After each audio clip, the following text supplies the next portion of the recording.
the all-round lucky kid, was a caring and good leader. She brought fresh, hot food from a restaurant on the commercial street. Braised pork hock, soy sauce duck, squirrel-shaped fish, oil-braised prawns, steamed king crab, hot and sour soup, and more. Guan drank her happy fatty water, soft drink, tasted the delicious food, and her eyes narrowed happily from enjoyment. I possess endless resources and wouldn't suffer when going to the countryside, but it's hard to say for those new educated youths. At this moment, a note was thrown from across the thick fog. I'm on my way back. Feel free to cause trouble during this time. If anything happens, I'll cover for you. Guan quickly moved the entire table, along with the delicious food on it, to the edge of the fog with her mind. Half of the table disappeared into the other side of the fog. She saw faint shadows moving across from the other side. She knew he had already eaten. Soon, a pair of chopsticks reached through the fog, holding a few peeled shrimp. Her heart moved, and she instinctively opened her mouth to eat. She knew this person understood her. He knew she liked shrimp but didn't like peeling them. But then she realized she had used his chopsticks. Was that an indirect kiss? Fortunately, the person on the other side couldn't see her. As long as she remained calm, others would feel embarrassed instead. She casually threw a new pair of chopsticks over. The shadow on the other side noticed the movement of the chopsticks, but didn't replace them. Instead, a note was written, "I don't mind your saliva. What's our relationship? We've been close before, right?" Guan was furious. As a single person, she had no memory of this. When did that happen? The note quickly returned from the other side. When you turned 1 month old. Guan twitched her lips. No, brother. How could you do that? The other side replied. Want a kiss back? After all, you're now my partner. Even if you want to sleep with me, it's natural. Guan was speechless. She wanted to hit him, but couldn't. The key was, he was her sworn enemy who had died for her. Forget it. We're just nominal partners. You should go kiss someone else. I heard Xingqing said many beautiful women in the arts troupe like you. TSK, you're quite popular. From the fog, there seemed to be a faint laugh, and a note floated over. I don't like that. Their mouths are too foul. I can smell it from 10 meters away. Only your mouth is the sweetest. Guan felt she was being teased. Clearly, you had a chance to survive. Why did you die for me? Are you stupid? The man kept writing and tearing up notes repeatedly. Finally, he thought and wrote. There's no reason. I just didn't want you to die. Without you arguing with me, life would be meaningless. Oh, by the way, I probably got eaten by a shark in the modern world and died with regret. Guan seriously wrote, Don't worry, I can't keep your body, but I've built a tomb for you. I've destroyed Gu Yeruo's family and the fake young master of the Fu family. Rest in peace. All right then. I'll close my eyes in my previous life. He paused, then continued writing. If I don't want to cook in the future, I can just go to the Fu family's place to eat. After all, Fu Jingchen used to earn a lot and treated the family well. If you're hungry, just go eat there. No need to be polite with them. Guan saw the note and couldn't help but laugh. It's your family, so you're not afraid I'll eat them out? You've already told me about the troubles at Fu's. Are you still handing over your salary to support them? Fu Jingchen thought quickly and replied, They rely on me to help them, but I lack virtue and have weak family ties. How could I do that? Sadly, I'm fighting alone and will be bullied sooner or later. I hope kind-hearted Guan will look after me, pamper me, and help me get my confidence back with your boyfriend. Guan cheerfully agreed. Sure, let's team up and be unbeatable. Like students in school, they exchanged notes back and forth during class. Although they hadn't met in person, they could feel each other's warmth. Next, Guan told him about recent events and the secrets of the Qingshan team. Fu Jingchen warned her to be careful, mentioning that the team leader of Qingshan had connections with the Li family from Jing City. He also handed her his bankbook, cash, and some recently acquired antique gold bars. Men with money can change, but you're my girlfriend, so you need to keep an eye on me. From now on, I'll give you my salary every month. You can spend it freely, spoil yourself. Also, each month help me send some money to my parents, Just 2 yuan is enough, no more. Consider it support for their upbringing. It's a double standard. He has some conscience and filial piety, but not much. She liked that. Guan opened the bankbook and clicked her tongue several times. It showed 6,000 yuan, but she had over 20,000 in cash, plus 5 boxes of valuable antiques. Even if he changed times, his earning speed was still fast. It had only been half a month since the last payment. Thinking of this, she decided to transfer some supplies to Fu Jingchen. The production dates had been altered by Fu Zai, making it reasonable to use the space for storage. They exchanged some items, and Fu Jingchen wrote again, "When I return, I'll give you a surprise." After saying goodnight to Fu Jingchen, Guan stepped out of the space. She placed her hand on a tree and activated her wood element ability. A green light seeped into the tree. Currently, her abilities were at their lowest, so she couldn't communicate with plants directly. Instead, she used them as eyes to monitor the village's movements. However, the spiritual energy in the space surged, and her cultivation level slightly increased. At the youth training site, only Yen Duong had a single-room dormitory. The male and female dorms had already turned off their lights, but Yen Duong occasionally peeked out to look around. "Yen Jiqing, you go to the bathroom too often. 4 times in an hour is a sign of illness. You need treatment." Yen Duong was startled, almost falling flat on his face, even dropping his watch without noticing. "I'm not, I just wanted to check. As the person in charge, occasional night patrols are necessary. I need to ensure the safety of the youths." He couldn't admit he was restless, unable to sleep through the night, and wanted to visit the female dormitory to see old youth Yao Ruihui for personal needs. Guan interrupted him coldly, "Don't worry. I haven't fallen to my death yet. If I had fallen from a tree, I would be the first to blame you." Yen Duong was furious inside. Guan was a troublemaker, clearly trying to blackmail him. If she kept sleeping in the tree, it would be inconvenient to find women later, and she might even catch him sneaking around with someone. He suspected that Guan wanted to force him to agree to let the youths live outside. He wouldn't fall for it. Later, he would come out again. He didn't believe the crazy old woman wouldn't sleep, and he wouldn't get close to the girls' dorm tonight. Guan used her spiritual awareness to quickly Yen Duong's watch. Then she sent Fu Zai out to replace her, while she teleported outside the youth camp. Fortunately, Du Dan's home was not far from the camp. She sensed it and teleported step by step, directly into the Du family house. The Du family had a rare blue brick house in the village. She didn't find Du Yongtai or Gao Lifeng, but saw their second son and daughter. Apart from the eldest son, who looked honest and sincere, the rest of the family had sharp, harsh expressions. She searched the entire Du house, even the wardrobe and cellar, but couldn't find her younger brother, Long Feng the twin. However, she could sense his lingering aura, which suggested he had been in the woodshed a week ago. Combining what Zhao Guoming said, it seemed he had been moved elsewhere recently. Where could he be? Still hiding here? The Du family. Where did they move the twins? She was annoyed. The Du family deserved bad luck. It was time to bankrupt Gao Lifeng. Sure enough, Gao's younger sister was incredibly wealthy. The cellar held a box of small yellow croakers, at least 50 of them. Under the tree in the yard, on the roof tiles, in the cracks of the outhouse bricks, on the beams of Gao Lifeng's main house, and under the floor tiles, she found a total of 5,000 yuan and some letters exchanged with Gao Zhengqing. After a thorough search, she took all the valuables from the house, leaving not a single grain of rice in the kitchen. As she turned to another room, she saw a shocking scene. "Older sister-in-law, didn't we come here several times last night? Aren't you afraid my older brother will find out? Is he asleep? He went to bed early. Worked all day, smells of sweat all over. Almost suffocated me and our son." "Don't say that. Big brother works hard to support us. You should understand him. Tonight I will make it up to you."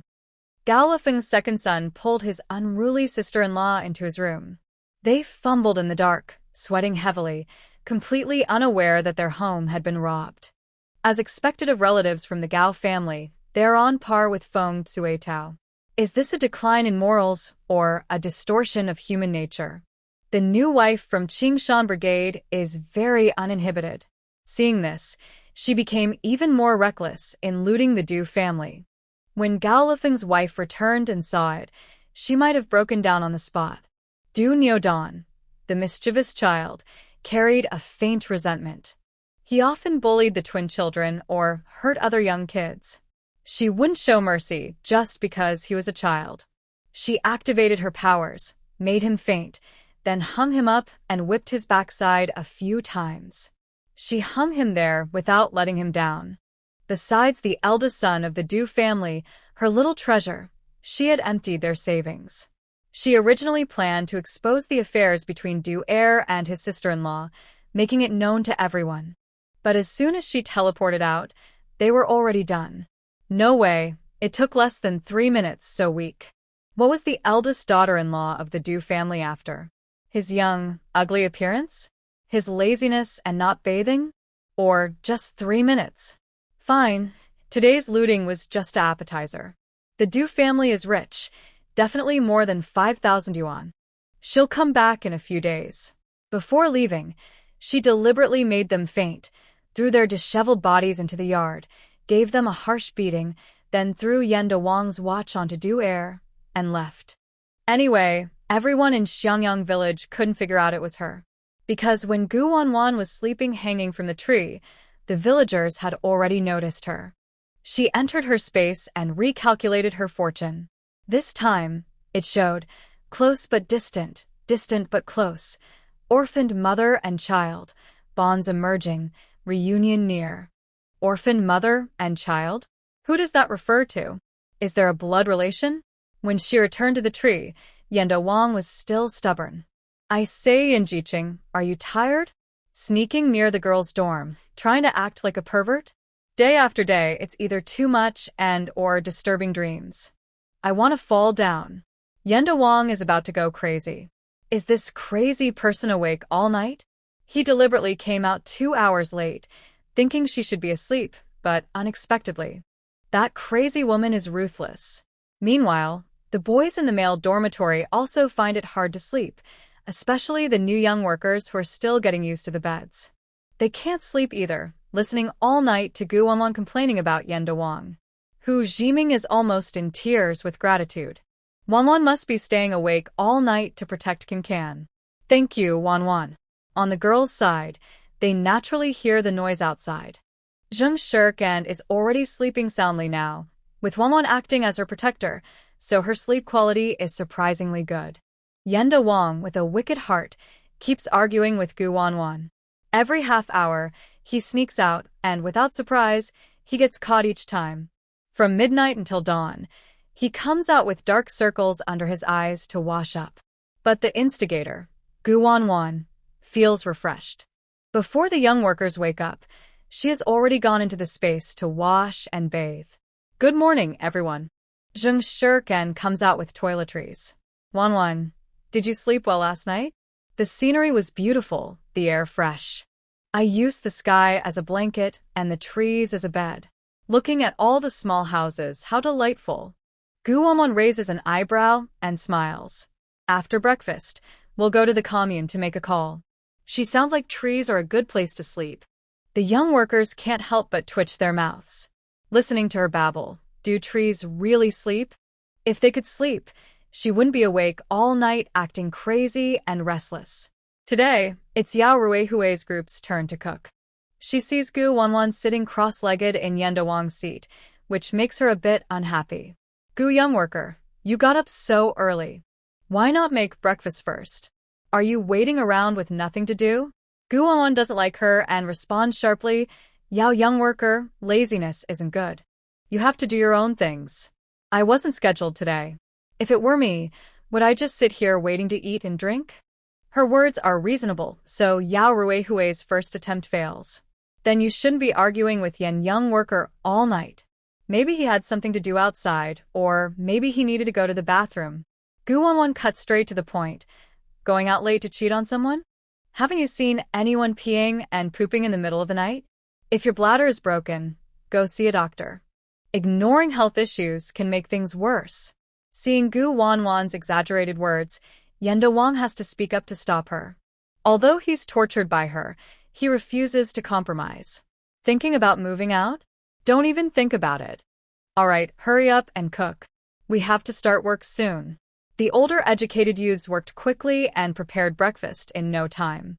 There were 2 plates of wild vegetables on the table, with no meat or oil at all. They were probably blanched with hot water and sprinkled with a few grains of salt, making them look plain and tasteless. Each person received a cornmeal bun and a bowl of dark, sticky porridge. Of course, the portions were different for men and women. The older male youths had a full big bowl, the younger males had a slightly smaller one, the older women had half a bowl, and the younger women had just a small amount. Even the cornmeal buns were small, as ordered by Yen Duong as a warning to show authority. He wanted the new youths to understand that they must obey at the youth commune to eat well and fill their stomachs. Gu Wanwan didn't wait for Yen Duong to start eating. She picked up her bowl and drank it all in one gulp, finishing her bun in 2 bites. Everyone, don't be polite, she said. When she first arrived in this different world, she had eaten roots and tree bark. These coarse grains were much tastier than those. Zheng Shirkin followed her example, ignoring the surprised looks from others and focusing on eating.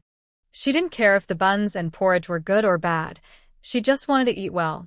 Even the older youths, used to eating coarse food, were amazed at how fast she and Gu Wanwan ate, like starving ghosts. Hey, aren't you guys making noise while eating? Someone asked. These days, many people can't get enough food. Just having something to eat is good. Who cares if it's coarse grain or not? You're not eating? Then I'll help myself, Gu Wanwan said. She pushed the wild vegetables onto her plate and scooped some into her and Zheng Shirtsan's bowls. Liang Xian pushed her bowl away in disgust. I don't want to eat that. Guan Qi found it hard to swallow and was clearly annoyed. You're not eating? Gu Wanwan saw they didn't answer and took Liang Xian's bowl. Zheng Shirkan, having learned well, first asked Guan Qi and Zheng Jiliang, but they were still stunned and didn't reply. So she accepted it naturally.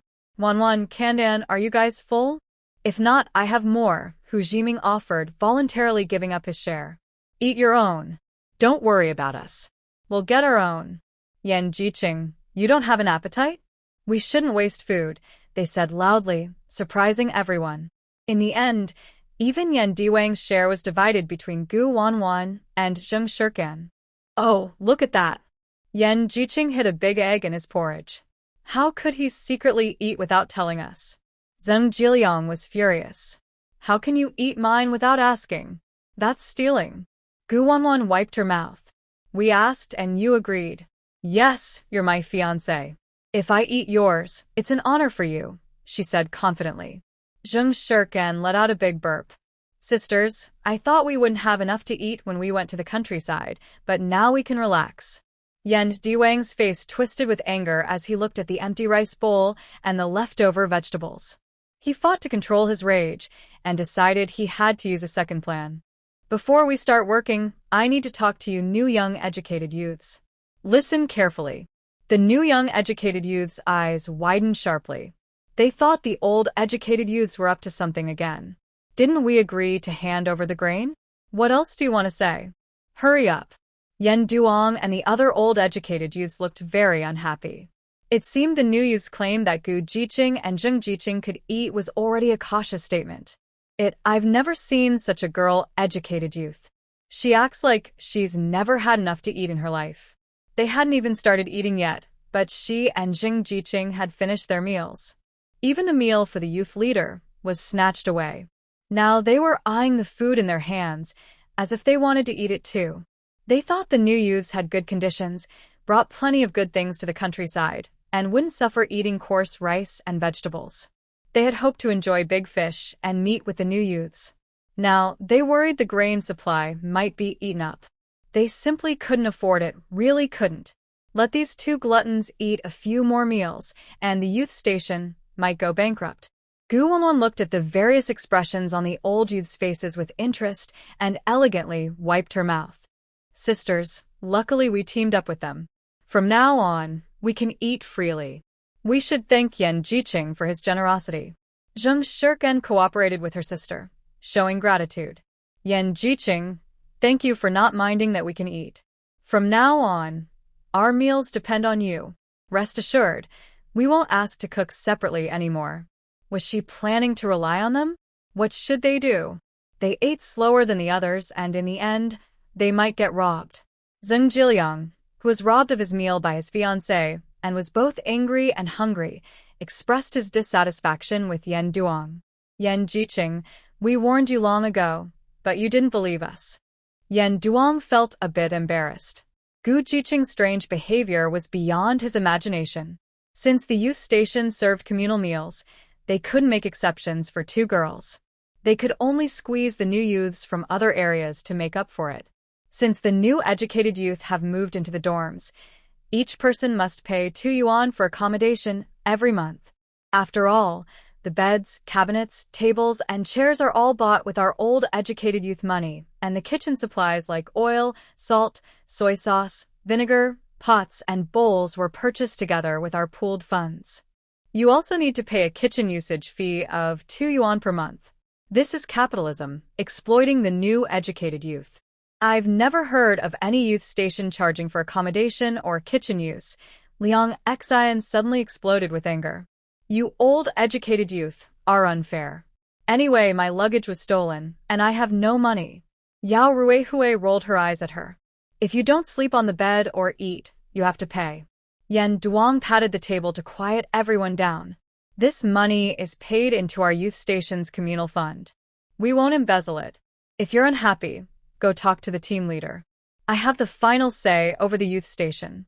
If you don't want to pay, then get out. I want to see which villager dares to take you in. The old educated youth nodded in support of Yan Diwang's decision. What Yan Duang said is like an order. Anyone who disobeys will face bullying. He has 100 ways to force you to agree, and no one has broken this situation so far. Guan Qi clenched her fists under the table.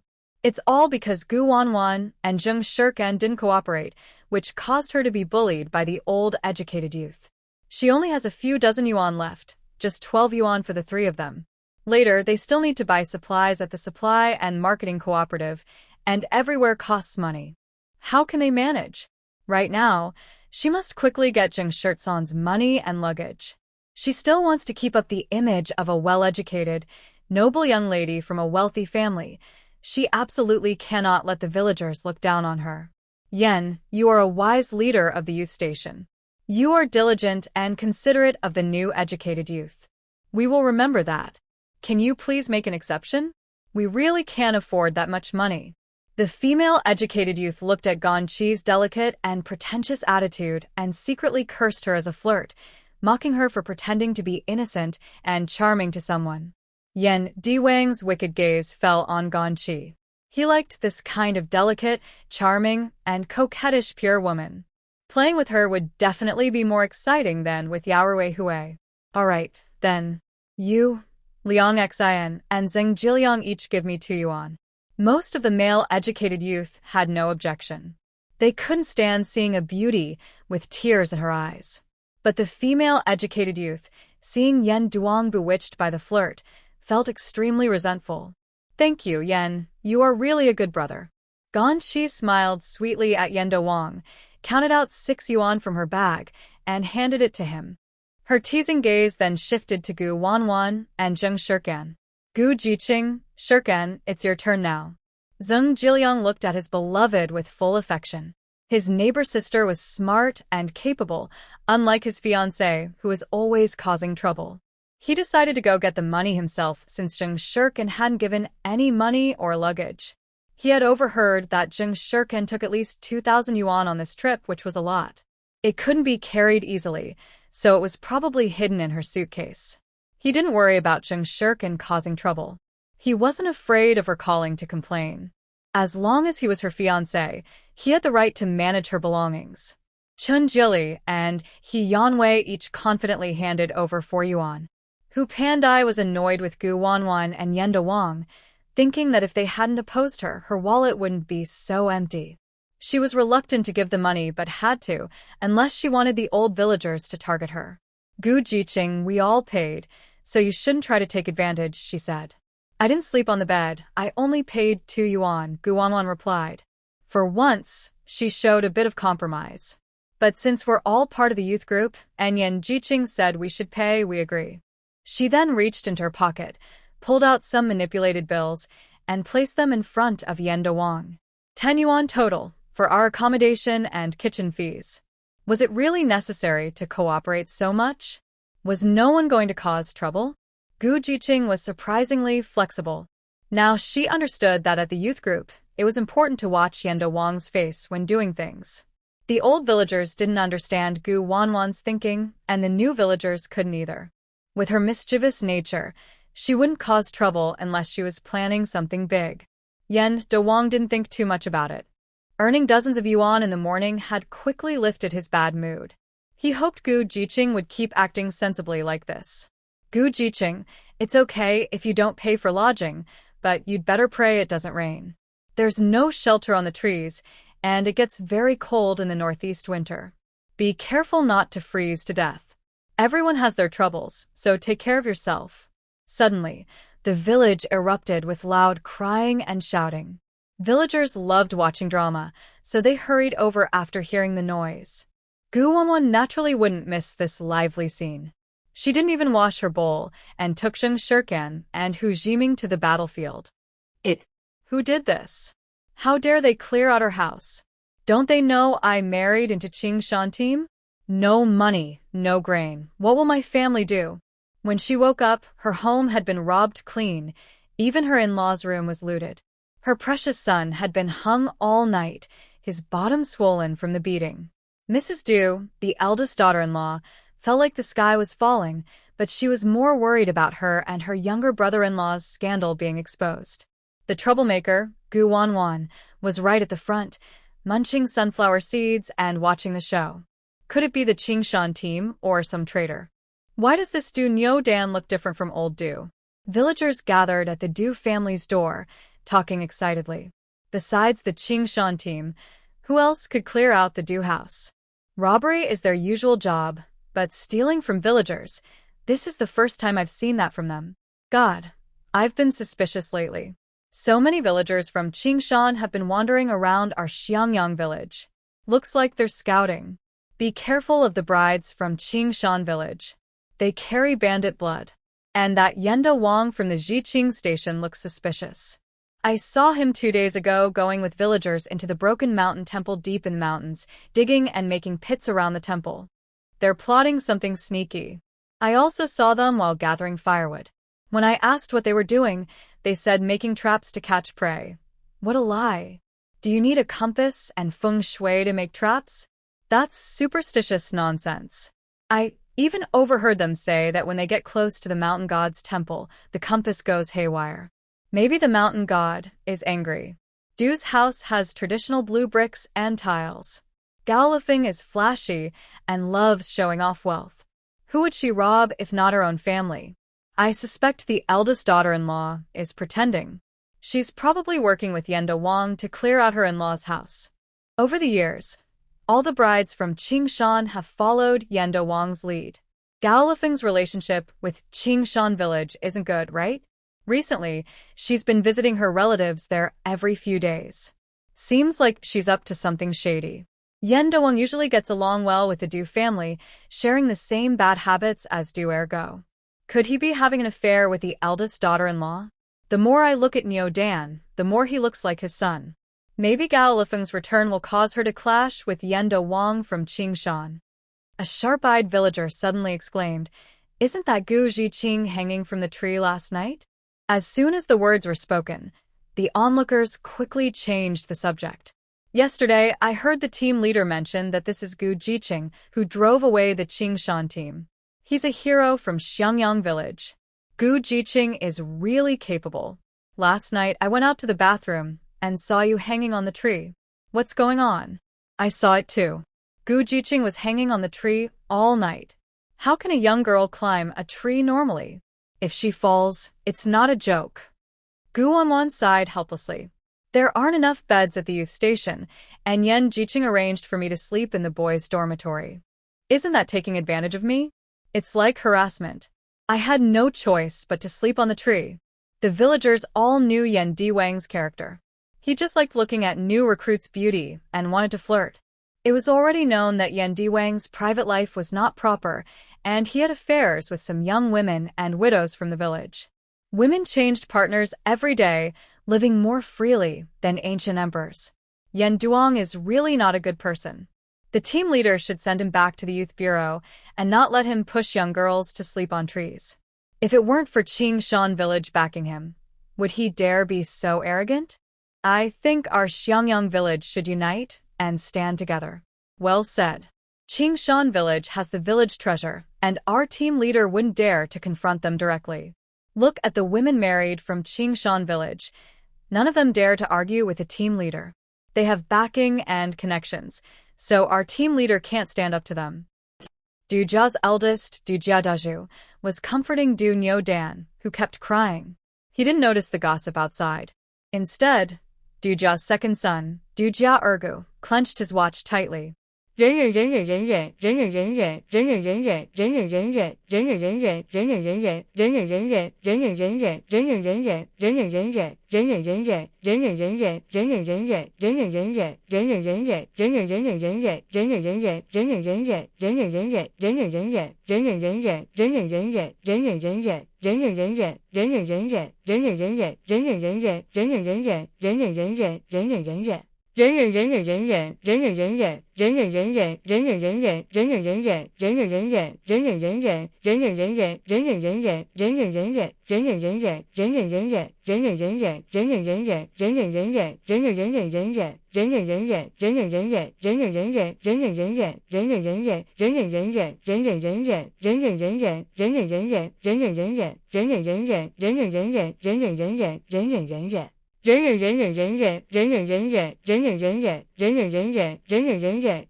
Who's hiking?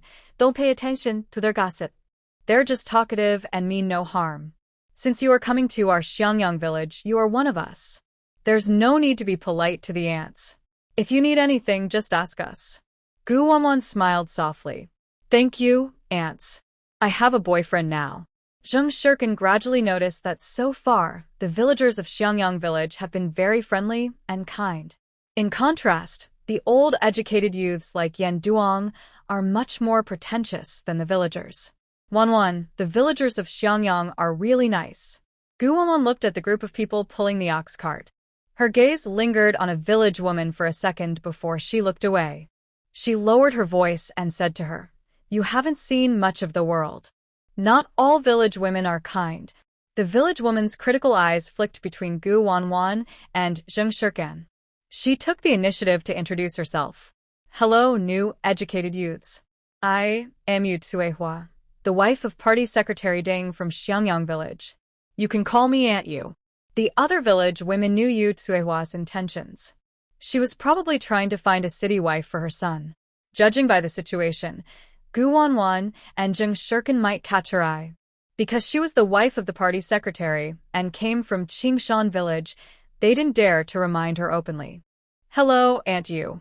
I am Guan Qi, and this is Liang Xian. Unfortunately, our luggage was stolen, and we can't offer sweets to the ants, Guan Qi said wisely, understanding Yu Tsuehua's intentions.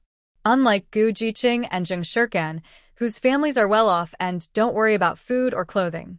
Hu Pandadai's eyes flashed with scheming. Hello, Aunt Yu.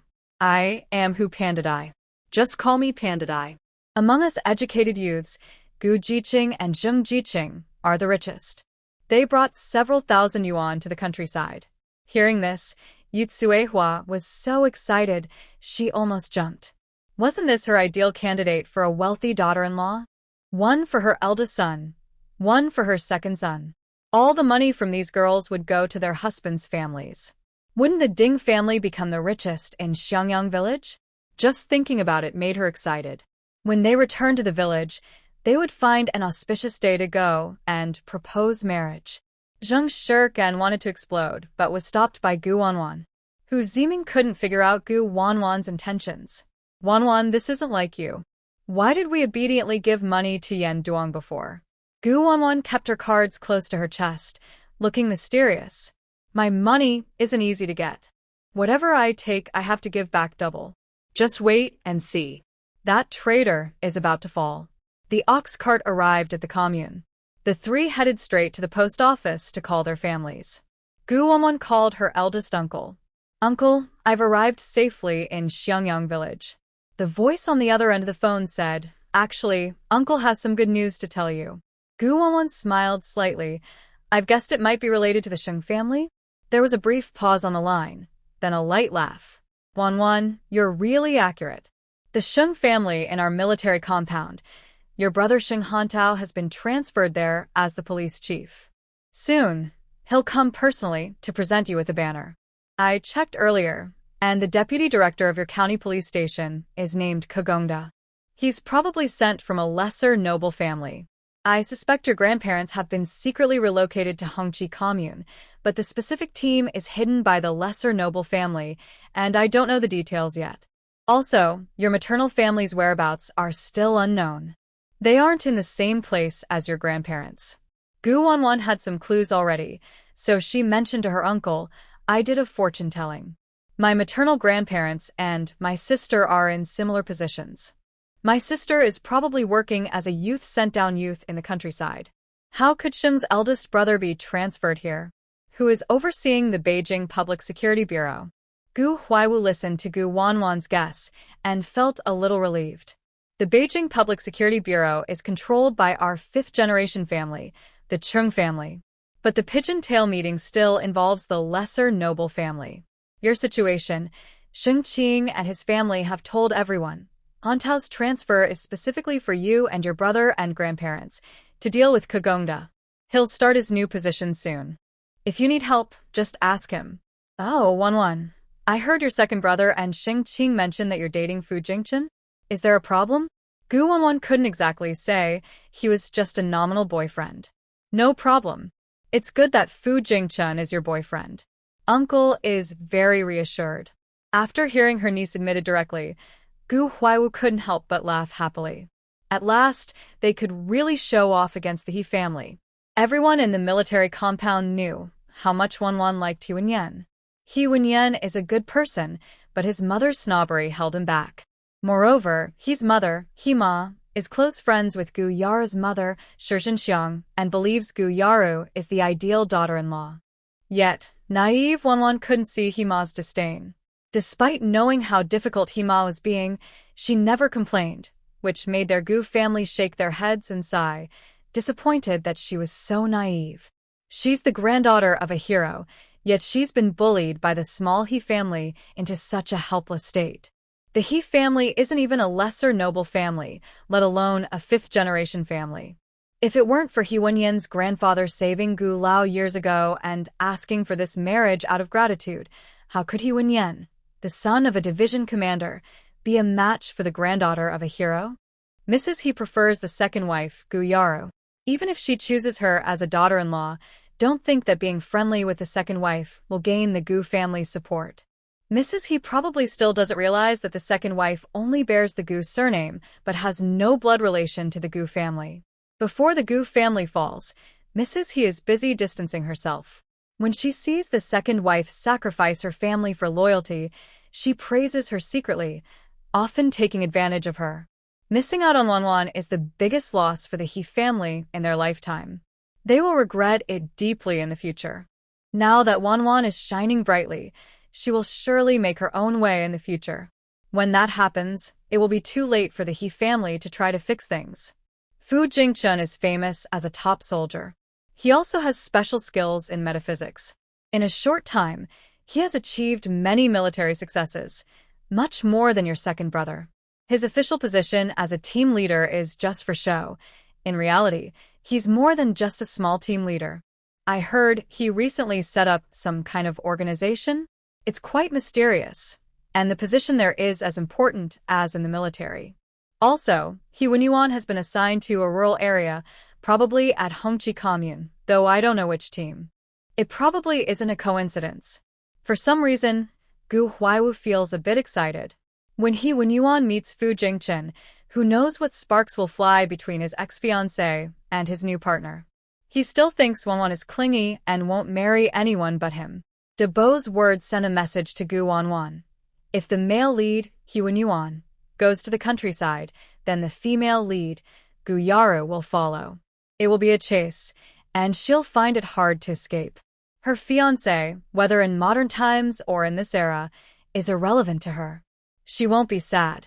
Men only slow down her earning. Only Fu Jingchen, who can make money, matters. Debo, has what you warned me about happened? Fortunately, you warned me. Your aunt's good friend has been visiting often, trying to flirt with me and stir up trouble between me and your aunt. I told your aunt about it, and she already sent her good friend away to the Pigeon Tail Club. Gu Huaiwu recalled the past and felt a wave of fear and exhaustion. Gu Qiulin really has bad intentions.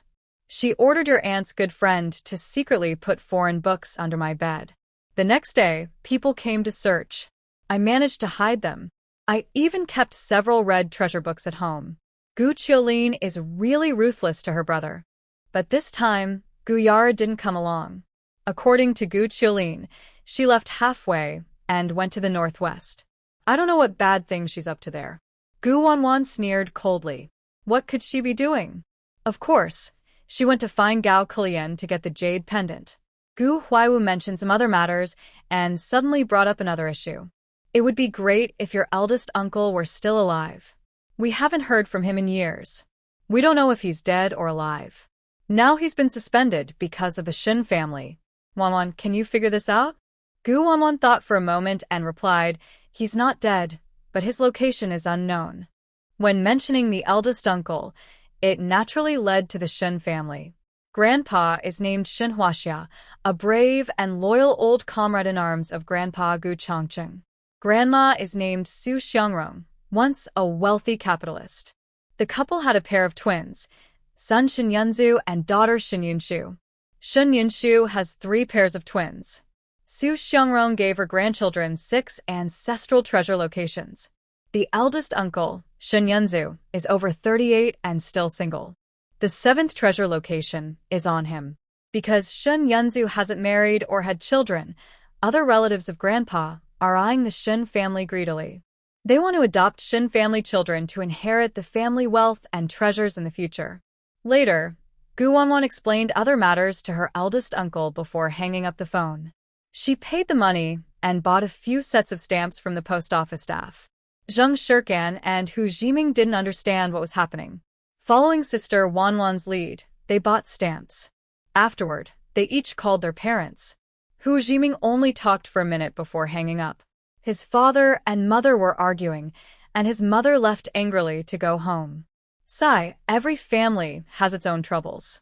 His family's drama is as intense as a novel. It's a typical story of a wealthy daughter falling for a poor boy. To avoid burdening her father emotionally, his mother secretly married him by hiding her identity.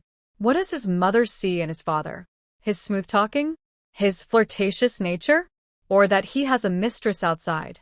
His father is really hard to describe. He doesn't even want to complain anymore. If his parents divorce in the future, he would definitely choose his mother. Hearing his parents' voices, Zheng Shirtsan's eyes reddened. Mom and Dad, I miss you so much. I'm doing well in Xiangyang village. Wanwan and Jiming are here with me. Don't worry about me. Who is Wanwan? Making friends so quickly? Is she trustworthy? Could she be tricking you again? Hu Jiming's character and personality were well known to Zheng's parents. Despite having such a father, they trusted their daughter completely with him. Now, their main concern was that their daughter might be too naive and easily attracted to bad people with bad intentions. Gu Wanwan took the initiative to speak for Zheng Shirkan. I'll talk to uncle and aunt. She first introduced herself calmly. Hello, uncle and aunt. I am Gu Wuwu from the military district compound in Beijing. Mother Zheng was momentarily stunned, her thoughts drifting away. Gu Wuwu from Beijing? Are you Shin Yunshu's daughter? The former daughter-in-law who didn't marry into the He family? Gu Wuwu replied confidently, yes. On the phone, Zheng's father asked with suspicion, daughter-in-law, do you know this girl? Mother Zheng suddenly regained her composure, surprised and happy. Gu Wuwu, granddaughter of old Gu. From the Gu family in Beijing. I don't need to say more, right? I went to school in Beijing and was classmates with Shen Yunshu. Oh, and also with Fu Qingning from the Fu family in Beijing. We were sworn sisters. We used to joke about arranging marriages for our children. Sadly, we went our separate ways later. Art Song has poor taste, liking someone like Zheng Jiliang, who's so dull. Last month, Yunshu secretly contacted me and wrote to check in. Qingning hasn't been in touch for a long time. It seems she was very sick. I wonder how her 2 children are doing now, and whether her family has treated them well. Father Zheng couldn't help but furrow his brows and whispered, "Be quiet so we won't be listened to. Aren't you worried about being traced by people in Beijing? Didn't they say the Gu family sacrificed themselves? Could someone be plotting something?" Mother Zheng snorted, "They won't find out about us. No one knows about my relationship with Yunshu. The letter used special symbols, like doodles. No one can read the content clearly. It was a secret code we sisters invented back then. I think Yunshu can only pass messages to the Gu family through me. Otherwise, why would I ask you to find out about the Gu family? You're the director of the Pigeon Post, but you're useless. After so long, you still can't find out where Yunshu's children are." It was Wu who took the initiative to contact us. "Wu, just call me Aunt Zheng. With you watching over Tsansong, I feel very at ease. If Tsansong does anything foolish, you can scold her to death. Better yet, make her hand over all her money to you, so she doesn't get tricked by that dull person." Zheng Shirkin moved closer to the phone, weakly protesting, "Mom, am I that stupid? That dull person is an exception. The first time I met Wu, I felt like we were good sisters in a past life. Recently, I've been learning martial arts from her. I fight fiercely now. If that dull person dares to offend me in the future, I'll beat him up." Mrs. Zheng chuckled softly and said happily, "My daughter shouldn't try to be a perfect lady like Guan Qi. My parents don't expect her to become a successful person overnight. They just want her to grow up happily. Don't hurt yourself for the sake of the 4-eyed chicken. Our family doesn't care about social status. As long as that person truly cares for you, we will accept it." Actually, Zheng's parents wanted to persuade their daughter to give up on Zheng Jiliang, but they worried she might refuse to eat in protest, so they held back their words for now. Zheng Shirkin sniffed and said, "Wanwan says Zheng Jiliang isn't my good match, and she says I will find love around the corner. That true love is nearby. So, where is my true love?"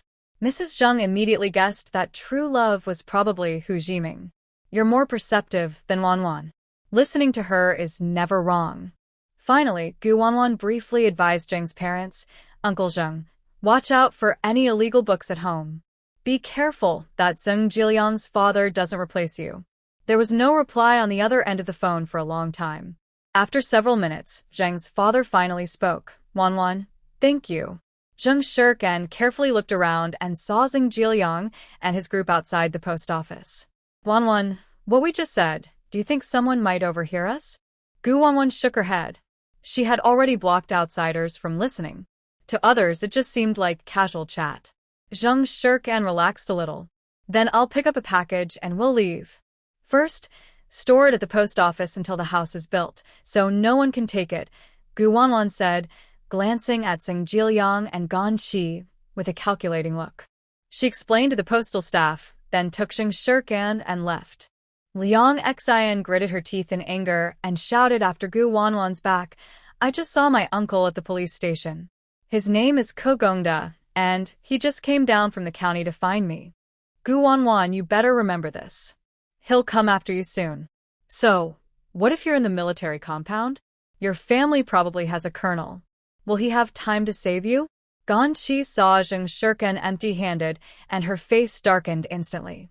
They had deliberately gone to the post office just to pick up Zheng Shirtsan's package, but instead, they overheard Gu Wanwan giving instructions to the staff. Zheng Jiliang, seeing Zheng Shirkin ignore him, suddenly burst with anger. "Zheng Shirkin, I want to break off our engagement. Losing me is the biggest mistake of your life. Gu Wanwan, cherish the good days ahead. You won't be arrogant for long." Earlier, he used the police station's phone to call home. His father had good news. Everything was ready, and as soon as the Zheng family fell, within a month, Zheng Shirtsan's father, the director of the Pigeon Tail, would be finished. Gu Wanwan treated them as if they were air. The three of them went to the youth office and asked Director Lin about the situation in Qingshan Brigade. Director Lin sighed several times, showing helplessness in his tone. Wanwan, I heard from my husband about the issues with Qingshan Brigade. Originally, the Pigeon Association was supposed to cause trouble for you today, but my husband stopped them. Just now, I received news that my husband has been suspended from his job. I might not be able to help you anymore. Zheng Shirkin couldn't believe it and opened her mouth slightly. Director Lin's husband is at least a deputy director. How could this happen? Is it the work of the Qingshan Brigade? Or because of us? Director Lin looked tired and heavy-hearted. It's none of your business. The conflict between the Pigeon Association director and my husband has lasted a long time. My husband is honest and doesn't want to get involved in their schemes. They think he's a troublemaker and are looking for a chance to deal with him. This suspension is just an excuse. The Pigeon Association director and the brigade leader are close friends. Even the deputy police chief, Kagongda, is on good terms with the brigade leader. Gu Wanwan stroked her chin thoughtfully. It seemed she needed to support brigade leader Xiangyang and also push Lin's husband into the position of the Pigeon Association's main director. After leaving the youth office, Hu Ziming invited Gu Wanwan and Zheng Shirkan to a state-run restaurant for a hearty meal. Wanwan, Kan-san, you two can order whatever you like. Don't hold back.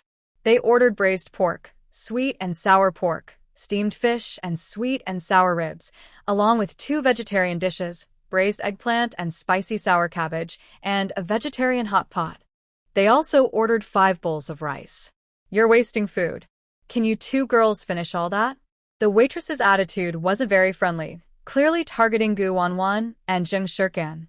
But when she saw Hu Ziming paying, her tone changed immediately.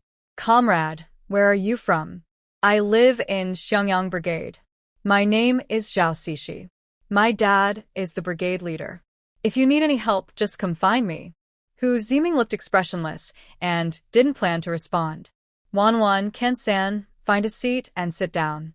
I'll serve the dishes. Gu Wanwan found a corner to sit in. Zheng Shirkan secretly glanced at the waitress and muttered, the brigade leader and his wife are so good, but their daughter is like this. She doesn't look anything like the Zhao family. Gu Wanwan lazily glanced at Zhao Xixi. Every dragon has 9 children, each different. Oh, no, they might not all be from the same dragon. Zheng Shirkan was surprised and covered her mouth, her curiosity ignited. Are you saying? After the 3 finished eating, Hu Ziming wanted to pack some buns for breakfast, but Gu Wanwan stopped him. The 3 left the state-run restaurant and went to the supply and marketing cooperative, bought some egg cakes and snacks, and planned to buy more items like thermos bottles once the house was built. During this time, Gu Wanwan went out alone for 10 minutes.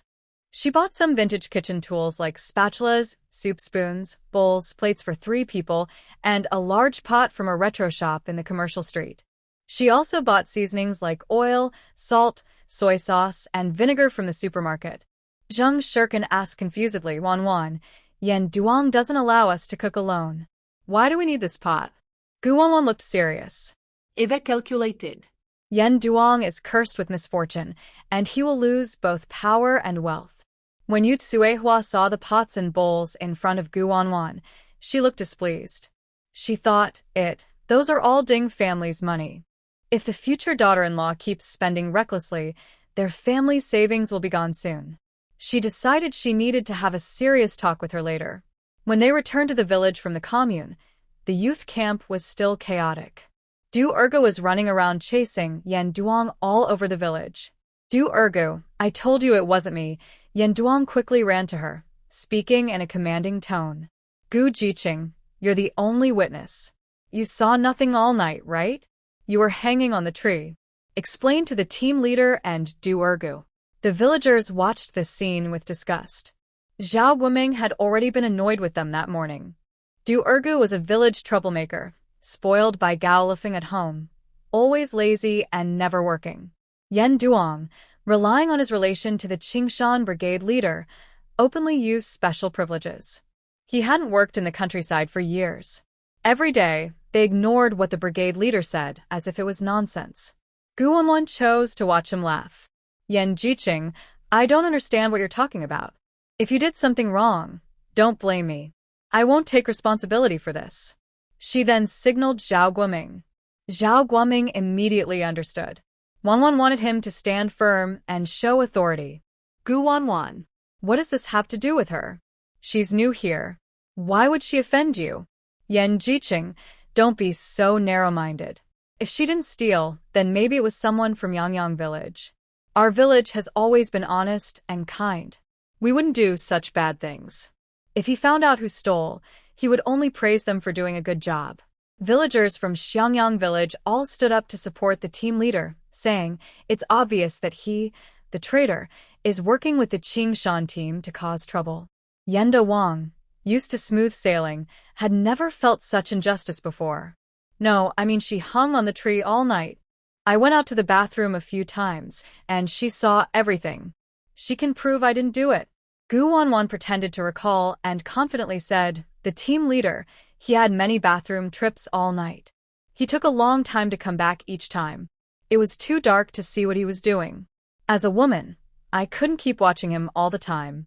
Hu Zhiming quickly agreed. I also heard the door opening. Only Yan Jiqing was restless all night, making it hard for us male youths to sleep. It's better not to say anything, but once spoken, Yenda Wang, already under suspicion, became even more doubtful.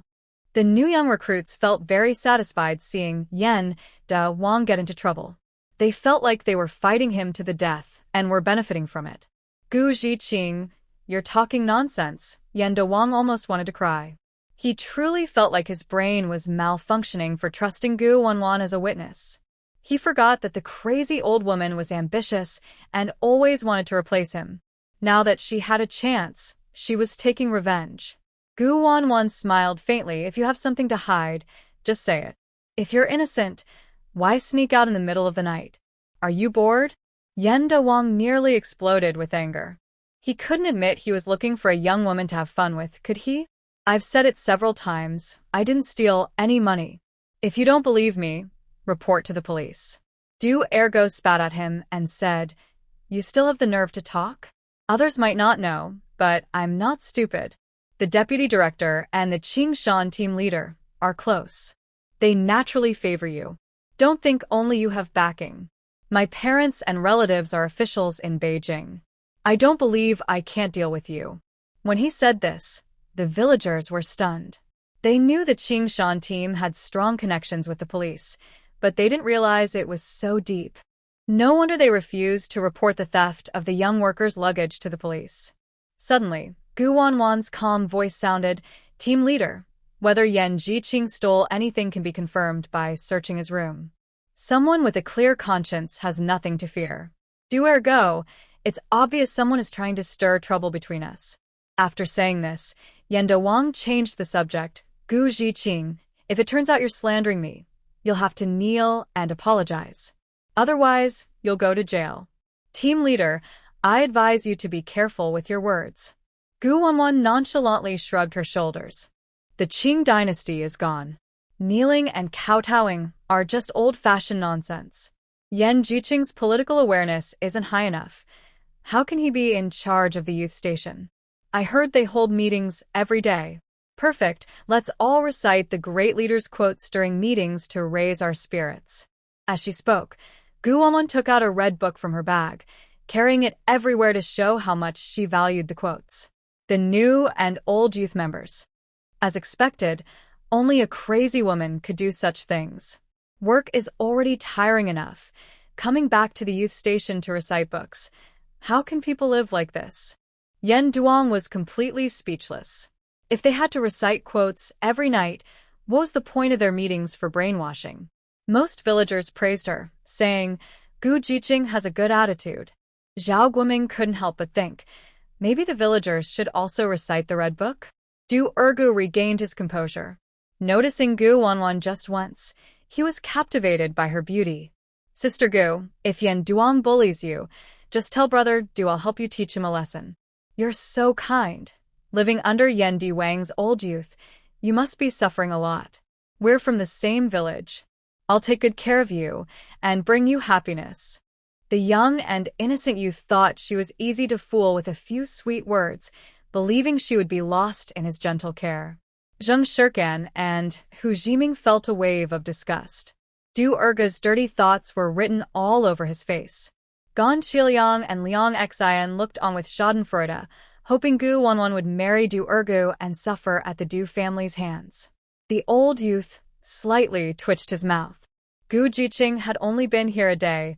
How could she be suffering? Her kindness wasn't real. She was practically going crazy. The ones truly suffering were their old youth, weren't they? Gu Wanwan sneered coldly.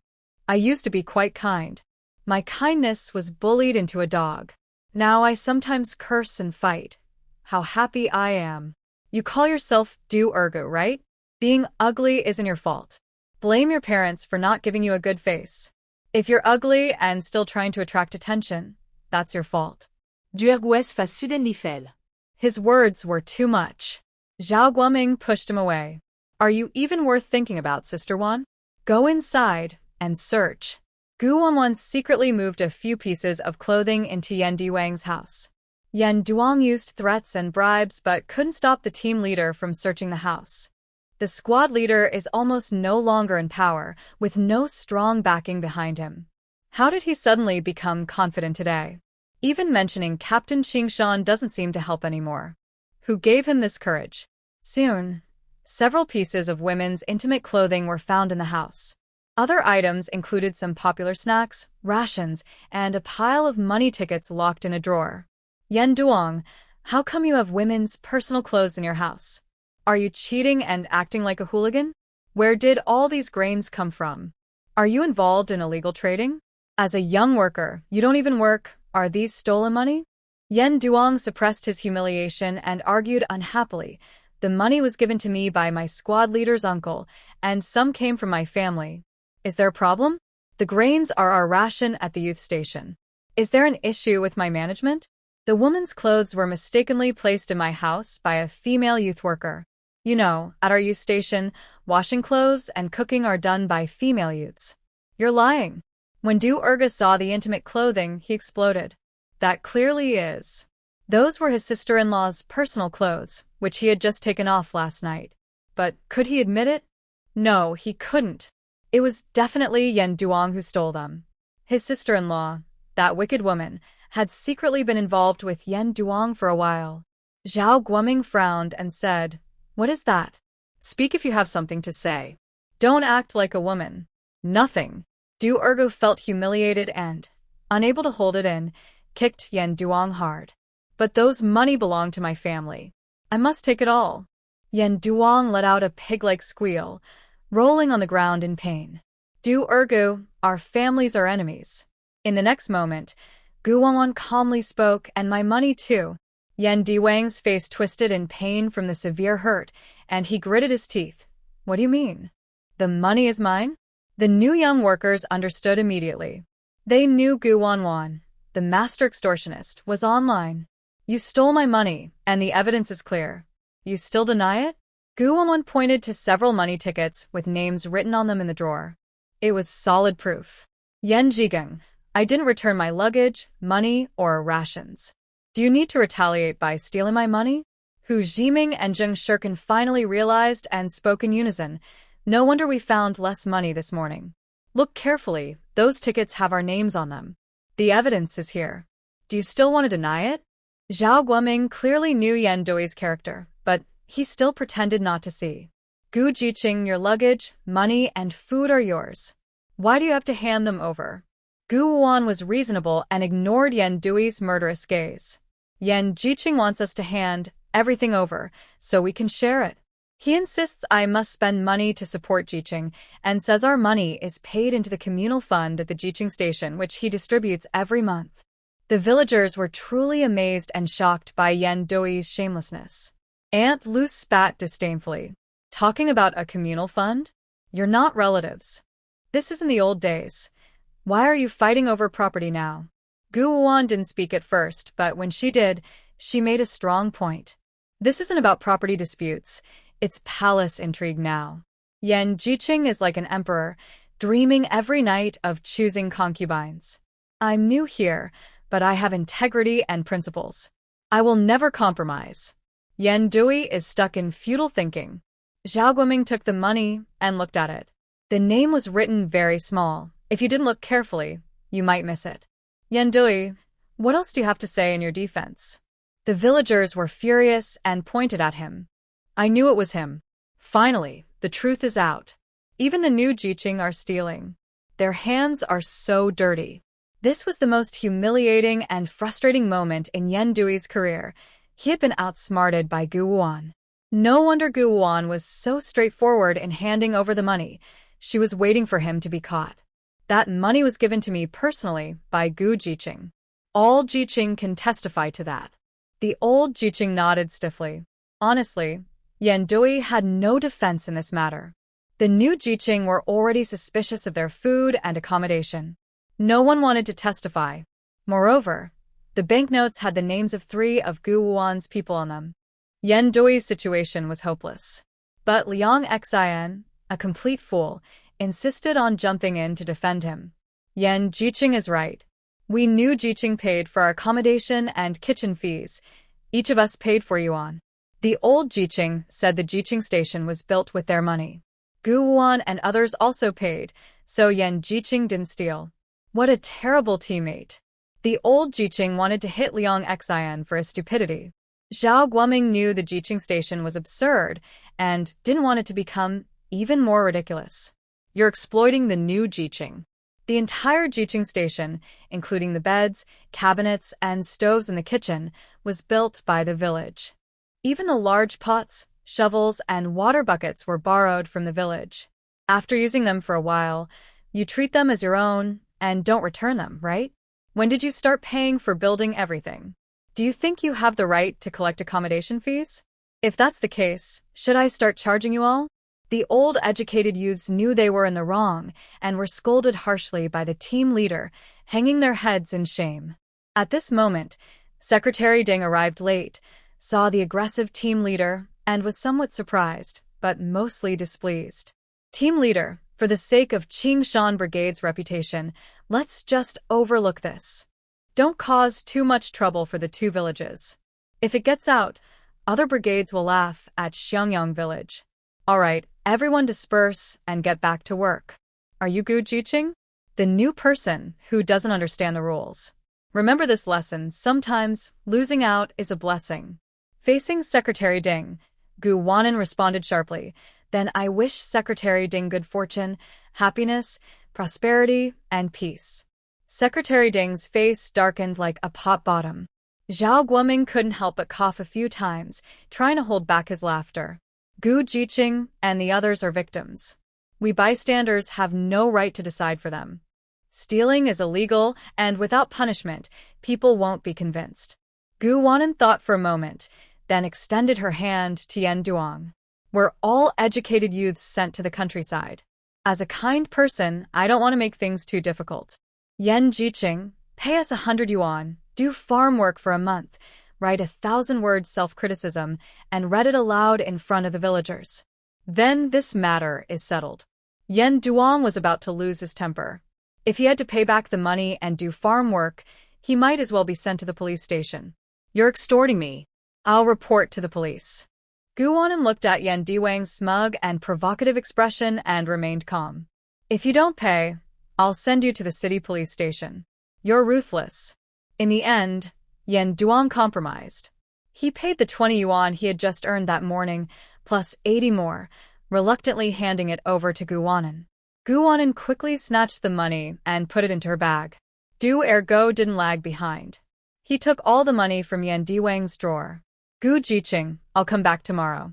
I'll take you to the state-run restaurant for a meal and also bring you home to meet your family. He liked this spirited little girl, which stirred his desire to conquer. When his parents returned, he planned to have his mother propose marriage.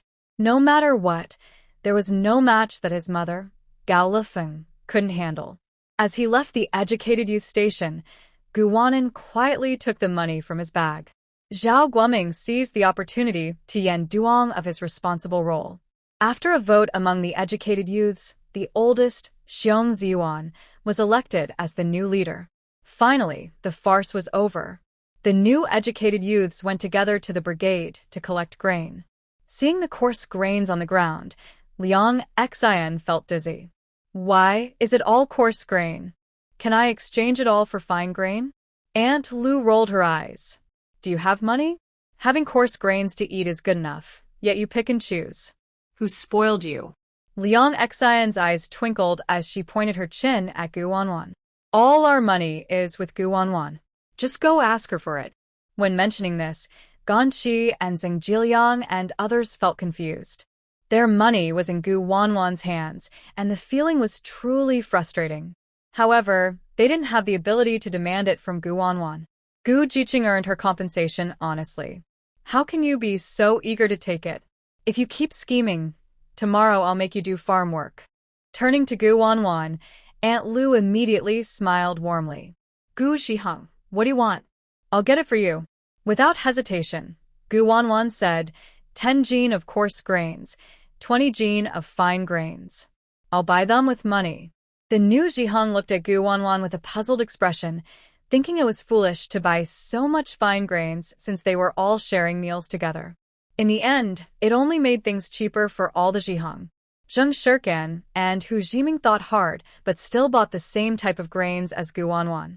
Guan carried the grains back to the Zhiheng, put them away, then went to the bathroom, closed the door, and slipped into her space. Her eldest uncle said Gu Yaru had gone to the northwest. Now she wanted to see how tough life was there. It seemed the reborn female lead had already arrived at the battlefield. Wow, is it that intense? Gu Yaru, you're even more shameless than Guan. You traveled all the way to the northwest just to ask for that worthless jade pendant, and you even got my talented brother obsessed. If you don't have a man around you, you'll die.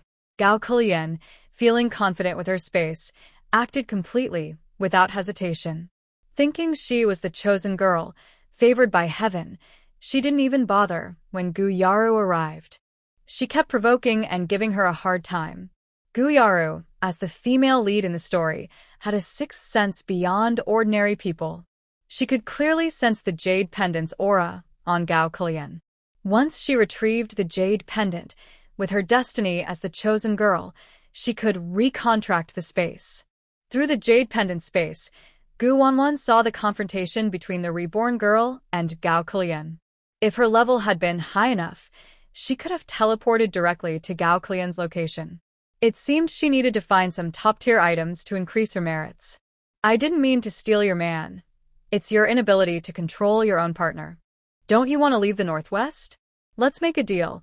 I will transfer you to where Guan is. How about that? She caused your family to fall apart. Don't you want revenge? If you hand over the jade pendant, I will give you a lot of money and even help you deal with Guan. Gao Kalian dreams of revenge on Guan, but she would never give up the jade pendant.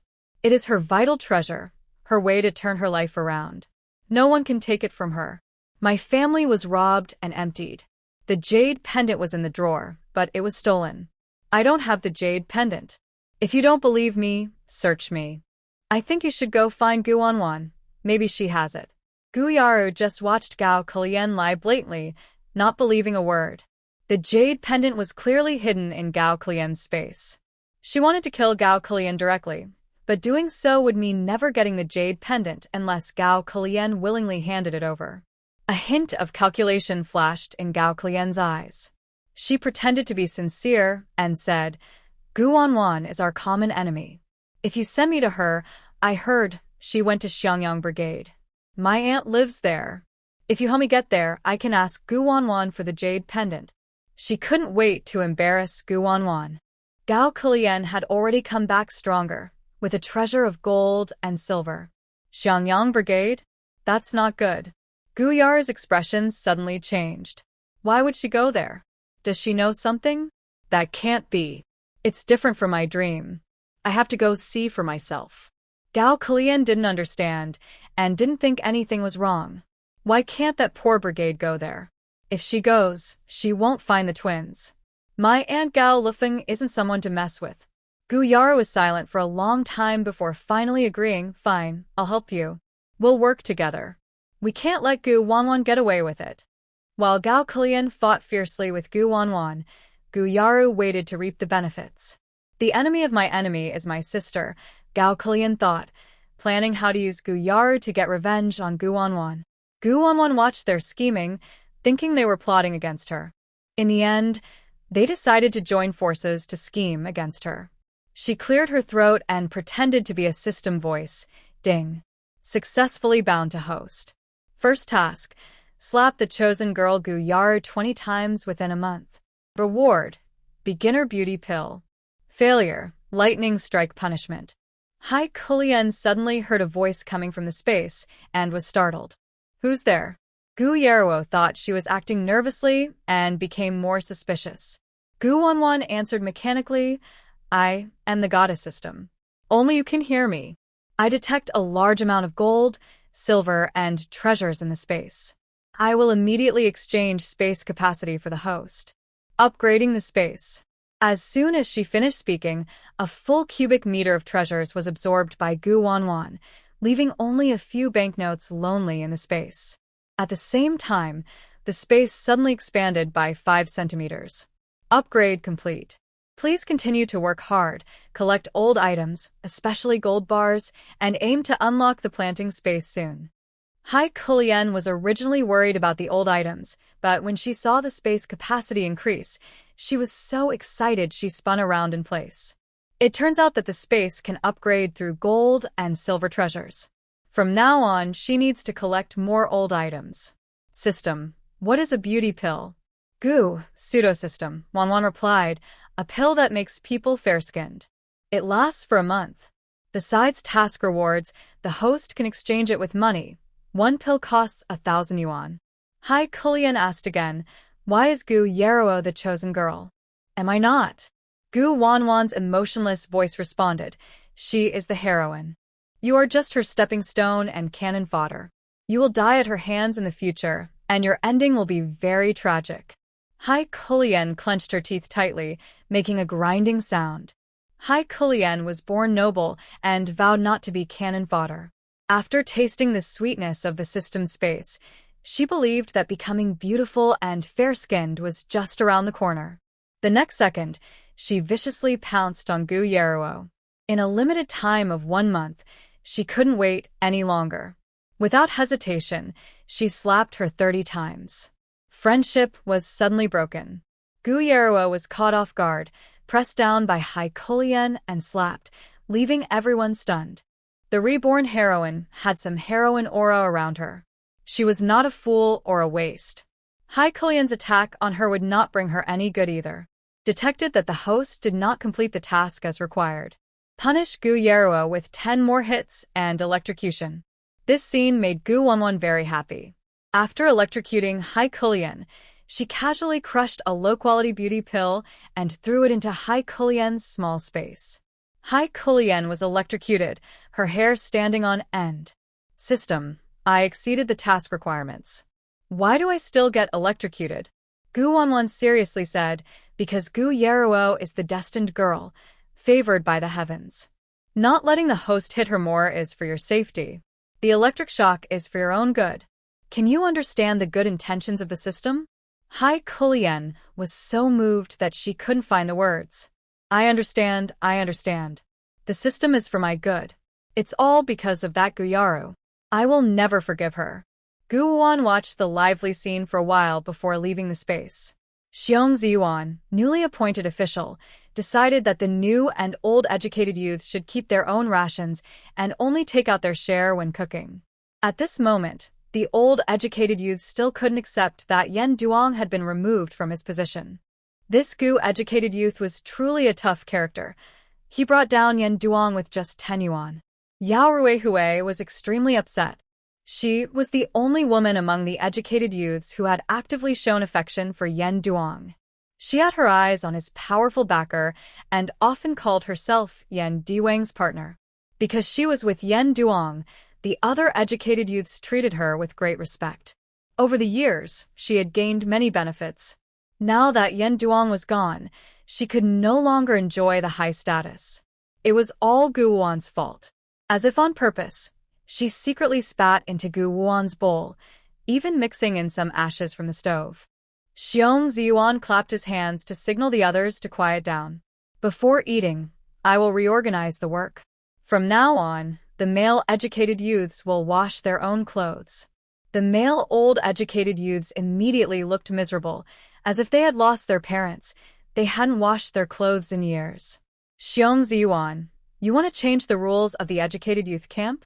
It's not up to you. Yen Duong started to speak, but was interrupted by the other. Xiong Ziyuan looked at Yen Duong with a sharp glint in his eyes. Yen educated youth, the team leader is very dissatisfied with our camp. We need to learn a lesson and avoid causing more trouble. Gu Wuan lazily withdrew her gaze. This small camp was truly full of hidden talents. Slightly smiling, she understood in her heart, it's still Xiong Ziyuan who has awareness. I really look at you differently now. Xiong Ziyuan smiled kindly. Everyone, please start eating. Yao Ruihui saw that Gu Wuan hadn't touched her chopsticks and, pleased with herself, said, Gu educated youth, you said you don't dislike coarse grains. Why aren't you eating? Could it be that you dislike how we old educated youths cook?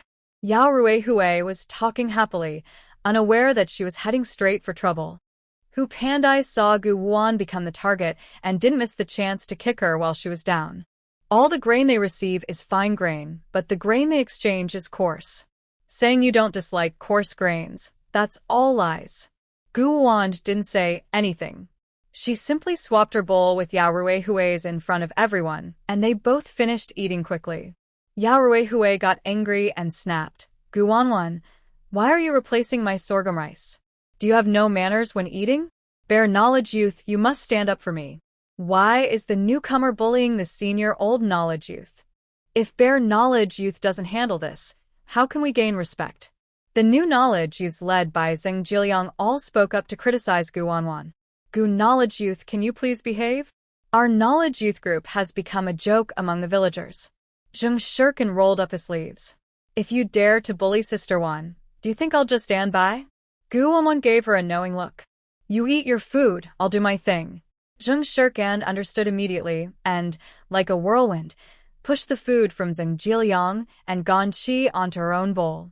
Gu Wanwan, hands in her pockets, slowly walked over. Why should I eat your leftovers? How do you know? I was just trying to help. Yao Ruihui started to speak, but suddenly realized she had revealed too much. I was worried you wouldn't have enough to eat, so I kindly added more sorghum rice for you. Not only do you not appreciate it, but you also slander my good intentions. You. Seeing this, the older knowledge youths understood everything. The matter between Yao Ruihui and Yen Duong wasn't a secret at the knowledge youth point. She wanted to take revenge on Yen Duong. Yen Duong didn't expect Yao Ruihui to be so deeply affectionate. Just moments ago, she helped him see the barefoot doctor about his injured third leg, and now she's trying to get back at Gu Wanwan. He was touched. Gu knowledge youth, if you want to cook alone, just say so. Why bring Yao knowledge youth into trouble? Good intentions go unappreciated. Gu Wanwan didn't speak. She picked up her bowl with her left hand and firmly covered Yao Ruihui's mouth with her right, pouring the rice into her mouth. The knowledge youths. Gu Wanwan really doesn't like to suffer losses. Yao Ruihui was choked, her face turning red. She reached up to her throat, gagging, and spat out the sorghum rice. Gu Wanwan's cold voice came through. What's wrong with your own spit? Unless it's mixed with other ingredients. Filthy woman, seductress, you've ruined the knowledge youth group with your chaos. Since you arrived, Yen knowledge youth has been suppressed. You're a disaster. Why not just kill your parents too? Yao Ruihui's sharp eyes seemed to want to tear Gu Wanwan apart. Unable to control her anger, she lunged at Gu Wanwan. Gu Wanwan was quick and grabbed her by the neck, lifting her effortlessly. At 120 jin, about 60 kilograms, Yao Ruihui was lifted off the ground by Gu Wanwan. Have you seen foot binding? Never seen a head binding? Your mouth is like a cesspit. Besides holding filth and farting, what else can you spit out? Yao Ruihui was choked so hard she couldn't breathe, her face turning from red to purple. Yen Duong saw this and immediately sent other old educated youths to find the team leader. Someone come quickly. Gu the educated youth has gone crazy, and is killing people. Try to kill me if you dare. I've been beaten all over, but I dare you to do it, Yao Ruihui, nearing death, provocatively muttered a few words. With so many eyes watching, you're doomed. Yen Duong shouted loudly, trying to get the nearby villagers' attention. Guan made a quick decision. She single-handedly grabbed Yao Ruihui, quickly climbed a tree, and hung her high on a 5-meter branch, then immediately climbed down. This kind of daring move is not something an ordinary person can do. When Yao Ruihui regained her senses, she shouted loudly, "Help! Help! I'm going to fall." Zhao Guoming hurried over and saw Yao Ruihui in the tree. He looked displeased. What do you mean Gu the educated youth is killing? Clearly, Yao the educated youth is trying to commit suicide. Why did you call me here? Gu Wuan glanced at the villagers outside the educated youth station watching and eating popcorn, then said pointedly, I don't know why Yao the educated youth is so upset. Maybe because Yen the educated youth was removed from his position and punished in Xiangyang village with manure picking and self-criticism. She must have been confused and climbed the tree, probably trying to threaten with death. Yao Ruihui, scared and pale, said no, it was Gu the educated youth who hung me up. Before Gu Wuan could speak, the villagers immediately retorted, this Yao the educated youth is full of lies. She's Yen Diwang's girlfriend and probably helped him bully Gu the educated youth. Two shameless people. Gu the educated youth is a weak girl, and climbing a tree alone is hard enough. How could she have carried you up? Only bullying a little girl. Old educated youths are really inhumane. The old educated youths who originally wanted to defend her all fell silent. As the victim, Yao Ruihui could only swallow her loss. Yen Duong felt helpless and couldn't speak. He failed to bring down Gu Wuan, and his chest hurt with frustration.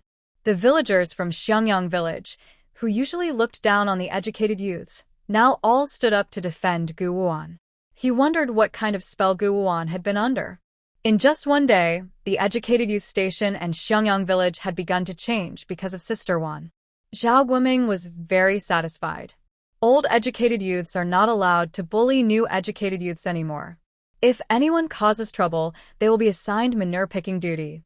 This was the happiest day of his team leader career. He finally felt proud. Xiong Ziyuan frowned, looking displeased. Gu the educated youth, even if Yao the educated youth was at fault first, you can't ignore right and wrong. Ask yourself honestly, haven't you made mistakes too? Gu Wanwan's lips curled into a faint smile. I was born knowing all the colors, but I can't tell black from white. All my mistakes are others' faults. Why should I blame others if I can't blame myself? The young workers were speechless. After dinner, Zheng Shirkin followed Gu Wanwan to the back of the young workers' camp. Wanwan, I think this clumsy young worker is better than Yen Duong.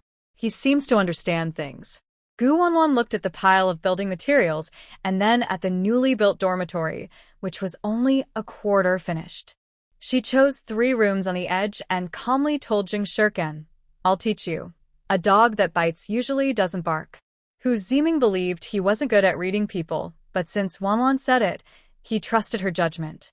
Seeing Gu Wanwan pick her rooms, Zheng Shirkin chose the one next to her. Wanwan, shall we start building the house now? Do we want to stay up all night? Hu Ziming naturally chose the room next to Zheng Shirkin, with Wanwan and Cannon in the middle. Gu Wanwan shook her head. Her eyes caught a sneaky figure hiding behind a tree. There's no rush in the first 3 or 4 days. Yen Duong was stunned. He had planned to come over and cause trouble, but Gu Wanwan and the others hadn't done anything. 2 peaceful days passed. Today, Gu Wanwan and her group were preparing breakfast. The new and old workers seemed to have reached an understanding. No one spoke about their rations. As expected, Gu Wanwan remained calm as ever. Are you refusing to let us cook? The old workers had been unhappy for a while. Last night, the old and new workers held a meeting and decided to kick Gu Wanwan and her group out. How dare you ask? Who knows if you'll steal food and ruin our supplies? How much can you eat? Don't you have any idea? We've been starving these 3 days. Xiong Ziyuan cleared his throat and said, Gu Jiqing, to avoid conflicts, you can cook separately from now on. If you want to use the kitchen, you have to wait until we've finished cooking. No need to bother. We have our own pots, Guan replied, having achieved her goal and turning to leave. Hu Jiming and Zheng Shirkan secretly cheered. They were finally free from having to eat wild vegetables with the workers. Today was the first day for the new workers to start work. When they heard the bell from the brigade, everyone gathered at the meeting point. Before the brigade leader assigned tasks, Yu Tsuehua hurried over with her son. Gu Jiqing, you and my son are really a perfect match. Later, you can follow him to the fields. This is my eldest son, Ding Qidong. Isn't he handsome? He's been smart since he was a child and very well educated. After finishing middle school, he was often praised by his teachers, who said he's like a star of talent. Yu Tsuehua enthusiastically introduced her son, then gave him a meaningful look. The villagers watching heard this, and all rolled their eyes. Yu Tsuehua was at it again. She wouldn't stop boasting about her son, praising him as handsome as Pan and a genius of the ages. It was clear she wouldn't settle down until everyone admired her. Yu Tsuehua didn't care if others reported her futile ideas, nor did she fear the village head. She just wanted the villagers to envy her. There was no stopping her. Her family, the Ding family, was so outstanding that they always outshone the village head's family. I'm not bragging. My son is destined to be the future village head of Xiangyang, she declared. Her words implied that if someone married her son, Guan would become the wife of the village head. What a glorious honor. Even a fool would see how to choose. Ding Qidong, upon first seeing Guan, was completely captivated by her beauty. He pretended to be gentle and refined, almost saying, "Miss Gu, it's a pleasure to meet you. Among all women I've seen, you are the most beautiful. I can't help but be moved. As the saying goes, fate brings us together from afar. Let's unite and create a beautiful story in Xiangyang village soon." The villagers watching. What's with this pretentious speech? They didn't understand it and couldn't sympathize with the lack of education. Zheng Shirkan snorted with laughter, almost unable to hold it in. He leaned close to Guan's ear and whispered, "Guan, is this guy joking? It's a pity he's not on stage singing." Hu Jiming found it hard to say anything. According to Guan, Ding Qidong was too greasy and over the top. Zheng Jiliang and the old educated youths looked on eagerly, finally witnessing Guan being put on the spot. The Ding family wasn't just any ordinary family. They weren't someone Guan could offend casually. Secretary Ding and the village head were always rivals, and Yu Tsuehua's family was from Qingshan Brigade. Even the village head had to be cautious when dealing with Secretary Ding. Guan shouldn't think she could act recklessly just because she had the village head's backing. The village head might be in trouble himself. Guan Qi watched happily from the side. Guan finally had her comeuppance. If she refused the Ding family openly, they'd be embarrassed. But instead, Guan would have to face the Ding family's retaliation. After all, Secretary Ding wasn't someone to be trifled with. Liang Xin burst out laughing. What a talent. Ding Qidong was clearly just trying to embarrass Guan. Hu Pandai was happy to see this and joined in the teasing, saying, "Gu Jiqing, your son, Ding Ji's son, is proposing to you publicly. You should give him an answer." Yan Duong, feeling that if he couldn't get what he wanted, he would ruin her confidence, shouted, "Say yes, say yes." Guan examined Ding Qidong's outfit. He didn't look very good, but he dressed more fancy than city folks, wearing a shirt, trousers, black leather shoes, and even styled his hair with hair oil into a slicked-back look, paired with glasses that made him seem out of place among the villagers. He looked plain and rustic, not handsome and elegant as expected. "Comrade Ding, you came to work dressed like that. Are you feeling proud? Or am I just unknowing? Is it common in Yangyang village to dress like you? Since your son is talented, why only study middle school and not high school? Ding Ji's family doesn't seem poor, so they shouldn't struggle to pay for school, right?"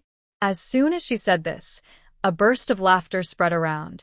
Yu Tsuehua didn't expect Guan to be so disrespectful. Her son already considered it a great honor that Guan liked him. The Ding family helped her escape the wolf den of the youth camp, But Gu Wuan showed no gratitude and publicly mocked her son? Gu Jiqing, what do you mean? Ding Qidong felt a bit embarrassed and annoyed. He decided to forgive her ignorance because Gu Wuan was pretty, but from now on no more nonsense in the Ding family. Gu Jiqing, I believe that fate is destined. Gu Wuan, mischievous and cheeky, interrupted him. Aunt you, Comrade Ding, haven't you heard?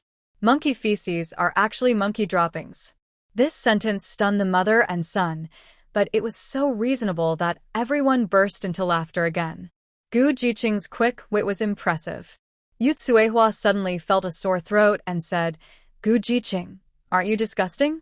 Just thinking about it makes me want to. Gu Wuan continued to be herself and shot back, no matter how stinky monkey feces are. How can your mouth be so foul?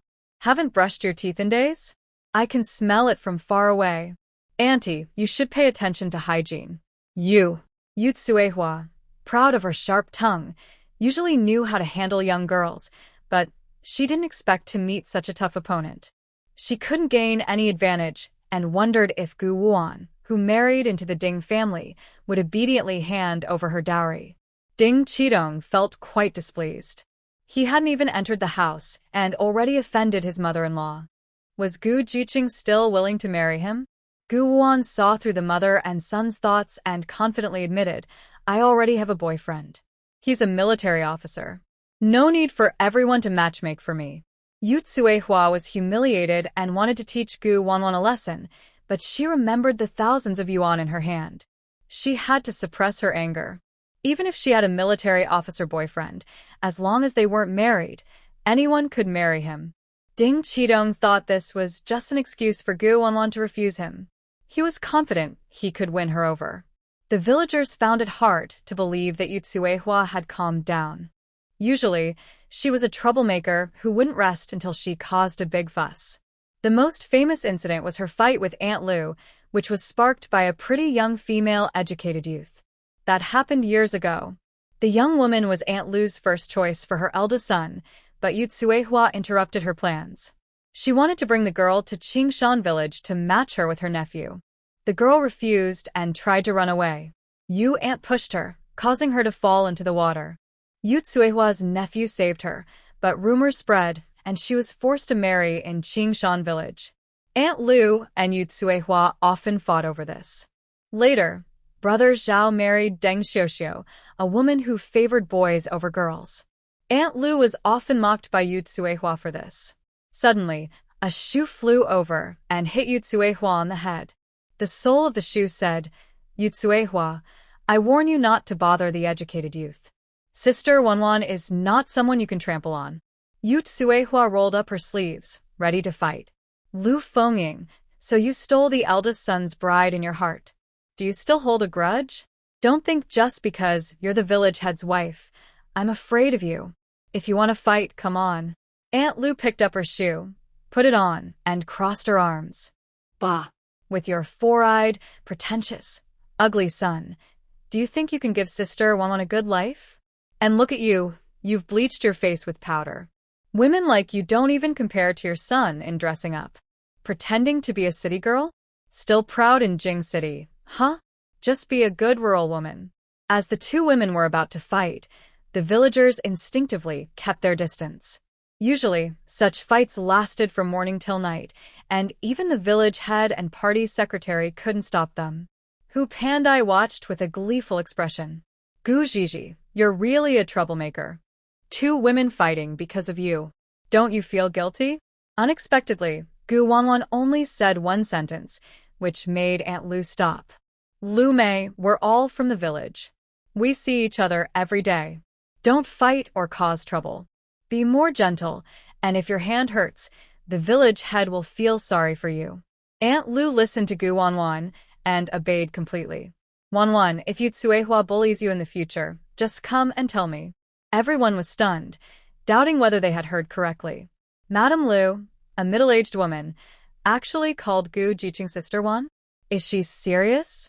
At her age, isn't that embarrassing? She is the wife of the team leader, a well-known figure in Xiangyang village, yet she willingly calls the new youth little sister. Yu Tsuehua and her son looked at the two women calling each other sisters. their expressions as if they'd eaten something bitter.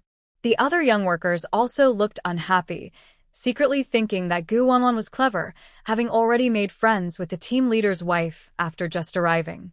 Zhao Guoming, standing outside the crowd, blushed and cleared his throat, shouting, "Everyone be quiet. Today is the first day for the new youth to start work. We need to get along peacefully. Anyone who slacks off or cheats will not get work points and will have to exchange them for grain. Don't come crying to me. Now I will assign work. Those whose names I call go get tools. Zheng Jiliang, Chen Jili, Hianwei, go plow the fields. Gan Shi, Liang Xian, Hu Pandai, and the old youth go. Be very careful not to pull out the sweet potato seedlings. Today's task is weeding. I'll take care of the new youth. Guan, Zheng Shirkan, Hu Jiming, you go cut pig grass." As soon as he finished, many of the young workers protested. Even the old youth voiced their opposition.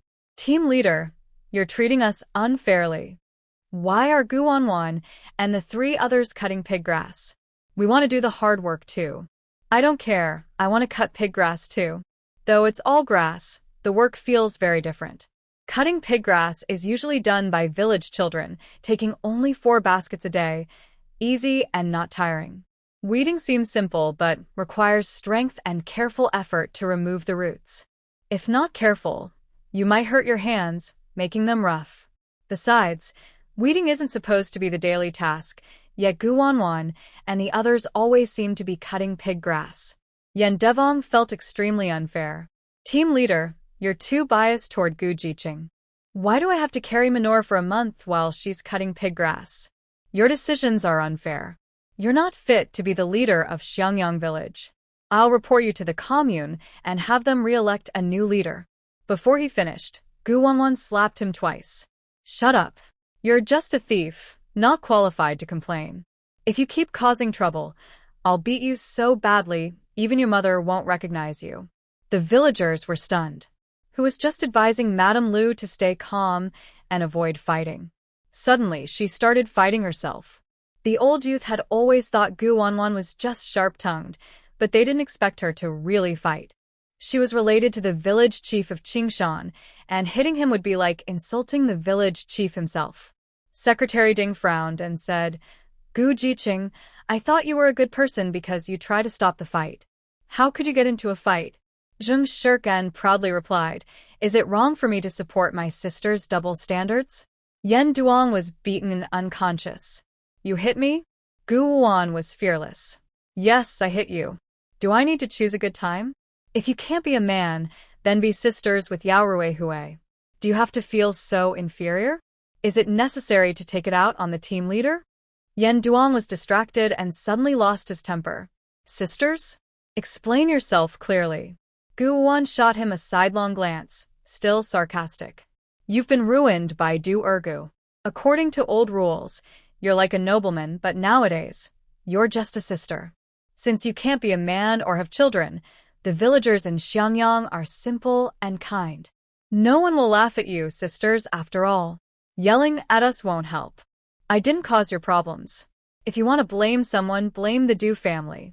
She openly sowed discord, undoubtedly deepening Yan Diwang's resentment. He felt his brother's pain even more. Because of Du Ergu's kick, he couldn't even stand to flirt with widows. Du Ergu, if he hadn't ruined him, his name wouldn't be Yan Duong. Liang Xian seemed to have caught the team leader's weakness and openly challenged him.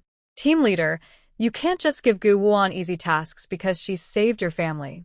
I also want to work on pigsty cleaning. If you disagree, I'll report you for abuse of power." Hu Pandai quickly raised her hand, afraid of being left out. "I also want to work on pigsty cleaning. I hope the team leader will be fair." Zheng Jiliang and others were already preparing to report to the Commune. They thought the team leader would refuse, but he agreed readily. "If you want to work on pigsty cleaning, I won't stop you. But I must remind you, it only earns 4 work points a day. If you don't rely on work points to live, I respect your decision." "Then I won't work on pigsty cleaning." Hu Pandai immediately changed her mind. Her family was poorer than Guwan's, and she had to rely on herself for food. 4 work points a day weren't enough to support herself, let alone send grain home. Guan Qi, unlike Liang Xian, was not so naive. Offending the team leader might not be a good idea. She regretted not having the ability to make the team leader owe her a favor. Team leader, we will go the fields. Liang Xian was reluctant and stubbornly said, my family will send money. We won't starve. Besides, Uncle Ko, the deputy director, gave me some money. If it's not enough, I will ask them for more. Guan Qi secretly thought Liang Xian was foolish. How long would it take for Liang Xian's family to send money? Would Liang Xian's sister-in-law not have opinions about it? Later, I will find Kugongda to ask for money. Kugongda is just Liang Xian's uncle's friend, not a relative of Liang Xian. He can't always help them financially. If he gives money too often, it will become annoying. Liang Xian comes from a good family, but unfortunately, her emotional and social intelligence are not high. Aunt you should leave your monkey manure for other young women from the rural areas. Our Liang Xian family is full of workers, either factory managers or officials. I'm going to feed the pigs now. After saying this, Gu Wandan led Zheng Shirkan and Hu Jiming to get the tools. The scorekeeper, Shi Yueling, saw the three come to get tools and introduced herself first. My father is Shi Dazhuang, the accountant in Xiangyang village. My name is Shi Yueling. You must be Gu Zhijing. I heard about how you drove away the troublemakers from Qingshan village.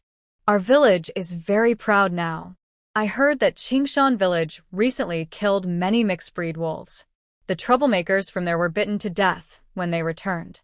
Captain Li Wuda is very angry. The troublemakers' families are devastated and want to bury someone with them. They might cause trouble for Xiangyang village. You young workers should be careful. Hello, I am Gu Wandan. She shook hands with Shi Yueling. This is Zheng Shirkan and Hu Jiming. Seeing they had no airs of city folks, Shi Yueling chatted with them for a while. We are all from Xiangyang village now, so we are friends. But I have to warn you about some things in our village. You should be careful. Zheng Shirkan was very curious and eager to hear more. What is it?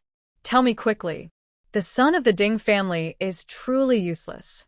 Fortunately, Yu Tsuehua praised him extravagantly. The eldest son, Ding Qidong, acts all serious and proper. The second son, Ding Qinan, is proud but foolish. The youngest daughter, Ding Yanli, is shameless and calls herself the wife of the Fu family's fourth son-in-law, claiming she will marry Jingchen when he returns. When the Fu family called the army to ask, they learned Jingchen was on his way home, which made Ding Yanli very proud. Seeing her, I felt annoyed. She isn't even married yet, but she keeps running to the Fu family every day, acting like they are her future in-laws. It's so embarrassing. She only helped Jingchen a few times before, and now she's acting like she's in love. The girls in the village all flatter her, saying she'll be a good wife to a government official someday. I don't believe Jingchen would like someone like her. Jingchen is my... She didn't want to say more face-to-face, so she changed the subject. The elders of the Fu family are really clueless. Because Ding Yanli is the daughter of the village secretary, they didn't discuss it with Jingchen's parents or get Jingchen's approval before deciding on the marriage. I heard the Ding family has even prepared her dowry. Everything is ready, just waiting for the right moment. As soon as Jingchen returns to the village, they'll get married. Luckily, not everyone in the Fu family agrees. Fu Xiangling, my younger sister, also strongly opposes. She protests more than anyone. But strangely, I feel like Fu Xiangling's gaze at Jingchen is a bit off. Jingchen was born to work hard, and the Fu family relies on him to support them. If I were Jingchen's wife, I would definitely want to split the family. Guan Wanwan squinted her eyes. Her unfaithful husband hadn't even returned to the village yet, and he already caused her to have a rival. Whether in modern times or the past, his charm hasn't faded. He has the potential to attract many women. Zheng Shirkan listened eagerly, eager to meet Jingchen and see how he could attract so many girls. Shi Yueling realized she kept complaining and felt a bit embarrassed. Anyway, besides Jingchen and Fu Xiangling, the rest of the Fu family doesn't matter. Du Ergu from the Du family is very flirtatious. Galifeng loves her second son, and Dunyodon the most. Duyongtai, my father says he's a smiling tiger. Their daughter, Du Xiaoju, recently started working as a temporary clerk at the post office and seems close to getting a permanent position. That Gu family also has many problems. Old Lady Gu often hits her youngest daughter and 2 grandchildren, leaving them badly bruised. It's pitiful, but if you meet them, don't be too kind, or they'll take advantage of you. Also, Old Lady Gu's eldest daughter-in-law is Li Xiuhong, the sister of the Qingshan Brigade leader. Without meaning to say too much, you all should go to work now. The baskets, sickles, and shovels are here. Stay on the outskirts and do your work. Do not go deep into the mountains, as there are fierce wild animals inside. When you finish gathering pig grass, bring it to the pigpen warehouse. After giving these instructions, Guan and the 3 others took their tools and headed up the mountain. As they passed the fields, Ganqi, Liang Xian, and others were already working. Liang Xian plucked a grass and suddenly shouted loudly, complaining that her hands hurt and had become rough. The village women working nearby looked at her with disgust. The new young workers are so delicate. They're not cut out for work and slow down our progress. If your hands are rough, then go pick pig grass. No one is stopping you. Zhao Guoming shouted loudly, Liang, stop complaining and go help Yan Duong with manure. The villagers didn't care much about the young workers gathering pig grass. In fact, earning a little extra work credit meant less grain to exchange. Gathering pig grass seems simple, but it's not always easy to finish early every day. There are many children doing this, and the grass outside the perimeter is almost gone. To gather quickly, they have to go inside, but that's where wild animals gather. If they accidentally enter, they might be attacked. Many children from the village have lost their lives this way.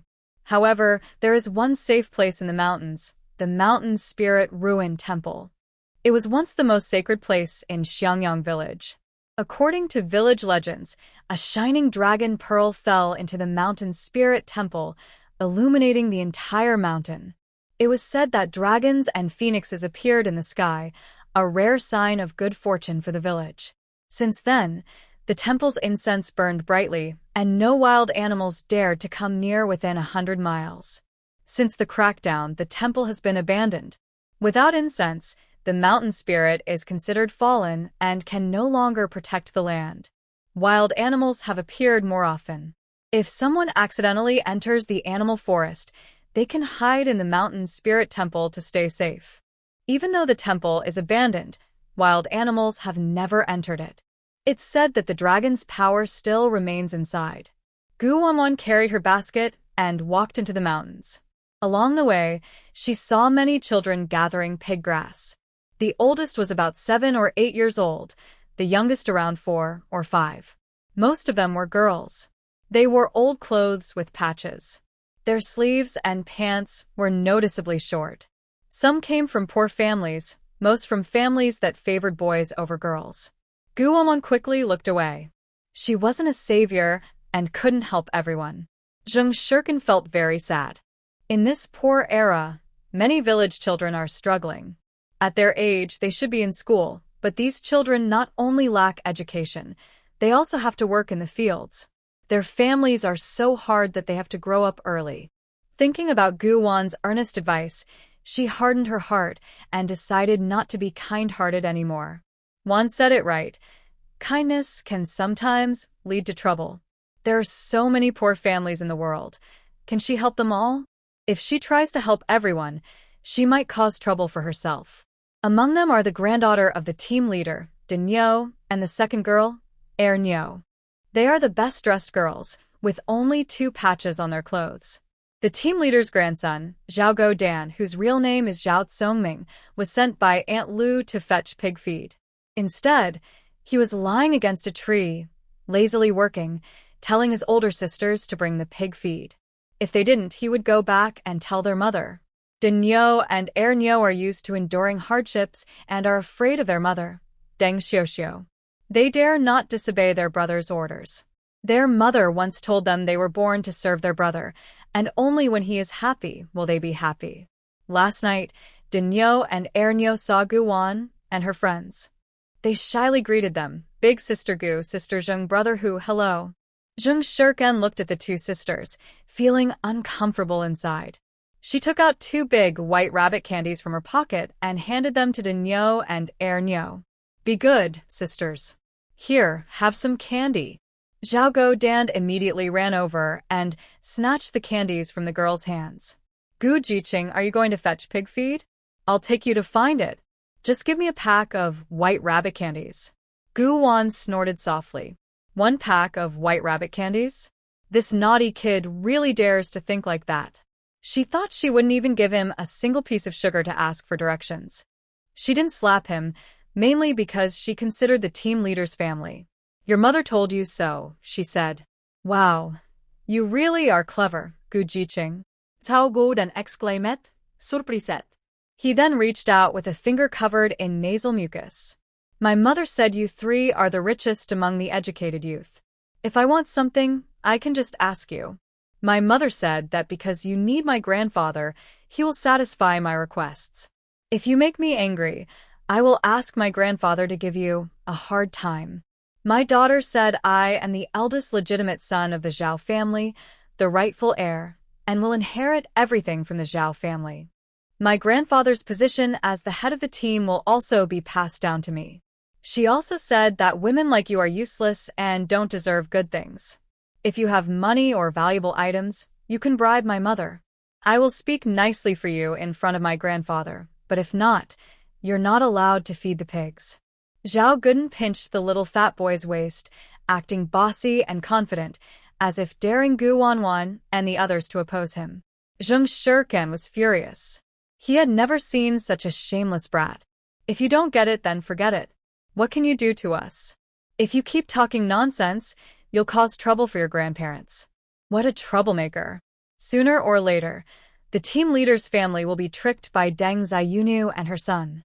The position of team leader isn't decided by us. It's up to the higher authorities. Hu Jiming tried to reason with the stubborn boy, but he was too unruly. Zhao Guodan was fed up. He glared at them fiercely. I'll tell my mother. If you bully me, my grandparents love me the most. If I cry, you're finished. If you don't give me 2 big white rabbit candies, this isn't over. Zhao Guodan was very stubborn, just like Deng Ziyunu's daughter.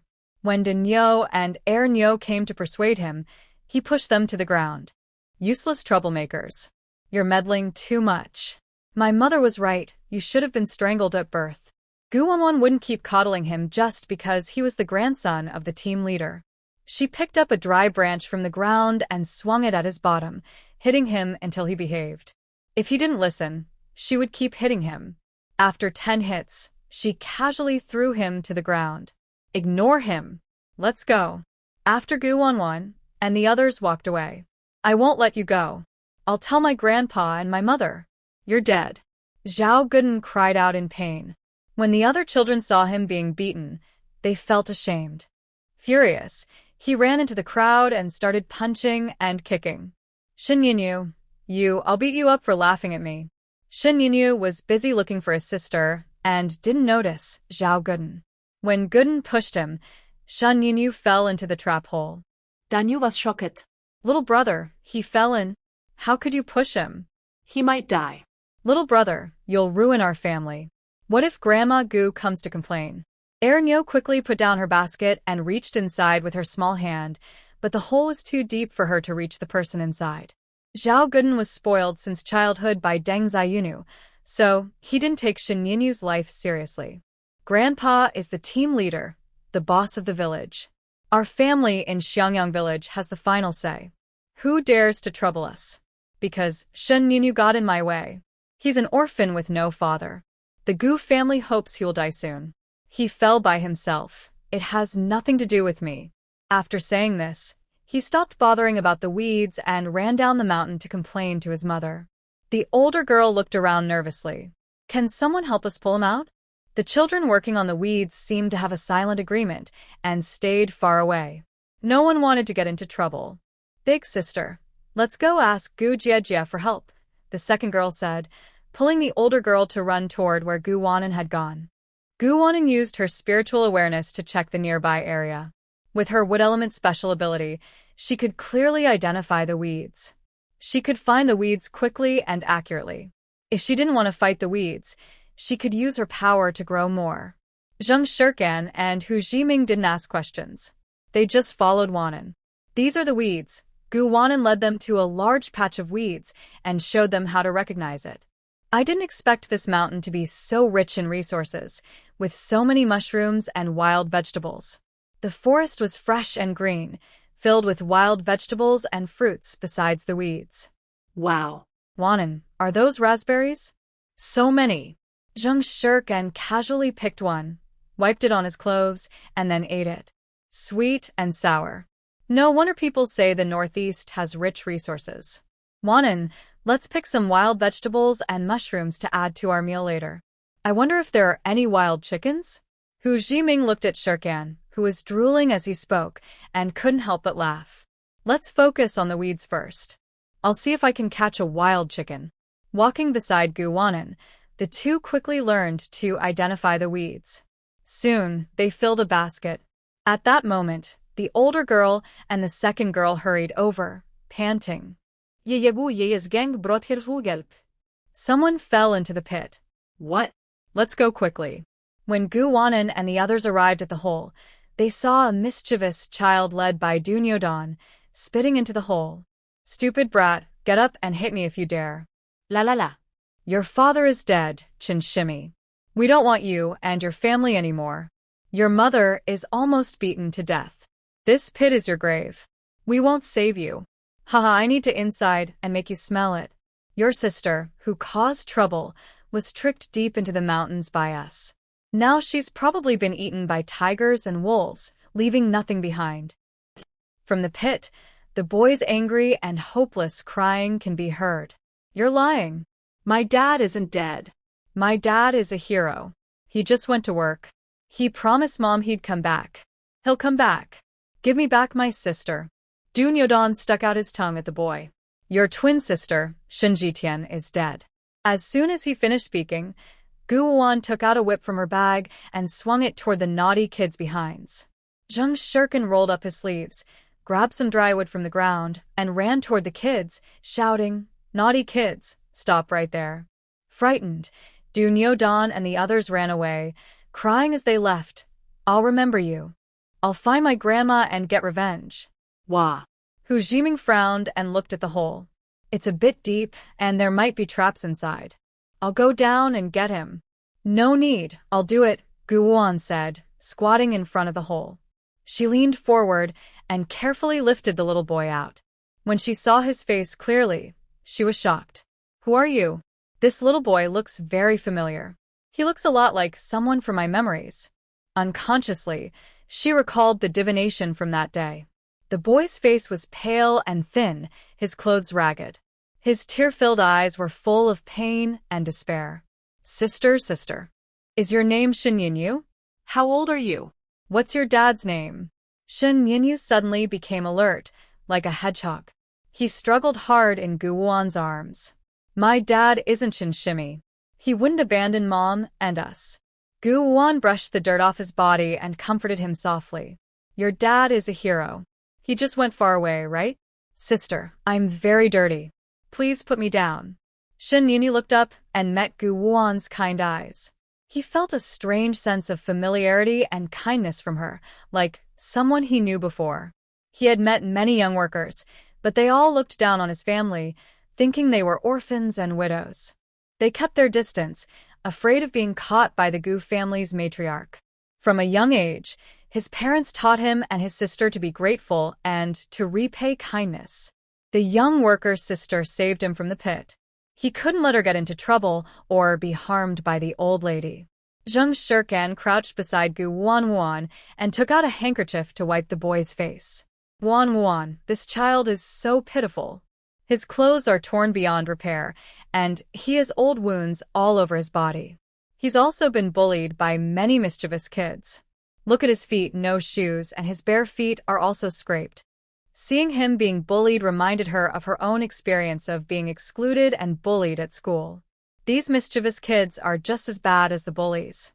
Gu Wan took out simple disinfecting tools from her bag and treated Shin Yenyu's wounds. The older girl and the second girl looked at Shen Yanyu with envy, confused about why Gu Ziqing was so kind to him. The situation of their mother and son in the village was as bad as the troublemakers in the pigsty. Hu Zhiming had never seen Gu Wanwan care so much for a poor child before. This child was even avoided by the villagers of Xiangyang. He didn't ask too many questions. Wanwan would tell them if she wanted to. He guessed this child was very important to her. Big girl, second girl, you two go down the mountain first. Thank you for today. Here's some milk candies as a reward from your brother and sister. He took out a big white rabbit candy from his bag and handed it to the sisters. The girls were surprised and a little scared but couldn't resist the temptation of the white rabbit. In the end, they each took a piece, put it in their pockets, and carried their small baskets down the mountain. Shen Yanyu didn't understand why Gu Ziqing didn't dislike him.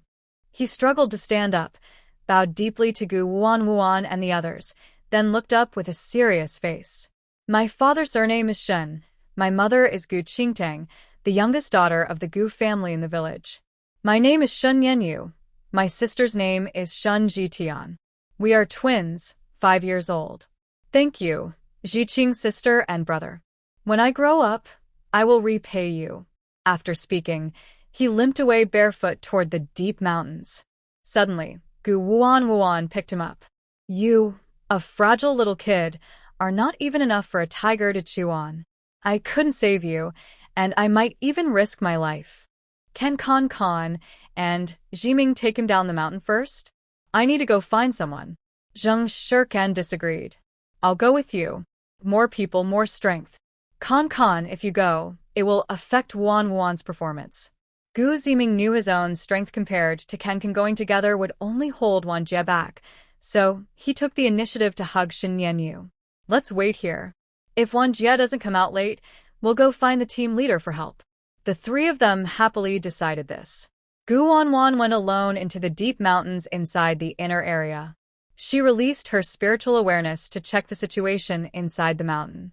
The deeper she went, the more she sensed something unusual. She took out a compass and a guide from her space, but the needle kept spinning, as if being disturbed by something. I think I smell treasure, she said. Fuzai, Master, I feel an unusual aura in the mountains. This Yangyang village isn't simple. Are Yenda Wang and Qing Shan team here for it? Gu Wanwan released her mental power again but found nothing. When she reopened her spiritual awareness, she saw a flash of golden light in the forest's depths, gone in an instant. My mental power is being blocked. There's something interfering with my abilities inside. The target is too far for me to sense with my current level. Could it be? Never mind, I'll find someone first. There will be time later to explore the secrets of Yangyang village. Not long after entering the mountain, Gu Wanwan heard a whistling sound. She probed with her awareness and saw a huge tiger opening its bloody mouth, about to swallow a girl lying unconscious on the ground. The girl's arms were bleeding heavily, with wounds deep enough to see the bone. It was clear she had been bitten by the tiger before. Quick as lightning, Gu Wanwan teleported in front of the tiger and snatched the girl from its jaws. The tiger was stunned. After a roar, it snarled and lunged at Gu Wanwan. Gu Wanwan raised her hand, and suddenly, ice spears formed in front of her, shooting rapidly toward the tiger. The tiger felt a powerful pressure and, frightened, turned and ran away. In the next moment, countless vines sprouted from its body, entangling it tightly. The tiger struggled desperately, howling in pain, until it gradually fell silent. Gu Wanwan stored the tiger in her space, then used her wood element healing abilities to channel energy into the girl's body. The wounds on her arms visibly healed. She took out spiritual spring water from her space and fed it to the girl.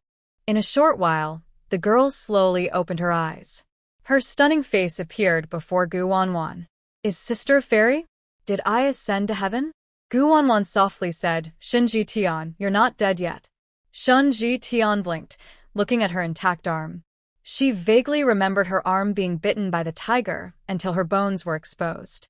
Why was she healed now? Could she be mistaken? My sister, how do you know about me? Are you sent by Dad to rescue me? Gu Wanwan looked down at the thin little girl. Her clothes were loose and made from patched-up, dull gray rags. She wore inappropriate shoes for her age, probably old, discarded shoes. Your brother was pushed into a hole while looking for you. I just saved him. Little girl, why did you go deep into the mountain? You shouldn't be so reckless. Maybe because she sensed Guan meant no harm, Shen Zidiang quietly shared her feelings of sadness. They don't let me gather pig grass outside. If I don't work, Grandma gets angry and won't give us food. I heard there are many herbs in the mountains and I want to pick some. Big sister, thank you for saving me. Please put me down quickly. I don't want to cause you trouble. As she spoke, tears fell like beads breaking from a string. She didn't gather enough pig grass, so she couldn't earn points. Her grandma would beat her badly, and her mother was already hurt all over. She had been sick for a long time without medicine. She and her brother had begged Grandma to let them stay, kneeling for several nights, but Grandma ignored them. She watched helplessly as her mother seemed close to death. Grandma refused to take her mother to the doctor and made her work while sick. What could they do? Over the past 2 years, their mother worked hard despite her poor health just to feed them. Every day, she earned 10 points without fail. She and her children did all the tough chores like laundry and cooking. They worked the hardest but still couldn't get enough to eat. Their home was just a simple wooden shed. In past cold winters, the mother and children huddled together, struggling through the cold. When their father was alive, he protected them. Grandma's house couldn't take advantage of them. Their parents loved each other very much. Their father was skilled at everything and did all the chores himself. He built their new house with his own hands. The family was happy for 2 years until the father left for some reason. Since then, they lost contact. Their once happy new home was forcibly taken over by Grandma, and even the savings their father left for their mother was stolen. From that moment on, they never had a full meal again. They are so miserable, and Grandma's family still won't leave them alone. They spread rumors that Dad is a heartless man and insult Mom, calling her ugly and saying she is eager to cling to others, unfaithful, and unwanted. They say she deserves to be abandoned and even provoke Mom by saying Dad went to the city to find a beautiful wife and is now living happily, no longer wanting Mom and them. Dad, where are you? Mom is sick. Please come back. The girl cried desperately, as if all her 2 years of suffering were pouring out. I can't save Mom or my little brother. We're so hungry, we can barely hold on. How will we live in the future? Guan deeply felt the pain of separation from loved ones. All she could do now was hold the little girl. Your dad will come back. Only your mom can stand up herself and fight against Grandma Gu. As for your mom's illness, it doesn't matter. Sister, I know some medicine. I can help your mom get better. Shun Jitian suddenly lifted her tear-streaked face, then sadly looked down. But we don't have any money. Guan smiled gently. No money needed. After confirming that Guan wasn't joking, Shun Jitian finally stopped crying. Why is sister so good to us? We're very poor and have nothing. Guan said meaningfully. Maybe it's fate. Shun Jitian stared at Guan intently, as if remembering something. Sister and the grandparents in the barn are good people, just like us. Only they dare to talk to us in the village. Sister looks a lot like Anin and Yuyu. Guan was momentarily stunned. Have you seen them? Shun Jitian nodded seriously. They are twins like us, often bullied by Du Nyodan and others. The Du family doesn't give them enough food. My mom felt sorry for them and saved some of her own food to give to them. They are even more pitiful than us. Both of their parents are gone. But we haven't seen them for several days. Yu was taken away by Du Yongtai early on. I heard someone in the city wants to adopt a child, and the conditions are good. And it was taken by Gao Lifeng a few nights ago. My mom saw it. Only Anin and Yu dare to be friends with us in the village. And the grandparents in the barn are very kind. They even teach us to read and write. My mom doesn't dare get too close to them, afraid of frightening them because she was disfigured as a child. She knows the grandparents have little food, so she often picks wild vegetables and fruits to bring to them. The grandparents give my mom money, but she refuses to take it, saying they are all lost souls in the world. Gu Wanwan did not expect that the mother and her 2 children, along with the twin boys, would have some connection. It seemed that fate had its own plans. She stood up holding Shin Jitian. Although the girl was 5 years old, she was seriously underdeveloped and looked only about 3. Let's go down the mountain first. I'll think of a way to help you later. On the way, Gu Wanwan learned from the girl how terrible Gu Posi's family was. Gu Posi is occupying the house your father built. Do you want to take it back? Even if you can't, you should make them pay rent. If they refuse, we can even push the house down. Don't let those ungrateful people get away with it. But only if your mother dares to stand up to them. Well, I'll talk to your mother when I see her. Suddenly, 3 wild chickens flapped their wings and flew past them. Big sister, those are wild chickens. Gu Wanwan remained calm. She took out a whip from her bag and swung it. The whip hit one of the chickens, knocking it to the ground, where it stayed still. Shin Jitian's eyes sparkled with admiration. Big sister, you're so amazing. Gu Wanwan put down the little girl, picked up the 3 chickens from the ground, and casually found 6 eggs where the chickens had flown out from. Looks like we're in for a good meal today. While Shin Jitian wasn't paying attention, she used her space to take out a basket, placing the chickens and eggs inside. Shin Jitian didn't notice anything unusual. She often found baskets in the mountains, left behind by people gathering mountain herbs. The little girl was quick and helped Gu Wanwan dig up wild vegetables, covering the basket. After sealing the basket, Gu Wanwan carried Shin Jitian out of the deep mountain and met up with Zheng Shirkan and others. Hu Ziming saw that Gu Wanwan hadn't returned for a long time and turned to go down the mountain to find the team leader, but Zheng Shirkan called out to him, Wanwan is back. They are safe. Big sister. Shin Yunyu struggled free from Hu Ziming and ran excitedly toward the 2. He rushed straight to Gu Wanwan and knelt down suddenly. If Gu Wanwan hadn't stopped him, he might have kowtowed. Gu Wanwan put down the little girl and quickly pulled up the little boy. Your sister was almost eaten by a tiger just now. You're not allowed to go deep into the mountain alone anymore. Shin Jitian lowered her head. But if I don't go, I can't find pigs and grass and there'll be no food. Shin Yunyu held his sister's hand, his eyes turning red, but he stubbornly refused to cry. Gu Wanwan patted their heads and took out 4 pieces of egg cake from her bag, giving 2 to each of them. Despite their stomachs growling with hunger, the brother and sister still didn't reach out for food. Sister Wanwan, food is precious. We can't take it. Our parents have taught us to be good people.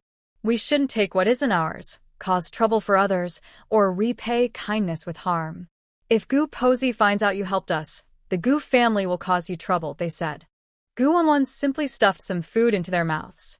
Your parents didn't teach you that elders should be respected and given thanks? Eating gives you strength to protect your mother, she said. The siblings swallowed, their eyes filling with tears from the delicious egg cake. When their father was alive, they never lacked food. Whenever he went out, he always brought back snacks and toys. Those were the happiest days for the brother and sister. Zheng Shirkan and Hu Ziming took dried meat and cookies from their bags and handed them to the siblings. This is from your older brother and sister. Don't refuse, they said. Hearing Gu Wanwan mention the sibling situation, Zheng Shirkan felt mixed emotions. Wanwan, tomorrow let's go to the supply and marketing cooperative to buy them new clothes and shoes. Their mother probably isn't a relative of the Gu family. It's terrible to take someone's house and property and bully orphans and widows. That's just too much. Hu Ziming thought of another important issue. We need to plan carefully. I'm worried the mother and children might lose their clothes and shoes. We need to solve this problem at the root. After Gu Wanwan and her group left the mountain, Hu Ziming and Zheng Shirkan went to the pigsty and warehouse to feed the pigs. Gu Wanwan deliberately avoided the fields and took the brother and sister to the village head's house, planning to seek justice for them. Before they reached the village head's house, they heard Deng Zayunu cursing loudly. Gu Wanwan, that wicked girl, beat my dog Den so badly.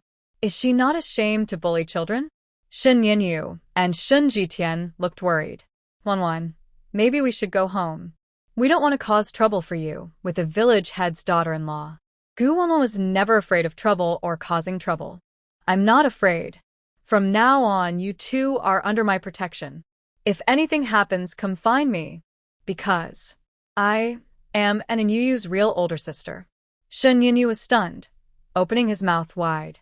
An Inyu was kidnapped by the Du family. The Du family isn't good. Shin Jitian, hearing that Gu Wanwan and an Inyu are siblings, admired her even more. Don't worry, sister. We will help you find an Inyu. I know Yongsan well. I'll ask around for you. Gu Wanwan gently touched their heads. When you come down, I will cook for us, iron pot stewed chicken. The brother and sister instinctively shook their heads. Even though they haven't eaten meat or eggs in 3 years, they still remember their parents' teachings. Sister will eat alone. You've already given us plenty of dried meat, eggs, and cakes. No need to give us more. If it were other children in Xiangyang village, they would be fighting to get food now. But these 2 siblings are almost starving and have no desires. Eating wild vegetables, roots, bark, or guanine soil. When your father comes back and sees you all thin and starved, he will feel sad. The Gu family has mistreated you, so you must live well and eat enough. Only then will you have the strength to fight back and completely escape from Grandma Gu. Gu Wanwan didn't give them a chance to refuse. She made the decision herself. I am here to save you and your mother, sent by your father. Do you listen to what sister says? The siblings' eyes lit up with hope. Yes. Their father didn't forget their mother or their little brother. He sent Wanwan to protect them. Does this mean they will soon reunite with their father? Will the hard days for mother and children soon end? At this moment, the brother and sister regained hope for the future. Zheng Shirkan and Hu Jiming finished gathering pig grass and ran back to meet Gu Wanwan. As they approached, they heard Deng Zion from the captain's family scolding loudly. Gu Wanwan is just a new young worker, stingy, and now she even hits children. If she doesn't pay 100 yuan, I will make things difficult for her.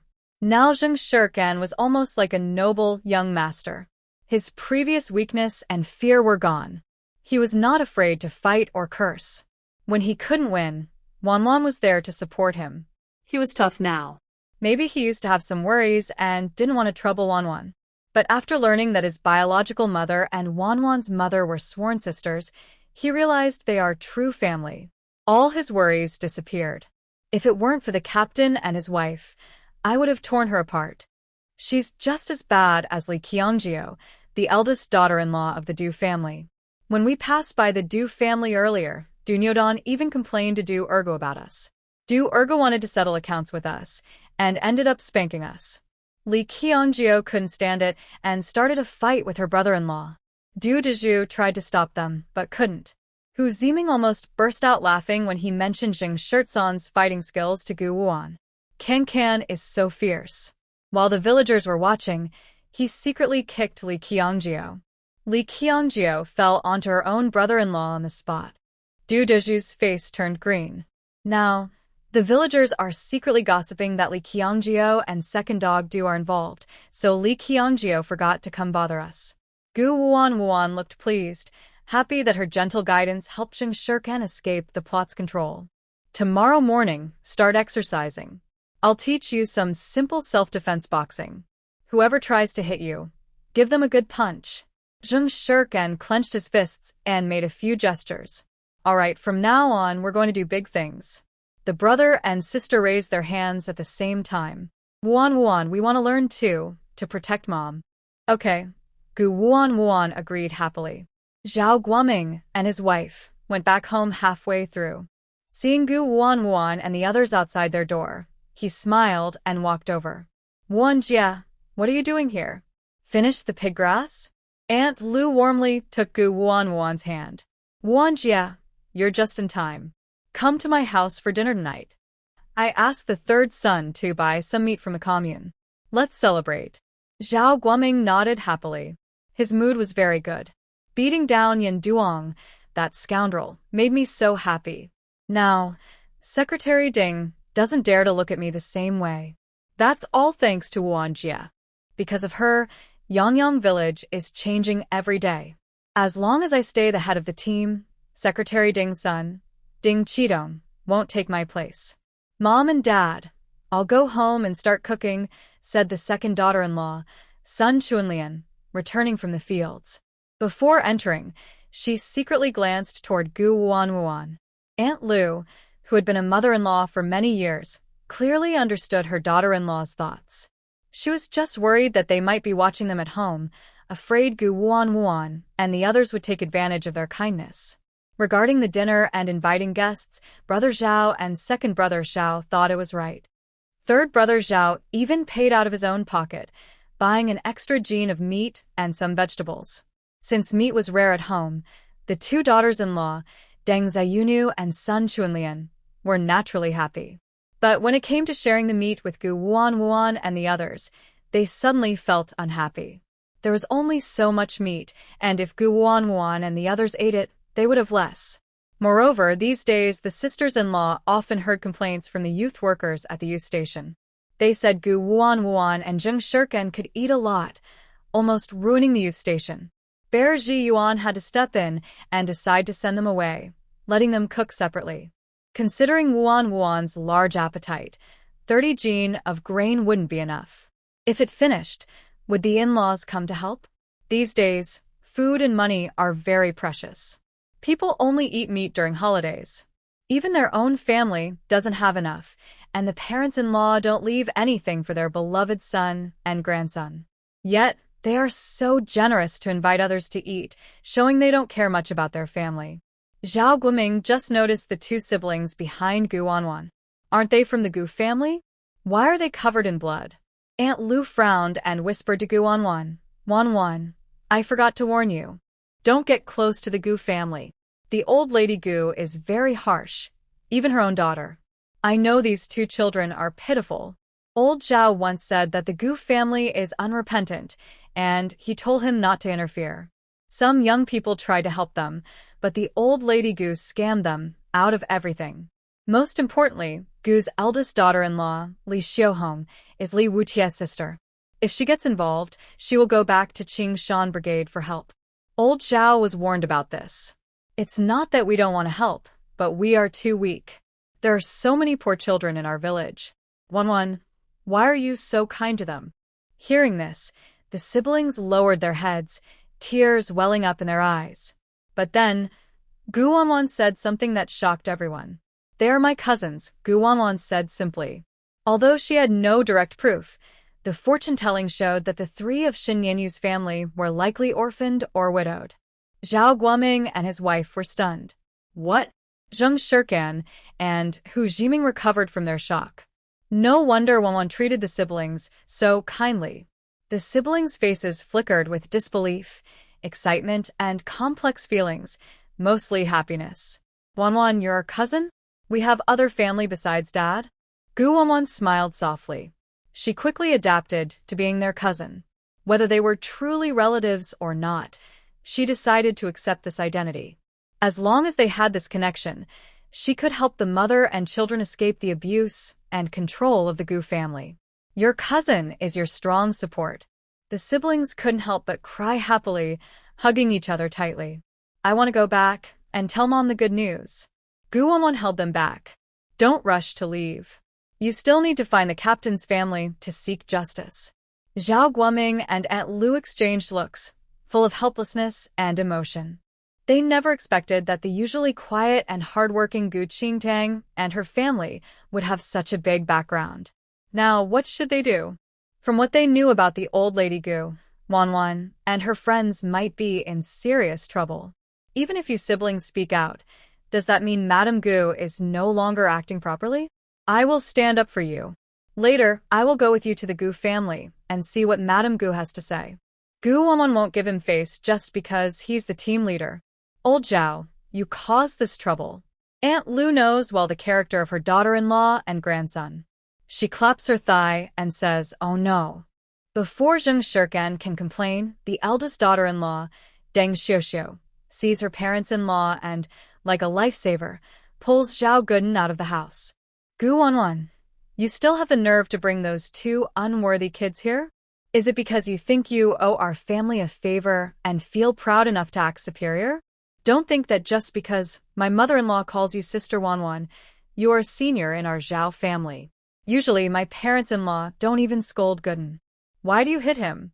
Sun Chunlian hears the noise and runs into the yard. She doesn't step forward to stop it, but chooses to watch coldly. Although her sister-in-law's words are harsh, Guan has indeed gone too far. A new educated youth shouldn't interfere in others' affairs or get involved with Zhao's family. If Guan can hit Gooden today, she might hit her precious son tomorrow. Deng Xiuxiu applies eye drops to her parents-in-law in front of everyone and loudly criticizes Guan's wrongdoings. Dad, Mom, you need to stand up for Gooden. Guan and them are bullying us. They know Gooden is our eldest son and grandson, yet they hit him so badly that his face is swollen. They don't respect us at all. I've never seen such a troublemaker among the educated youths. She came and made the old educated youths dislike her. She offended Secretary Ding's family and the Qingshan Brigade. The brigade will not let her go. Dad, Mom, you shouldn't help her. Otherwise, she'll drag us down. I also heard from the new educated youths that she tricked Malay Tai on the train and sent him to the police station. She's not afraid of the company commander's husband coming after her. Now, Malay Tai's family and relatives probably know, and they might come to cause trouble. In my opinion, Guan is a troublemaker. She still dares to come here to eat, even though she came empty-handed. She doesn't understand manners at all. There's no need for us to invite her. If they take advantage and come to ask for food every day, what then? We haven't even divided the family land, and if we give them grain, I won't agree. Deng Xiuxiu says what Sun Chunlian dares not say aloud. Sun Chunlian almost claps her hands in praise. Well done. If her parents-in-law really plan to support Guan, they will definitely divide the family. Zhao Gooden, while first blaming others, made funny faces at Guan. Grandpa and Grandma, help me teach those ungrateful people. Gooden is in so much pain, especially those two wicked kids. They are bad luck, just catch them and drown them in a pig cage. Guan was annoyed by him. In front of the team leader and his wife, she slapped him twice. Apologize to my cousin and his wife. If you don't, I'll beat you to death. Don't think just because you're the team leader's grandson, you can do whatever you want. Despicable person. You wicked woman. Let go of my son. Deng Ziyunu rushed to save her son, but was pushed away by Guan. Parents, did you see that? Guan is deliberately trying to hurt us. Zhao Daji, you better come back quickly. Someone is bullying your wife and son.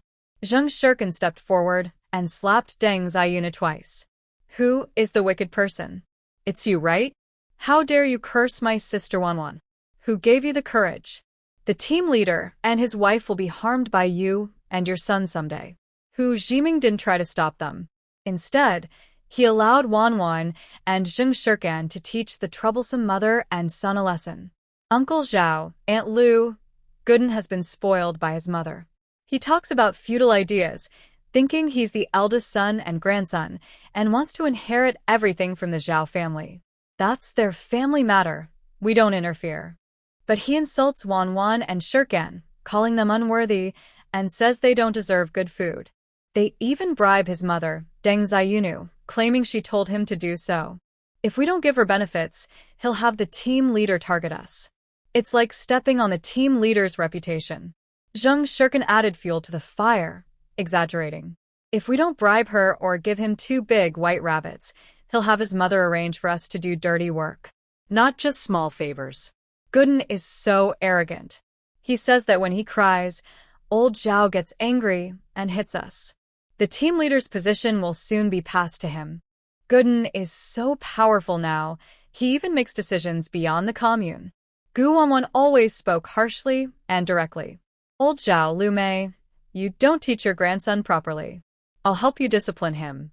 If he doesn't listen, forget it. But he even pushed Shen Nianyu into a pit, nearly killing him. If Dinyo and Nyo hadn't gone to find us, Nianyu would have died. Sun Chunlian was shocked. She knew her sister-in-law was reckless, but she never expected her to do such foolish things. She had always known her sister-in-law was difficult, but she never thought she would ask Gooden for money and candy or for 2 big white rabbits. Deng Ziyunu and her family really dared to think like that. Guan thought it was too lenient that she didn't beat the dog brat to death. Bribing the captain? The captain's position will be passed to his eldest son and legitimate grandson. These are deadly flaws. If this gets out to the Commune or Qingshan Brigade, the Zhao family will be finished, either losing the captain position or, at worst, the whole family being sent for re-education through labor. Gu Wanwan crossed her arms. Now, it depends on how the captain chooses, whether it's worth supporting him to rise to power, whether she and her husband will protect their eldest son and grandson and ignore the issue, or whether they will stand for justice and give Shin Ninyu an explanation. Zhao Guoming, don't let us down. Zhao Gudan's bad habits didn't change. He hid behind the captain and made faces at the siblings. Haha, I am Zhao's eldest grandson. My grandparents are too fond of me. You two worthless kids can die for all I care. Zheng Shirkin felt even more eager to hit him. If Hu Jiming hadn't stopped him, he might have gone over to beat the brat up. Seeing that her in-laws weren't moving, Deng Xiuxiu's confidence grew. She knew Gudan was the family's favorite. The in-laws favored their own family and wouldn't help outsiders. They still relied on the main family for support in old age. They wouldn't hit their own grandson just for an outsider. Gu Jiqing, if you dare to keep hitting him, and if you don't kowtow and apologize to us, and don't pay us 1,000 yuan, my in-laws won't let you go. The father-in-law now stood up, daring to challenge even Secretary Ding and Yan Duong, restoring villagers' confidence and support for the captain. She thought threatening with her in-laws would make Gu Wanwan and the others give in. But she didn't realize that her father-in-law's courage and confidence came from Gu Wanwan. She only wanted to drain Gu Wanwan's money, then send it back to her family to show off, improving her family's meals, and marrying her brother a city girl. If you can't pay, then give yourself to my family, marry my brother. I'll forgive you. As long as Gu Wanwan married her brother, the money she brought would belong to him. Sun Chuanlian watched Deng Xiuxiu's increasingly absurd words and was fed up with her sister-in-law's wild ideas. It seemed her sister-in-law's fuss was all about Gu Zhijian's money and people, to support her family and brother, and to marry her brother a city girl, without spending her own money. Her mind was spinning. Without giving her a look, Deng Xiuxiu's face was so red she couldn't understand why. She grabbed Deng Xiuxiu's hair and slapped her about 20 times. I have a boyfriend now. His name is Fu Jingchen from the Fu family in the village. If you try to arrange a marriage, I'll report you. Someone once foolishly tried to take my money and was sent to the northwest to do hard labor. Do you want to try that too? Unexpectedly, the next moment, Aunt Lu quickly rushed into the house, grabbed a feather duster, and started hitting Deng Ziyunu. I'll beat you, shameless little sister-in-law. Always stealing food from our home to support your family. I've tolerated it for a long time, but you still refuse to change. Now you even have designs on Wan's man. Do you know that arranged marriages and breaking military marriages can land you in jail? Our Zhao family has suffered enough because of you, a greedy troublemaker. You've caused chaos at home, your son isn't taught properly, and your daughter is mistreated. Do you think that just because you had a baby, I would forgive your actions? Bah. I've disliked you for a long time. If it weren't for my son, I would have divorced you long ago. One, Sister Zheng, hit her. Beat her as much as you want. I've tolerated her for a long time, but I don't want it anymore. With Aunt Lu's support, Zheng Shirkin couldn't wait to join the fight. Meanwhile, Zhao Guoming was not idle. He pressed Go Dan down on his lap and started scolding him, hitting him until Go Dan cried loudly. You're learning bad things instead of good. I don't have a grandson like you. If you don't apologize to the Shin siblings today, I will definitely punish you. Deng Ziyunu believed herself to be a hero of the Zhao family, and Go Dan thought he was the favored eldest grandson. Neither of them expected their in-laws to actually strike. They only heard Go Dan crying and shouting, You hit me. You're not my good grandparents. When you die, I won't break dishes on you. My grandma and grandpa are better, they never hit me. Unlike you, who favor the spoiled ones. I don't want you as my grandparents anymore. Zhao Guoming's heart sank instantly. He beat Go Dan even harder. If you like your maternal family so much, go back to the Deng family and be their grandson. Do you think the Deng family truly cares for you? They only want to get benefits from you and your mother. Without benefits, you'll be kicked out sooner or later. Deng Ziyunu was overwhelmed by Guan and the others beating and couldn't fight back. Do you have such a malicious mother-in-law who always turns her back on us? Marrying into your family has been the worst luck of my life. I'm so unlucky. I worked hard to give Zhao family a legitimate grandson, but you don't like me. I don't want to live anymore. Maybe I should just hang myself. The next moment, Guan took out a piece of rope from her bag and threw it in front of Deng Ziyunu. Yusti. Stop being so indecisive. If you don't move, I'll help you hang yourself and end your suffering. Deng Ziyunu was so stunned by her bold move. Parents, don't you think we can't rely on the main family to take care of us anymore? Aunt Lu spat fiercely. Stop threatening me. Who really supports whom? You're lazy. Since you had that kid, you never work outside. All the chores are done by my daughter. Your whole family is just lazy and greedy. Can I rely on the main household? The work points the eldest earns aren't enough for your family, and I have to make up the difference. Zhao Guoming grew more annoyed with Deng Ziyunu. I get a salary every month, and the third son has a job too. We all work outside to earn points, so we don't need to support your main and second households. My family lives happily and freely. The Zhao family has more than just that kid. If you don't like Zhao family, then go back to your parents' home. Our family is small, and I can't tolerate your nonsense. Sun Chunlian didn't want her in-laws to support Guan, but now, unexpectedly, they stopped supporting their main and second households altogether. Zhao Sange heard the news and hurried back just in time to see the scene. He decisively stepped forward. Parents, I will take care of you from now on. At that moment, big brother Zhao and second brother Zhao rushed back quickly. Parents, what exactly happened? Deng Ziyunu saw her savior and cried as she threw herself into Zhao Deji's arms. Dad, if you don't come back, they'll beat me to death. Guan, that shameless girl, even wants to hang me. Please help me get revenge and punish her. Zhao De frowned deeply. Mom and Dad, why are you hitting her? Aunt Lu looked at Zhao Deji with disappointment and anger. Your good wife is extorting 1,000 yuan from sister Wan and wants her to marry her younger brother. Your son, that kid, even worse, pushing Xinyinyu into a hole, almost killing him. Second brother Zhao, hearing this, already felt that his sister-in-law was unreasonable. When he heard his wife's son Chunlian briefly mention the situation, he looked at Deng Ziyunu with displeasure. Sister-in-law, if you want to support your family, you don't need to drag our Zhao family down. Do you think Dad, the team leader, has been in his position too long? Do you want the educated youths to bribe Dad? You dare to think that? Afraid that Party Secretary Deng will find a reason to remove Dad and give his son Ding Qidong his position? Without the team leader role, how will you be so arrogant? Guan watched the commotion and couldn't help but stir trouble. Yenda Wang is an insider at the educated youth point. Deng Ziyunu is also an insider of the Zhao family. Because of you, the Zhao family is declining. Brother Zhao immediately felt overwhelmed. After all, she was his wife and son. He couldn't just ignore them. Gu Jiqing, I apologize on behalf of my wife and son. Please don't be aggressive or use the fact that you saved our family to interfere in our affairs. Our family is already chaotic enough. Besides, what does Shun's family have to do with you? Do you need to stand up for them? Deng Ziyunu thought that with her husband's protection, her position in the Zhao family was secure. But she didn't realize. Zhao Guoming stepped forward and slapped his eldest son. Life is more important. The siblings are related to Sister Wan's cousin. Why can't they seek justice for their cousin?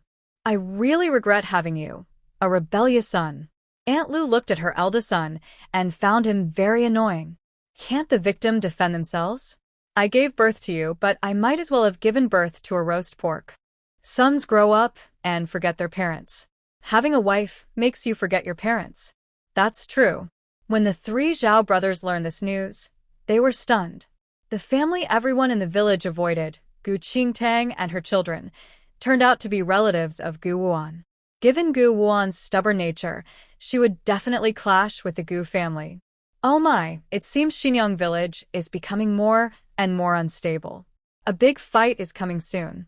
Seeing her parents' disappointed faces, Brother Zhao felt anxious and conflicted. Second brother Zhao didn't want his parents to interfere. It was exhausting and would only invite trouble from the Gu family and the Qing Mountain Brigade. Only third brother Zhao was thinking about how to help his savior get through this tough time. The sibling stood beside Guan, looking up with admiration. It felt so good to have a sister's protection. They were no longer helpless little victims anyone could bully. Deng Xiaoyunu saw her in-laws hit her eldest son and immediately found them very hateful.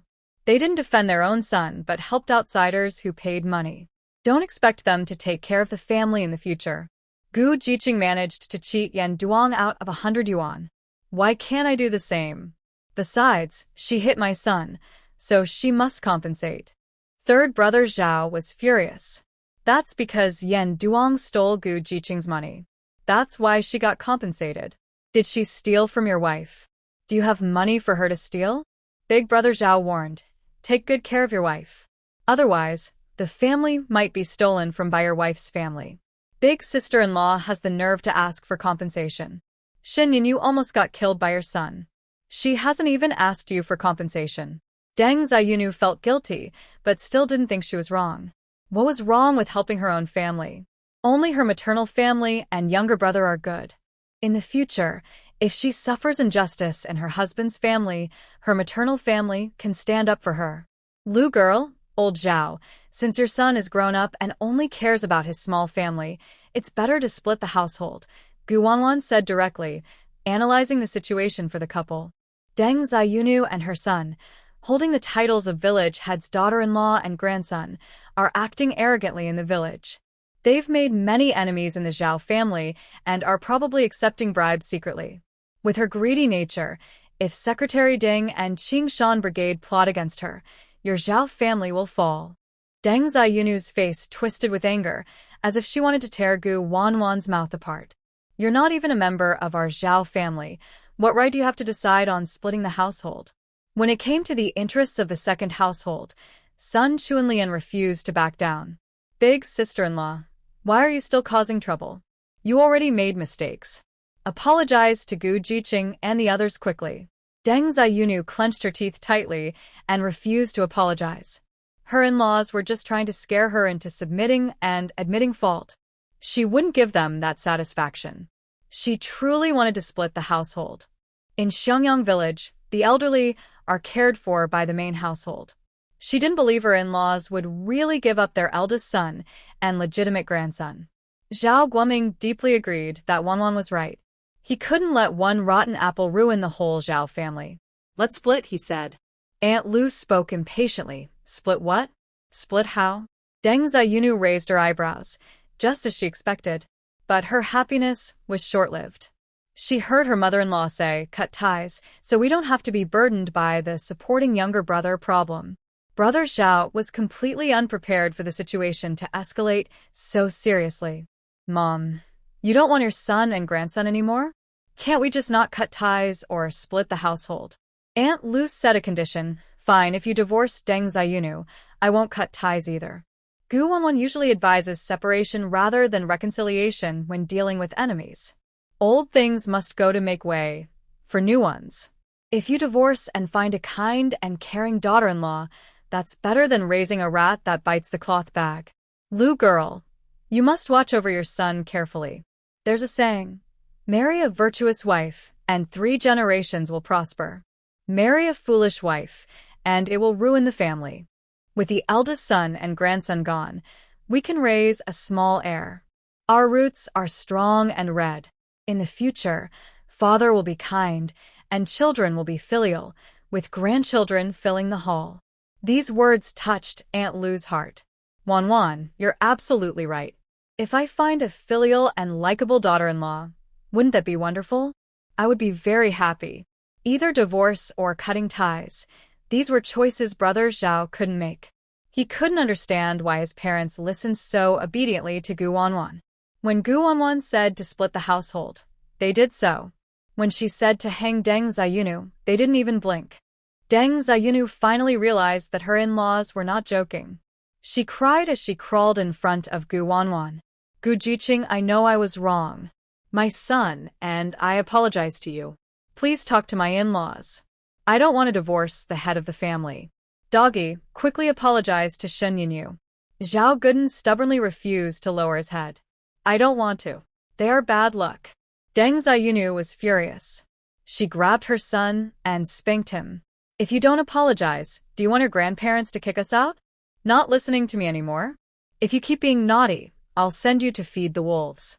First, Zhao Guden was beaten by his grandparents, then by his mother. He felt like the sky was falling. Mom is biased. She treats my uncle better. She gives him good food, and I get what's left. You're a bad person. You told me to ask Jiqing for candy and share it with my uncle. You said Zhao family will be inherited by me, and I should get half of the family's wealth. You said my uncle is my support. Now I've been beaten and my uncle didn't come to help me. You're a liar. All liars. Stop hitting me.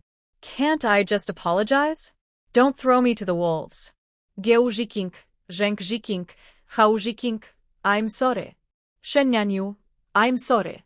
I shouldn't have bullied you. I was wrong. Zhao Guoming was quick and decisive. I am the team leader. I must set an example. Let's split the family. Aunt Lu immediately asked the third son to invite the elders of the family to witness the division of the main house. Old Zhao, if you can't handle family matters well, how will you manage village affairs? Villagers will question your ability as team leader. Splitting the family is already the lightest punishment. I, as your mother, am willing. Don't be stingy. Only by making the eldest suffer can she remember this. Gu Wanwan slightly smiled. Deng Ziyunu's fuss actually made Zhao Guoming more authoritative. The Zhao family benefited from this trouble. Soon, villagers would see that the team leader was just and impartial, sacrificing for justice. Zheng Shirkan and Hu Jiming gave a thumbs up to Zhao Guoming and his wife. Aunt Lu had a big vision. She didn't let Wanwan down.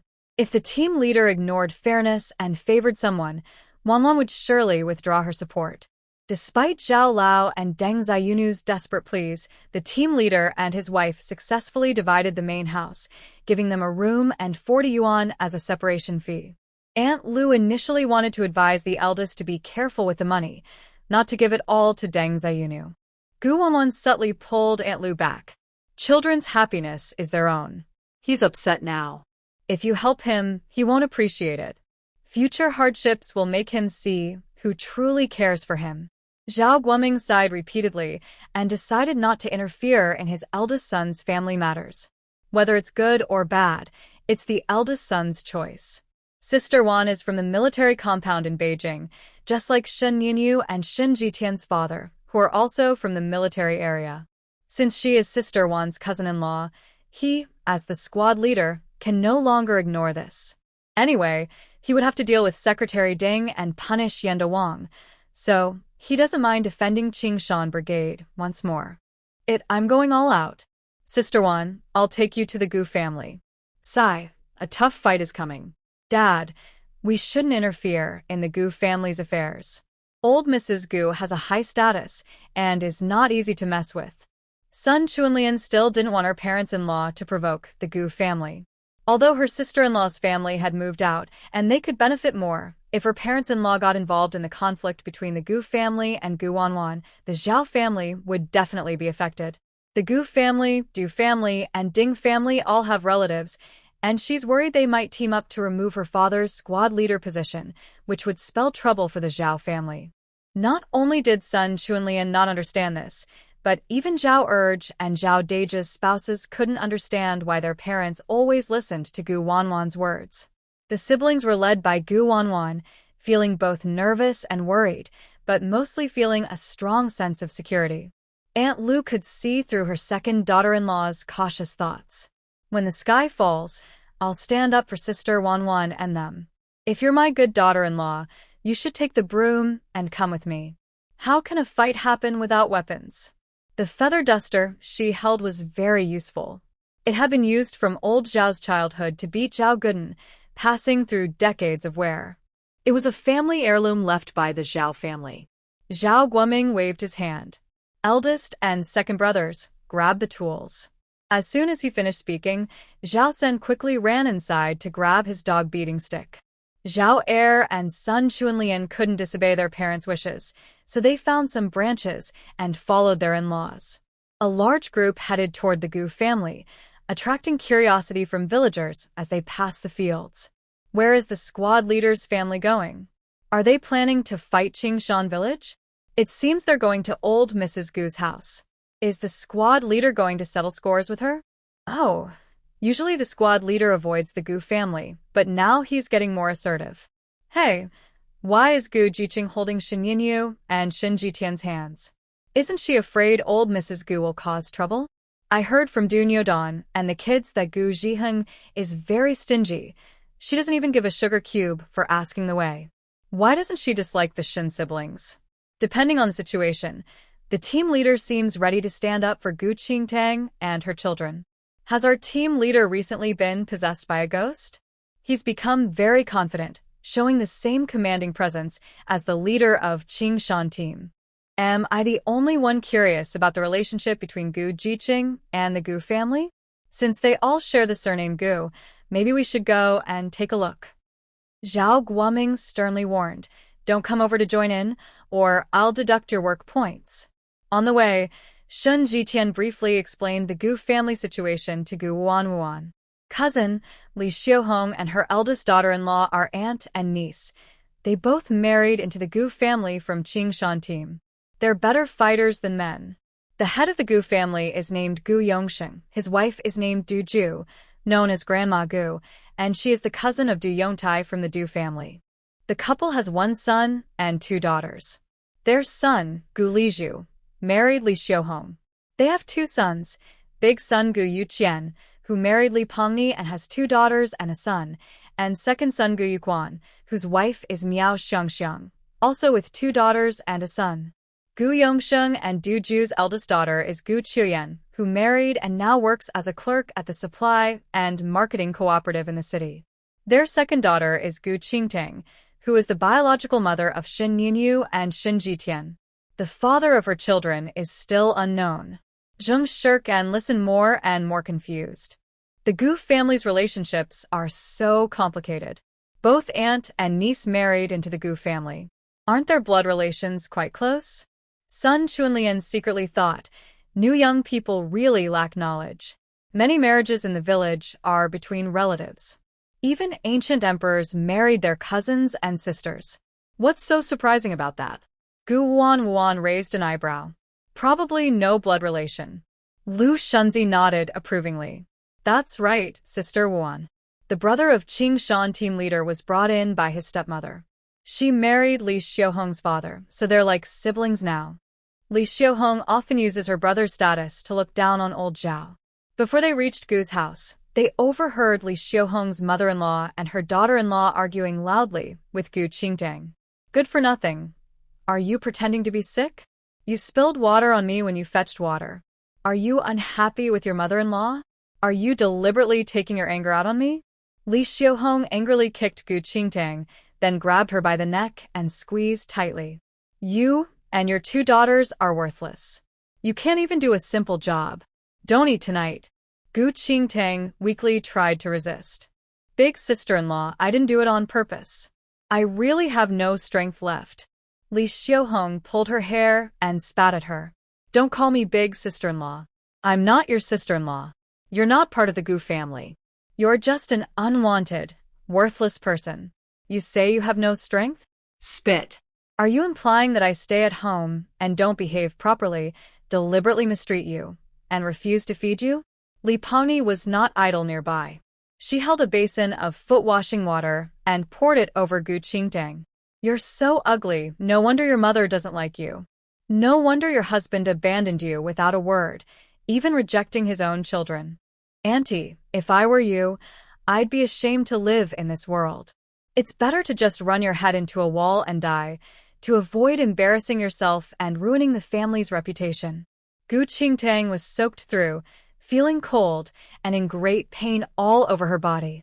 She couldn't stop trembling. Brother Shen promised me he wouldn't leave us, mother and me. Li Xiuhong did her best to humiliate Gu Qingtang, taking pleasure in tormenting her. He didn't leave, but he lost his memory. His background is unknown. He was torn apart by enemies outside. So tragic. Oh, and your children probably died too. Du Nyo Dan said one fell into a pit, and another was taken away by wild animals, blood everywhere. Gu Qingtang, you've cursed your husband and your children.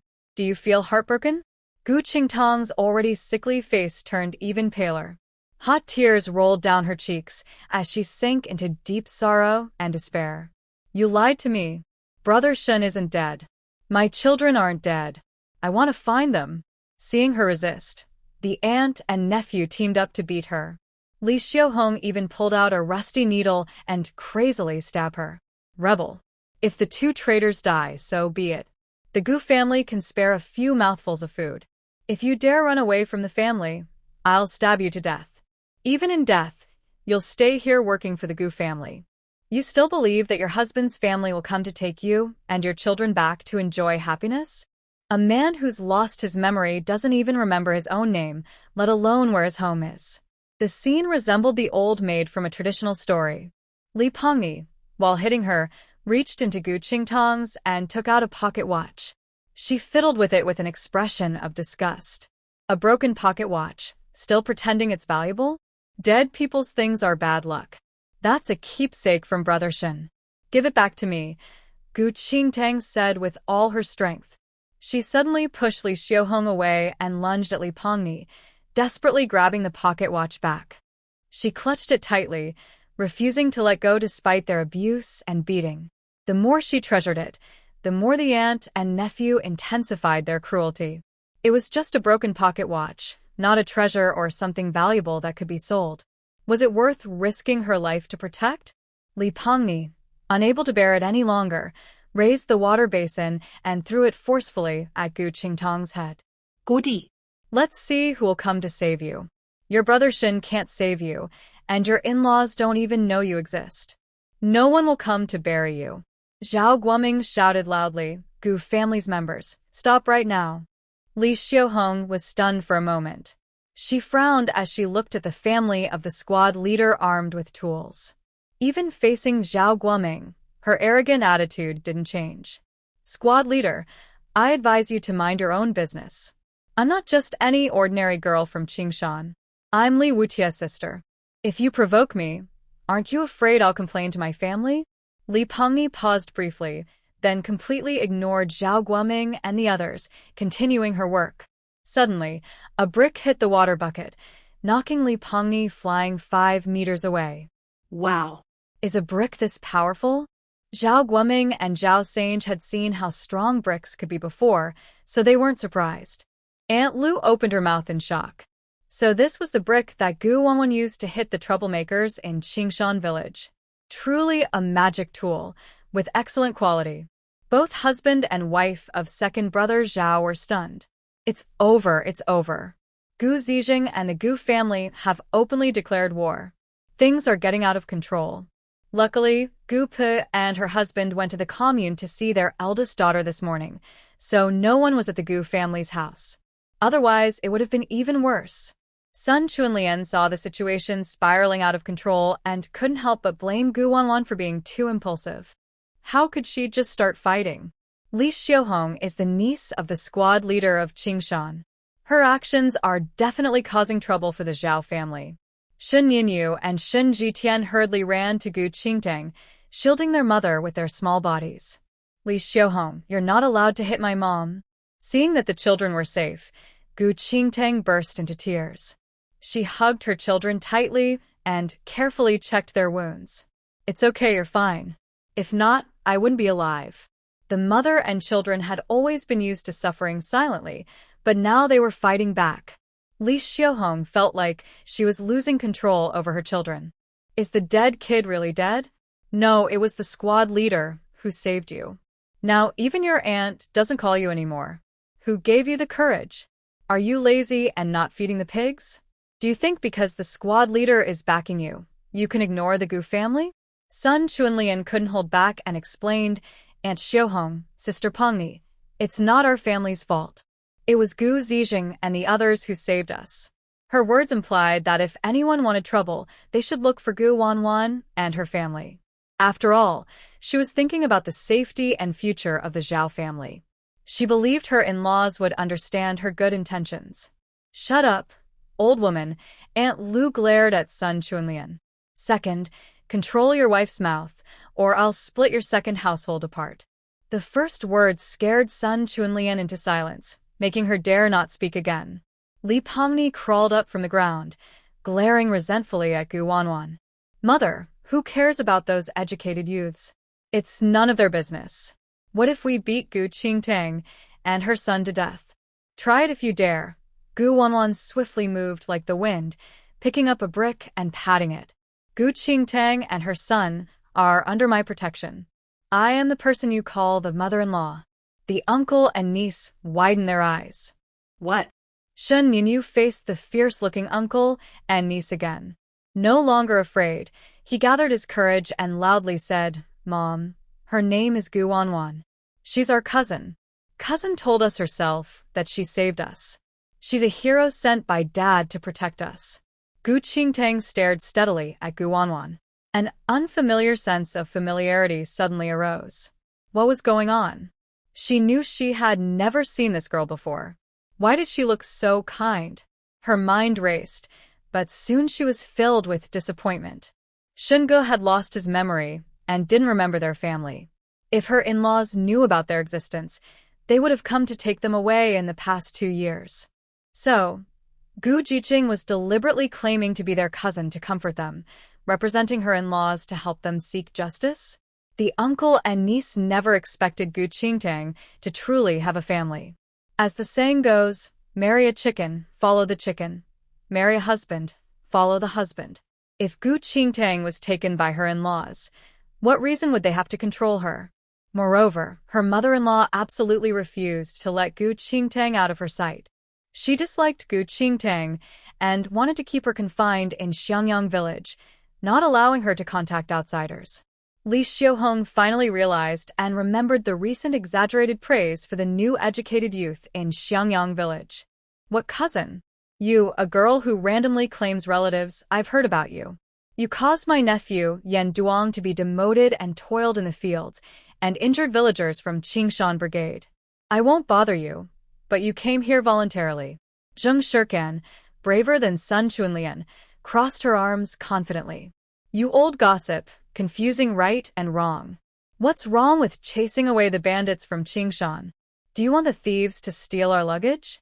You villagers of Qingshan are truly a nest of snakes and rats."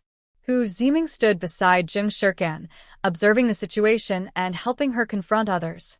Yan Diwang's conduct was wrong, stealing from others. Picking dung is minor compared to what you and your uncle did. Publicly attacking and torturing orphans and widows, this is what you should be taken to the police for. Aunt Lu retorted sharply, "My husband and I are witnesses." Li Xiaohong had never suffered such a humiliating defeat. Her clenched fists made creaking sounds as she could no longer hold back and swung her fist at Gu Wanwan. Li Pengni was not willing to show weakness. The mother-in-law and niece-in-law both attacked Gu Wanwan from opposite sides. Gu Wanwan let out a soft sound, standing calmly in place. Xiang Village is truly a place full of hidden talents. The uncle and niece are both martial artists. Just as the uncle and niece threw punches at Gu Wanwan, she suddenly moved, lightning fast like a swift wind. They didn't have time to pull back their fists and ended up hitting each other's faces, crying out in pain. Li Xiaohong's eyes burned with fierce anger, as if she wanted to burn the girl to ashes. "You worthless girl, if you dare to hide, I'll burn you." Gu Wanwan replied cheerfully, "Fine, I won't hide." Li Xiaohong clenched her fists tightly and viciously swung at Gu Wanwan. Her punches were accurate and fierce. If it had been Aunt Lu, she would have been unable to defend against even one punch. Everyone thought Gu Wanwan would be beaten badly, but instead, she remained unscathed and fought back skillfully. To the onlookers, Li Xiaohong looked like a monkey being toyed with by Gu Wanwan. The desire to kill Gu Wanwan made the uncle and niece frustrated. They couldn't defeat her, which made them crazy. Li Pengni grabbed a wooden bucket and swung it at Gu Wanwan, but Gu Wanwan punched the bucket into pieces with one hit. Then she performed a beautiful spinning kick, hitting Li Pengni so hard she was pushed into the wall. With a loud crash, half of the wall collapsed. Wow. The bucket was so thick, yet it was shattered into pieces so easily. If villagers watching had been there, the whole Xiang village would have been shocked. A flash of cruelty crossed Li Xiaohong's eyes. She instinctively reached for her waist, as if trying to grab something, but after a long moment, she found nothing. Guan, just wait. I'm going to get reinforcements now. You're finished. Unexpectedly, Guan suddenly shouted, "Don't move. You're an enemy agent." Zhao Guoming and others. What? Zheng Shirkan and Hu Jiming grew more suspicious. Who in this village is a martial artist? Maybe the Qing Mountain Brigade isn't just a bandit hideout, but also a nest of enemy agents. Aunt Lu stayed alert at all times, watching the uncle and niece like they were spies. Brother Zhao and his wife were so scared they felt their legs turn weak. Was it really necessary to be so intense? Gu Wanwan's words were like a bomb, instantly shocking the uncle and niece into confusion. Li Xiaohong's body stiffened, her eyes blinking quickly, and her tone was no longer as sharp as before. Nonsense. My brother used to be in the army. He taught us some self-defense skills because he was worried about us, the aunt and nephew, being bullied in Xiangyang village. How can that make us enemies? If everyone who knows a bit of fighting is considered an enemy, then I might as well be called an enemy too. Gu Wanwan raised her eyebrows slightly, her expression unreadable. My family members are soldiers, and my partner is also in the army. It's normal for me to know some skills. Li Pengni's face showed a flicker of unease. She forced herself to stand despite the pain in her body. Our Li family has been poor farmers for 3 generations. If you keep slandering us, be careful. I might report you to the police and have you jailed. Isn't it because you still hold a grudge about us hitting you and your mother and son? Fine, we won't fight anymore. Li Xiaohong didn't finish her sentence. Even if they didn't fight, their mother-in-law would still hit them when she returned. She planned to tell her everything that had happened earlier, so her mother-in-law would beat them 3 meals a day. Then she would come to settle accounts with Gu Wanwan. Gu Wanwan smiled, her smile meaningful. Why are you so worked up? I was just joking. Look at how scared you are. You're not doing anything wrong, so what's there to be afraid of? Zhao Guoming and his wife had just patted their chests and breathed a sigh of relief. It was just a false alarm. The moment they thought about the enemy spies lurking nearby, their hearts were tense, and they couldn't rest peacefully. Sun Chunlian was quite dissatisfied and complained, Gu Zhijing, be careful what you say. Don't cause trouble anymore. We're all from Xiangyang village. Besides, you're related by marriage, so we should get along peacefully. You, as a younger person, should apologize to Aunt Xiaohong. After all, you hurt her. What she dared not say was that she didn't want to involve the Zhao family and cause her father-in-law to lose his position as squad leader. Gu Wanwan shot her a cold glance. According to you, orphaned women and widows deserve to die? The aunt and nephew publicly fought, and they don't need to apologize?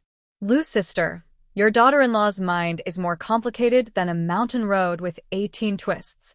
Aunt Lu glared at her daughter-in-law. Shut up. It's clearly their fault. If they hadn't beaten Gu Qingdang, would Sister Wanwan have stepped in? Do you think an apology would stop Gu Laopa from causing trouble? You underestimate her skills. Li Xiaohong saw that everyone didn't take her joke seriously and confirmed that Gu Wanwan was deliberately using enemy spy to scare them, aiming to save Gu Qingdang and her family. She truly thought she was. She would never let Gu Wanwan get her way. Since she dared to scare them, she must be prepared for retaliation. The Qingshan Brigade had made enemies with Gu Wanwan. Li Pengni dares not to fight anymore, but she keeps talking stubbornly, who admits she's a relative. What proof does she have that she's related to Gu Qingdang? Do relatives fight like this? And she even damaged my family's wall. How do you plan to pay for it? Zheng Shirkan suddenly had an idea and pointed at Gu Wan's face. My sister Wan's face is the best proof. Gu Wan touched her chin. No way. My face is too outstanding. I'll take that. Everyone looked, and maybe it was just their imagination, but they thought the siblings looked a bit like Gu Wan. Hu Jiming became more curious about the relationship between Sister Guan and the siblings. He felt it wasn't just a simple cousin relationship. Maybe Sister Guan and the orphan mother had another connection? After Zheng Shirkin said that, Li Xiuhong and her nephew also thought the same. Are cousins really that similar these days? Gu Qingtang and her son were already barely hanging on, and suddenly a crazy relative appeared. No one knew what kind of impact this would have on Xiangyang Village and Qingshan Village. After receiving the news, Secretary Ding hurried to the scene. He saw the scene of the village team leader's family confronting the Gu family. When his gaze fell on Gu Wan blocking Gu Qingtang and her son, his face immediately darkened. It's that troublemaker, Gu Wan. She caused chaos in Xiangyang Village. Just after moving out to the countryside, she already made enemies with the Qingshan Brigade. On her first day at the youth settlement, she ended Yan Diwang's responsible career. Just now, she didn't care about manners and gave Ding Cuihua, his wife, a hard time, refusing his son's proposal. He couldn't understand his wife and son. Why did they want someone who caused trouble? Was it her beauty? Or her money? Fine, he admitted she had good conditions. Although he had once been tempted by the beauty of the youth settlers. Forget it. When Guan enters the Ding family and her son properly disciplines her, everything will be fine. Village leader, what are your family and your people planning to do with those sticks? As village leader, how can you hit villagers? He didn't even ask and directly condemned Zhao Guoming. Li Pani naturally shared the same hatred for Ding. Zhao Guoming is biased and holds grudges. He doesn't deserve to be village leader. Let's report him to the Commune. Usually Zhao Guoming would have backed down, but now he was going all out. If you want to report, go ahead. I'm not afraid of your threats. Ding, don't favor Gu family just because your nephew and niece are from Li Watet's family. They just tried to harm Gu Qingtang. If we hadn't arrived in time, she would have been beaten to death. Seeing the village leader so brave, Ding couldn't cause trouble now, so he shifted his anger to Gu Wan and the others. If you cause more trouble, I'll send you back to the youth settlement office. Gu Wanwan looked indifferent and said, Fine, go ahead. Zheng Shirkan and Hu Jiming also appeared unconcerned, knowing someone in the youth office. Director Ding was once again defeated. Who are these three young people? No matter how much they threaten or intimidate, they are not afraid. Gu Wanwan would not bow or compromise just because the other was a local authority. Director Ding, this is a personal matter between me and the Gu family. You don't need to interfere. Ding was puzzled. What personal matter? The siblings proudly announced, Gu Zhijing is our cousin. She's related to my mother's family. Hearing this, Ding was truly surprised. He hadn't expected Gu Wanwan to have family ties to the Gu family. Gu Wanwan, as a relative by marriage, had the right to intervene. Reasonable and lawful. Gu Zhijing, let's settle this peacefully. The Gu matriarch is a senior in Yangyang Village. You shouldn't argue with an elder just to defend your mother and son. Moreover, a mother's discipline is natural. Spanking and scolding are acts of love. When Gu Qingtan was abandoned by her husband, the Gu matriarch didn't give up on her. She took in her daughter-in-law and granddaughter, providing them with food. That alone shows her kindness. Please stop causing trouble. Li Xiuhong quickly agreed. The Gu family is raising ungrateful mother and son. What's wrong with making them work? Do they expect to be pampered? There's no such thing in the world. Li Pani followed her aunt's words. We hit her because she disrespects her elders and is lazy. The whole family relies on work points to eat. Isn't that normal? If you want, ask Gu Qingtan and her family. After speaking, the aunt and nephew shot fierce looks at Gu Qingtan's family, warning them not to speak carelessly. Ding still praised the Gu matriarch wildly, trying to whitewash her in front of Gu Wanwan. Gu Zhijing, don't judge the aunt and nephew just because of Qingshan Village. They're right. Look at how the Gu matriarch loves her daughter and is tolerant. She's a good mother. Zhao Guoming rolled his eyes repeatedly. Everyone in Yangyang Village knew what kind of person the Gu matriarch was. These words could only fool the new young people. Lu Shunzi couldn't stay silent anymore and retorted, Ding, your wife, Yu Cuihua, is from Qingshan Village. Of course, you support Qingshan Village. Maybe you even think their trash is delicious. I want to ask you, are you the village chief of Yangyang Village or a traitor supporting Qingshan Village? Secretary Ding's face turned red with anger and his neck thickened. I'm just speaking facts. What nonsense are you talking? Captain, can you control your wife? You. Gu Wanwan interrupted him with a raised hand. Secretary Ding, can't you control your wife and son? I have a partner, and he's been bothering me. Do you all have no shame? There's a saying that a son takes after his father. Your son really reflects your traits. One day, I need to ask Aunt Yu why Secretary Ding thinks that home flowers are less fragrant than wildflowers. Don't ask how she knows. There's someone in the village who keeps an eye on things called Tree. After saving Gu Qingtang and her son and giving some lessons to a few troublemakers, her virtue points increased quite a bit. Her cultivation improved slightly, allowing her to briefly communicate with the tree and read some people's faces. Zheng Shirk and clearly sensed some gossip. Wan's sister wouldn't be aimless. Probably, there's something interesting about Secretary Ding. Seeing the fire burning toward him, Secretary Ding's eyes flickered with a hint of panic. Wildflowers? If you keep talking nonsense, tomorrow you'll be cleaning manure and keeping company with Yan Duong. Zhao Guoming spat. Secretary Ding, we each have our duties. The big team's work is managed by the captain. If you want Gu Jiqing to clean manure, did you ask me first? Secretary Ding, furious, turned and walked away, not planning to get involved in this matter. Gu Wanwan continued arguing with her nephew and niece. Whose house are you living in now? Li Xiaohong and her nephew and niece paused briefly, then answered in unison. Of course, it's our house. Encouraged by Gu Wanwan, they mustered the courage to speak up. You're lying. Our dad built this house. You've taken over our home, stolen our dad's savings, and even drove us to sleep in the barn. It's your Gu family that's eating and living in our house. Now you want to drain our mother and us of blood. Our mother is exhausted. Madame Gu refuses to pay for her medical treatment. She still has to work hard while sick to earn full work points. We, a mother and orphan children, are supporting the Gu family. If we don't work, we're considered unfilial. We don't have a harmful grandmother like Madame Gu. Gu Qingtang suddenly burst into tears, overwhelmed with grievances she couldn't express. It's my fault. I can't protect the children. We are family. Why can't you treat us fairly? All the work in the Gu family is done by us, but you two, the niece and nephew, don't have to go to the fields or wait for food. The work points we earn don't get us the grain we deserve. Who is really supporting whom? Is my mother really my biological mother? She doesn't like me. And what about my poor child? At least I share some of the Gu blood. Zhao Guoming and his wife looked helpless. They had never seen anyone as miserable as Gu Qingtang and her family in Yangyang Village. Li Pengni was so angry she lost her temper and raised her hand to slap Gu Qingtang and her son. Wretched girl, ruining the reputation of the Gu family. I will smash your mouth. As for your house, it's clearly mine. Before her slap could land, Gu Wanwan slapped her twice. I warn you, don't and won't hurt them.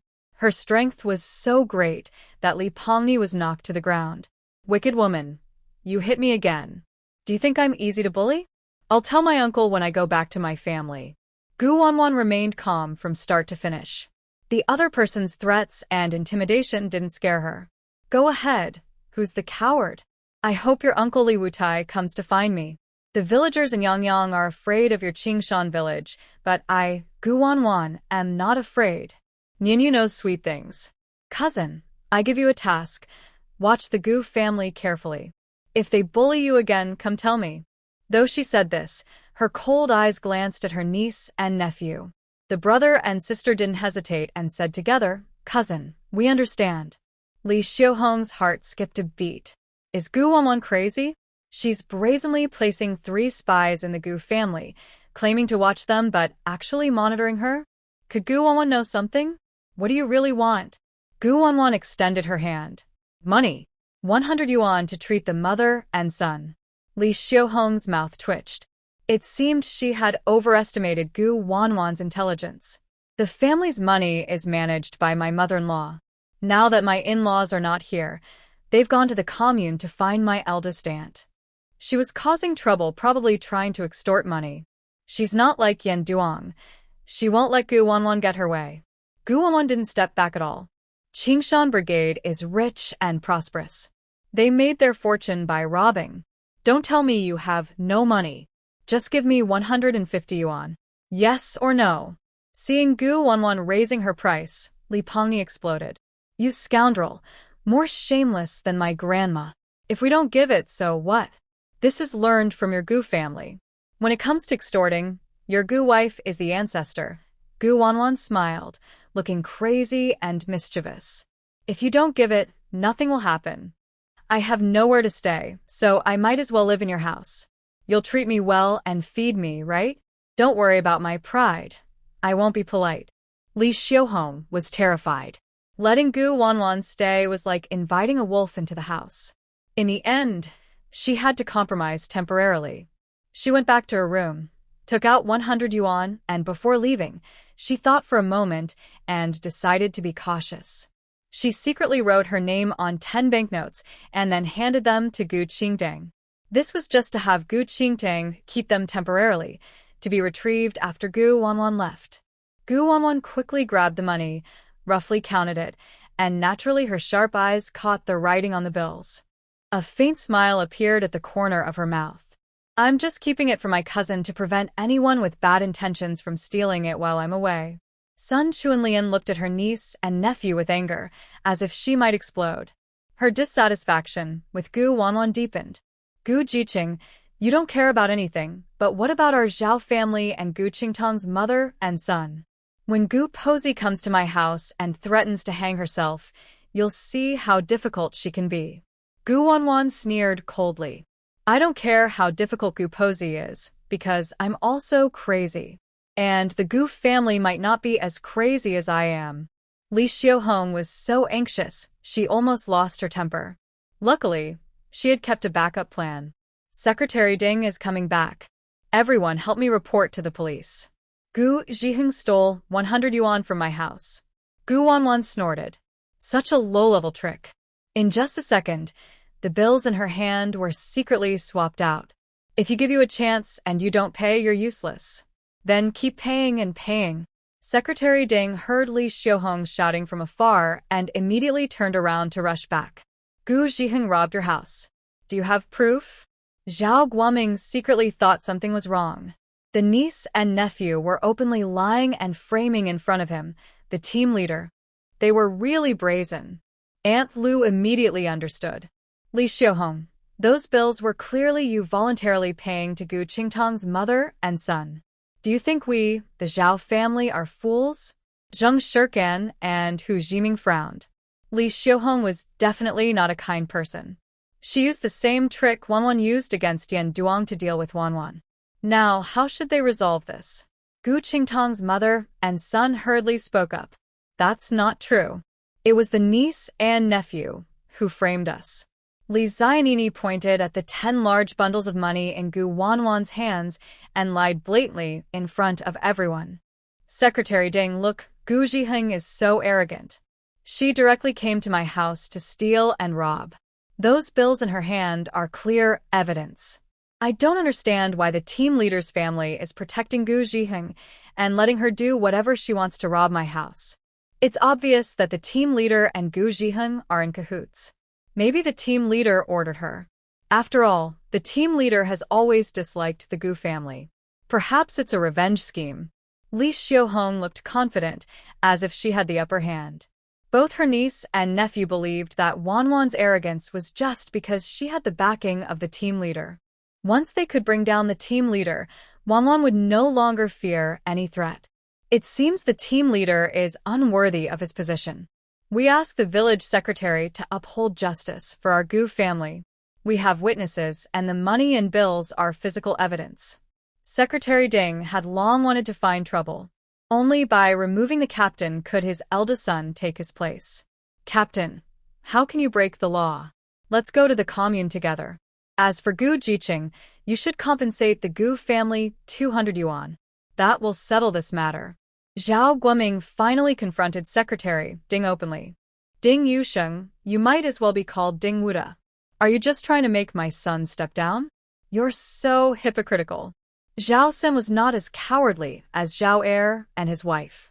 He immediately retorted, you speak so grandly, but actually Secretary Ding and the Gu family are working together. Your wife and Li Xiaohong's relatives brought relatives here. I even said you are an undercover agent sent from Qingshan village, interfering everywhere in Xiangyang village's development. If it weren't for your silent approval, could Qingshan village come to cause trouble in Xiangyang village so easily? Sun Chuanlian was so scared that her soul almost left her body. She blamed Gu Wuan for causing trouble and dragging the Zhao family into it. Third brother, stop causing trouble. Let Gu Jiqing handle his own affairs. Aunt Lu waved the feather duster in her hand. Zhao family members are not allowed to retreat. Anyone who drags behind will be kicked out of the Zhao family. Secretary Ding looked extremely grim and suddenly changed the subject. Gu Jiqing, do you admit your mistake? The brother and sister both looked angry. My cousin didn't do anything wrong. That money was compensation, handed to my cousin by Li Xiaohong herself. Li Xiaohong glared fiercely at him, then said domineeringly, Gu Jiqing, I understand the principle of Fertat. I, an uneducated village woman, learned this trick from you. I marked the banknotes myself. You didn't expect that your own trick would backfire on you, did you? Now I seriously suspect that you falsely accused Yan Duong. Gu Wuan, who had been silent all along, suddenly smiled. His smile was mysterious and profound. Are you sure this is your Gu family's money? Li Xiaohong didn't even think before answering, of course. You've been holding it all along. I've been watching. You can't deny it. Gu Wuan patted the money in his hand. You cousins and Yan Duong are really a bunch of snakes and rats. You stole it from me. Just admit you want to take revenge on Yan Duong. Why smear me with my own money? Zheng Shirkan and Hu Jiming quickly stepped forward and carefully examined the banknotes. They found that each note had Gu Wuan's name written on it. Thief, crying thief. Your Gu family is a nest of thieves, stealing Sister Wuan's money. Seeing this, Zhao Guoming and his wife hurried over to check. Wow. The situation suddenly turned around. Brother Zhao carefully analyzed the situation. He said, these coins have never left our sight. Both my niece and I said it ourselves just now, there was no switching, so it must be the niece and nephew who stole them. Li Xiaohong and her nephew looked shocked. Impossible. Why would it be Gu Wuan's name? It's clearly mine. She had personally checked the coins at least 10 times, and there was no mistake. Why did it change when it got into Gu Wuan's hands? To be sure, she kept her eyes on Gu Wuan, confident that Gu Wuan didn't have time to switch the coins. At this moment, she started to doubt herself. Was she losing her mind or making a mistake? Li Pengni was very anxious, secretly criticizing her aunt for being so forgetful. She even mixed up her own name. What should she do now? Party Secretary Ding's face stiffened, and he regretted being too impulsive. It was all a misunderstanding. Well, maybe everyone can step back a little and settle this peacefully? Gu Wuan didn't like his attitude and refused to take things lightly. Party Secretary Ding, your thinking is flawed. Do you think accusing us of theft is a small matter? Both my niece and nephew are calling the police to arrest me. Don't you want to send the team leader to the commune for handling? I stand by my words. If my niece and nephew don't compensate me with 200 yuan for emotional damages, this isn't over. Li Xiaohong was so angry she said whatever came to her mind. You're being too much. The money in your hand was clearly given to you by me. Now you want to extort 200 yuan from me? Are you crazy? Gu Wuan responded confidently. Who saw you give it to me? Why is your name on the money? If you don't want to pay, that's fine. I'll go to the Qingshan team to find your brother, Li Wute. Aunt Lu quickly shook her head. We didn't see anything. The niece and nephew had always been confident and undefeated, never facing such a tough opponent as Gu Wuan. Only they were used to scamming others. Unexpectedly, the situation had turned, and now they were the ones being scammed. Gu Wuan looked at Party Secretary Ding. Party Secretary Ding, you also need to compensate the team leader for emotional damages. Not much, just 50 yuan. Aunt Lu waved her feather duster. ready to give him a hard time if he didn't pay. You accused old Zhao wrongly? If you don't pay me, I'll ask you Tsuehua for it. I also plan to report you to the Commune. Party Secretary Ding's face looked terrible, like he had eaten something bad. He realized that interfering had only caused trouble. He shouldn't have gotten involved.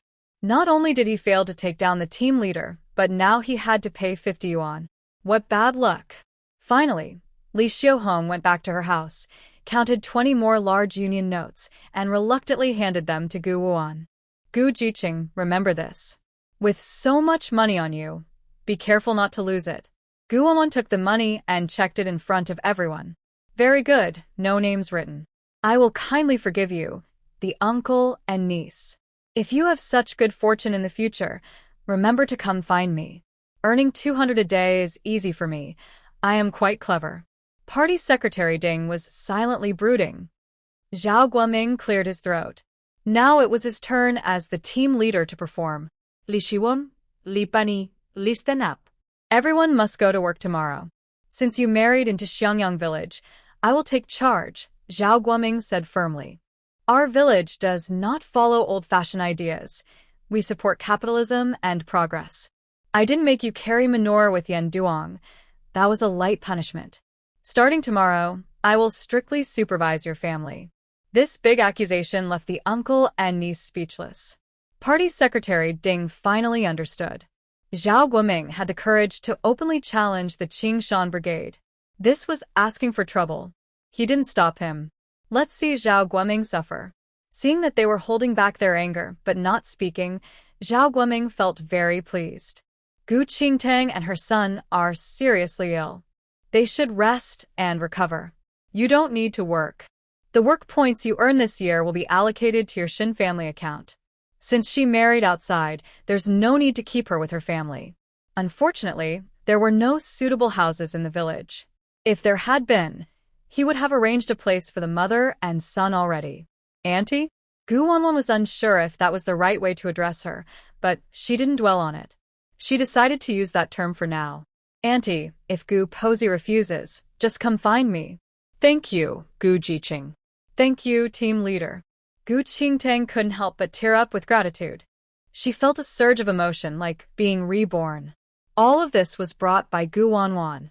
Without her brave help, she and her son would have been tortured to death by the Gu family sooner or later. Now that the work points were in their hands, they could support themselves without relying on the Gu family. Aunt Lu came over to help her up. Come to my house for dinner. Son Chuanlian wanted to refuse, but since Party Secretary Ding and the uncle and niece were present, she had to hold back and say she'd talk to them at home later. Zhao Guoming waved his hand grandly, and the group left proudly and confidently. At that moment, Fu Zai's voice came. Master, do you want me to go and clear out the Gu family now? Gu Wanwan glanced at Gu Qingtang and her son. Not the right time yet. Bookkeeper Ding watched their backs as they left, then turned to the uncle and niece. Xiuhong, you two are too careless. Our team leader has been very impressive lately. I suspect he has strong backing. The villagers from Qingshan have been coming to Yang Village in large groups, which is too obvious. Visiting relatives shouldn't be like this. Later, you should talk to your brother and ask the villagers from Qingshan to be more discreet. Li Pengni clenched her teeth in anger. Mother, maybe we should discuss with the grandparents to send Gu Qingtang and her son away. Having 3 spies in the Gu family is always a risk. Li Xiuhong thought about the 300 yuan they were cheated out of and felt a sharp pain. There's no need to say more. We'll wait until the in-laws come back. For now, let's go back to Qingshan village and see what my brother says. I can't swallow this anger. Gu Wanwan must be kept away. The group arrived at Zhao Guoming's house. Before entering, they heard Sun Chuanlian softly say, Oh, mother. I didn't know you were inviting Gu Jiqing and the others for a meal. I only prepared food for our family. She wouldn't spend lavishly just because Gu Wanwan helped Zhao's family earn 50 yuan. Besides, the eldest sister-in-law's family had already taken some, including grain and 40 yuan. If they kept Gu Wanwan and her family for dinner, the Zhao family might run out of food. Aunt Lu felt exhausted. The eldest daughter-in-law loved to save small amounts of money, and the second daughter-in-law was petty and calculating. It made her ashamed in front of Sister Wanwan. "I'll go cook myself." Zhao Guoming sighed and forced an awkward smile. "Sister Wanwan, let's go inside." Gu Qingtang quickly refused. "We don't need to." The team leader, Gu Wanwan, could see that Sun Chunlian didn't welcome her. She didn't want to eat and be criticized. "Pork and rice are precious. You should keep them for yourselves." When Sun Chunlian heard this, her expression softened and her heart eased. "It's all my fault for not cooking enough." "Sorry about that." "We won't stay for the meal." Seeing this, Zhao Guoming couldn't continue inviting them. He glanced at Sun Chunlian, then angrily went back inside. It seemed he needed to find a time to separate the second household. Sun Chunlian quickly pulled Zhao Urge into the house.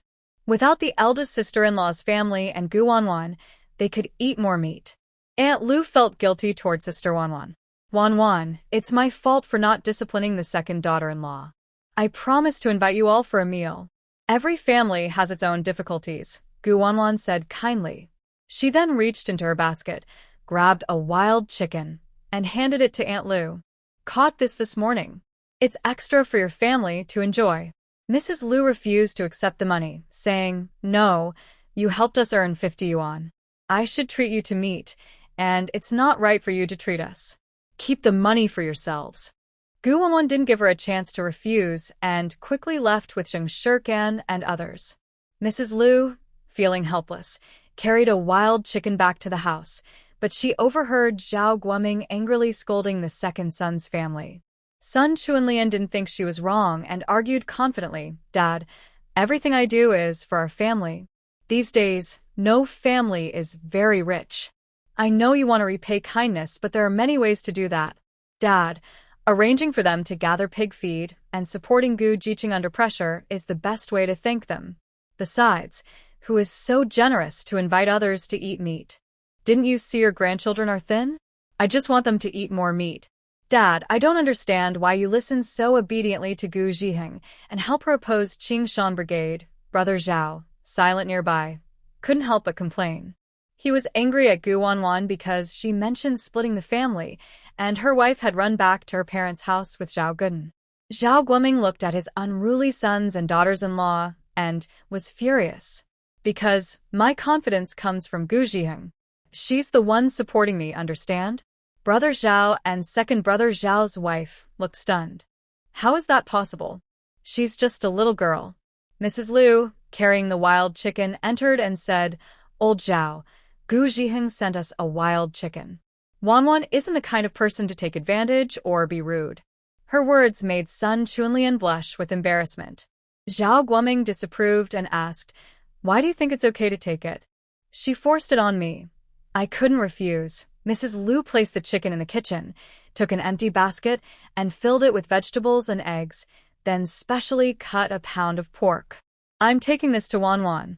Sun Chunlian protested, "Mother, you're taking too much." Brother Zhao had to step in and say, "Sister-in-law, the extra pound of meat costs my money. Are you going to complain about that too?" Back at the Knowledge Youth Station, Gu Wanwan first gave Gu Qingtang a sip of spiritual spring water to clean her wounds. Then everyone started preparing lunch.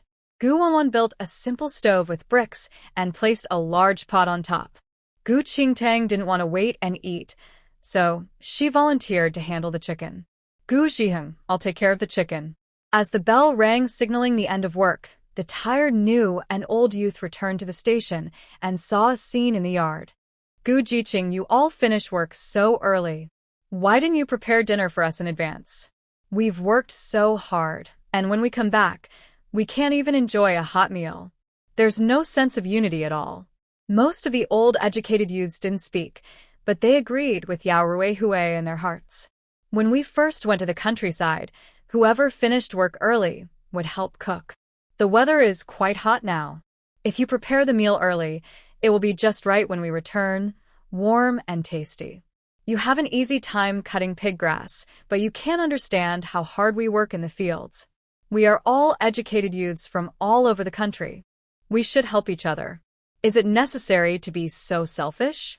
Our lives are tough, and we don't have money like you. We go to the countryside to do hard labor, while you go to experience life. When Xiong Ziyuan's gaze fell on Gu Wanwan and her mother Gu Qingtang, his eyes flickered briefly. Yan Duong saw this but looked pleased, as if he enjoyed seeing Gu Wanwan foolishly helping Gu Qingtang and her son. Undoubtedly, this would bring trouble for her. Aunt Li Xiaohong wouldn't let her go, and Granny Gu wouldn't give up easily. He was waiting to see Gu Wanwan get her comeuppance. Yao Ruihui spoke upright and righteous, as if everything was for the sake of the educated youth point, not realizing her behavior was quite outrageous. Gu Wanwan didn't get angry but smiled. The three of us were kicked out this morning to cook separately, and now you want us to do chores for free? Isn't that funny? Did I make you do hard work? If you want to relax, go cut pig grass. No one is stopping you. You're so shameless, so well-maintained. Zheng Shirkan crossed her arms and snapped at the old educated youths. This morning, you were worried we might steal food because we could eat. Now, you're unhappy that we finished work early and don't want to serve you. Are you capitalists? Who spoiled you? Hu Jiming echoed, if you're tired from work, that's your choice. It's none of our business. Wanwan, don't be angry about a few rotten fish and shrimp. They don't deserve it. Anyway, the house would be finished in a few days. He didn't mind having a falling out with the new and old educated youths. Zheng Jiliang frowned. In just a few days in the countryside, his gentle and obedient fiancée was gone. She had become rude and rough, no longer listening to him. Zheng Shirkan, you're my fiancée. What tone are you using to talk to us? If you don't change your attitude, don't even think about entering my house in the future. This can't go on like this.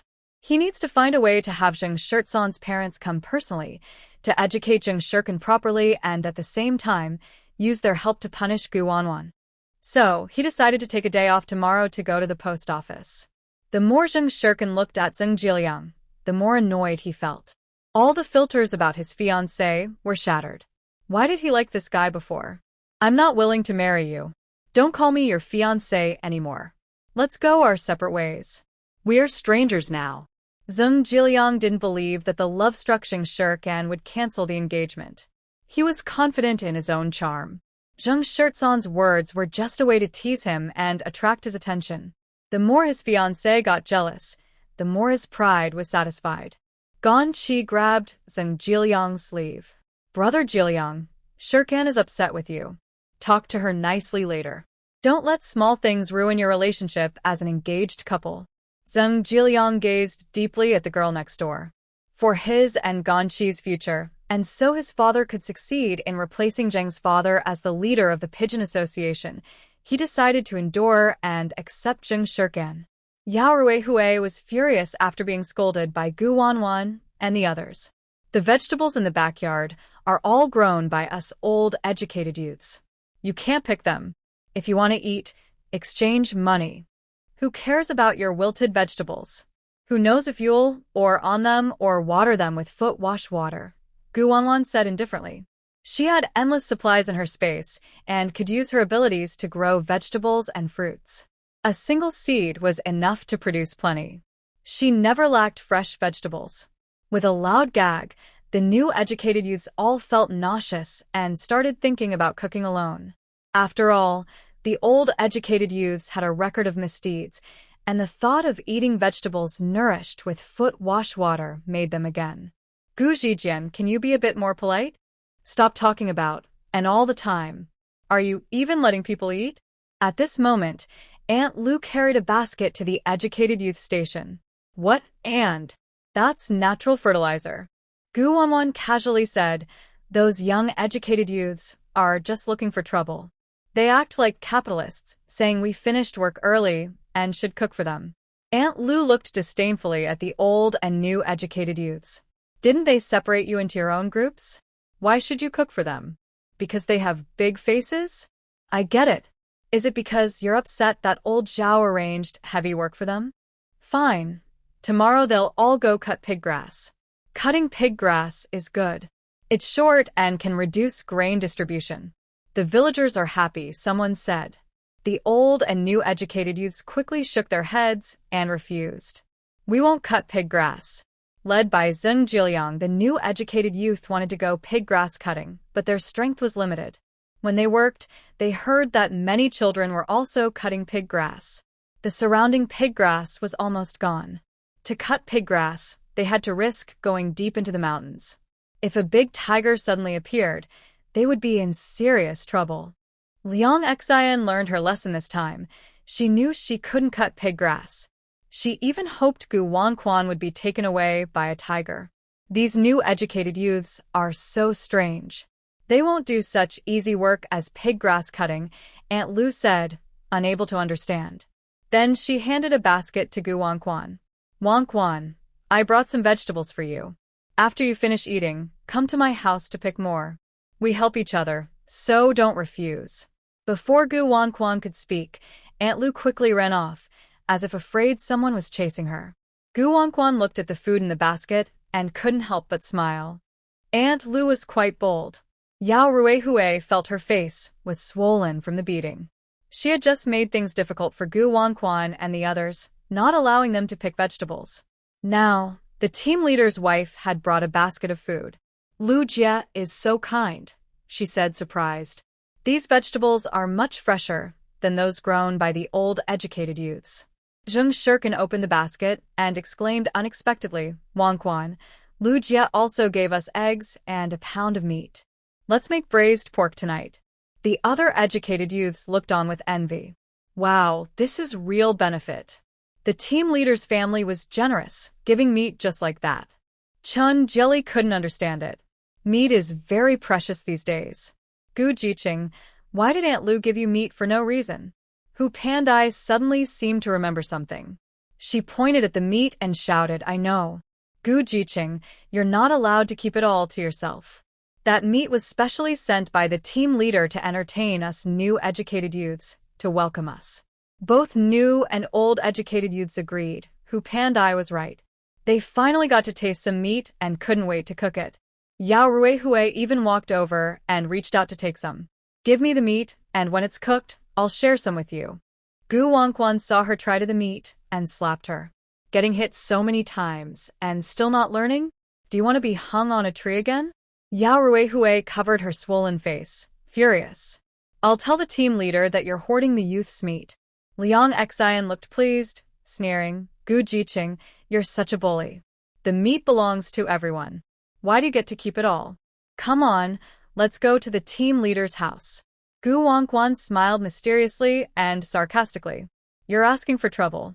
Hearing this, both new and old educated youths couldn't tolerate it anymore.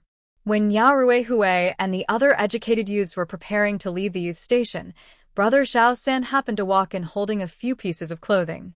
He said, Gu Jiqing, your youth station is really lively. Hu Pandai saw that the visitor was the squad leader's son and quickly went to complain, Brother Zhao San, you came just in time.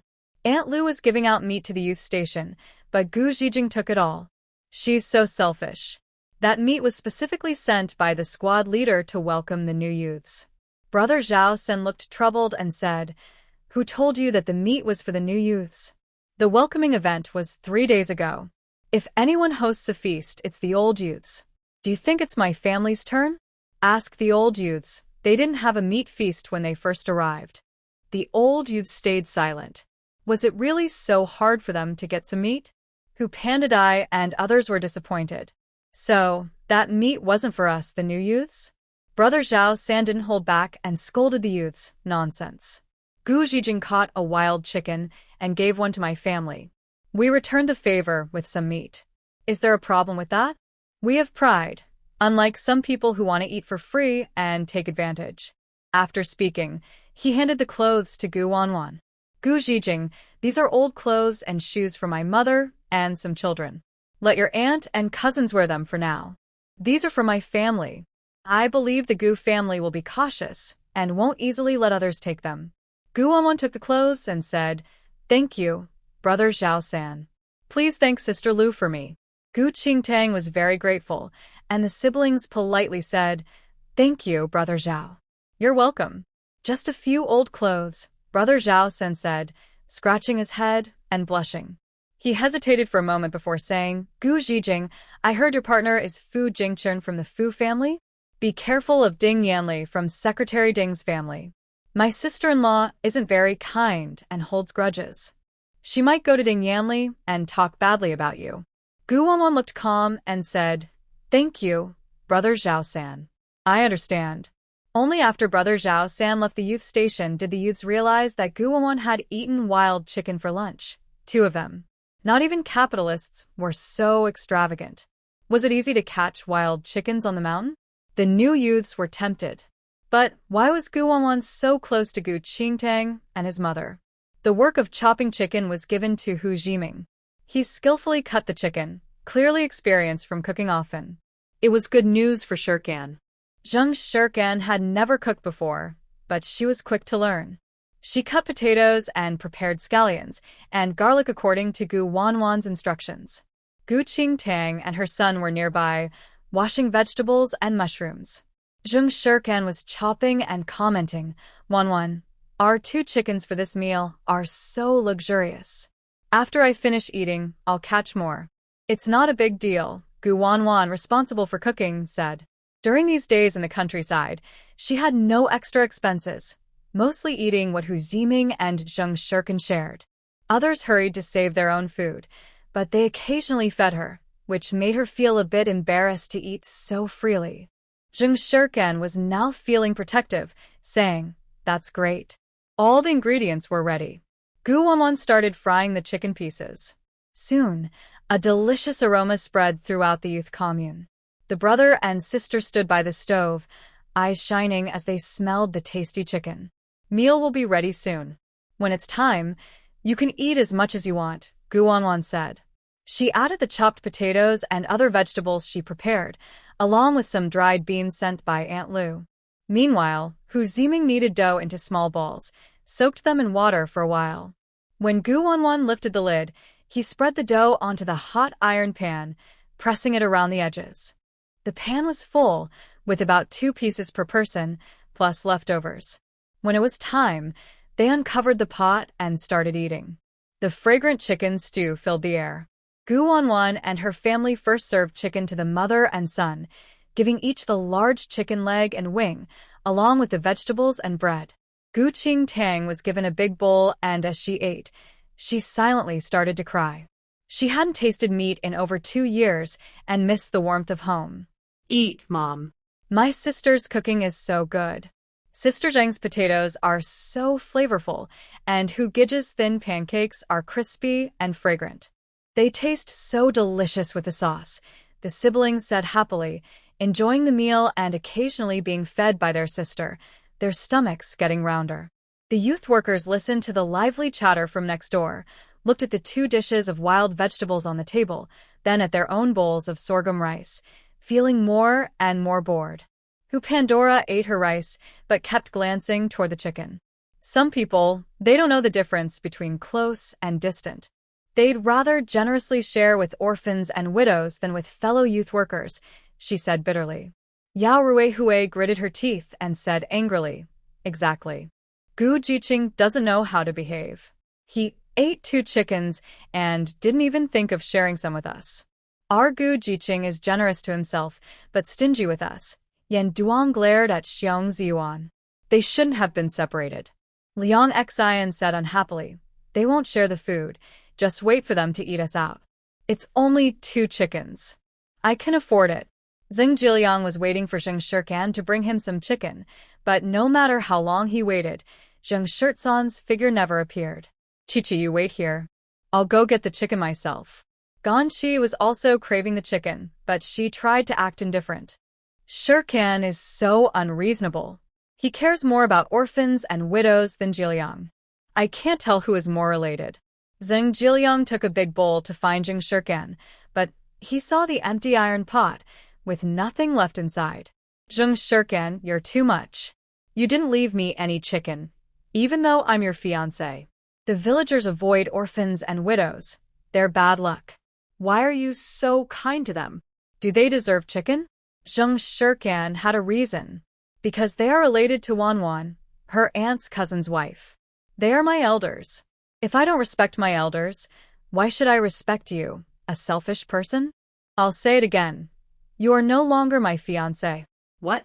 Zheng Jiliang was stunned, and even Lao Jiqing, like Xiong Ziyuan, was shocked. Liang Xian looked down on them from the heart. I didn't expect Gu Wanwan to have such poor relatives from the countryside.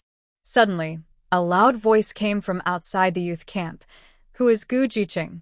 Dare to bully my Niu Dan from the Du family? Come out. My mother Gao Lifeng is looking for you. A middle-aged woman with triangular eyes, thin lips, and a sharp face appeared, acting arrogantly. Gu Wanwan recognized her from memory. She was Gao Lifeng, sister of Gao Zhengcheng. The mother and son were none other than Du Niu Dan and her mother, Li Qiangjio. The new youth didn't know Gao Lifeng, but the old youth led by Yan Duong watched the scene with glee. However, Zheng Shirkan and Hu Ziming recognized the mother and son. Isn't that Li Qiangjio? Does she still have the nerve to come and settle scores with us? Du Niu Dan pointed at Gu Wanwan and the others, shouting domineeringly, Nai, they're the ones bullying me. Earlier, the Du family had been robbed clean. Li Qiangjio was already furious and had a falling out with her brother-in-law. She was looking for someone to vent her anger. You bunch of trash, don't you know my family is from Qingshan village? How dare you provoke my son? Are you tired of living? Gu Wanwan turned away from them and sneered. Oh, the eldest daughter-in-law of the Du family came to find her old friends? Yan Duong robbed your family, and you don't go after him? Instead, you come bother us. I really admire your courage. Fortunately, your brother-in-law Du Ergo was brave enough to turn Yan Duong into A and stole Yan Diwang's money. Otherwise, the Du family would have suffered heavy losses. New and old educated youths. Yan Diwang's face darkened like a pot of ash, but a trace of guilt flashed in his eyes. What old flame? I don't know what you're talking about. Qiong Jiao and I are innocent. I need to explain this several times. It wasn't my fault that something happened to the Du family. Annie Du, can you please control your son-in-law? He stole my money and even beat me up. We're not finished with this. Gao Fengfeng, since returning to the village earlier, had heard many wild rumors. They claimed that her eldest daughter-in-law was involved with her younger brother-in-law and that her precious grandson, Du Niu Dan, looked like Yan Duong. They also said that her daughter-in-law and Yan Duong were secretly working together to steal from the Du family and blame the villagers of Xiangyang. When she and her husband Du Yongtai returned home and saw the mess inside, it felt like the sky was falling. The couple was very angry and dissatisfied with their eldest daughter-in-law. They wanted to scold her but hesitated because she was from Qingshan village behind them. Later, Du Yongtai thought carefully and felt that there were many suspicious points, but that didn't mean they fully believed Li Qiangjio and Yan Duong were innocent. Rumors don't come without reason. Besides Qingshan village, who else could quietly steal from the Du family? Could it be the new educated youths? That was even less likely. The new youths had just arrived in the countryside and were unfamiliar with Xiangyang village. They had nowhere to hide money. However, they heard about a girl named Gu Zhijing who slept hanging from a tree, and she became a hero praised by everyone in the village. But why does this girl's voice sound so familiar? It's like I've heard it somewhere before. Mother, don't listen to that money-grubbing troublemaker trying to sow discord. Niu Dan is your own grandson. Li Qiangjio hurriedly explained, then shifted the blame onto Gu Wanwan.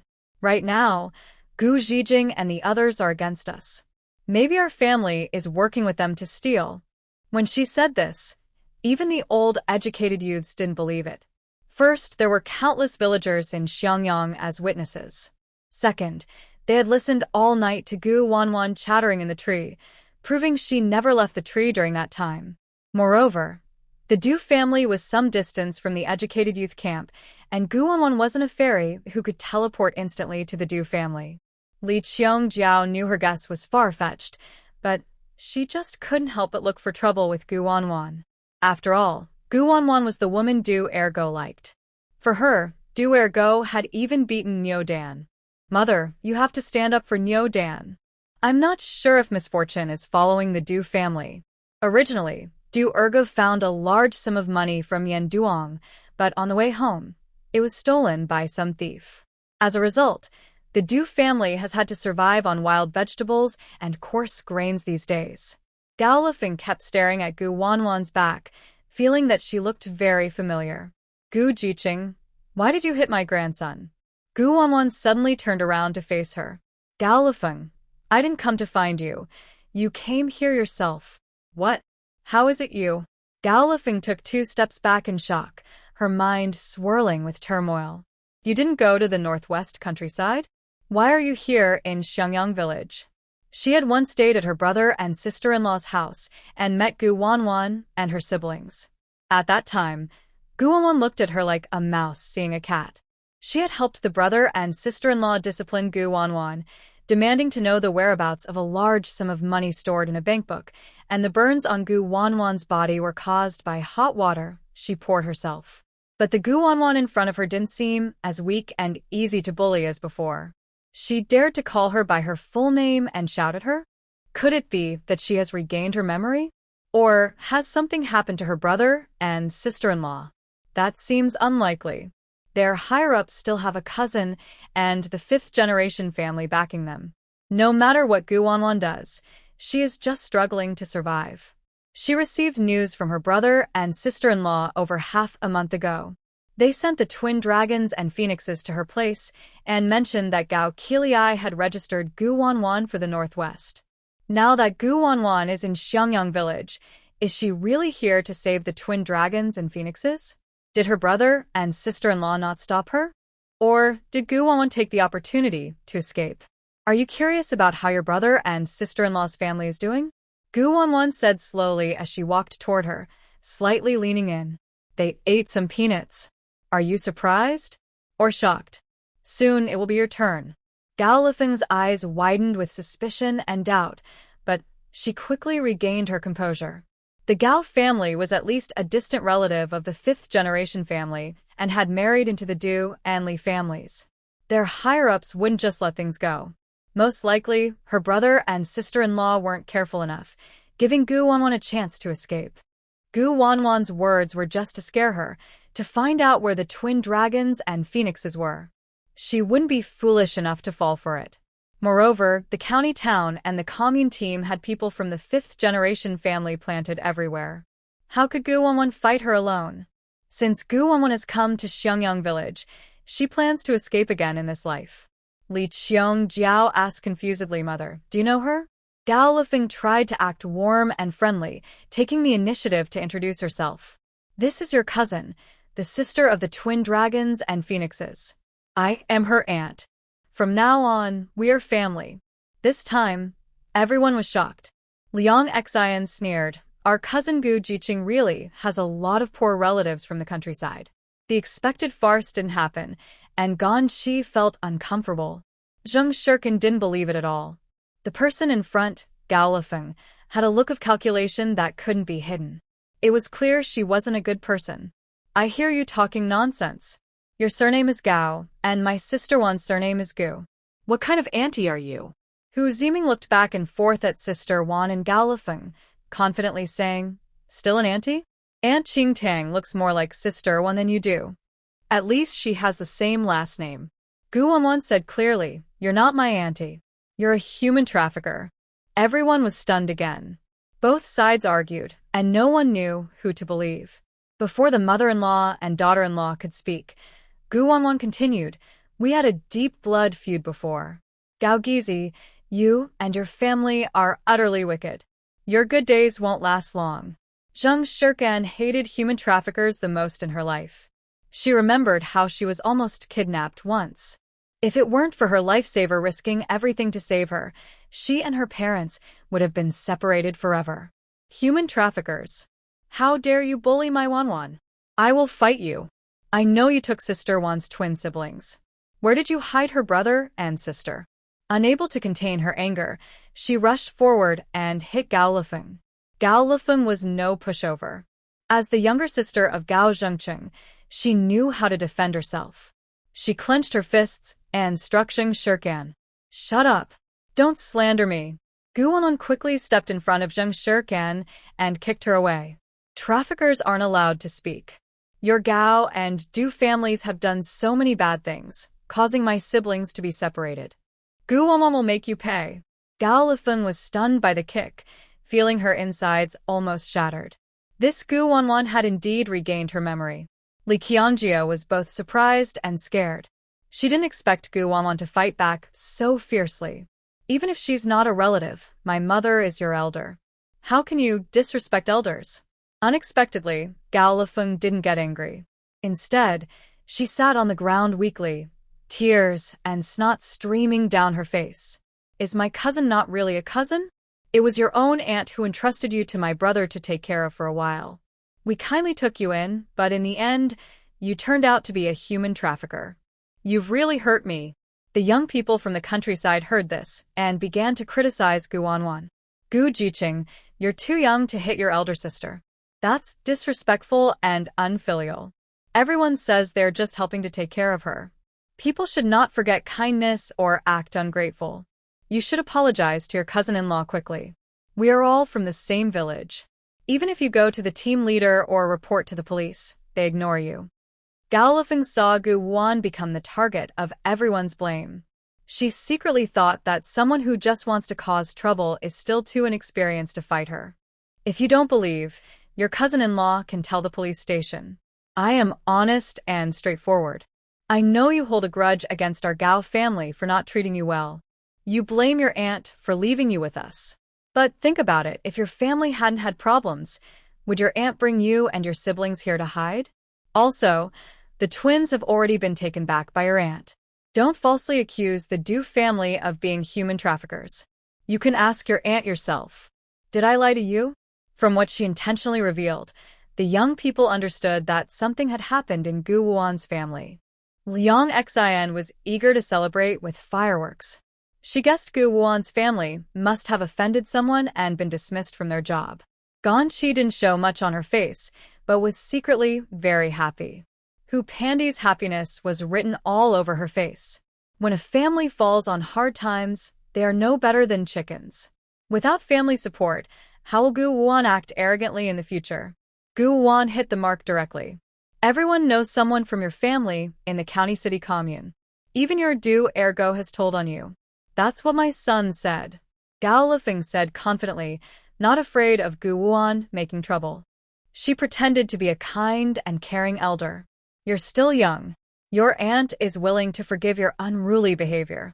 I heard the youth camp is full, so you can move to the Du family's place. Big sister-in-law, what are you waiting for? Hurry up and help your cousin-in-law move her luggage. After saying that, she tried to pull Gu Wan and take her home. Li Qiangjie nodded and prepared to rush into the youth camp with her son. She had heard that Gu Wan and her friends were the wealthiest among the new youths, bringing many good things to the countryside. Now everything belonged to the Du family. Gu Wan quickly dodged her touch. No wonder you came from a bandit hideout. You truly learned from the thieves. The siblings stood in front of their mother and her child, blocking her. Don't touch my cousin's things. Li Qiangjie angrily reached out to hit them. Get lost. That's my cousin's stuff. It's not your turn to take advantage. And you, cousin, you're so cheap for pretending to be relatives. Gu Qingtang, standing up for her mother, pushed back against Li Qiangjie. Don't hit my child. Don't touch my niece's luggage. Li Qiangjie rolled up her sleeves and spat. Shameless, ugly monster. Are you looking for death? As soon as she finished speaking, Gu Wanwan suddenly pulled her aside and slapped her dozens of times in front of everyone. Did you ask me before hurting my aunt's younger brother and sister? Li Qiangjie screamed in pain as she was hit. Gao Lifeng rushed forward to stop her. What aunt? She's a bad omen. Don't be fooled by her. Gu Wanwan threw Li Qiangjie to the ground like a rag and then grabbed Gao Lifeng's collar, slapping her several times.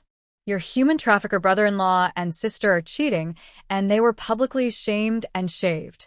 They all ate peanuts and died. They can't die again. You and your brother should go to and reunite there. People who think about my money always end badly. My aunt from the Gu family will compensate me properly. Wash your neck and wait for me to settle the score with you. No way. The Gao family won't fall easily. You're lying to me. Gao Lifeng's pupils dilated with extreme fear and unease. She wasn't sure if Gu Wanwan's words were true or false. She had to go to the Commune to confirm whether her brother and sister-in-law were in trouble. At this moment, she ignored her injuries and the trouble she might cause Gu Wanwan. She crazily rushed out of the educated youth camp. Remember this. Li Qiangjio saw her mother-in-law fleeing and quickly grabbed her son to leave the camp. In an instant, the camp returned to its previous calm. Gu Qingtang didn't know how to comfort Gu Wanwan. Finally, she seemed to make a decision. Wanwan, give me some time. When I have good news, I will help you find Inan and Yu. Zheng Shirkan and Hu Jiming spoke in unison. Wan sister, we will also help you. Gu Wanwan smiled faintly, heated some water for the mother and children to take a bath, changed into new clothes, and then carefully checked Gu Qingtang's pulse. A faint wood-type energy quietly flowed through her body. Your body is severely depleted. Some illnesses have accumulated since childhood. You also once overdosed on poison. You need proper treatment. Apart from malnutrition, the siblings had no other major issues. Then she reached into her bag, took out a jar of ointment made from spiritual spring water from her space, and said, "Apply this once every night. Your wounds will heal faster. As for your aunt's face, it really needs proper treatment." Her face was unrecognizable now, covered with scars from knife wounds and burns, painful to look at. It was clear she had suffered terrible torture in the past. Gu Qingtang covered her face in pain, unable to understand why her parents hated her so much, to the point of destroying her appearance. Can I still recover? Gu Wanwan looked serious. Yes. After receiving Gu Wan's approval, hot tears quietly slipped from Gu Qingtang's eyes. Thank you. I know you only said we are family to help us. Actually, over the years, someone has been approaching me and the children, trying to find out my husband's secret. I can only tell you his surname is Shen, but the rest Gu Wan stared at her steadily without asking too many questions. She knew the mother and child would speak when they were ready, so she didn't rush. Because they didn't finish cutting pig grass this morning, Gu Wuan and her group went back up the mountain to gather 3 baskets of pig grass. On the way to the pigpen warehouse, they were stopped by someone. Are you the famous Gu Wuan? What is your relationship with Brother Jingchen? Gu Wuan glanced at the few village girls blocking the way. They were about 19 or 20 years old. The leader was a girl with braids, wearing small cloth slippers, looking at Gu Wuan with a jealous and critical gaze. Madam, the leader of our group is talking to you. Are you deaf? One village girl shouted loudly at Gu Wuan. Zheng Shirkan couldn't stand it anymore. Who gave you permission to yell at Sister Wan? The leader of the group is impressive, but she's not even married yet. In a girl's quarrel, Han Jiming, a man, couldn't get involved. All he could do was stand behind Wan as her protector. The village girls looked fierce. Do you want to fight? Zheng Shirkan straightened up, ready to fight, and said confidently, who's afraid? I've never lost an argument, and I've never been defeated in a fight. Gu Wan looked at her face and suddenly smiled. She could tell some people's faces well.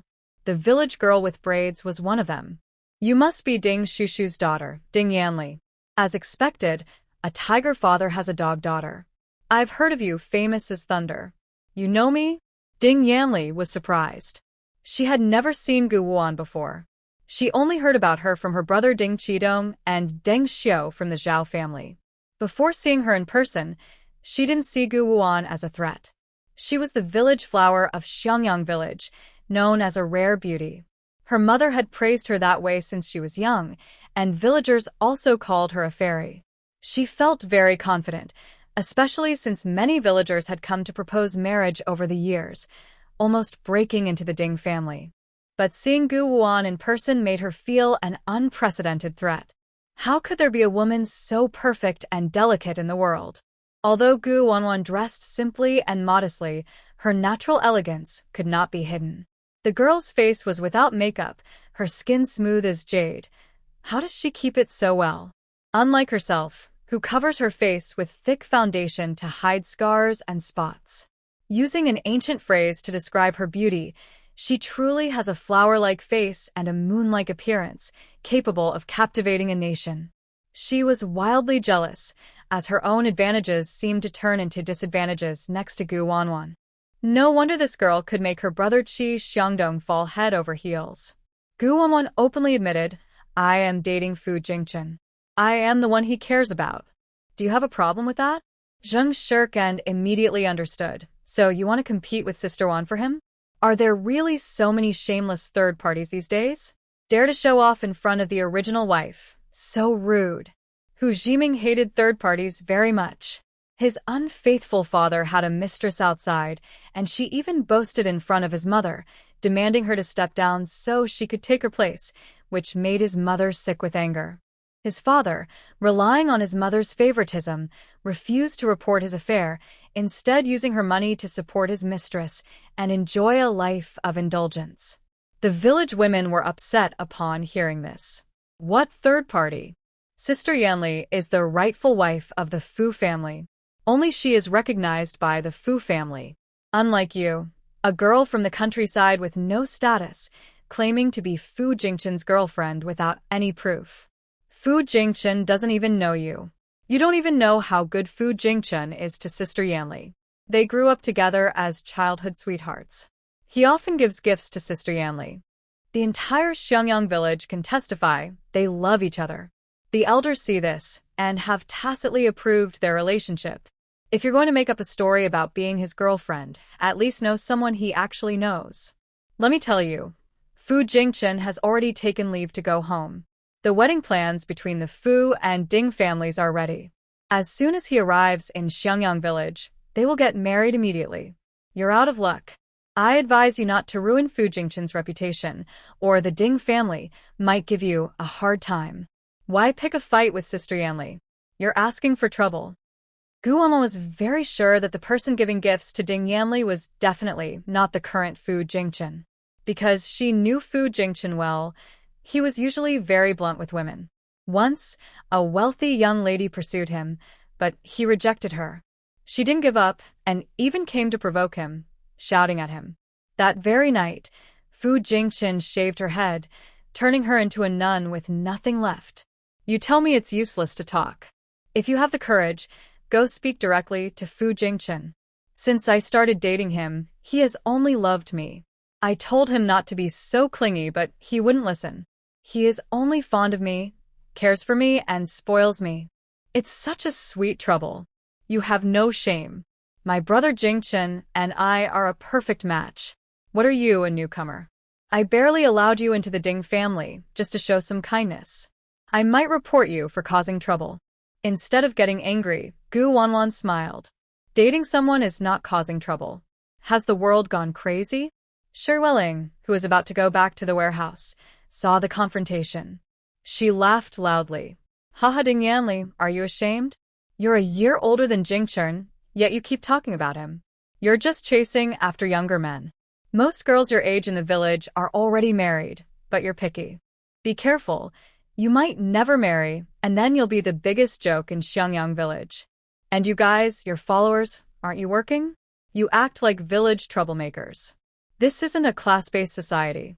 Why are you making things difficult for the young people? Ding Yanli glared fiercely, wishing she could swallow her whole, but then she thought of something and felt a surge of superiority. Jingchen is a good person. He's young but already a squad leader. It's normal for many women to like him. Shi Weling, I know you secretly like Jingchen but can't have him. Sadly, I am his official girlfriend, recognized as the main wife of the Fu family. As for Guan, she was just using her as an excuse to refuse her brother Ding Qidong's marriage proposal. Guan didn't want to marry into the Ding family. She was determined to match her brother with someone else. Being a wife in the Ding family wouldn't be easy. She wanted Guan to suffer hardships there. The village women quickly gave Ding Yanli bad ideas. Yanli, I heard the new young workers are building new houses. Let's tell the villagers not to help her. She loves sleeping under trees, so let's see how she survives the winter. Exactly. When Fu Jingchen comes home, her lies about being a young worker will be exposed. Ding Yanli turned away proudly, seemingly approving her followers' plans. Guan smiled indifferently, watching Yanda Wang, who was nearby watching the scene. A bucket of manure was at his feet. She secretly used her powers to trip Ding Yanli. Ding Yanli lost her balance and fell straight into the manure bucket. Ah! Help! She was covered in manure, and the village women, who were pretending to be friends, didn't dare to help her. In the end, Yenda Wang braved the situation and pulled her out. Oh, my face, my mouth, and my new blouse. Ding Yanli was overwhelmed and hit Yen Duong with her hand, which was covered in dirt. Pick your manure farther away. You're the reason I lost face. Yen Duong just wanted to enjoy some peace and quiet, but he didn't expect to get into big trouble. As a result, he also got covered in disgusting dirt. In the end, the two of them fought and tore each other's clothes, even damaging Ding Yanli's blouse. Many onlookers gathered around to watch. That's from the Fu family. Your daughter-in-law and Yen Duong are causing trouble together, and her dress is torn. Oh, Ding Yanli's daughter is really shameless. She dresses up every day to flirt with someone. The fourth son of the Fu family hasn't even come home yet, and Ding Yanli is already rushing to wear a green hat? Sure, Yuelin burst out laughing, almost crying from the humor. Serves her right. Brother Jingchen would never fall for Ding Yanli. She's just being overly confident. She paused and looked back at Gu Wanan. Gu Jiqing, do you really know Brother Jingchen? We are a couple, for sure, Gu Wanan admitted without hesitation. Having a nominal partner isn't a big deal, and being in a relationship isn't something shameful. She wasn't like some pretentious women who hide their relationships. I know you're just trying to provoke Ding Yanli. You haven't even met Brother Jingchen, right? Sure, Yuelin clearly didn't believe her. Gu Wanan was a new volunteer who just arrived in Xiangyang village, while Fu Jingchen had served in the army for many years and only returned home during holidays. Usually, he was busy with military duties. They wouldn't have any interaction. Bringing up Fu Jingchen was just to refuse the Ding family and make Duergo's pursuers give up. Why choose Fu Jingchen? Probably because Jingchen was the squad leader and the most promising person in Xiangyang village, able to scare off those with bad intentions. Gu Wanan said calmly, "We are very good friends. He fell in love with me at first sight, and now he's completely devoted. Our marriage is destined by heaven." Sure, Yuelin looked like she understood everything. You're helping me make Ding Yanli mad. I really appreciate it. If I and Brother Jingchen ever get together, I'll ask you to be the witness. Gu Wanan straightforwardly replied, "We're rivals for love. There's no such thing as us being together." Sure, Yuelin burst out laughing. Okay, I get it. You two are busy harvesting pigweed today. I'll keep track of your work. You can finish now. I'll be leaving first. She watched her leave, and Gu Wanan's mouth twitched. Does no one believe in honesty anymore? Just because I'm Fu Jingchen's partner, I'm so unreliable? Zheng Shirkan and Hu Ziming never doubted Sister Wan's words. If Sister Wan said it was true, then it must be certain. Zheng Shirkan spoke up, I'm becoming more curious about Fu Jingchen. He shares the same surname as my mother's sworn sister. So many women are jealous of him. If Sister Wan likes him, he must be a truly handsome man. Gu Wanwan suddenly remembered that Aunt Zheng mentioned something during a phone call, sworn sister with the surname Fu. Zheng Shirkan thought carefully, and then shared what he knew. Actually, I'm not very sure. I only remember my mom mentioning that Aunt Fu's name is Fu Qingning. My mom said Aunt Fu once had someone she loved very much, but they didn't end up together. Later, for some reason, Aunt Fu married into the Pei family. The man's name is Pei Zichuan. He's classmates with your mom, my mom, and Aunt Fu. My mom thinks the Pei family isn't very good. I only know that Aunt Fu had a pair of twins, both taking their mother's surname. I heard that Pei Zichuan later remarried. As for Aunt Fu, the Pei family says she's dead, but my mom thinks she must have fallen seriously ill. There's a saying, having a stepmother is like having a stepfather. That stepmother married into the Pei family with her children. Aunt Fu's children probably had a tough time. By the way, Wanwan, your mom and Aunt Fu are really impressive. And your aunt-in-law too. Only my mom didn't have the luck to have twins. Gu Wanwan stroked her chin, lost in thought. The group went to the pigsty warehouse to put away the pig feed, then headed behind the educated youth station to knock and make noise. Gu Qingtang and her children helped build a house together. Villagers heard the commotion and came over to see. Gu Jiqing, what are you doing? Gu Wanwan simply replied, building a house. The villagers were confused by the new educated youth's actions. They had never seen educated youths build their own houses, especially female youths. Some villagers, eager for gossip, quickly went to find Secretary Ding. Can the 3 kids build a house? Didn't the village secretary promise us that the educated youths would pay to have villagers help build? If they build it themselves, how are we supposed to make money? I don't believe they can finish building. There are several new houses, but without villagers' help, it would take half a year to finish. Yen Duong and other educated youths also doubted Gu Wanwan and her friend's abilities. After watching for 2 days and seeing that Gu Wanwan's new house hadn't even reached 1/10 completion, they gradually lost interest and stopped paying attention. Secretary Ding, already upset about his daughter's scandal and feeling frustrated, became even angrier when he saw Gu Wanwan. Gu Zhijing, what do you mean by this? Gu Wanwan continued working calmly. Can't you see I'm building a house? The team leader asked me to build houses for Yangyang Village. The village paid me for my work, and I used that money to cover 3 years of rent. Is there a problem with that? His words left Secretary Ding and the villagers speechless. Suddenly, Zhao Guoming's voice came from behind Secretary Ding. I agree. We've already signed a document that exempts Gu Jiqing and the others from rent for 3 years. Basically, Gu Jiqing lost out. This isn't a city. Rent is cheap here.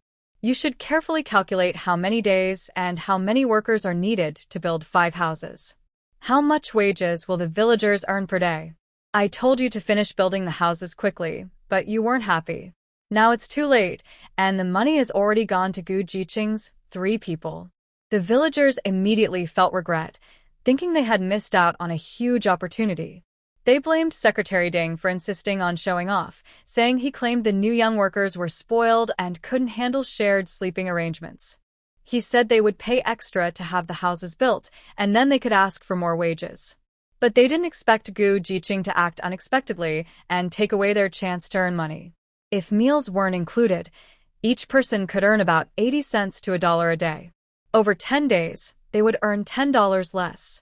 Just considering 3 people working for 10, Gu Jiqing would earn a lot. Secretary Ding's reputation in the village plummeted because of the house-building issue. At dinner, Gu Wuan used pork given by Aunt Lu to make fragrant braised pork, adding eggs, shiitake mushrooms, and potatoes. To save meat, she secretly added a piece from her space when no one was looking. The main dish was plain white rice. Everyone took a big spoonful, enjoying the delicious taste. Hu Jiming saw that Canon and Sister Wuan loved the food, so he scooped some rice and said, I still have some meat coupons. I'll buy a piece of meat tomorrow. We gathered a lot of shiitake mushrooms so we can make braised meat rice. Tomorrow's breakfast will be simple, milk powder with egg cakes and cookies. After dinner, Gu Qingtang and her son went back to the Gu family. Zheng Shirkan and Hu Jiming finished their walk and returned to the dormitory.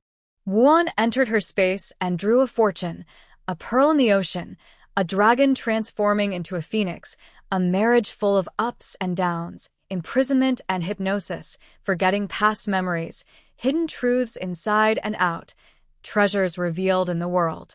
Another fortune told, a gentle maiden on green mountains, siblings reunited, childless couple, a daughter as precious as a treasure.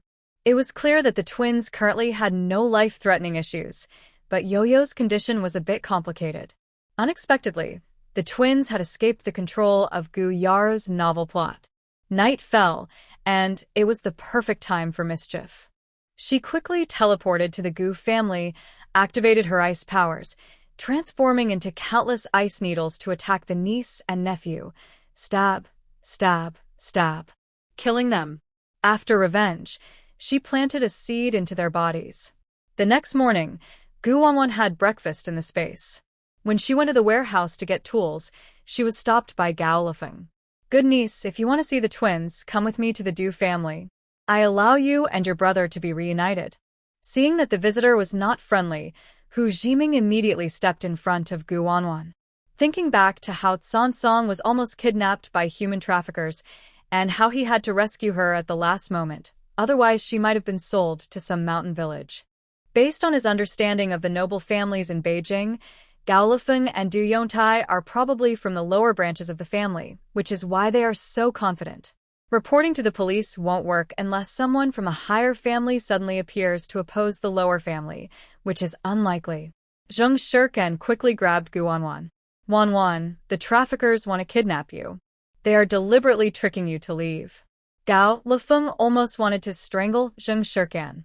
She was thinking about taking her to the mountains as a wife someday. I have no grudge against you. Why are you trying to drive a wedge between me and my niece? Gu Wanwan didn't give her face and directly exposed her scheme. You're a trafficker, skilled in theft and kidnapping. You're acting strangely, smiling at me like a sunflower. Even a fool would see there's something wrong. Do you forget how you poured hot water on me or how you pressured me about my bank book? Trying to use the twins' whereabouts to threaten me? Dream on. Gao Lifeng's face stiffened. She forced a kind smile. You don't want to acknowledge me, so there's no need to slander your aunt. You're so young, and your aunt is worried you'll be deceived. Keeping your money safe isn't wrong. If Hu Ziming hadn't stopped her, Zheng Shirken would have lost control and beaten the traffickers. How dare you abuse Wanwan? Traffickers deserve a bad ending. Zhao Guoming and his wife, along with their son and daughter-in-law, were about to go to the warehouse to get tools when they saw this scene. From the Du family, you're not going to work, and you're stopping the young people from working. What are you trying to do? Gao Lifeng knew she couldn't take Gu Wanwan away now. She quickly thought of a plan. Captain, I'm just catching up with my niece. Everyone probably doesn't know yet. This new young girl from Gu is my niece. We're close. She announced her relationship publicly to make it easier to control Gu Wanwan as an elder later. Even if she took Gu Wanwan's luggage, the villagers wouldn't say anything. Before leaving, she secretly shot Gu Wanwan a warning look, as if threatening her not to talk too much, or she wouldn't tell her where the twins were. She was confident that Gu Wanwan wouldn't joke about her twin children. As long as she had this trump card, Gu Wanwan couldn't cause any trouble. After informing the captain's family, she planned to spread rumors about their relatives in the village first, taking the initiative to pressure Gu Wanwan with the idea of filial piety. Although Gu Wanwan had regained her memory and was no longer as weak as before, she knew that causing trouble on her turf would only lead to a dead end. Regarding her brother and sister-in-law, she called the Commune yesterday to ask about them. They told her there had been a small accident, but it wasn't serious. With their protection, her brother and sister-in-law would be safe. Still, she felt uneasy. It was clear that Gu Wanwan was lying. Her claims that her brother and sister-in-law ate peanuts were all lies. Since her brother and sister-in-law couldn't handle Gu Wanwan, she decided to see what tricks she had up her sleeve. Aunt Lu frowned, waiting until Gao Lifeng walked away before asking, Wanwan, why are you involved with the Du family? Gu Wanwan didn't hide anything from them. She is a human trafficker. Everyone, be careful of the Du family. Before I went to the countryside, Gao Lifeng and her brother Gao Zhengcheng abused me. To force me to agree, they kidnapped my twin brother and sister, Gu Jinan and Gu Yuyu. Later, they sent me to the northwest to replace Gao Lifeng's niece, Gao Kelly. I reported them, got Gao Kelly sent to the countryside, and destroyed Gao Zhengcheng's human trafficking ring. I went to the countryside to find my siblings. Zhao Guoming suddenly understood. No wonder you told me not to favor the Du family when you went to the countryside. Turns out, they kidnapped your siblings. Gao Lifeng and the Du family are really terrible. I used to think they were kind, raising relatives' children. Turns out they're human traffickers. That's so disgusting. All mothers hate to hear about children being kidnapped. Aunt Lu cursed the Du family angrily. Those evil people. I saw the twin children, less than 3 years old, being bullied by Du Nyodon every day. They made them go feed pigs. The Du family tore families apart. Now they want to harm Wanwan too. Lao Zhao, you have to think of a way. Where did the Du family take the twins? They've been gone for days. With so many people, how can we find them? Sun Chuanlian was usually petty, but in a critical moment, her mind was clear. She was also a mother and worried constantly about her children being kidnapped. It must be in Qingshan Brigade. Qingshan Village's ancestors were bandits and kidnappers. Dad, can't we arrest the Du family? What if they go crazy and kidnap our children? Brother Zhao just realized how serious the situation is. It's no longer just a feud between Guan and the Du family, but a deeper hatred between Xiangyang Village and Qingshan Village. No wonder many children have gone missing from Xiangyang Village in recent years. We suspect Qingshan Brigade is responsible, and it seems connected to the Du family. Zhao Guoming sighed worriedly. It's no use. Someone is protecting the Du family. Now that the Du family has been emptied out, they're probably planning to target Sister Wanwan. Wanwan, be careful. Yesterday, Li Xiuhong's nephew ran back to Qingshan Village. Zheng Shirkan couldn't understand and clenched his fist. Captain, let's just do it. I don't believe we can't beat Qingshan Village. Let's organize an attack on them. Zhao Guoming sighed heavily. They have a village treasure. No matter how strong Wanwan is, it won't help. You must not go into Qingshan Village. The villagers there are very fierce, and every day, someone at the village gate is watching with wolves. I was lucky enough to visit once, and was chased by wolves, almost losing my legs. Many villagers from Xiangyang have suffered losses there, and almost no one dares to go to Qingshan Village anymore. Wanwan, I know you're anxious to find your sister-in-law. Everyone knows Qingshan Village is suspicious, but don't go alone. Let's think carefully first. Gu Wanwan led Zheng Shirkan and Hu Jiming up the mountain to gather pig grass. The siblings didn't have to work, but they went along to help the three of them gather pig grass. Did you eat breakfast? The siblings nodded. Mom made steamed bread. Gu Wanwan took out 2 boiled eggs from her bag and divided one for each of them. Where is your mom? Shun Yinyu answered honestly. Mom went out. Shun Jitian, however, put his egg in his pocket, planning to save it for his mother. Gu Wanwan took out another egg and gave it to him. Save this for your mom. Eat it. Wanwan, didn't Du Urgus say he was coming to visit you for a meal? Why isn't he here? Zheng Shirkan wondered, thinking about Du Urgus' appearance, ready to punch him. Retribution for his mother. Gu Wanwan sneered coldly. He has no money. Hu Jiming thought for a moment and shared some news. I heard from old villagers that after Du Urgus stole Yan Diwang's money that day, it was stolen by some unknown hero. It's quite satisfying. Meanwhile, Gao Lifeng was spreading rumors, and Sun Chunlian couldn't help but tell a gossiping village woman that the Du family was involved in human trafficking.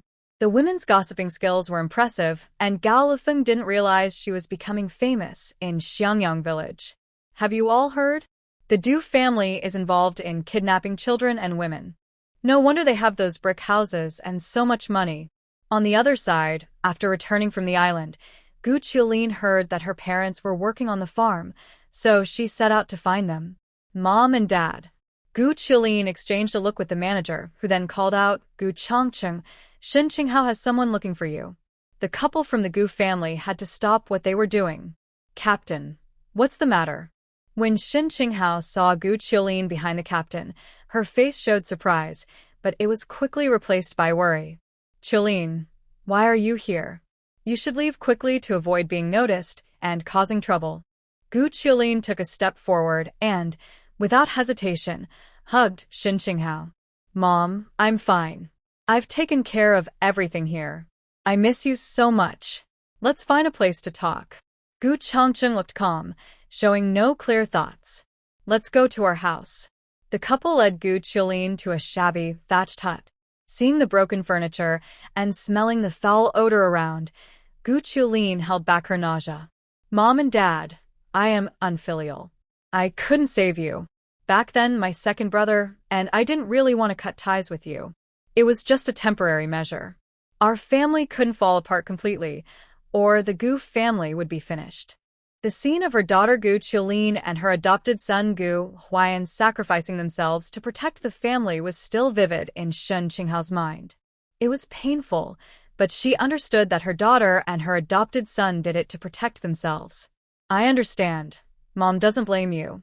Even if you cut ties, I would still do the same. Gu Qiulin knew Shen Qinghao was kind-hearted. A few comforting words would do. Dad, are you still angry? What's the reason for you to find us?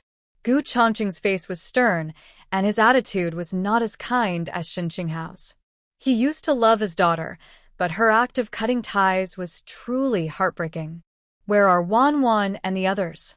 Gu Qiulin knew Gu Changqing was hard to fool. She changed the subject to distract him. They are my nieces and nephews. How could I not take good care of them? Don't worry. But Wan has been acting out lately. Maybe because her engagement with the He family was called off. She's been upset and reckless, going out to hang out with people. I try to discipline her, but she doesn't listen. I heard she recently fell for a man named Zhou Tianfu, and she even gave him her passbook, her brother and sister-in-law's martyr subsidy, and even handed over her dragon and phoenix jade pendant. No matter what I say, she won't listen. Mom, just honestly tell me where the Shen family's treasure is. I'm worried that Wan might reveal the secret to Zhou Tianfu. If someone else finds the treasure first, that would be bad. Gu Changqing firmly and seriously said, Wan isn't that kind of person. Shen Qinghao looked displeased and refused to believe. Wan has good judgment. Besides, the treasure is just a myth. Even if it exists, it's not the Shen family's property. It's my sister-in-law's dowry. It has nothing to do with the Shen family. Gu Qiulin was quite excited and said, a bride follows her groom. It's impossible that it has nothing to do with the Shen family. Mom, you're from the Shen family. You should have the right to ask about the treasure. Shen Qinghao saw her daughter's emotional excitement and felt a bit suspicious. Why are you in such a hurry? The treasure isn't easy to find. I am just a foster daughter of the Shen family. It makes no sense for a foster daughter to care about her sister-in-law's dowry. We should be grateful. If the Shen family hadn't kindly taken me in, I would just be an orphan with no one to rely on. Realizing she lost her composure, Gu Qiulin quickly shifted the topic to Gu Wan, subtly trying to influence the elders. Mom and Dad, Wan often stays out overnight. For Zhou Tianfu, she ignores her younger siblings and even hit me and Yeruo. Do you know how hard it is for me? Recently, I spent a lot of money and effort for our family and Wan's siblings. We've almost been drained because of her. You haven't seen Wan herself. She's like possessed. A week ago, she was beaten by some married women. I paid a lot to settle it. It's just because the He family doesn't want her. Do you think she's inferior? You entrusted her and her siblings to me. I can't just ignore them. As their aunt, I have to take good care of them. They only have me to rely on. I can't just run to the island to find her older brother. He's barely holding himself together. There should be some news from the island. Gu Huaiwu has always been proud and looks down on her. He even forbids her from approaching the family compound. It's time for Gu Huaiwu's family to fall from their pedestal into disgrace. So, before leaving, she instructed her sister-in-law's best friend to Gu Huaiwu and secretly place foreign books in his bedroom. Her sister-in-law never expected to be betrayed by her close friend. Judging by the timing, Gu Huaiwu's family is about to fall.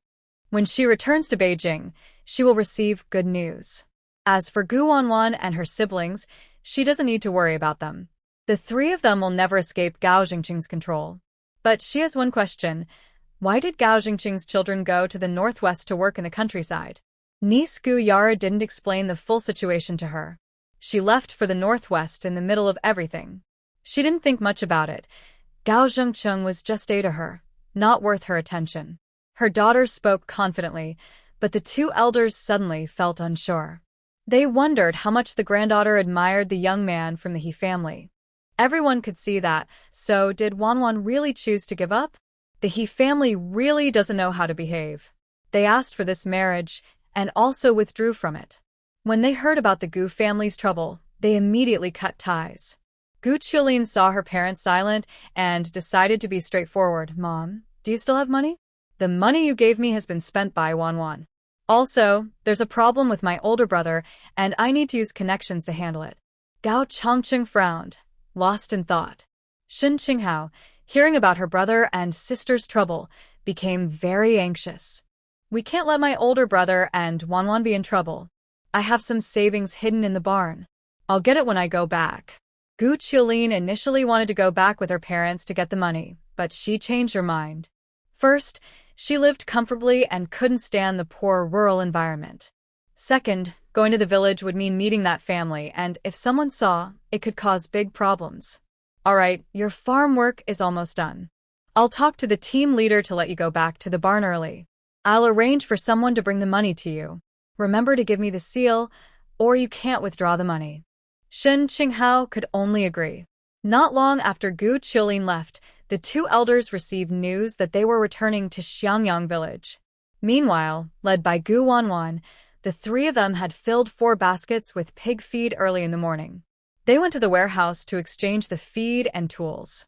On the way through the fields, they saw Zhao Guoming standing by the edge, supervising his niece and nephew working in the fields. Li Xiuhong, Li Pangni, stop wasting time. You should use your strength to work in the fields. Do your best to contribute to Xiangyang village. Use your sweat and hard work to build our country. His passionate words earned applause from the villagers, who praised him. The team leader is so inspiring. Secretary Ding looked speechless. The niece and nephew looked as if they had lost their parents, enduring their discomfort to work in the fields. Mom, who exactly is plotting against us? Or are we seeing things? Li Pangni gritted her teeth in pain. She felt like needles were pricking her all over her body that morning. After careful checking, she found no needle marks. If I find out who did this, I swear I'll skin her alive. After work, Gu Wanwan went behind the youth workers' station to knock and hit things. Gu Chongcheng and Shen Qinghao were carried back to Xiangyang Brigade by an ox cart. When the cart passed behind the youth station, the couple's eyes suddenly met those of Gu Wuan, who was busy building a house. Gu Wuan knew these were her original grandparents because they looked similar to her modern grandparents. The 5th-generation family secretly sent the 2 elders to Hongqi Commune. Xiangyang village is truly a place full of hidden talents. She continued her work without feeling the urge to go forward and recognize them. Her eyes flicked to 2 figures hiding in the shadows, their gazes following the movement of the 2 elders. Gu Chongqing's mind buzzed, and a flash of shock and complexity crossed his eyes. He was stunned for a long time and couldn't react. Shen Qinghao widened her eyes, staring blankly at Gu Wuan. She moved her lips but couldn't make a sound. Earlier, her daughter Gu Qiulin kept saying she would take good care of Wuan and her brother, but this is the Northeast, not Beijing. How could their obedient granddaughter run to Xiangyang village for no reason? Dressed plainly, working hard, building the house with her own hands. Something must have gone wrong in Beijing, or perhaps Gu Qiulin was hiding something. Zheng Shirkan had seen the 2 elders in a photo collected by his biological mother and immediately recognized them. Wuan, that's not you. Before he finished speaking, Hu Jiming stopped him. I know. That's enough. Don't say it out loud. Zheng Shirkan looked at him with confusion. My mom and Wuan's mom are sworn sisters. It's normal for me to know them. How do you also know? Hu Jiming didn't hide anything from them. My mom's family is well acquainted with them.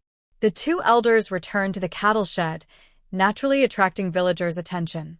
Most villagers in Xiangyang are friendly, but some women from Qingshan village were more aggressive, picking up stones to throw. Gu Wuan secretly activated her abilities, tripping those trying to cause trouble. Zhao Guoming, as the brigade leader, was responsible for supervising the safe return of the relocated people to the cattle shed. If you cause trouble again, go pick manure. From now on, those who have nothing to do should stay away from the cattle shed. Liang Xian, hiding in the crowd watching the scene, said excitedly, Brigade leader, they are troublemakers. Why can't we scold or hit them? Troublemaker deserve to die. Zhao Guoming frowned and shouted angrily, troublemakers are still human. If they die, are you responsible? I have no opinion on that. Liang Xian stomped her feet in anger, but was finally pulled back by Ganqi. Liang Xian, the brigade leader is already unhappy with our new youth. Be careful not to give him a reason to catch you. Some things can be done privately. There's no need to make everything public. Zheng Jiliang silently nodded, still trusting his beloved Qiqi to be clever and wise. He lowered his voice and whispered to Ganqi, next time, the Zheng family will be sent to Xiangyang Brigade. Let Zheng Shirkan and his parents reunite early. Ganqi felt proud inside but pretended to be sad. Wouldn't that be too cruel? Zheng Shirkan might not recognize her parents, and they would be separated. That's so sad. In Zheng Jiliang's eyes, Zheng Shirkan was just a stepping stone for his family's rise. I'm very disappointed in Zheng Shirkan. She's closer to the crazy woman than to me, her fiancé. Since she's unfaithful and unkind, I see no reason to hold back. I could choose not to report her and her family's relationship. The decision is hers. If she insists on recognizing her parents, then let her be with them. Yesterday, I went to the Commune and made a call. My father's side has some issues. Someone tried to hide something in the Zheng family, but failed. Later, I called Zheng's parents and asked them to visit Zheng Shirkan in Xiangyang village. They agreed. My father will wait until Zheng's family stops hiding those things. They spoke in hushed whispers only they could hear. Unbeknownst to them, in front of Guan, a powerful figure, there were no secrets. The scoundrels and villains were just dreaming. Zheng Shirtsan's parents hadn't even fallen yet, and they were already imagining Zheng's family being sent to Xiangyang village. When Zheng Shirkan saw her fiancé whispering with the little green tea, she was no longer angry or jealous. She only felt uneasy because she didn't know what they were plotting. Guan, what are they talking about? Hu Jiming frowned. It's not good. Guan smirked coldly. The scoundrel and the villain are scheming against your parents, planning to sneak forbidden books into your home, deciding where your parents will be sent, and trying to make your family reunite in Xiangyang Brigade. The scoundrel even called your parents from the commune, tricking them to come see you, while also planning to deal with me. 2 birds with 1 stone. Zheng Shirtsan's eyes widened in shock, and she clenched her fists. How dare they? If my parents come to see me, it's probably a trap. It's giving them a chance to attack. What should I do? Is it still possible to call the commune now? It's too late. They're probably already on their way, Guan said with her usual mysterious tone. Who wins or loses, we'll see. Just wait and see. Listening to Guan, Zheng Shirtsan's anxious and restless heart instantly calmed. Now, she should worry about her grandparents. She had heard that displaced workers suffered a lot, unable to eat well, stay warm, and had to endure tough labor reform. Sometimes they were taken out for public criticism. The villagers in Yangyang were manageable, but the women from Qingshan and the old educated youth, like Yenda Wang, were hard to deal with. Guan casually picked up a piece of wood and threw it toward Yenda Wang. What are you sneaking around doing? Trying to knock down my new house. Yenda Wang was suddenly hit on the foot, and he jumped in pain. You crazy woman, hitting me again? Which I saw me trying to knock down your house. Your new house has been under construction for 3 or 4 days, and still looks the same. I don't want to laugh at you, but with your speed, it'll never be finished. I've lost interest in watching you. I warn you not to hit me again. I'm not just looking at you. I'm watching those 2 old. Xiongziyuan discreetly kicked Yandewan. Yan Jiqing, mind your words. I understand now. So you and the displaced workers have some secret connection. You're. Guan deliberately left her words unfinished, then grinned sinisterly. I'll let you go this time, but if I see you near the barn again, I'll report you. Zhao Guoming didn't understand why Wanan was saying this, but he supported her. Gu Jiqing, the displaced workers' camp is close to the barn. Please keep an eye on him. You're talking nonsense. We have no relation. I just can't stand bad elements. Seeing Gu Wanan's mischievous look, Yenda Wang wished he could strangle her. In the past, when he went to the barn, no one said anything. Now, with this crazy woman watching him closely, how could he cause trouble in the future? Aunt Lu sneered. No relation? You used to run to the barn every day. Xiong Ziyuan said nothing, but a fierce glint flashed in his eyes. Xin Qing looked at her usually obedient and gentle granddaughter, who suddenly turned into a fierce girl ready to fight at the slightest provocation. She was stunned beyond words. Oh my, what huge change had happened to make her granddaughter become someone else entirely? One. Gu Chongqing tightly held his wife's hand and shook his head at her. His granddaughter must have found out something. Now, she was standing up to Yenda Wang for their safety, to prevent him from harming them. Shen Qing covered her mouth, unable to hold back a sob. They couldn't acknowledge her. They didn't want Wanan to be troubled. God knows how difficult these past 6 months had been for them. Since arriving at Xiangyang village, Yan Duang often went to the cattle shed to question them about their treasure, confiscating the money they brought and even taking the small amount of rations given out by the village, all to force their cooperation. For months, they had to go up the mountain to find wild vegetables to eat when hungry. Luckily, the kind villagers of Xiangyang Brigade helped them, especially Gu Qingtang and her son, who provided aid during the snow. Zhao Guoming loudly told the villagers watching the show to stop, saying, "There's no need to gather here." "Yan Duang, do you dislike that manure work is too easy? Bear Ji Yuan as the leader. You should manage the young workers and stop causing trouble." Hearing this, everyone left quickly. Even Yan Duang was taken away by Bear Ji Yuan. Aunt Lu looked around, seeing no outsiders, and sighed. Actually, they all used to contribute a lot. I didn't expect them to end up like this in their old age.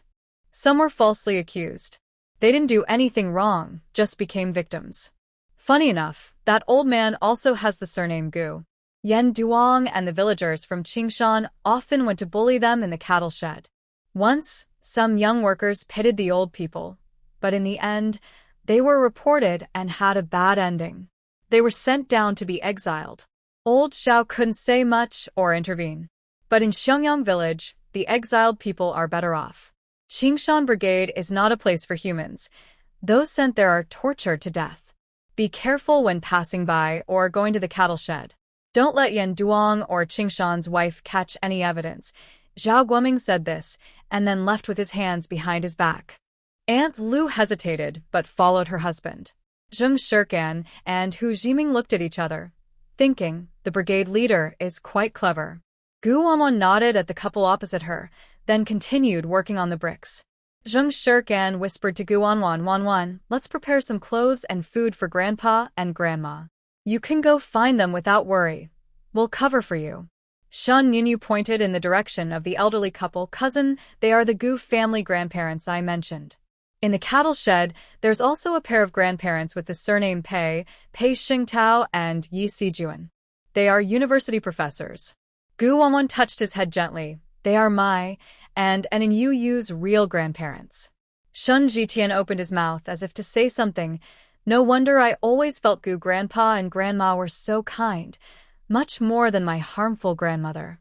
If Gu Grandpa and Grandma were my real grandparents, my mom wouldn't be bullied by her family." Back at the cattle shed, Shen Qinghao couldn't hold back tears and cried out, "Old Gu, is it Wanwan with her daughter's family? Why did she come to Xiangyang village? Did Qiolin not take good care of Wanwan and the others?" Gu Chongqing thought carefully, but couldn't figure it out. "We can only wait until Wanwan comes to find out the truth." Shen Qinghao remembered Qiolin asking her for help with money problems. "Our savings book. Wait for Wanwan," Gu Chongqing said firmly. "Old Gu, you're back? That's great." The speaker was the couple from the Pei family, about the same age as the two elders of the Gu family. Wanwan? "Do you know that new educated youth?" Yi Sijuan stepped forward, holding Shen Qinghao's hand, smiling brightly. "This Gu educated youth just went to the countryside. He's become well known in Xiangyang village. He drove away the robbers from Qingshan Brigade on his first day, and on his first day at the Educated Youth Station, he made Yan Duang do farm work, making him pick manure. Thanks to him, Xiangyang village is changing day by day." Gu Chongqing's eyes reddened, and he kept saying good several times. "My granddaughter is truly impressive." "So she's your granddaughter? No wonder she's so outstanding." Pei Xingtao thought of Yan Duang being made to do farm work and felt very pleased. "Now Yan Duang is overwhelmed by your granddaughter, and he doesn't have time to bother us. Your granddaughter is brave and fearless." When the old educated youth tried to bully her and wanted her to stay in the men's dormitory, she decisively climbed a tree and slept for several nights. The old educated youth couldn't do anything about her. Last time I passed by the educated youth station, I saw Gao Lefeng from the Du family claiming to be Gu educated youth's aunt. Gu educated youth had a feud with her. She said Gao Lefeng kidnapped her younger sister, but Gao Lefeng denied it. She also said that Gu educated youth's aunt handed the siblings over to her brother to take care of. I was a bit confused. Shen Qinghao and Gu Chongqing's expressions changed drastically. What do you mean kidnapping her younger sister? Who is Gao Lefeng? We have no such relatives in our family. How much did Xiao Lin hide from them? Meanwhile, Zheng Shirkan and Hu Jiming took the canned cured meat, biscuits, and other easy-to-store dry foods they brought from the countryside to Guan. Take these first. We'll go to the supply and marketing cooperative tomorrow to buy more. Guan pushed them back. I've already prepared some. I'll deliver them myself later. Keep these for yourselves. If you bring too much, they might not be able to keep it. Zheng Shirkan was furious. What should we do? It must be the despicable Yan Duang. Hu Jiming knew that Guan had her own plans. Wan, if you need us, just say the word. At dinner, they cooked a hearty meal with the cured meat and sausages they brought from the countryside. The main dish was white rice mixed with some coarse grains. They also made a fish-flavored eggplant and a spicy and sour cabbage. Zheng Jiliang learned to be clever this time. Just after Guan finished cooking, he came with an empty plate to ask for food. Zheng Shirkan, serve me more rice and meat. Can't you see your fiancé is so hungry he's lost weight? Zheng Shirkan didn't hesitate. He slapped the big bowl out of Zheng Jiliang's hand. Are you a beggar? Still have the nerve to ask me for food? I'm your mother, or do I owe you money? Brothers should settle accounts honestly. And since he's not married yet, get lost. Seeing you just annoys me. Is this how you treat the person who saved your life? Zheng Jiliang was angry and reached out to grab something. Before he could touch the iron pot, Guan hit him with a brick. Guan Qi saw this and hurried over to help Zheng Jiliang up. Gu Jiqing, you're going too far. Who asked him to be so annoying? Daring to steal my food, Guan said, tearing a piece of rice. Next time he does it again, I'll make him work with Yan Duang as sisters. After everyone finished eating, Gu Qingtang hadn't come back yet. Guan took out 2 lunchboxes, packed one with rice and the other with vegetables, and handed them to her brother and sister to take home for Gu Qingtang. It was getting dark. After the old and new educated youths finished eating, they held a small meeting in the yard, except for Guan and her friends. Guan looked down from the tree at the activity at the youth camp and let Fuzai come out to replace her. She then disappeared instantly. Gu Chongqing and Shen Qinghao waited and waited, but Guan didn't come. Instead, someone sent someone to pick up the deposit slip from Gu Qiulin. Grandpa Gu, your daughter asked me to come get something from you. Please hurry so no one notices, the person said. Guan's figure flickered and hid behind a big tree near the cow shed. She watched the little girl knocking on the door. The girl was about 10 years old, looking obedient and honest, but her eyes showed a hint of greed. Gu Chongqing heard the noise and opened the door. He saw the girl outside. Whose child are you? Why are you in the cow shed so late? Shen Qinghao and Pei's couple also found this suspicious. Who would let a good kid go out at night? And to a place like the cow shed? Yi Sijuan thought for a moment and recognized the girl outside. Isn't this Gu Posi's granddaughter? Li Pengni's daughter, Gu Daxiu. I've seen her feed pigs before. Gu Daxiu took out a few big white rabbit candies, looking innocent. Aunt Gu is very kind. She gave me a lot of candy and some food to fill my stomach. Aunt can't come out herself, so she asked me to find you. I ran away secretly. My grandma and parents love my little brother, and they don't care whether I'm at home or not. Hearing her words, Shen Qinghao and Yi Sijuan couldn't help but feel sympathy for the girl's situation. They had heard that Madame Gu was a woman who favored boys over girls. Boys were treasures. Girls were like weeds. The most unfortunate were Gu Qingtang and her son, followed by the 2 daughters of Li Xiuhong's second son. Oh, I see. Poor child. I have a steamed bun here. I'll go get it for you to eat. Yi Sijuan turned back into the room, took the last steamed bun, and said, Eat it, child. You won't get caught by Madame Gu. I already have food, I can't take yours. Gu Daxiu pushed the bun back, but was forced to accept it. I'm just helping Aunt Gu carry things. Once I get it, I should leave. If I stay too long, someone might notice. Shen Qinghao paused, instinctively looking at Gu Chongqing. Gu Chongqing gently shook his head and kindly said, Please tell my daughter that the items are missing. How could they be missing? Were they stolen? After realizing she was too emotional, Gu Dashio quickly changed to a worried look. Grandpa Gu, Grandma Gu, you need to be careful.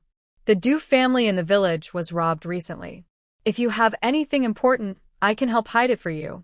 Hearing this, Pei Xingtao remembered what had recently happened in the village. The village isn't very safe.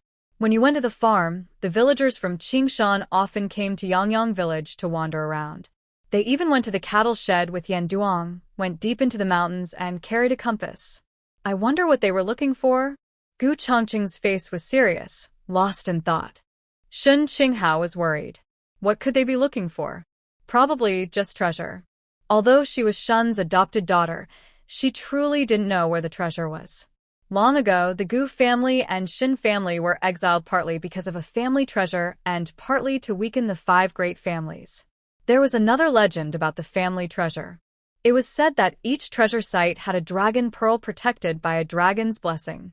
Possessing the pearl meant controlling the dragon veins and becoming the highest ruler.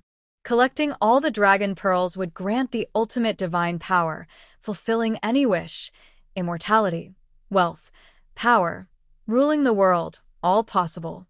The legend was passed down this way. Whether it was true or not was uncertain. Exaggerations were likely. In the end, it sounded almost divine. Child, you should go back now. Be careful. Gu Dashio was unable to complete her task and looked down sadly, tears falling freely. Grandpa, Grandma, you're so kind to me. I wish I were your granddaughter. Will I still be able to come see you in the future? I know you taught my younger relatives, and I want to go to school too. But my family thinks I am a burden and doesn't want to spend money on my education. Yi Sijuan is the easiest to soften her heart. Without much thought, she agreed, if you want to come, just come. But don't let others find out. Thank you all. When I start school, I will repay my grandparents well. Gu Dashio's face lit up with joy. She then bowed deeply and turned to leave the cattle shed. After walking away, she took out that bun and threw it on the ground, stomping on it hard. Stupid bun, who cares about you? Shun Yunyu and Shun Jitian, the 2 wicked kids, are loved by the 4 elders. Why can't I be? One day, I will take away the Gu couple and kick out those 2 wicked kids, making myself their most loved granddaughter. Maybe others don't know the true identity of the elders in the cattle shed, but I overheard Zheng Yi and Zheng Nai's conversation. They said the Gu family elders are big shots in Beijing, with a powerful background. If I behave well and win their favor, when they leave the cattle shed, they will definitely take me away from Xiangyang village. The little aunt and her family are really sneaky. They probably already knew the Gu family elders are important, so they hurried to flatter and please them. Just as she was dreaming of a bright future about to come true, Gu Wuan used her supernatural power to quietly trip the girl. The girl instantly fell to the ground, and with a cracking sound, one of her front teeth broke. Ah! Gu Wuan sneered coldly. She was young but clever. No wonder she was Li Pengni's daughter. Her beads even flew onto the grandparents' faces. Inside the cattle shed, Pei Xingtao still looked a bit confused. How does your daughter know the granddaughter of the Gu family? Shin Qinghao frowned and sighed helplessly. The Gu family in Xiangyang village has some connection with our Gu family in Beijing. This Gu family is the son of the Great Wall Uncle. My father-in-law is from the main line, while the Great Wall Uncle is from a side branch.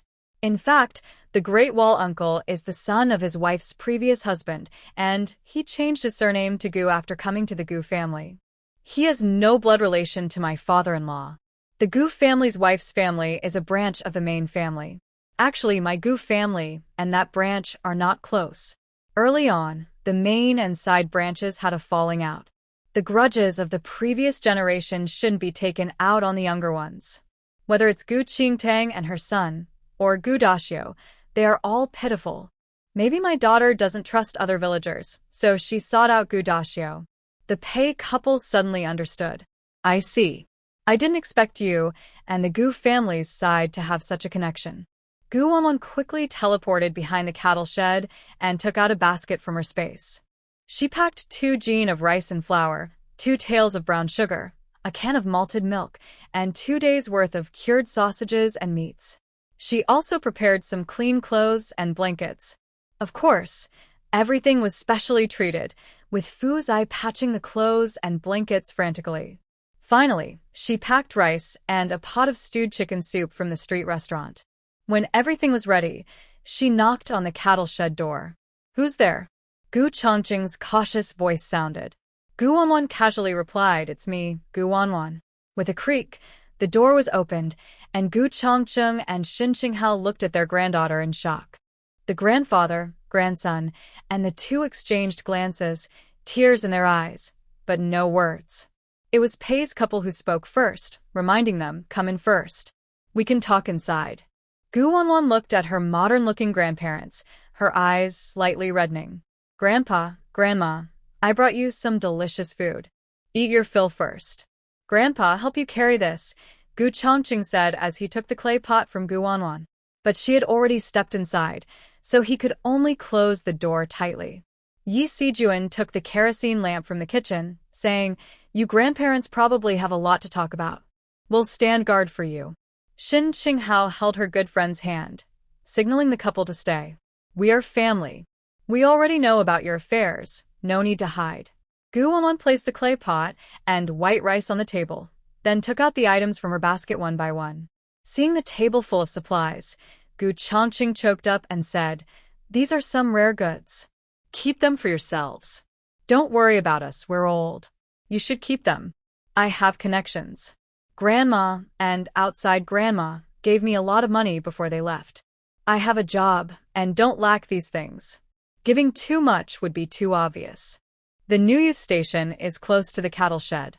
After you finish eating, I'll bring more," Gu Wanwan said, glancing at the broken dishes in the kitchen. She reached into her space and took out vintage-style bowls and chopsticks suitable for the era. She served each of them a bowl of rice and a bowl of soup. The soup was made with spiritual spring water to help their health. Even if they didn't eat meat for a long time, they wouldn't get diarrhea. After dividing the food, she also gave each person a set of clean clothes and underwear. Xin Qinghao looked down at her ragged clothes, which were patched beyond recognition, and couldn't help but praise her thoughtful granddaughter. "The clothes are new, and you specially patched them. My granddaughter is so clever." "Boo-hoo. Do we have some too?"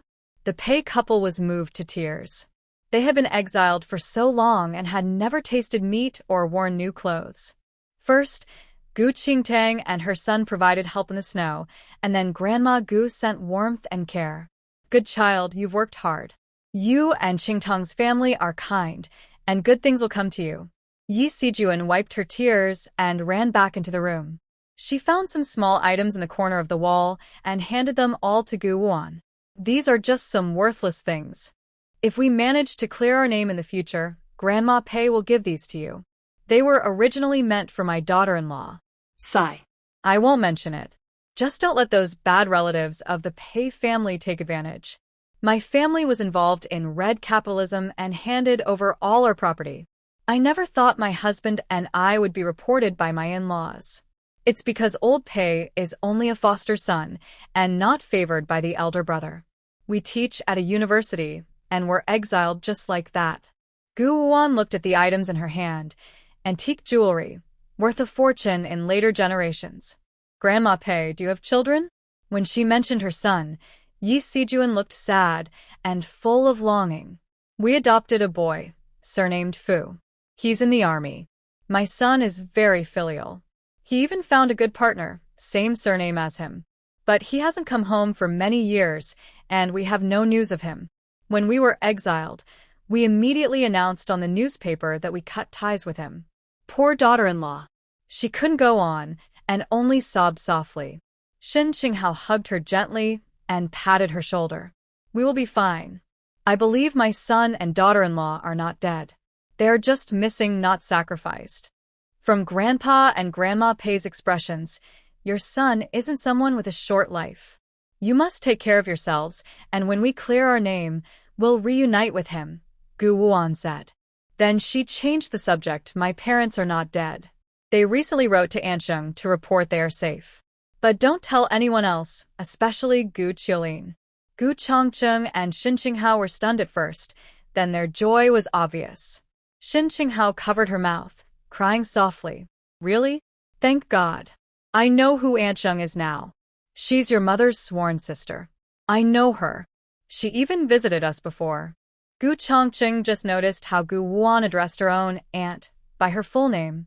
Could it be that his daughter did something unforgivable to her? Gu Wuan knew they had many questions. She wasn't in a hurry to explain. She decided to wait until they finished eating, so they wouldn't be overwhelmed by the truth. Eat now. Knowing my granddaughter is not as good as Gu Chongqing, he said as he picked up his bowl and took a sip of soup. It's delicious. My granddaughter's cooking skills are really good. As he ate, tears welled up in the corner of his eyes. The four of them, filled with worries, ate silently, enjoying this moment of peace and warmth. After they finished eating, Gu Wuan didn't let them wash the dishes. She simply put the bowls and chopsticks back into her basket. Shin Qinghao gently held his granddaughter's hand and asked in a trembling voice, Wuan, aren't you at your aunt's house? You said you had work earlier. Why did you come to the countryside? What about Yu and Unan? Your aunt said you. Gu Wuan answered vaguely. Did Gu Qilin say, I am not proper, that I was beaten by a married woman, and that I cost a lot of money? That she wants to ask you for money? Both elders were surprised at once. Gu Wuan knew they might not accept this, but she decided to tell them everything. Ever since Grandma entrusted us siblings to Gu Qilin, we haven't had a good day. She and her husband's family mistreated us. She and the second branch are in cahoots, both demanding to know the whereabouts of the treasure. Gu Qilin said Grandma is a daughter of the Shin family and has the right to inherit the Shin family's treasure. She and Gu Yara forced me to hand over the dragon and phoenix jade pendant. Everything given to me by my great-uncle, Grandma, and Grandma-in-law was taken by Gu Qilin's family. It wasn't used for us at all. I didn't agree, and Gu Qilin and them beat me until I lost my memory. She lifted her hair from her forehead and revealed a fierce scar on her head. When Gu Qilin couldn't find the jade pendant and the bankbook, she saw we were useless and threw us to traffickers from the Gao family, who tortured us to death. The Gao family wanted to control me, secretly kidnapping the twins to Xiangyang village, causing us siblings to be separated. I, who lost my memory, worked tirelessly for the Gao family. But they spread rumors about me. The Gao family's daughter, Gao Kelly, knew the secret of the jade pendant and teamed up with her boyfriend, Zhou Tianfu, to stage a hero rescue to deceive me, steal my jade pendant and subsidy. The Gao family wouldn't leave me alone. The son of the Gao family wanted to take advantage of me. Gao Kelly asked me to go to the countryside for her, signing me up for the Northwest. Later, I was injured on the head by the Gao family, regained my memory, and started to fight back. They have already been caught eating peanuts. Gao Kelly and her brother were also taken to the Northwest. But after Nan and Yu were transferred to Gao Lifeng's house, Gao Lifeng took them away, and they are still missing. Shin Qinghao was shocked by the terrible news and fainted on the spot. Even Gu Chongqing, who was mentally prepared, couldn't accept the truth. How dare she? Why did she do this? Gu Wamon gently fed Shin Qing some spiritual spring water, secretly transmitting her healing powers. Meanwhile, Gu Qilin, upon learning that the two elders couldn't find the passbook, was afraid of sudden trouble and decided to take a risk and go there herself. Gu Chongqing felt extremely cold inside. He had been demoted and disowned by his daughter's adopted son, but he had never been this angry. Gu Qilin was his and his wife's beloved daughter since childhood, loved even more than their sons. At some point, the daughter who used to be obedient, sensible, and able to make them happy had become so cold and unfaithful, willing to do anything to get the treasure. Shin Qinghao woke up from her grief, tears streaming down her face. Did Gu Qilin not take good care of you? Is someone plotting against our Gu family? What about an and Yu? Gu Wamon knew Shin Qinghao couldn't accept the cold-blooded truth about her daughter, so she decided to break her grandmother's last beautiful illusion about her daughter. Gu Qilin has always been ungrateful. She's just good at pretending. In front of the grandparents, she acts one way, but behind their backs, she's harsh and mean to her uncle's parents and us, her nephews. We used to be bullied by her often. She and the second branch have long conspired to divide the Gu family. Grandparents, Gao Zhengcheng and Gao Lifeng call Gu Qilin cousin, but our Gu family has no relatives with the surname Gao. There are many families with the surname Gao in the 5th generation. I suspect Gu Qilin and the second branch are colluding with the 5th generation family to overthrow the Gu family. Think carefully. Who can freely enter and leave the Gu residence? Who can easily sneak out foreign books? The enemies know Gu Qilin is the favorite, so why can she calmly leave and move around under the noses of the 5th generation family? Apart from Gu Qilin, there's also Gu Yeruo, who pretends to be obedient and gentle in front of the grandparents. She's more scheming than Gu Qilin. Now, the Gu family's house and assets are all occupied by Gu Qilin and the second branch. They've harmed the grandparents and us siblings enough. Gu Qilin even went to the island to harm Uncle. I warned Uncle beforehand. Uncle stayed alert and arrested Uncle's good sister-in-law, who was manipulated by others to sow discord between Uncle and Aunt. She even secretly placed foreign books under their bedroom bed, using the same tricks to deal with the grandparents, now used against Uncle. Grandparents, your so-called daughter and granddaughter are troublemakers. They've harmed our entire Gu family. Pei Shengtao and Yi Sijuan exchanged a glance, suddenly recalling Nen and Yu. Yi Sijuan briefly mentioned, "We have seen them before. When you went to the farm, the 2 children played with Nian Yuji Tian feeding pigs. They were under 3 years old when Du Jia Gao Lefeng scolded and hit them. It's very sad. We haven't seen the children in a long time." According to Nian Yu and the others, N and Yo-Yo were taken away separately. Given Gao Lefeng's nature, the fate of the twins won't be good. She didn't dare tell the Gu family that the twins might have been sold to some remote place. We should have guessed earlier. The children are old Gu's grandchildren. It's our fault. Now, where can we find them? Gao Lefeng won't tell us where the children are. Pei Xingtao felt very guilty. Their status is special, and they can't even protect themselves, so how can they save the twins? Shen Qinghao's vision blurred, and he felt overwhelmed. It's my fault. If I hadn't handed Wuan and her brother over to Gu Qilin, they wouldn't have been tortured. Did Gu Qilin even have a conscience? We don't have such a daughter who betrays her family. It's our mistake to trust her, Gu Chongqing said with a pale face, unable to hide his sadness and despair. So, Gu Qilin came to see us not to visit, but to ask us for money? Gu Wuan sharply said, "Would my aunt abuse her own nephew? Would she betray her own parents? Unless she isn't really our daughter." Shen Qinghao's mind drifted far away. Although their daughter doesn't look like them since she was born, she has never left their side. There's no chance she was swapped. But Wuan wouldn't lie. What is the real truth?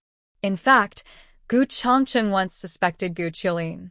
After investigation, he thought he was overthinking. Gu Qilin is indeed his daughter. Qinghao, stop worrying about that wicked girl.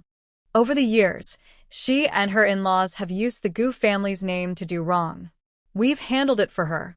We gave her a big dowry. Every time she came back to her parents' home asking for money, did you not give her? Yet she's still greedy, hoping for legendary treasures. From now on, stop supporting her. The most urgent thing now is to find an and Yo-Yo. Does Gu Qilin know where the children are? Shen Qinghao nodded painfully. He really wanted to ask Gu Qilin face-to-face why she harmed the Gu family. What did she gain from it? Thinking about the twins being kidnapped, he felt like killing himself. Gu Wuan saw her grandparents slowly digest the news and said very seriously, "She won't admit it, and she definitely won't tell you where the children are. But I have clues about Anan. She's at Qingshan Brigade. I plan to go check." The 4 elders looked greatly surprised upon hearing this. They had been exiled for half a year and naturally heard rumors about the Qingshan Brigade. Yenda Wang was an informant sent by Qingshan Village, constantly watching their cattle pens, often bringing people to scold and beat them. Now, Xiangyang Village has been heavily infiltrated by Qingshan Village. Whether it's the Gu family, the Du family, Fu family, or Secretary Ding's household, All married women from Qingshan have formed a small group within Xiangyang village. They spread rumors and cause trouble, leading many villagers astray. Several of these women from Qingshan are involved with Yenda Wang. They often sneak near the cattle pens to cause trouble. Qingshan villagers are known for being fierce. They see outsiders as invaders, and going alone could be dangerous. Guan smiled but said nothing. She casually picked up a stone from the ground, squeezed it gently, and it instantly turned to powder. The Pei couple was stunned. Their granddaughter from the Gu family had incredible talent and strength.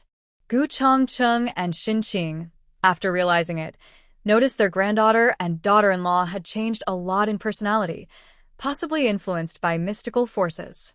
Good. No wonder they are my Gu family's children. I will save and you. Tomorrow, I will ask the squad leader to give you lighter work. Then, Guan checked their pulses. Grandpa's hidden injuries have worsened. Grandma's lungs are weak from long-term labor and lack of rest, which causes her cough to persist. Grandma Pei's nutrition is poor, and her body is weak. Grandpa Pei's leg needs proper treatment to prevent affecting his walking in the future.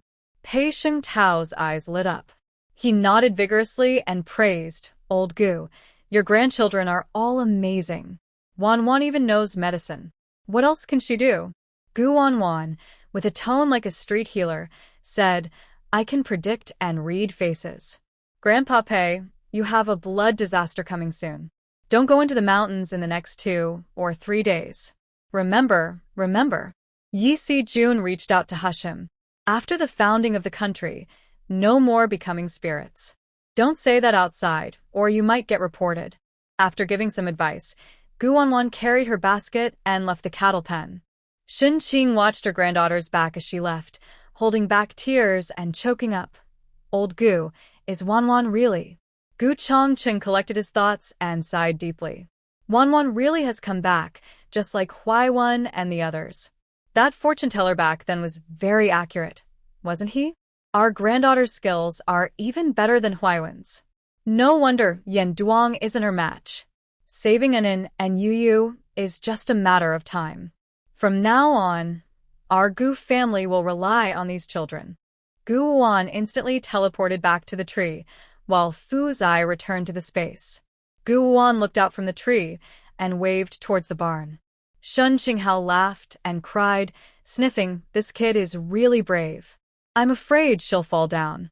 Yi Sijun came out of the house, looked up at the tall tree at the youth station, and praised, Wuan is sleeping very soundly.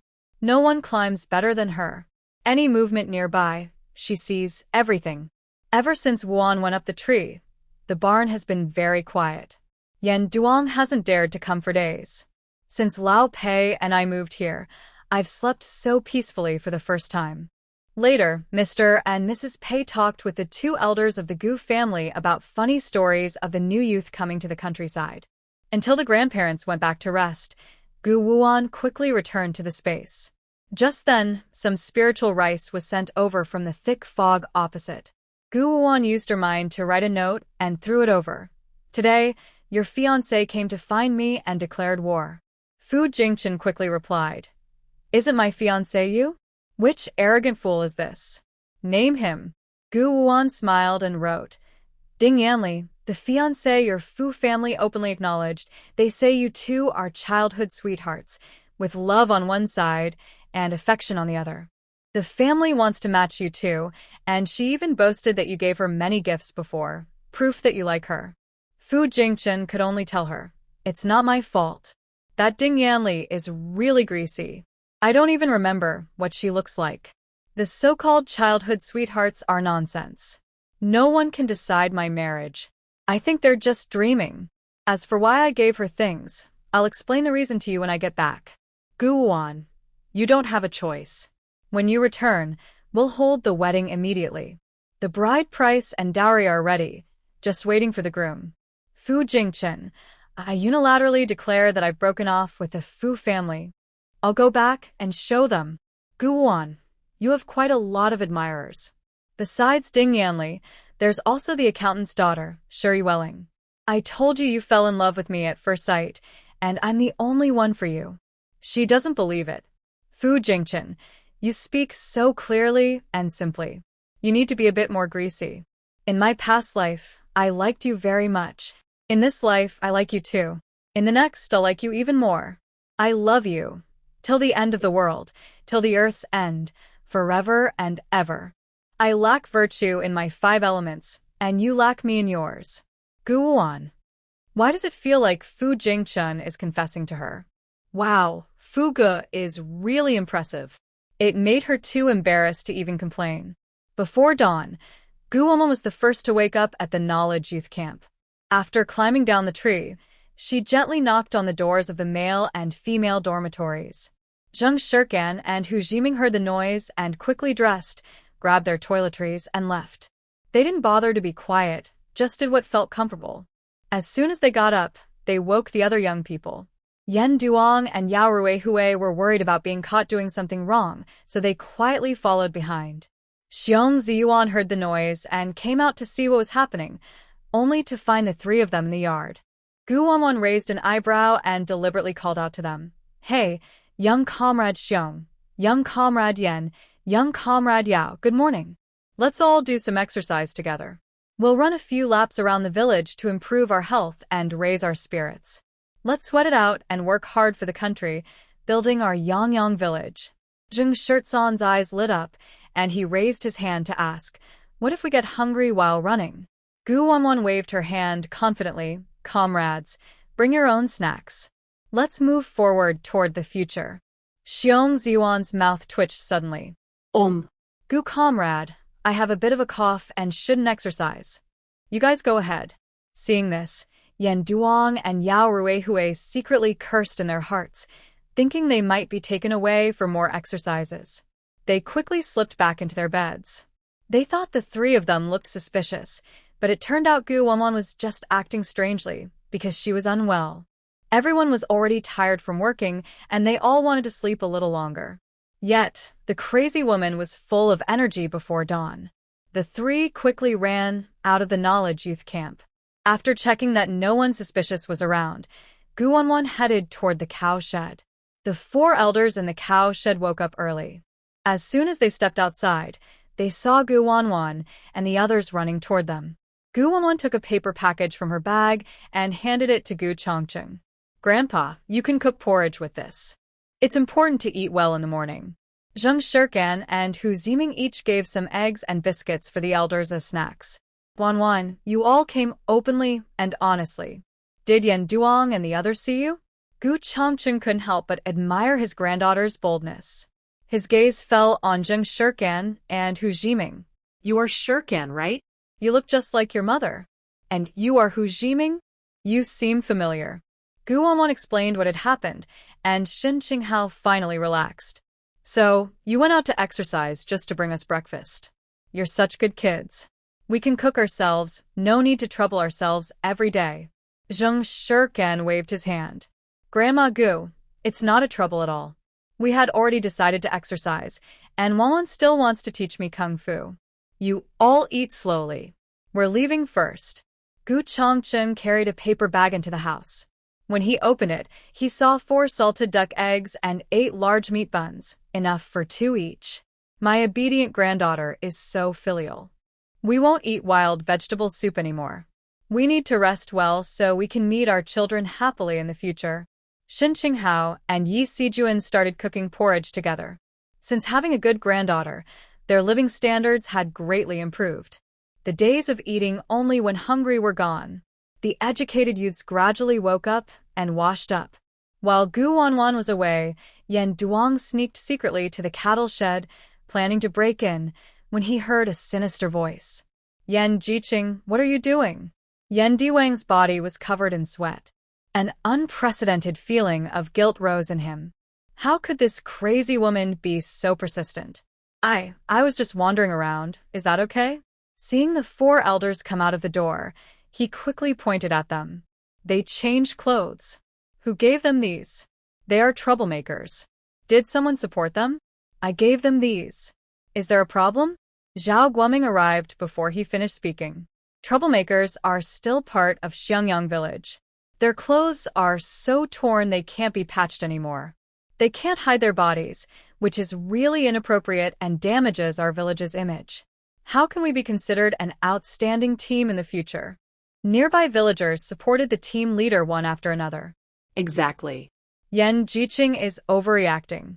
The team leader is thinking of Xiangyang village. If I were a commune leader, I'd think twice about their torn clothes. It wouldn't leave a good impression. I think Yan Jiqing hopes we won't get the Outstanding Team Award. Unlike the team leader, who has read the Red Treasure book and improved his thinking. Yan Duong snorted coldly, feeling proud but also resentful as he walked away. All right, everyone, get ready to work. Zhao Guoming dismissed the villagers. He looked at Gu Wanwan and cleared his throat. You 4 elders from today on go work in the pigsty. Clean the pig pen and cook pig grass to feed the pigs. Wanwan, take them to the pigsty, Zhao Guoming said with a smile. Gu Wanwan smiled slightly. As usual, the team leader was very considerate. Happiness came so quickly that it almost overwhelmed Gu Changcheng and the others. The pigsty smelled a bit bad, but the work was easy. Even the team leader called Wanwan's sister Wan, showing how well their obedient granddaughter was doing in Xiangyang village. Compared to the hard farm work before, the 4 elders quickly adapted to working in the pigsty. Mom and Dad, I'm here. Gu Qilin, dressed like a village girl, couldn't find her elders at the cow shed. She secretly asked around and learned where they were, then quietly sneaked to the pigsty. Recently, villagers from Qingshan often traveled to Xiangyang village. Anyone new they saw was definitely from Qingshan, since Xiangyang villagers were used to outsiders. Gu Qilin, how dare you come to see us? Shun Qinghao shouted angrily, full of sadness and rage. Are you still my daughter? How could you harm my good grandson? Gu Changqing stared at Gu Qilin with a fierce look. His anger was like a rising tide.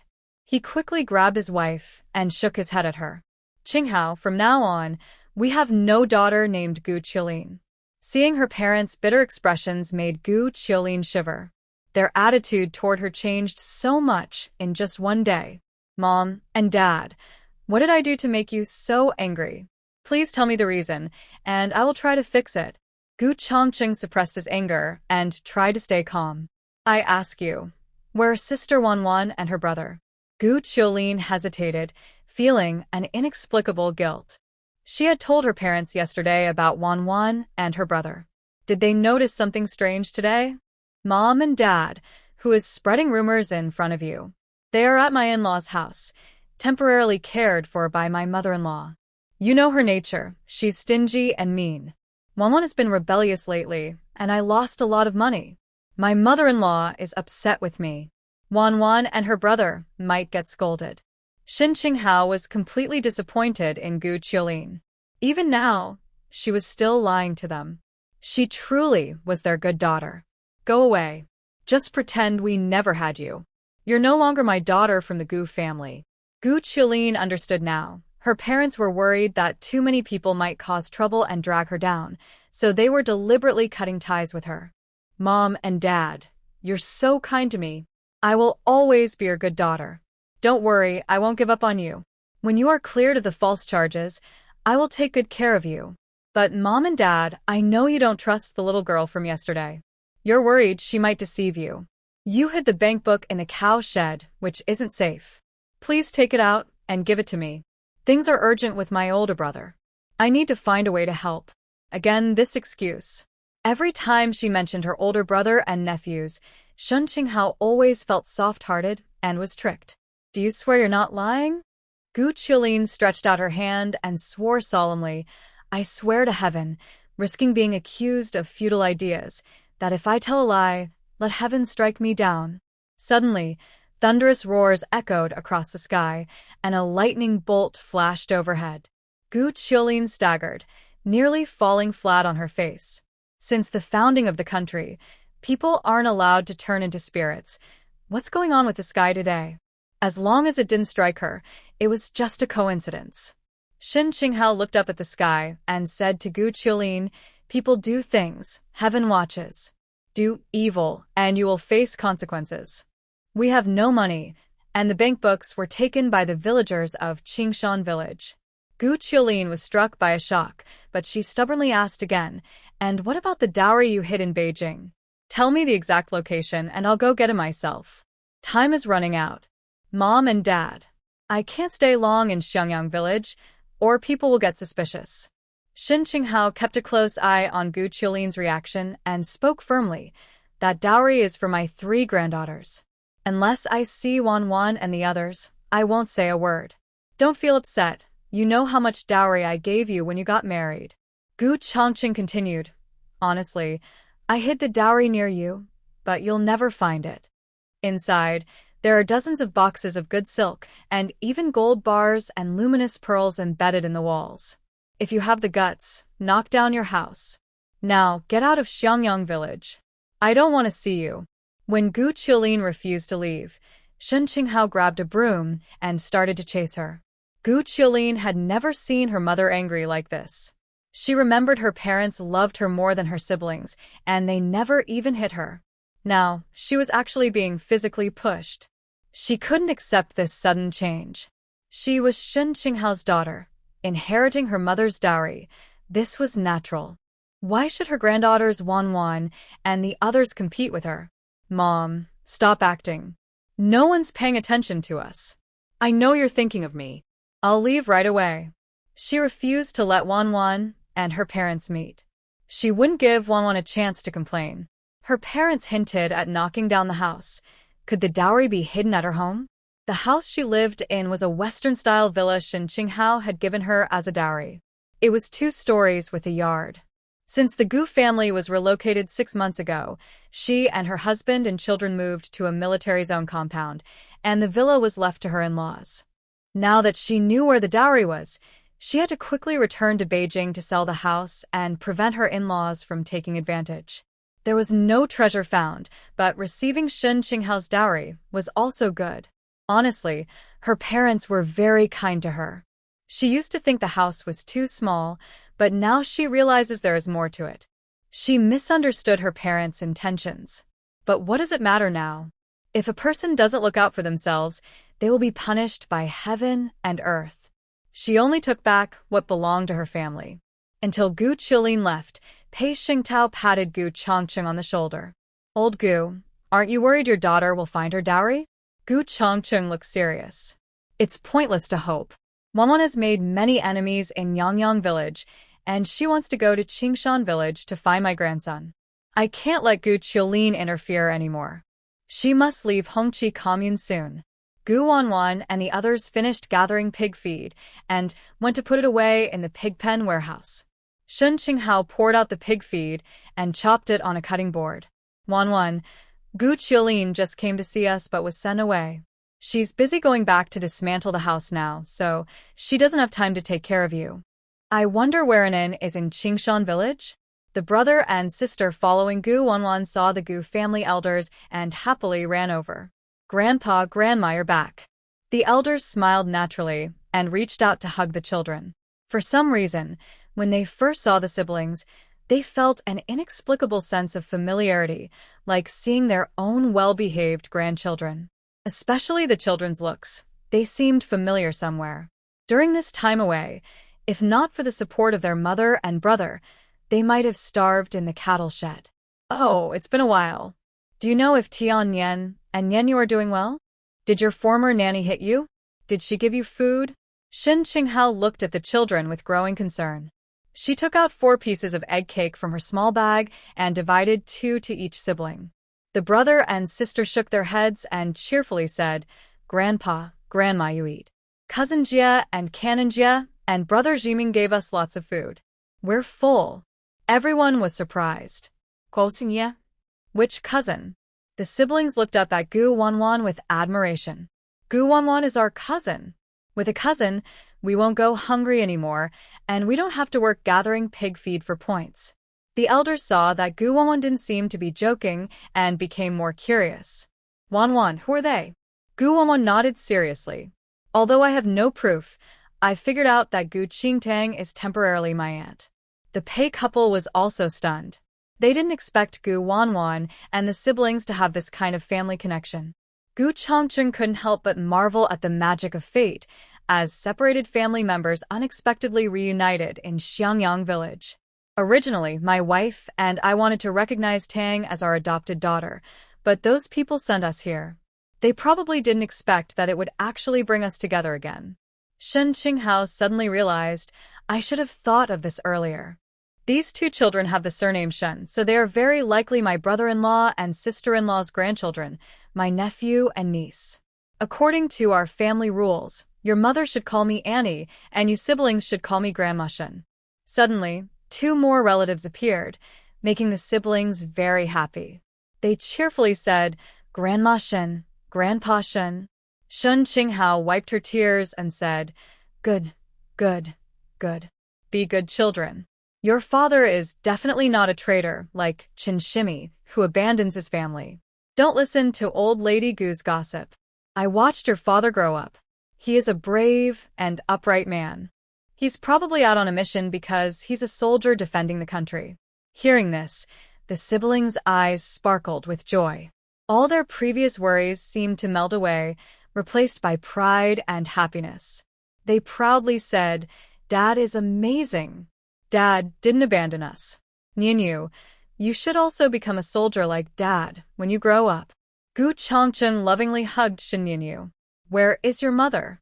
Shen Nianyu honestly replied, Mom went to Qingshan Brigade. Everyone was surprised. Shen Qinghao asked anxiously, Why did your mom go to the wolf's den in Qingshan village? Is it dangerous? Shen Jitian shook his head. Grandma Shen, it's okay. Mom has been to Qingshan village many times. The villagers all know that Mom is Li Xiaohong's younger sister, so they don't dare to stop her. Li Xiaohong often sends Mom to Qingshan village to deliver things to her family, so Mom knows Qingshan village very well. Gu Wanwan and the others finished gathering pig feed and went back to prepare lunch. Today, they didn't buy any meat, so they decided to have a simple bowl of instant noodles. Gu Wanwan had prepared the noodles early from her space, wrapped in oil paper. She boiled water, added the noodles, and included a poached egg and ham sausage. Each person enjoyed a big, fragrant bowl. Everyone loved instant noodles. The siblings had never tried it before, so after finishing, they asked their dear older cousin for another bowl. Following Wuan, we get to eat meat. I like instant noodles, and it's very easy to make. I can even do it myself. Zheng shirk and slurp the noodles, almost lost in the aroma. And the ham sausage is different from cured sausage, a perfect match with the noodles. Eat as much as you want, no limits, Gu Wanwan said generously with a wave of her hand. Next time we'll buy more ingredients and make more. When we don't want to cook, we can just boil a packet. Zheng Shirtsan's cheeks were puffed up, looking as cute as a little squirrel. Wanwan makes the decisions. Anyway, all my belongings are with you. Feel free to spend them. Hu Jiming, experienced in social exchanges, immediately offered to pay for the meal, determined not to let Sister Wanwan take advantage of him for free. After work, the young workers returned to the youth station, hungry and stomachs growling. They saw no one in the kitchen cooking, yet noticed Gu Wanwan and others enjoying delicious food. Yao Ruihui was furious, saying, Today, it's Gan Qi and Liang Xian's group's turn. Where are they? Where have they gone? Do they want to starve us? Seeing the empty round table, Xiong Ziyuan's face darkened suddenly. Hu Pandai timidly raised her hand. It seems they took leave to go to the commune. What do we do now? If we wait for them to come back to cook, we won't have time to eat before work starts. The young men were frustrated, but had nowhere to vent. Girls, you cook first. We're starving. Old workers like Nyo Kairue were furious, but couldn't hold back. Everyone has their assigned tasks. One group works a day. Why should we help Liang Xian's group cook? We won't do it. Xiong Ziyuan decided to ignore it. Then let's just go hungry. Hu Pandai sniffed the aroma of instant noodles and shamelessly approached Gu Wanwan. Gu, what kind of noodles are you eating? They smell so good. There's still so much left in the pot. Can you share some with the other young workers? Yao Ruihui was already craving. Gu Wanwan and the others cooked in different ways every day.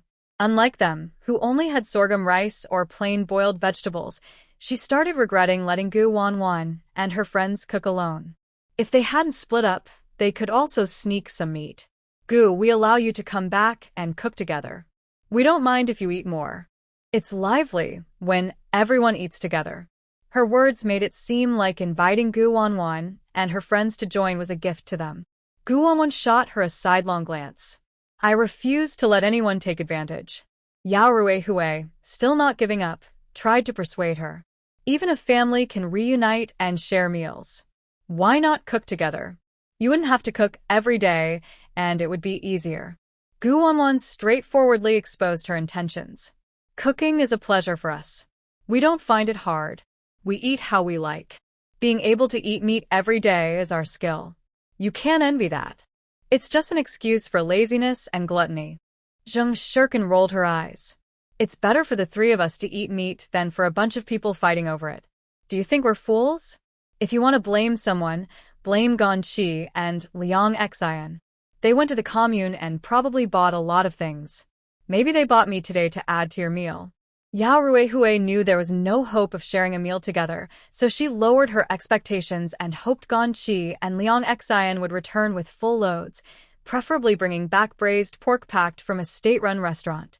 Zheng Jiliang, Guan Qi, and Liang Xian first rode in a small car back to the village. The car dropped them off at the village entrance and then drove away. Wow, these new young workers really have good conditions. They came back in a four-wheeled vehicle. Liang Xian was pleased with the envy she saw around her and deliberately showed off her box cake.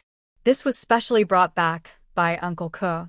He even bought an expensive cake for us, different from ordinary sponge cakes. Villagers looked at her with both hunger and curiosity. The packaging is so fancy. What does it taste like?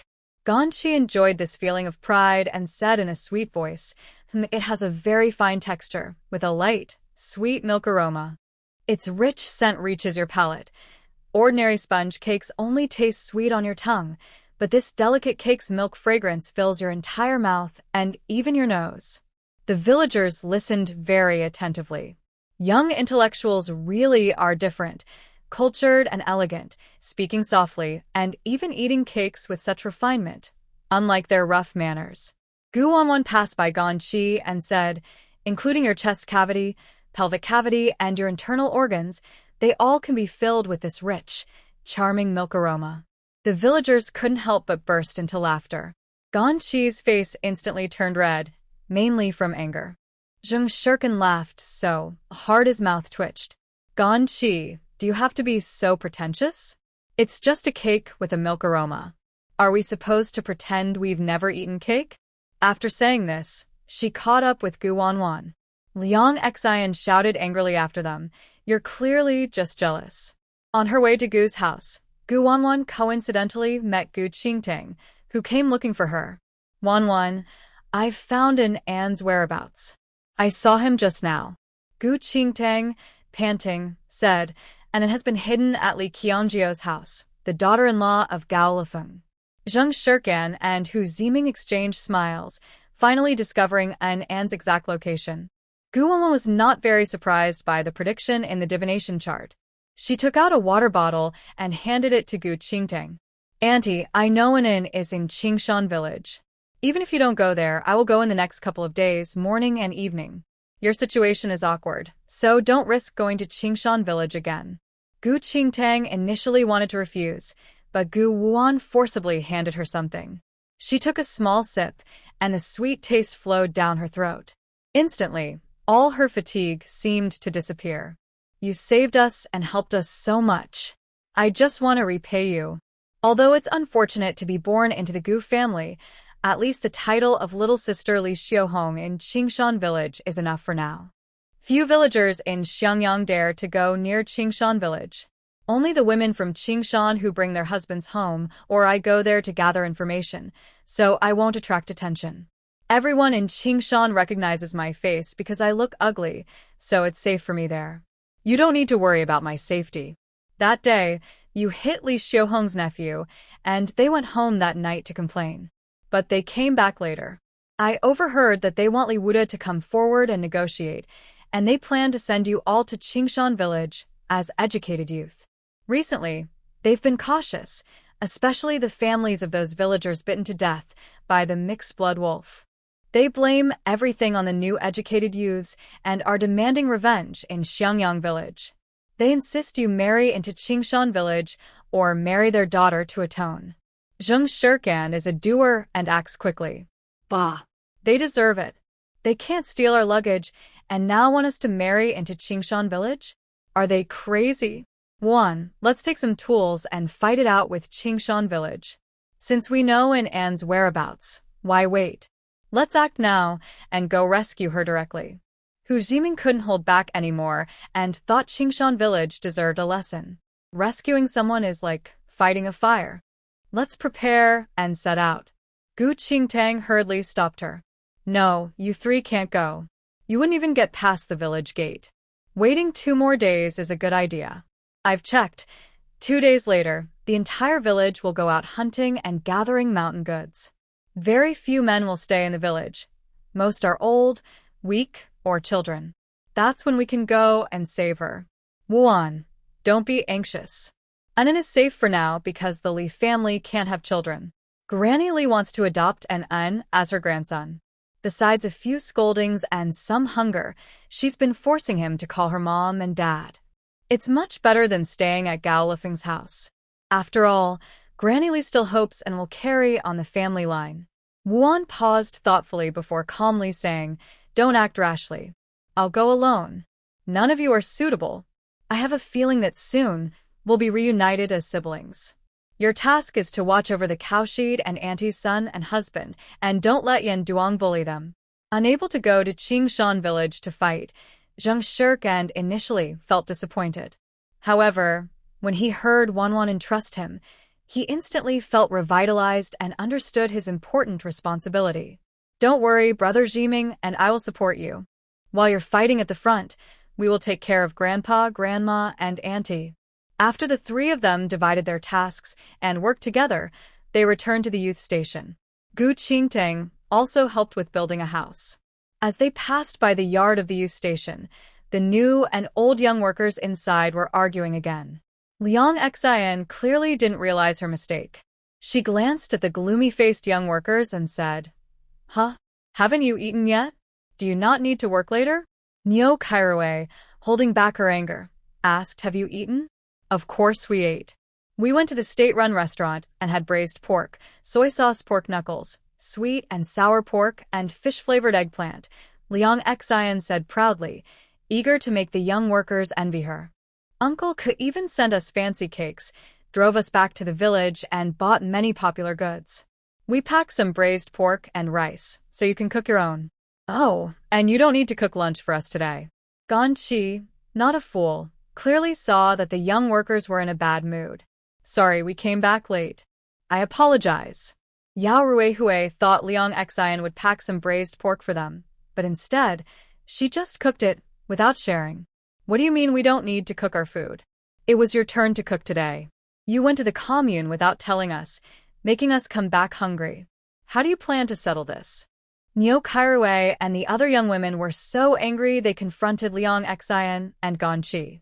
You're new here, not skilled at work, and your cooking is bad. We tolerated that. But Gu Jiqing finished his lunch early, while you're enjoying good food outside. When we come back from work, there's no food. Guan Jiqing, Liang Jiqing, do you think that's fair? We have no food. How can we work in the afternoon? Old worker Dong Qionglan agreed, saying, I've never seen such useless new young workers. Selfish and only caring about eating well, ignoring our old workers' lives. You should compensate us for the loss. Liang Xian knew she was in the wrong, but she still acted confidently. It wasn't intentional. Uncle Ko was just being kind. If you want to cause trouble, go to the police station. It's just missing 1 meal. Do you need to speak so harshly? I didn't complain about your cooking tastes like pig feed, so stingy, you don't even want to use oil. It's because of you that we had to go to the state-run restaurant. Zheng Jiliang looked at Gu Wanwan and the 2 others watching the scene and decided not to let them have an easy time. Gu Jiqing and the others finish work early, so you shouldn't ask them for food or ask them to help cook. Old educated youth Chao Ingjing sarcastically said, You're talking so easily. They already left early. Why don't you ask Gu Jiqing to do things for you? This was assuming that the crazy woman wouldn't target them. Hu Pandadai, smelling the delicious braised pork, was almost drooling. Everyone, stop arguing. Let's all compromise. Liang Zijing, Gan Zijing, neither of you has eaten yet. You packed the food, so why not share some with us to fill our stomachs? As soon as she finished speaking, Yao Ruihui grabbed a lunchbox, and other young educated women joined in the scramble. Zheng Jiliang, Chen Jili, and Hianwei, as male educated youths, couldn't bring themselves to fight the women. They wanted to step in and stop the chaos, but were stopped by other male elders. Gan Qi and Liang Xian, faced with a group of young women, had no way to fight back and quickly had their lunchboxes taken away. Gu Wanwan was munching sunflower seeds when she saw the new and old educated youth's friendship quickly falling apart over the food fight. The old educated youths sat at the table dividing food and meat. Yan Duong even pretended to carry a bowl to Xiong Ziyuan's house. Seeing the youths happily eating, with their mouths full of oily food, Liang Xian was furious. You all are bandits. That's our food, we paid for it. Why are you stealing? I'll tell the team leader and report to the police. Yao Ruihui happily ate the braised pork. Liang Zijing, you probably forgot that we're sharing meals together. Whatever you eat, we eat too. No special treatment. This is just your midday meal not being cooked, and we're generously forgiving you. Liang Xian couldn't stand the old elder's attitude and angrily overturned the round table, smashing dishes and chopsticks all over the floor. Gan Qi finally felt a bit better. Since they couldn't eat, she decided to destroy everything. It was a pity about the braised pork. To maintain her elegant image, she rarely ate much at the state-run restaurant. Zheng Jiliang, Chen Jili, and He Yanwei praised Liang Xian for her good job. The old and new educated youths couldn't take it anymore and completely fell out. Because the old elders had many people, Gan Qi, and the others couldn't get any benefits. At this moment, Xiong Ziyuan pretended to intervene, saying, everyone stop now. No more fighting.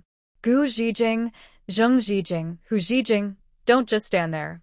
Help stop the fight together. Gu Wanwan refused outright. None of my business.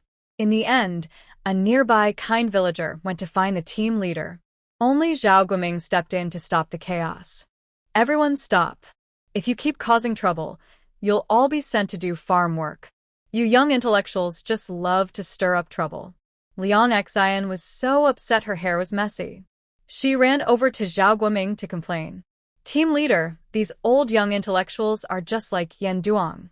They are traitors from Qingshan village, stealing from us new young intellectuals. Please send them to do farm work. Zheng Jiliang and others nodded angrily.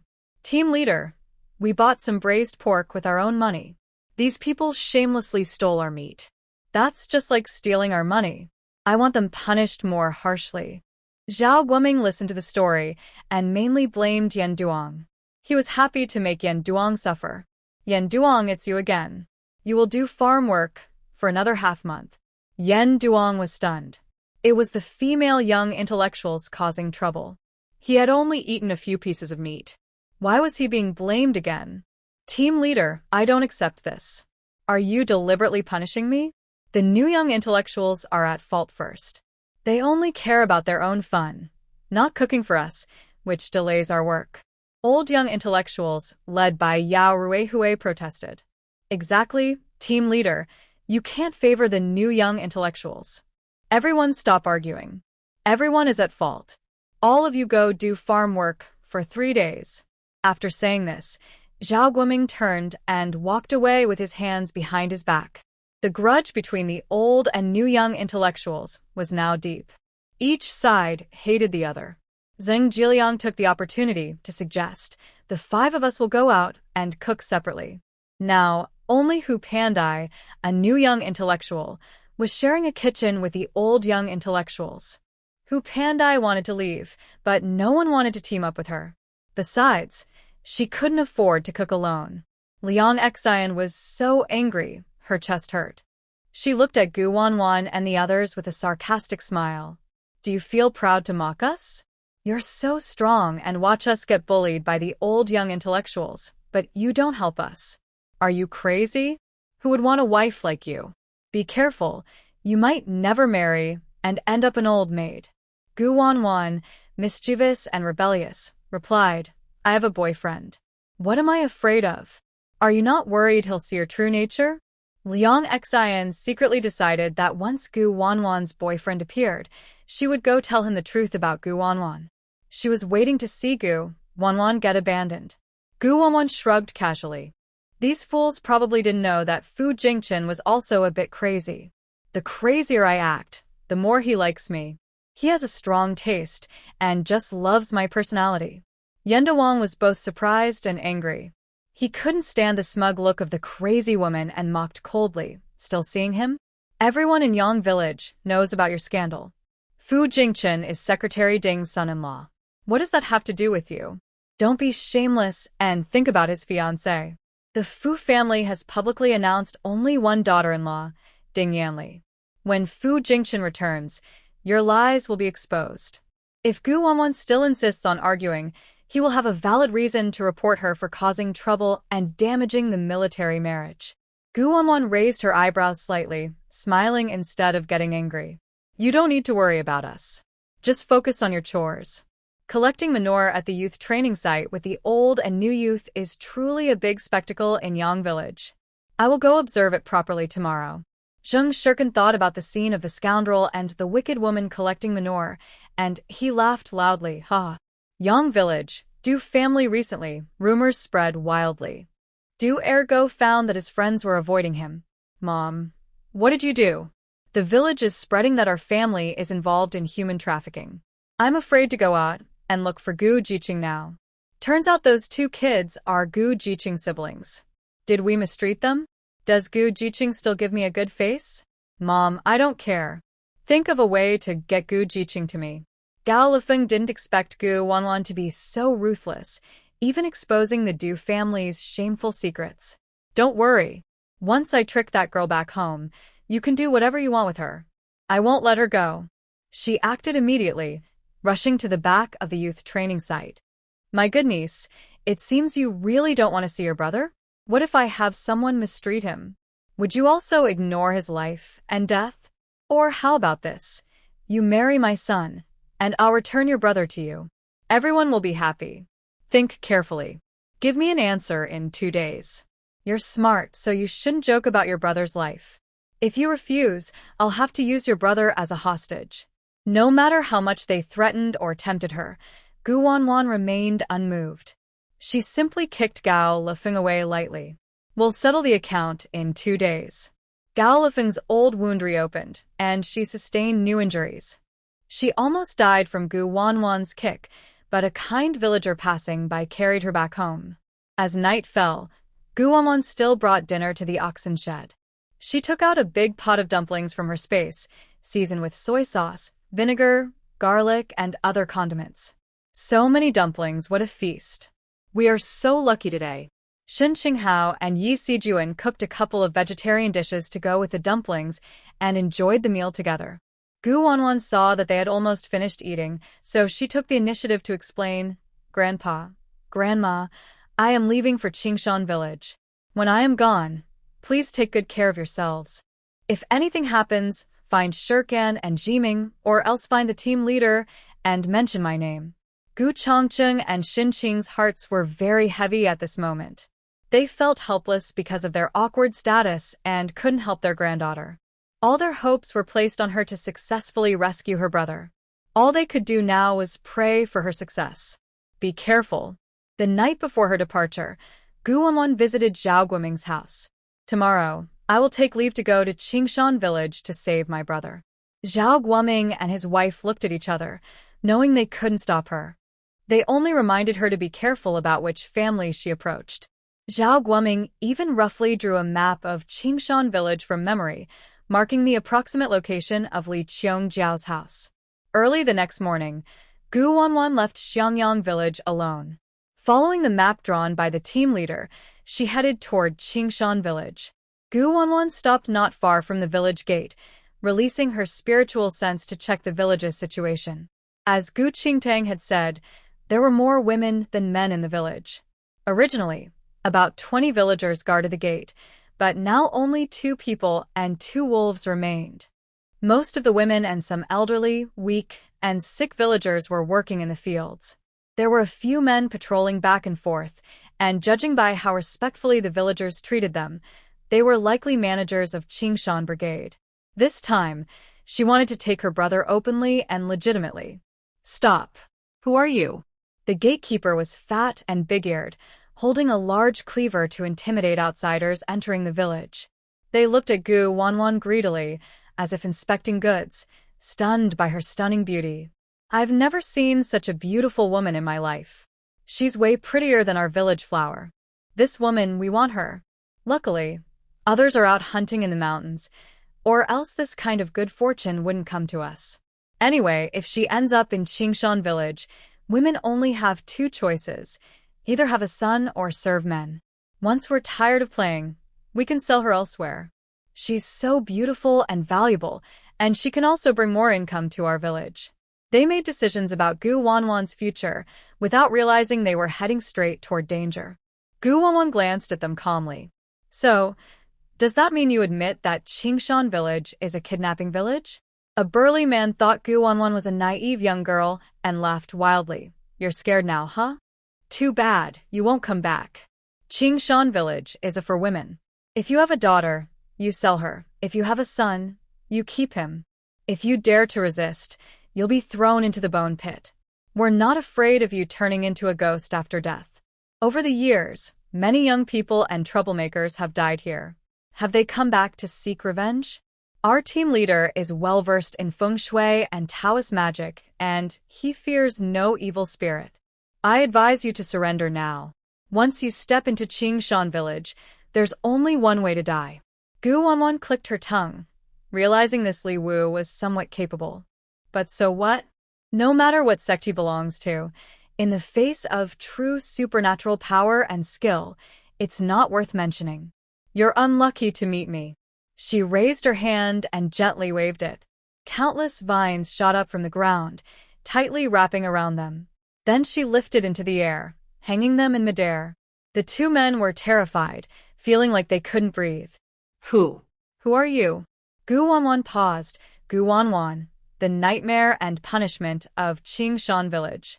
"So it's you, the young woman from Xiangyang village who hurt our villagers." "You."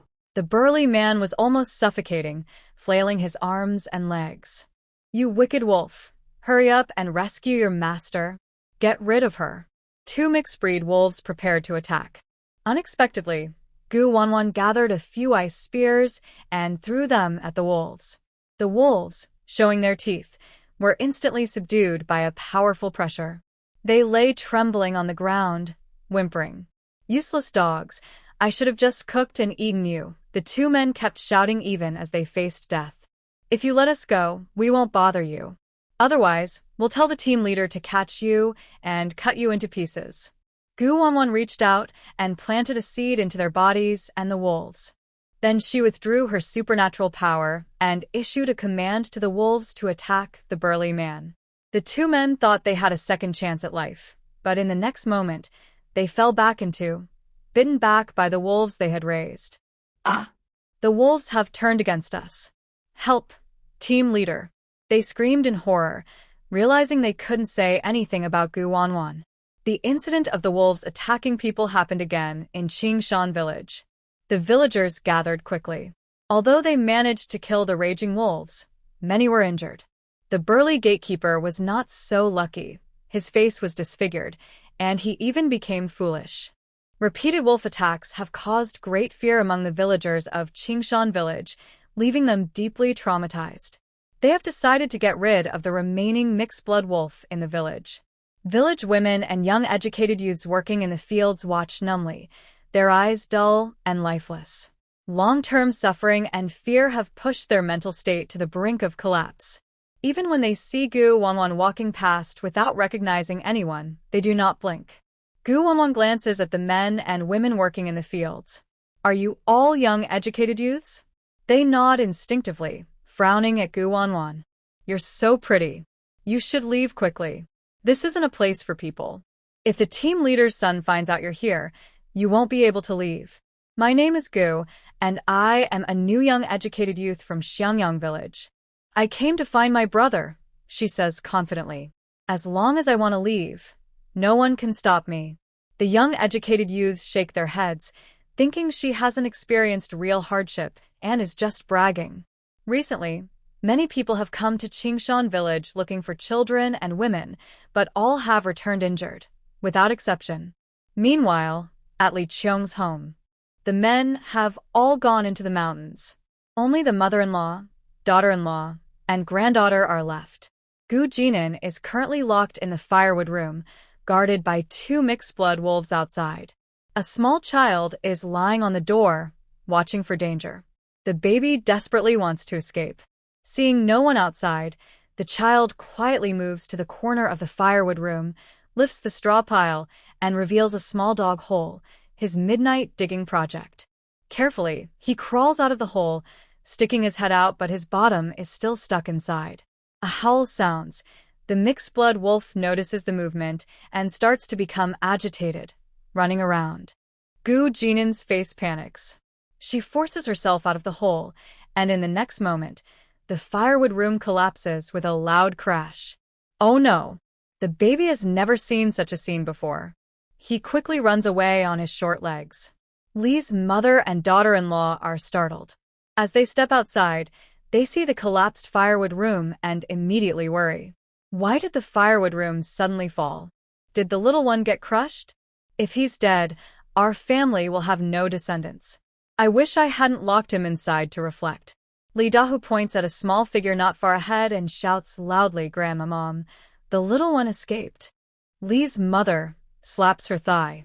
"You brat, why are you just standing there? Hurry and catch your brother." The daughter-in-law, Lin Gaimai, quickly rings a copper bell. "Help! My son ran away again. Come help catch him." Gu Jinan, with his experience of multiple escapes, had already familiarized himself with the village layout. He quietly moved toward the village entrance. Unfortunately, due to his short legs, he was about to be caught by the mixed-blood wolf. Could it be that Gu Jiqing came to find this child? The young intellectuals thought carefully, but dared not rescue the boy rashly. Saving him would mean risking themselves. This was the 10th or so escape attempt by the child, but each time he was caught again.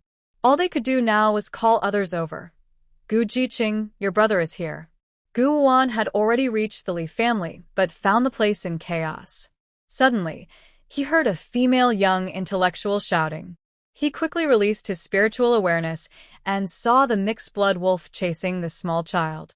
Seeing no one around, he instantly teleported in place. Gu Jinan's face turned pale. He threw himself onto a tree, hugging it and trying to climb up. He slipped several times from above, which made the young intellectuals nervous. They wanted to help lift him up, but were afraid of being attacked by the wolf. But the stubborn child was undeterred. He knew that if he didn't climb up now, he would become the wolf's next meal.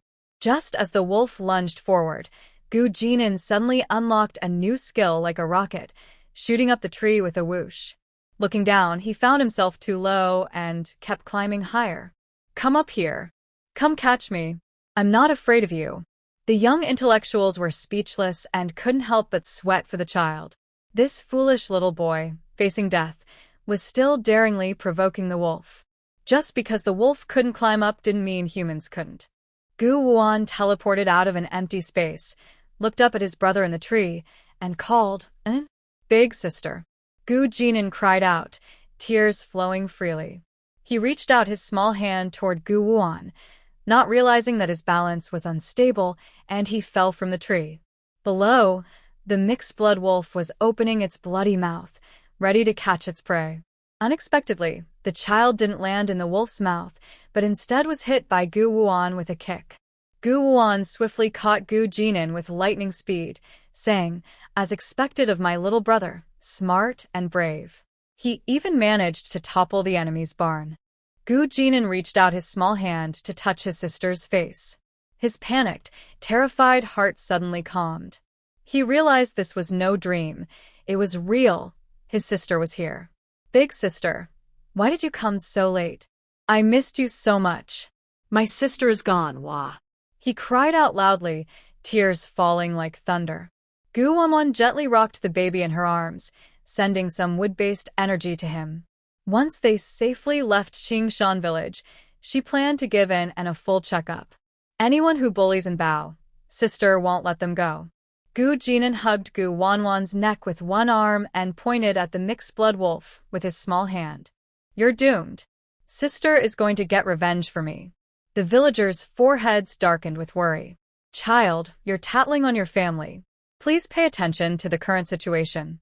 Recently, the mixed-blood wolf has dared to hurt even its owner, not to mention outsiders.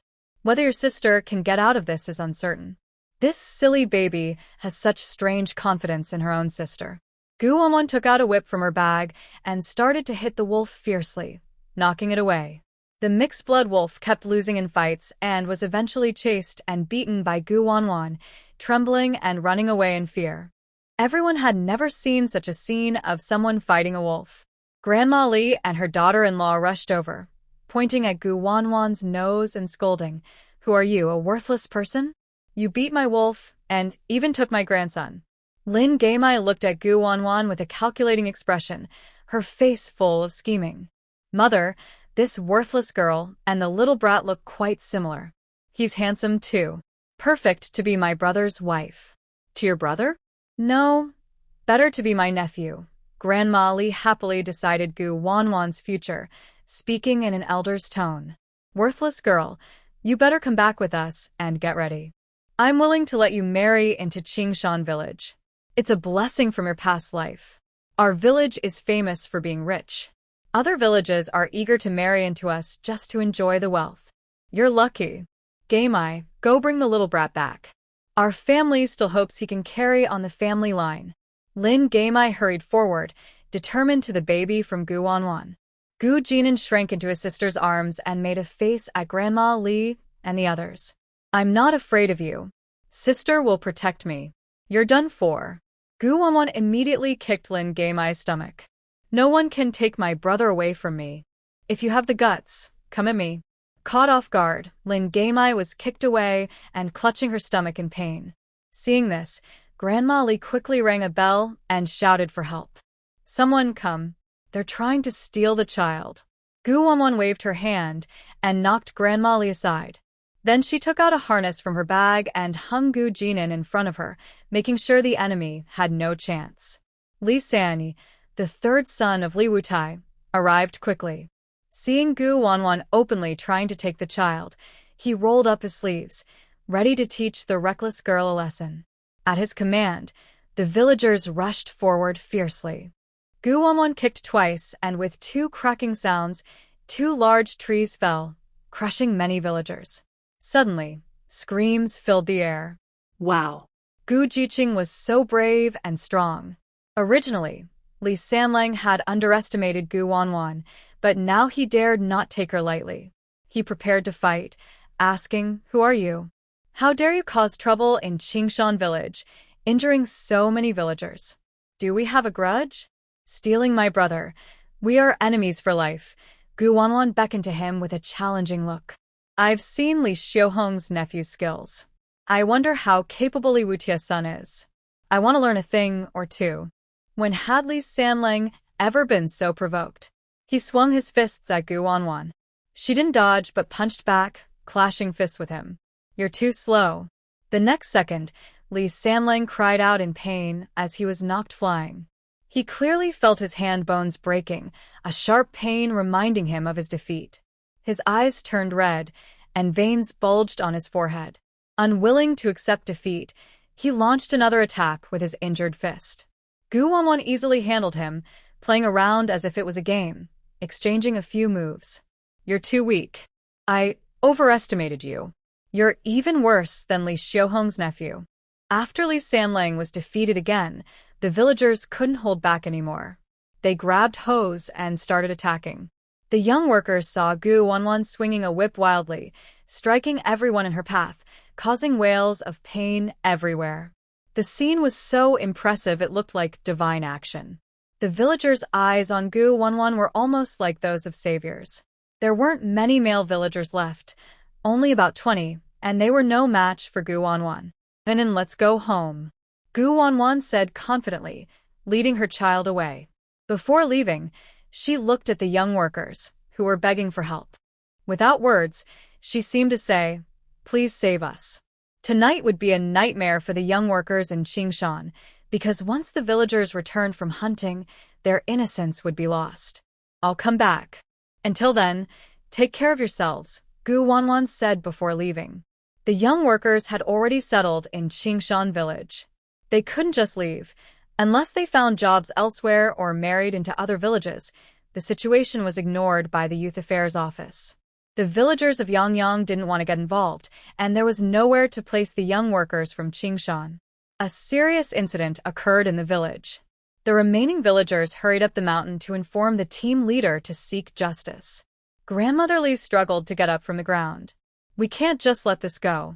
Something must have happened to Gao Lifeng's family. The moneylenders are from Xiangyang village. We should go there immediately and take back my grandson. Let Zhao Guoming see if he still dares to shelter the moneylenders." Just the fact that they beat the village head son is enough to cause trouble. Guan was walking with her brother through Qingshan village. From the first moment she saw this village, she felt a strong sense of anger and gloom. The air was thick and murky, and a strange fog covered the deep mountains, too far away to see clearly. When she passed by the bone pit mentioned by the burly man, an indescribable smell hit her nose. She covered Onbao's eyes with her hand. The pit looked ordinary, just a simple hole with a small pond beside it, where faint red water shimmered. Around the hole, 8 chrysanthemums were planted in a circle, forming a pattern. Bone pit, blood-red water. Even the 2.5-year-old baby had seen a lot. He pulled his sister's hand and looked around, not afraid at all. There are lots of silver in the pit, and fish in the water. The baby was very hungry and wanted to eat. Guan hugged Gu Jinan and turned to leave. Poisonous fish can't be eaten. On the way, Onbao kept chattering, pointing at things and getting excited when he saw edible wild vegetables. "Sister, I want to pick lots of vegetables, so I won't be hungry." "Baby, do they not give you anything to eat?" Guan felt both amused and worried. After enduring so much hardship and abuse, a 2.5-year-old child had become so self-reliant. She vaguely remembered Gu Jinan's ending in Gu Yara's novel. She became a beggar and froze to death on the street at age 5. "They only give food if I call them grandpa, grandma, dad, or mom. They even want to tempt me with chicken legs, but I won't call them. I pick my own leaves to eat," Gu Jinan said, as if she remembered something. She patted her small foot and pulled out half a steamed bun from nowhere. "Clang, clang, clang, I secretly hid this to give to sister. The bun is spoiled. You can't eat spoiled food, or you'll get sick," Guan said, sensing through her spiritual awareness into Onbao's small foot. She immediately understood. She took the moldy bun, threw it away, and wiped Gu Jinan's hands. Then she took out a big meat bun from her space. "We won't eat wild vegetables anymore. From now on, we'll eat meat every meal with sister."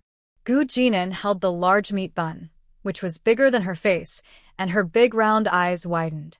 She had seen buns before, once eating them at her family's house in Beijing. But she hadn't eaten anything good for half a year.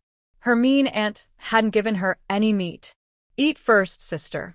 Guan's heart was so soft that it was completely melted. She was truly a kind and obedient girl. "Older sister has many more, Onbao, you can eat freely." She decided to quickly raise her younger brother into a chubby little boy. How can a baby be without some adorable baby fat?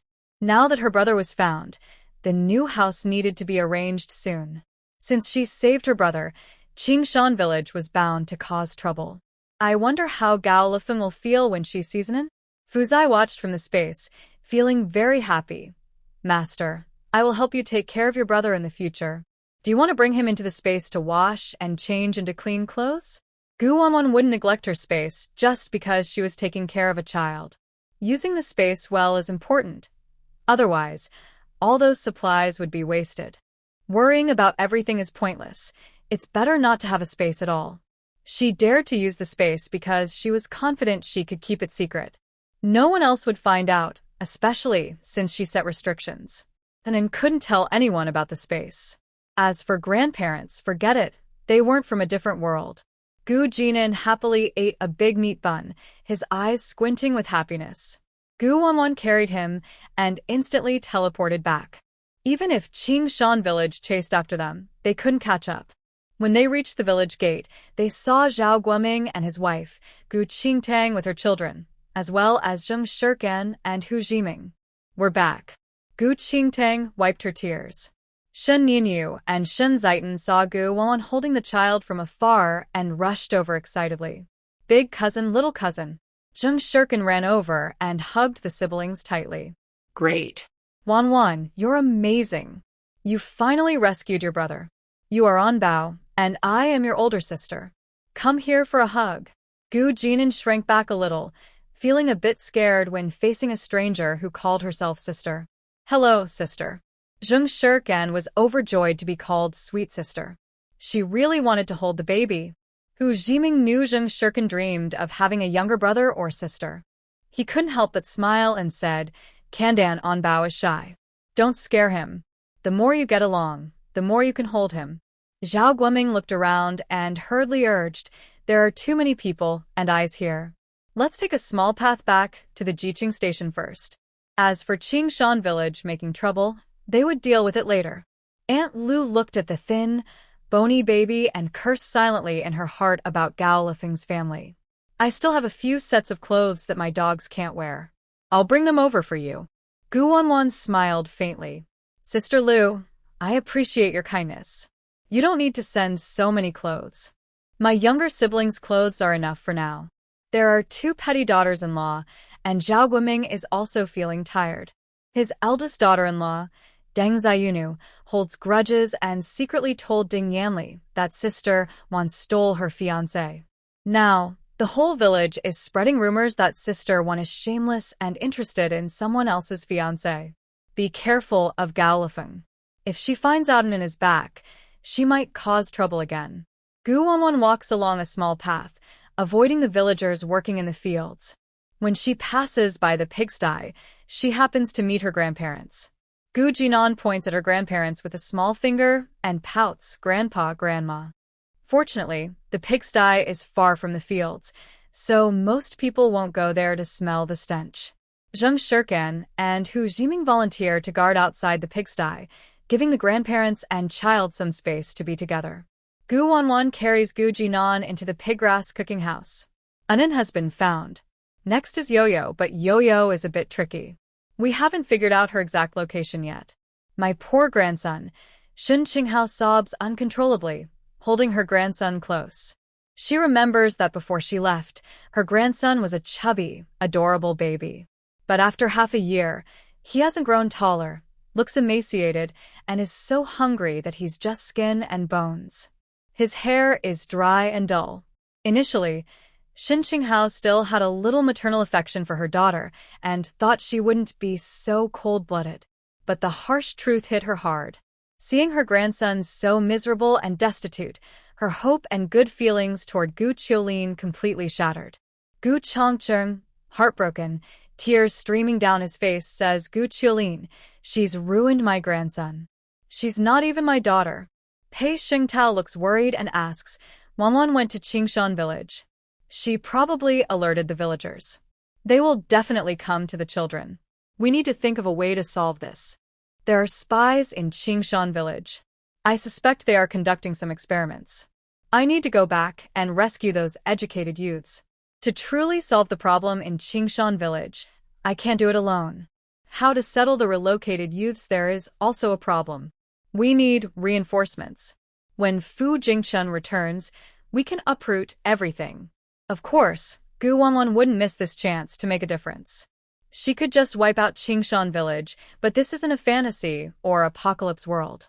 Killing 10 or so people wouldn't be a problem, but destroying the entire village would cause big trouble. Moreover, killing the village would also mean dealing with the spies on both the upper and lower levels. To eliminate them all, she must be cautious. She has a feeling that if she takes down Qingshan village, it will severely weaken the fifth family. Tonight, I will investigate Qingshan village again and show them a little color. Aren't the villagers afraid of ghosts? Without causing a big fuss in Qingshan village, it wouldn't be like her Guanyang. Late at night, she went to stir trouble in the village. Shin Qinghao held his grandson close, reluctant to let go. The grandparent and grandchild cried and talked non-stop. Gu Wanyang used the excuse of going to the Jiqing station to get new clothes for Anbao. Gu Qingtang went to the well to fetch water, and Yi Sijuan went to the kitchen to heat water. Yan Duong initially planned to take a detour to the pigsty to cause trouble for the fourth old man, but the village head and his wife kept a close eye on their Jiqing working in the manure field. Their plans to cause trouble were foiled. The small bathtub was brought by Gu Wanyang. No one asked where it came from. They just thought she bought it from the village carpenter. After being fed snacks by Zheng Shirkan and Hu Jiming, Anbao became very familiar with them. The adults helped him wash up, though the little one was still a bit shy. While giving Anbao a thorough check during his bath, Gu Wanyang found no major problems besides malnutrition, some skin injuries, and old scars. When Gu Chongqing and Shin Qinghao saw their grandson's battered body, tears couldn't help but fall again. They wished they could confront Gu Qiulin and Galifeng. After applying medicine to her brother, Gu Wanyang cut his hair into a fresh style, changed into clean clothes, overalls, and little shoes. Apart from being thin, he looked adorable like a cute little bun. With his good looks, it was no wonder Li Qiongjiao's family wanted him to carry on the family line. Zheng Shirkan looked at his dream boy with shining eyes. Wanyang, such a cute baby. Let me take a quick kiss. Gu Jinan touched his new clothes, then jumped and ran happily around the pigsty. I got new clothes. I like them so much. Thank you, sister. Gu Wanyang smiled lovingly. Her little one was truly adorable. When she heard they'd be eating meat tonight, Anbao was so excited, he went crazy. He held hands with his cousin and sister, and the 3 little bundles of joy spun around. Work at the pigsty was easy. After feeding the pigs, the fourth old man and the others finished their shift. Pei Xingtao saw there was no firewood in the cow shed, so he went up the mountain alone to gather some. Meanwhile, Gu Wanyang took little Carrot head up the mountain to catch wild chickens. And then saw wild vegetables, mushrooms, and bright red wild fruits and couldn't stop walking. These are edible and very tasty. Bao has tried them before. Afraid they wouldn't know, she grabbed some wild vegetable leaves and demonstrated how to eat them. Don't eat them, they're not cooked yet. Gu Wanyang sighed. The road of raising children is long and full of challenges. Anbao's little face froze in surprise as he looked at his sister. Tummy can be full. Gu Wanyang had to give him a small basket and carefully teach the child, wild vegetables must be washed clean and cooked before eating. Also, wash your hands before eating. Do you understand? She, a girl who is not married, was already experiencing the hardships of raising a child. And Bao obediently nodded. I'll cook something for Jie, older sister. I can light a fire and cook. Zheng Shirkan patted the child's head. Aran Bao is only 2.5 years old, and he's so capable. When I was 2.5, I couldn't cook. You're really amazing, baby. And Bao counted on his fingers and held up 5 fingers. I'm not 2.5, I'm 5. Gu Wanwan paused, her expression very complicated. Zheng Shirkan and Hu Jiming burst out laughing, and Bao isn't 5, he's 2.5. He's almost 3. And Bao looked confused. Am I only 2.5? But I remember that winter I was 5. Gu Wanwan confirmed again, and Bao is now 2.5. When he has his birthday, he'll be 3. You're just having a bad dream. When you wake up, you'll be back with Jie, and she won't let you go hungry or cold anymore. And Bao didn't think too much about it. Since Jie just said he was 2.5, he must have remembered wrong. The little one happily ran through the forest, grabbing wild vegetables, mushrooms, and fruits to put into his basket. When it was full, he eagerly packed his older brother and sister's baskets, showing no fear of picking all the wild food, determined not to stop. Gu Wanwan quickly noticed that her child was very good at hoarding supplies, probably because he was afraid of being hungry. When he saw food, he wanted to stockpile it. If the basket was full, he would secretly put some under his feet when no one was looking. This trip into the mountains was quite successful. They caught 3 wild chickens, gathered a nest of eggs, and returned fully loaded. As they descended the mountain, Zhao Guoming hurried over. Wanja, you're just in time. Don't go into the mountains anymore. A tiger just fought and ran down here, biting the old folks in the cattle shed. The village doctor can't treat it. See if you can help, or if we need to send them to the commune. Zheng Shirkan turned pale with fear. A tiger? We didn't see one just now? I'll go check. Old Zhao, you keep an eye on the people and keep them away. After speaking, Guan one-handed and bowed to Hu Jiming and ran toward the cattle shed. Inside, she saw Pei Xingtao lying weakly on the kong, a traditional bed, his injured leg bleeding heavily. Yi Sijuan was so frightened she didn't know what to do, crying and scolding her husband. Wanwan warned you about a blood disaster, but you didn't believe it. Now your leg is useless. How will you walk in the future? If something happens to you, what can I do? Pei Xingtao's face turned pale with pain. To avoid worrying his wife, he forced out a reassuring smile and said, being able to escape from the claws of those two tigers is already a great blessing. I didn't expect Wanwan's fortune-telling to be so accurate. If I don't listen to her in the future, I might as well be a turtle. Gu Wanwan entered the room and took out disinfectant from her bag. Grandpa Pei, you're in good spirits, and your condition looks fine. Yi Sijuan, feeling inexplicably at ease whenever she saw Gu Wanwan, asked, Wanwan, could you help Grandpa Pei check if he's... Gu Wanwan examined him with a half-smile. No broken bones, so it's not serious. Do you mind if I sew up the wound? Her supernatural healing abilities were faster, but her method was almost divine. Yi Sijuan didn't hesitate and said, just sew him up properly and make sure he learns a lesson. Under everyone's watch, Gu Wanwan moved quickly and skillfully, sewing up the wound. Her plant-based powers helped her needle glide smoothly over his injury. Pei Xingtao was prepared for intense pain, but surprisingly, it was over quickly. He hadn't even felt much pain before the wound was stitched up. Her skill was so incredible that even experienced doctors couldn't match her efficiency. All right, rest well these next few days. Gu Wanwan finished treating the wound, left some medicine, and then left. Pei Xingtao couldn't help but give Gu Lao a thumbs up.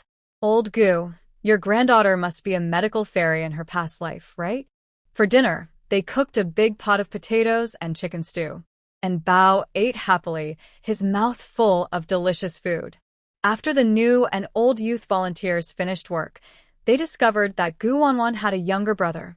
Liang Exine, always sharp-tongued, sneered, a skinny little brother. He's probably just some rural relative.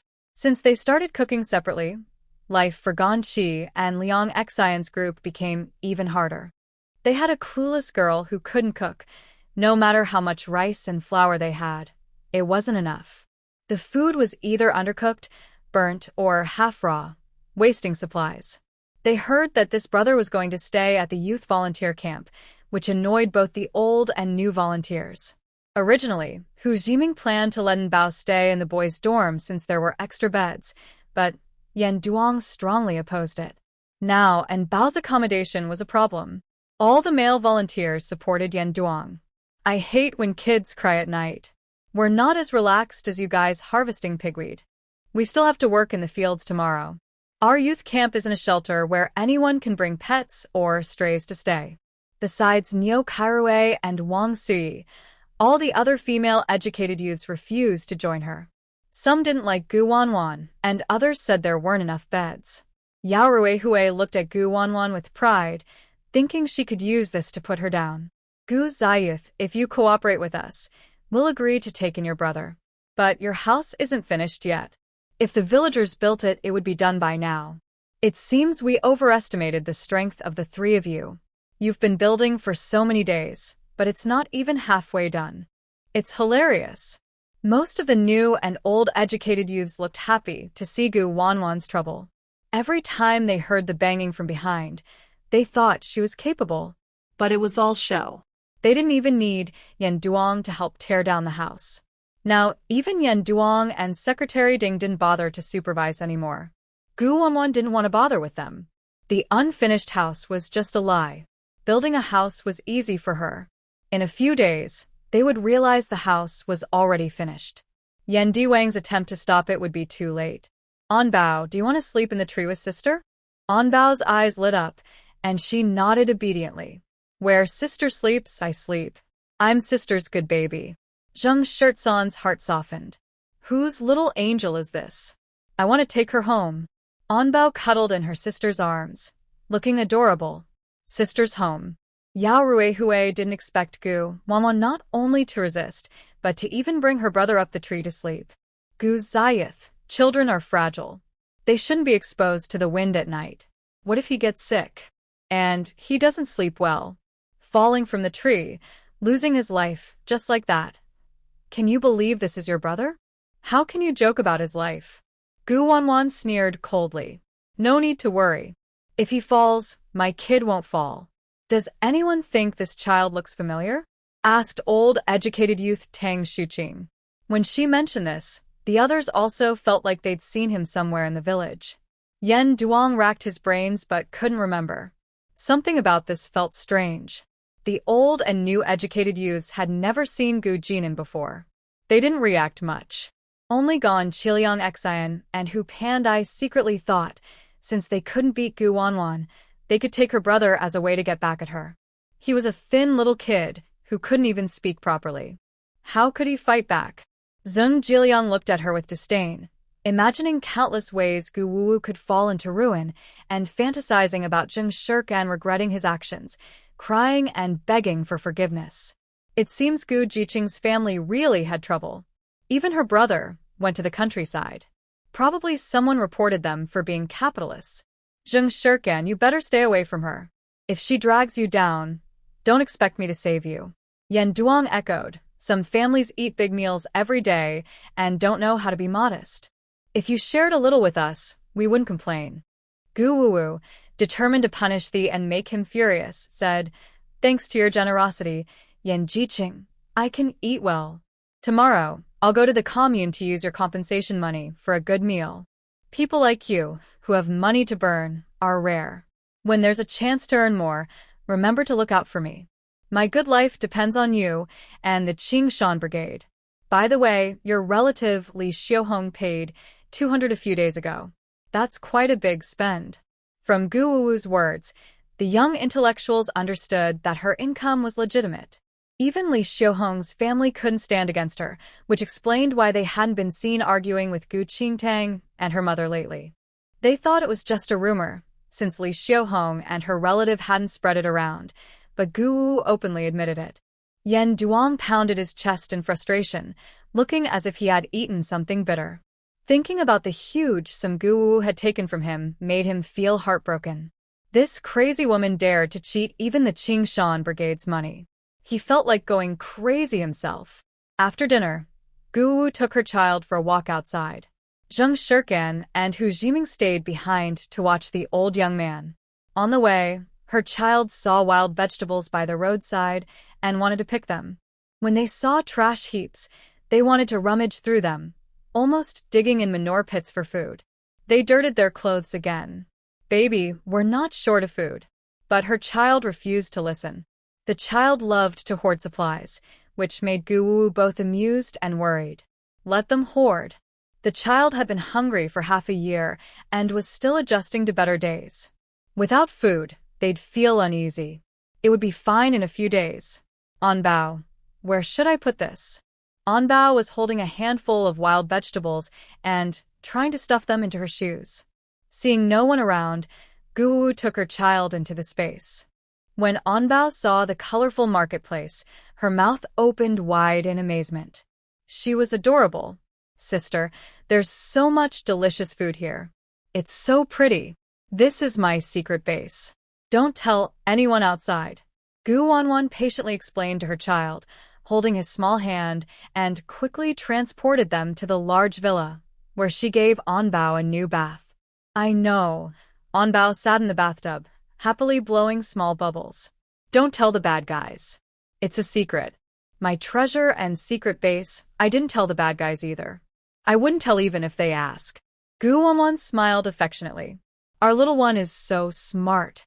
Are Gao Lifeng and the Li family being mean to you? I will hide. Onbao lifted his left foot. If they can't see my foot, They can't find the treasure. Gu Wanwan held her child's left foot, feeling a small space inside, about 10 square centimeters, filled with wild vegetables, fruits, and firewood. Because it wasn't kept fresh, many things spoiled. Seeing this, she extended her other hand, and suddenly a dragon and phoenix jade pendant appeared. When it neared Onbao's foot, a specific address for the treasure showed on his foot: a dark cave. This was written on Onbao's left foot with her grandmother's ancestral medicine. Only with the jade pendant could they know the treasure's location. Yo-Yo's treasure was written on the right foot. Her own treasure was in Misty Mountain Forest. Currently, these two known treasure sites needed to be collected into her space. Although the locations were dangerous and the magnetic field unstable, nothing was safer than her space. After tidying up her brother, she returned to the educated youth point and climbed a tree with her child. It was time to prepare for the trouble at Qingshan Brigade. Meanwhile, at Qingshan Brigade, the whole village already knew Gu Wanwan had come to take people. They planned to go to Xiangyang village tomorrow to fetch someone. Some angry villagers, unable to accept this, directed their frustration at outsiders like the educated youth and those sent down from cities, making them the unlucky targets. Originally, the old educated youth at the point had died or married, leaving only the newly arrived youth. Due to recent misfortunes in Qingshan Brigade, they had no time to manage the new youth, only assigning them heavy work. So, the new youth still remained innocent. Today, they went hunting, intending to enjoy the warmth of the new youth. However, a female youth suddenly barged in, openly trying to take someone, injuring villagers and provoking their anger. Now, a group of male villagers was heading to the youth point, planning to give the newcomers a lesson they wouldn't forget. Unbeknownst to them, a male youth held a kitchen knife outside the door, determined to defend his innocence. These villagers were unreasonable. If it was just the female youth, that was one thing, but they didn't spare the male youth either. The female youths hid inside, trembling with fear. Some timid ones fainted from fright. Are their reputations ruined? Why are they so unlucky, ending up working in Qingshan village? They did not blame Gu Wanwan for taking their brother away and ignoring them. After all, they didn't give Gu Wanwan any real help, nor did they try to rescue her brother. What right do they have to ask Gu Wanwan to come back and save them? Moreover, even without Gu Wanwan, their fate wouldn't be much better. Their innocence was only a matter of time before being destroyed. The previous groups of old educated youths either married into the village or became tools for childbirth. They saw with their own eyes how the old educated youths suffered abuse and hardship, and now they were about to follow the same path. Unfortunately, despite all precautions, they couldn't prevent the village leader of the educated youths from being a traitor working for Qingshan village. He opened the gate and let danger in. New educated youths, I advise you not to resist. The previous groups all went through this. Just get used to it. The villagers, who were many and strong, quickly took control of the young men. They gathered and rushed toward the female youth's dormitory, smashing the door in a frenzy. When they couldn't break it, they used knives to attack it. Soon, the door was broken open. The female youths were filled with sadness, curling up in a corner, overwhelmed. Suddenly, a cold, piercing chill swept over them, accompanied by a terrifying voice. Gu Wanwan appeared suddenly behind the villagers, dressed in traditional red clothing, holding a red lantern. A playful, spooky background soundtrack played, with occasional eerie laughter. What are you playing? Come join us. Even the brave and arrogant villagers of Qingshan village, who were unafraid of ghosts and spirits, were startled by the voice behind them. When they turned around and saw the woman in red, they all lost their composure. Who are you? How dare you pretend to be a spirit and deceive us? Watch out. I'll cut you down. Oh, you're pretending pretty well, but unfortunately, we won't fall for it. I know it's you, the female youth in disguise. As she finished speaking, one villager lunged at Gu Wanwan with a knife. In the next moment, Gu Wanwan vanished from her spot and reappeared behind the villager. She used her ice powers, touching the villager's shoulder. Playing with knives isn't fun. Let's play hide and seek instead. The villager saw his shoulder turn to ice at a visible speed, and he was so scared he lost his soul, completely frightened. Ghost. There's really a ghost in the youth training camp. Oh my. Ghosts are real. This isn't a joke. We're doomed. Everyone run. The villagers, once so bold and reckless, now looked so helpless. They scrambled to escape, but suddenly, the door slammed shut with a loud bang, sealed by an invisible force. At this moment, the villagers' fear had reached a certain level. Many people had died at the Knowledge Youth Camp, and it was definitely the vengeful spirits causing trouble. They would never come back to this haunted place again. Don't do anything wrong, and you won't fear ghosts knocking on your door. What are you afraid of? Guan said with a sinister smile. She waved her hand, and the door opened. We're here for a running competition. If I catch you. Ha ha ha. The villagers saw the door open and ran out without looking back. Guan looked back at the new Knowledge Youth. Darkness will pass, and dawn will come.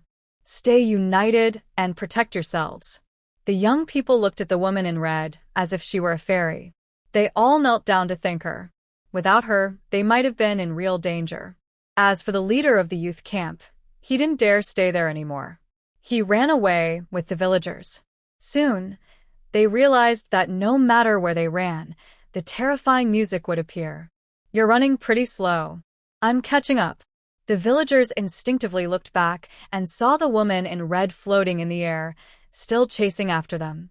They screamed loudly, "Captain, the evil spirit at the youth camp has appeared. Hurry up and perform a ritual to banish it." The captain took his son to the county hospital, and he won't be back until tomorrow. The commotion attracted many villagers' attention. They all opened their doors and saw the woman in red with a lantern floating past their homes. The villagers were terrified and fainted in fear wherever she went. Guan passed by Granny Lee's house, casually taking valuable items from her. Meanwhile, the leader of the youth camp and the villagers who had caused trouble there, exhausted from the chase, all collapsed to the ground. After collecting enough merit points, she quickly left Qingshan village. She returned to the tree, entered her space, and saw Fu Zai happily shopping and eating with his brother on the commercial street. Guan poked his round belly. "Zai, if you eat more, you'll get indigestion. Belly can hold lots of food. With sister here, I'm not afraid," and Bao said, patting his stomach. Zai still wanted to keep eating. He used to sleep outside and never ate enough, so now he wanted to eat well at every meal. Since he loved hoarding supplies, Guan happily fulfilled his request. She took a time-limited space talisman from the villa and embedded it into her brother's foot, merging it with his small space. This space was much larger than Gao Lian's 1 cubic meter, and it could keep things fresh. The most important part was that as long as the space talisman was on Bao, she could immediately know and control his location, no matter where he was. That way, she wouldn't worry about losing her brother. In the future, I will need to keep looking for my sister and other siblings. I can't always watch over Bao. Bao can't stay glued to me all the time or go out to play with cousins. From now on, you won't need to hide things with your feet. Your sister will teach you how to do it properly. Bao is very smart and quickly learned how to use the space. However, Guan set restrictions on any space to keep it safe and private. As for the messy space for the little one, Guan cleared it out completely. When the little one expanded the space, it became even better for storage. He wanted his dear sister to take him to the shopping street and supermarket, pushing a small cart to stock up on all kinds of rice, meat, fruits, and vegetables. He even brought in a mountain of snacks, candies, cakes, and cookies into the space. Guan chuckled to herself, but decided to let it go. The supermarket can restock, and for the child's health, she limited how many snacks he could take each day, so he wouldn't eat too much. Next, Bao also stocked up on kitchen utensils, smaller pots, bowls, and cups. Of course, small toys and a children's car are essential. The child's childhood must be complete. Fu Zai even built a small house for the space, with a bedroom, study, kitchen, bathroom, and a play area for the baby. Guan prepared enough water and electricity for him, and once used up, she would restock. Everything was ready, and tomorrow she could let the little one play freely. Gao Lifeng couldn't wait and found Gu Wanwan early the next morning. My good niece, what do you think? Just one question, do you want to see your brother or not? Zheng Shirkan led on Bao over. When the little one saw Gao Lifeng, he was so scared he hid behind Gu Wanwan and clung to her leg, looking up. Sister, bad person. Gu Wanwan picked up her child and softly comforted him. Your sister will protect Anbao. Anyone who bullies Anbao, I will teach them a lesson. Anbao's eyes sparkled. Now that he had a sister, he felt a bit more confident, like he had a big sister's power. My sister is so awesome. You're doomed, bad person. Gu Wanwan looked like a kind teacher. Good boy, remember what I said. You have a secret weapon. In the future, you won't be afraid of being kidnapped. The little one was very clever and quickly understood his sister's meaning. With a strong sister and a secret base as his backup, no one could separate him from his sister. Bad person, come on. I'm not afraid of you. Zheng Shirkan and Hu Jiming initially worried that Anbao was timid and might have suffered psychological trauma, but they were surprised. He was brave and strong, willing to fight against bad people. Our Anbao is really great and brave. The little person was so praised by the compliment that they felt proud and more confident. Bad guys better return my sister to me, or I'll hit your cow's egg. Gu Wanwan chuckled, finding her both adorable and a bit vengeful. Zheng Shirkan crossed her arms and immediately retorted, Gao Lifeng, your plans have failed. You wanted to use Anin to threaten Wanwan and make Wanwan marry your son who's known for being unruly. You're dreaming. I advise you to be kind and tell us where Yu is. Hu Ziming cooperated with Zheng Shirkan and added, everyone knows your son is the child of Li Qiangjio and Yan Duong, who secretly had a relationship. Your eldest daughter-in-law is also sneaking around with Du Ergu. The whole village knows about your family's problems. It's amazing you can tolerate Li Qiangjio, who's so flirtatious. If you don't deal with your daughter-in-law and Yan Duong, how dare you think about Wanwan? Gao Lifeng froze in shock, as if struck by lightning. No way. How do you know where Gu Jinan is? Who told you? How did you take her away? Gu Wanwan looked at her coldly. I simply went openly to Qingshan village to find her. Those rotten fish and stinky shrimp in Qingshan village are no match for me. Gao Lifeng was deeply shaken, thinking Gu Wanwan was exaggerating. With so many fierce people in Qingshan village, how could that girl go alone to steal someone? Does she think Qingshan village is full of pushover? Someone must have helped her sneak out. Moreover, Granny Li is desperate to have a grandson and wouldn't give up her child easily. How did Gu Wanwan break through the defenses? From her understanding of Qingshan village, if a child was lost, they would definitely report to Xiangyang village. But she hadn't seen even a single villager from Qingshan. Could something have happened in Qingshan village? Just then, villagers' gossip reached her ears. Something big happened in Qingshan village. Many villagers died last night. That's good news. Qingshan village is so reckless. Did they get revenge? I knew it. Why did all the women from Qingshan leave early this morning? Maybe they went to mourn. Yesterday at this time, many villagers from Qingshan came to visit relatives. Now Xiangyang village is quiet. Yesterday, the head of Qingshan went to the county with his son for a checkup. No one knows about the ghost stories, but it's true that Qingshan villagers were cursed. It wasn't a person, an evil spirit did it. Be careful not to be reported for superstitions. Maybe someone is just pretending. No, everyone in the village saw it. Those male villagers wanted to go to the youth station to bully the new youths, but they were haunted by a fierce ghost from the station. The ghost, dressed in red with a red lantern, chased wildly through the village, floating all around. The villagers were so frightened they died from the shock. About 20 people, including Yenda Wang's friends and the youth station manager, all died without closing their eyes. Now, the villagers are too scared to go outside, and the dead bodies are still on the ground, untouched, for fear of catching the evil spirit. They're just waiting for the police to handle it. Serves them right. The village of Qingshan has caused trouble for many young people, and it was only a matter of time for the ghost to seek revenge. Gao Lifeng's first thought when hearing about the ghost was that Gu Wanwan was pretending to scare the villagers, but then she thought more carefully and realized it was impossible. Yuyang village is quite far from Qingshan village, and Gu Wanwan couldn't fly there or come back quickly.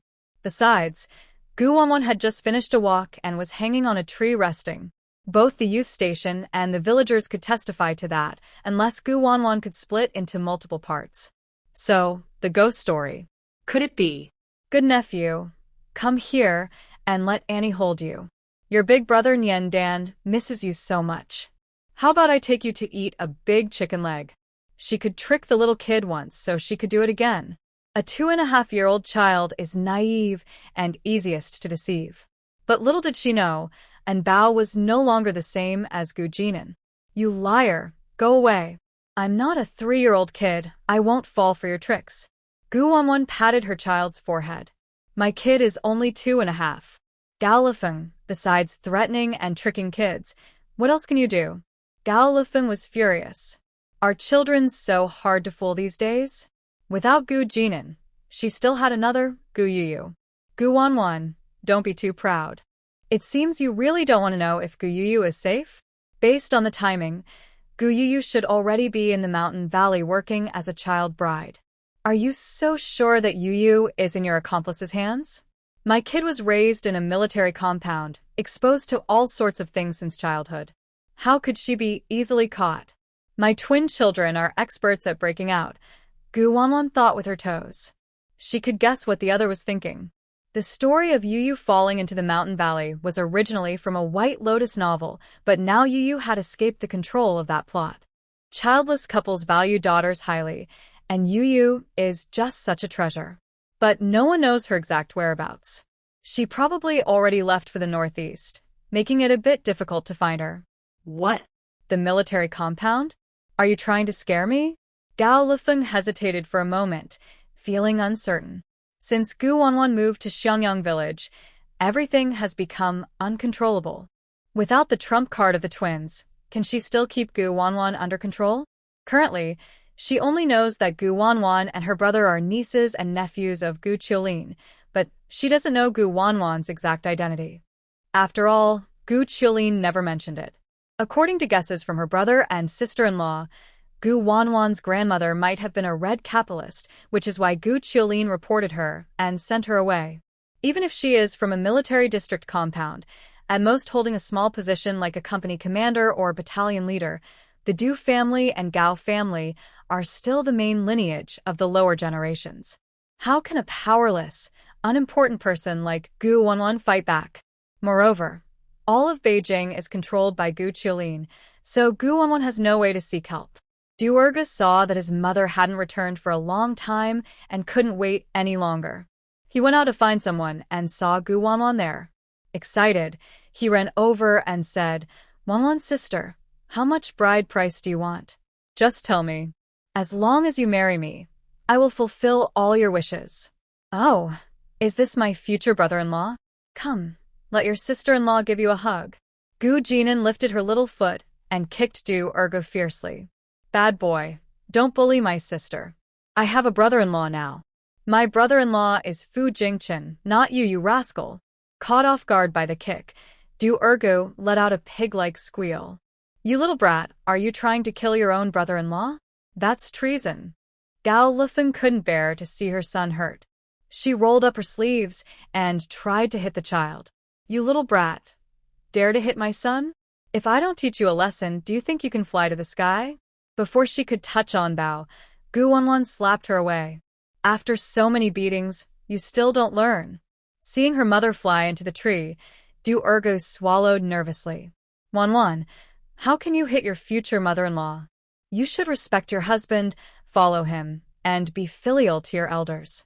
Don't you understand? Stop using Fu Jingchen as a shield.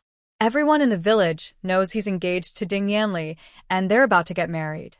I advise you not to tarnish your reputation, or someone might sue you. Now, bring some money to take your mother to the county town for a checkup, and buy some good things for your mother to nourish her. If you do that, I'll forgive you and your brother for what you've done. By the way, don't build the new youth station anymore. You've earned some money, but the villagers hate you. Pack your luggage and come home with me. I'm willing to help you take care of your younger brother and the little troublemaker. You should be happy about that. He became more excited and imagined more beautifully, already treating Gu Wanwan as his own possession, not noticing that he was recklessly heading towards self-destruction. Gu Wanwan simply punched him, shattering his lovely dream. From then on, it was all one-sided abuse. Du Erga still couldn't understand why the delicate, fragile-looking girl suddenly turned into a fierce, crazy woman. Stop hitting me. If you hit me again, I'll turn hostile. There's nothing wrong with us becoming closer through marriage. Your marriage is decided by your aunt. You can't go against your elders' decisions. If you hit me again, I'll have my relatives arrest you. It was better not to say anything, but once spoken, Gu Wanwan fought even harder. Arranged marriage, feudal nonsense, cheating on your partner. You take everything. I've already beaten Li Wu's son to ruin, so I'm not afraid of you, a little troublemaker. Go ahead and call someone to arrest me. If I back down even a little, I'll be the loser. Come on, use the power of your two families, bring your entire fifth-generation family to die. Gao Lifeng's eyes widened. How do you know about the fifth-generation family? Gu Wanwan smiled, a chilling smile. Guess. Gao Lifeng was baffled and fainted from the pain. After being beaten, Du Erga's beautiful illusions about Gu Wanwan were completely shattered. He was attracted to her beauty, yes, but he valued his life even more. This crazy woman was worse than a village troublemaker. He couldn't afford her. If he married her and she kept hitting him every few days, he wouldn't survive. I won't dare to think about you anymore. Please be kind and stop. From now on, I'll walk around you when I see you. He turned and saw Zhao Guoming and Secretary Ding rushing over, as if they were his saviors. Captain, save me. Gu Wanwan is going to kill someone. Zhao Guoming frowned and asked, what exactly happened? Gu Wanwan, calm and breathless, listed the charges. He arranged a marriage without my consent, has feudal ideas, and was harassing me. If the Du family doesn't compensate me for this, it's not over. Secretary Ding twitched his mouth. Gu Jiqing was back to demanding money again, but the Du family definitely deserved a lesson. After all, Gu Wanwan was the daughter-in-law his son liked. From the Du family, you said Gu Jiqing is a cousin, but how can cousins marry? Du Ergu endured the pain and argued. We're not related. I was just catching up with my cousin. She disrespected her elders and suddenly beat us. She even knocked out my mother. Captain, Secretary Ding, if you don't help us get compensation for our medical bills, I'll report to the police. You and your son always claim to be relatives in public, but why do you have to cause trouble at the police station over family matters? Zhao Guoming couldn't hold back and kicked him. Are you trying to act like a hooligan? You're worse than a pig or a dog, even daring to lay hands on a relative. You must pay Gu Jiqing 100 yuan. If you don't have the money, write an IOU. Tomorrow, go and do farm work. Under the supervision of the team leader and Secretary Ding, Du Erga humbly signed the IOU. Secretary Ding just noticed the small person next to Gu Wanwan. Gu Jiqing, isn't this Du's relative's child? Gu Wanwan put away the IOU and held her brother's small hand. This is my younger brother, Gu Jinan. Gu Jinan recognized the team leader and cheerfully called out, hello, big brother. Zhao Guoming blushed. He's already so old, but still being called big brother by a kid. It made him feel lightheaded. He quickly took 2 candies from his pocket and handed them to Gu Jinan. Be good, little one. Sweeten your mouth. Gu Jinan grinned and said, thank you, big brother. Secretary Ding was a bit speechless. He thought to himself that the team leader, at his age, still acts so shy. But Gu Wanwan has a younger brother to raise, which might not be a good thing. Her own wife would never accept her bringing a dependent into the Ding family. This was bound to cause trouble. Gu Wanwan led her brother to work. After walking around, everyone in Yangyang village knew that Gu Jiqing had a younger brother. And Bao was like a busy little bee, helping her sister gather pig feed. When she found favorite wild fruits, she would secretly stash them in her space. Sister, look, bunnies. Gu Wanwan looked in the direction and Bao pointed and saw 2 rabbits, one of which was pregnant. We'll eat rabbit tonight. The little girl's face showed her desire to keep them. Rabbits are so cute. Guan chuckled. Cook one as braised rabbit, and the other one will raise for an in hearing this, and Bao's mouth watered. Braised is delicious. Bao wants to eat rabbit legs. The group headed down the mountain to deliver pig feed, preparing to go back and build a house. A gossiping woman, who had been eyeing Gu Wanwan for days, suddenly reached out to open her bag. Gu Jiqing, I see your bag is always bulging. Do you have something tasty inside? Liang Xian Ganqi Jiqing is generous, often treating us to candies and cakes. Gu Jiqing, you're so rich. Don't be so stingy. I'll tell you, my son is a company commander in the army. She implied that maybe she should give her something to please the commander's mother. Gu Wanwan stepped back, avoiding her touch, and took out a brick from her bag. Annie, do you want to eat a brick? The young people saw this scene and couldn't help but shake their heads at her. The villagers saw this, and their mouths twitched constantly. Whose daughter keeps a brick in her bag? What is she trying to do? Gu Jiqing. Why are you carrying a brick for no reason? Gu Wan didn't speak. She just took out another brick from her bag and showed it. This is my eating tool. A brick as a food utensil? The villagers were speechless when they saw the second brick. Oh no! The tiger has come down from the mountain.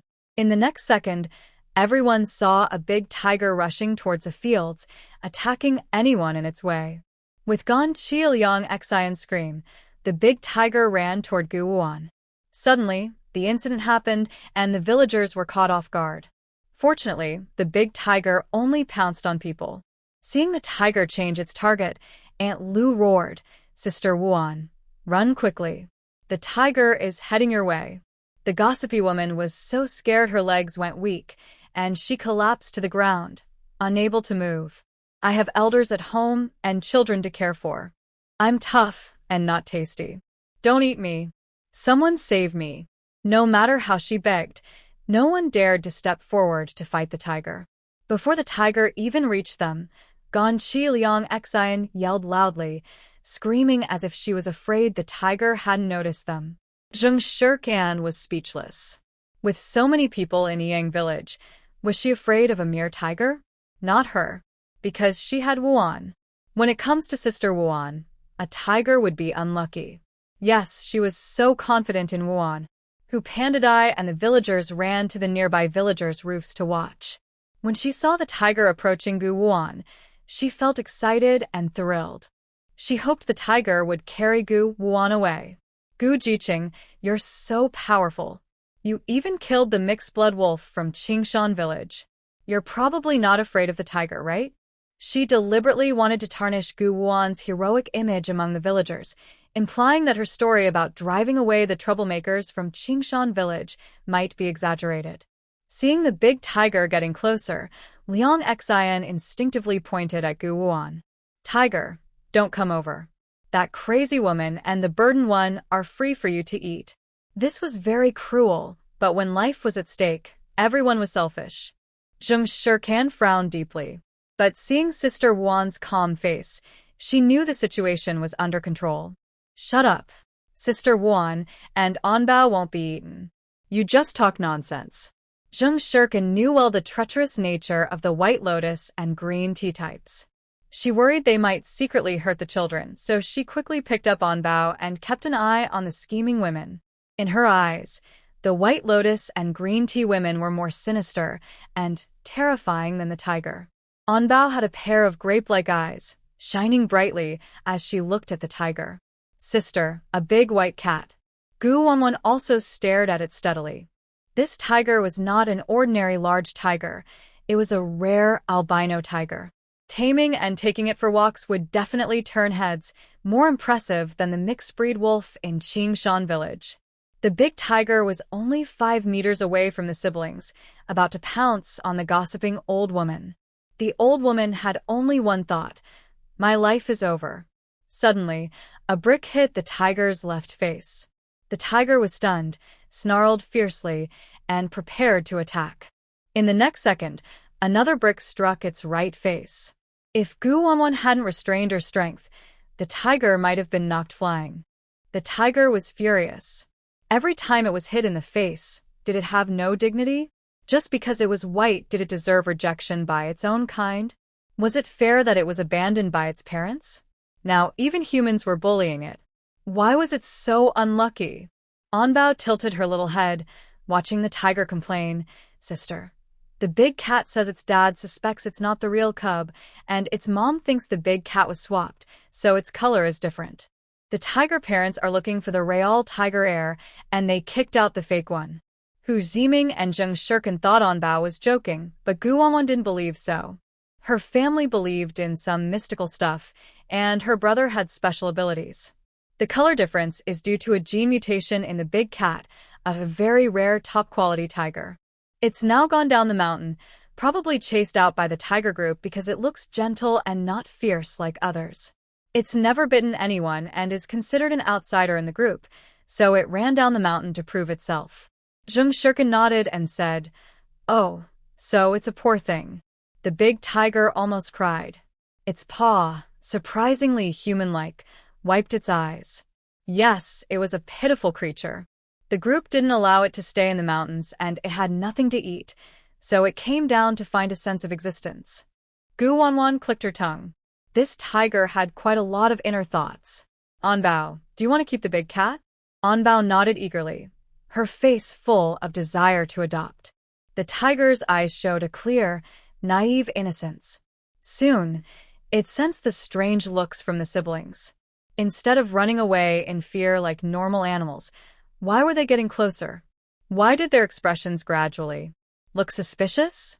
The villagers hiding everywhere were truly scared and trembling, but they also admired how brave Gu Wuan and her brother were. They didn't see the tiger right in front of them and even pointed at it openly, not at all afraid of the tiger getting angry and attacking. Fortunately, the tiger didn't attack people. Instead, it suddenly turned around and ran away. Gu Wuan and her brother chased after it wildly, shouting, "Big cat, don't run." And Bao, with her short legs, chased very hard and determined. Zheng Shirkan casually picked up 2 bricks, brushing off the dust on them. "Guan, you dropped your eating tool." Zhao Guoming led villagers with tools rushing to the scene. They saw no injuries or damage to the crops, only the amazing sight of people chasing a tiger. The villagers behind were all stunned, looking confused and amazed. Wow, Gu Ziking is even more fierce than the tiger. Gu Chongcheng and Xin Qing, hearing the news, hurried out of the pig pen, risking everything to save their good grandson from the tiger's mouth. But their grandson was chasing the tiger and quickly ran past them in a flash, leaving only a distant shadow behind. "Big cat, there's meat here, don't run away."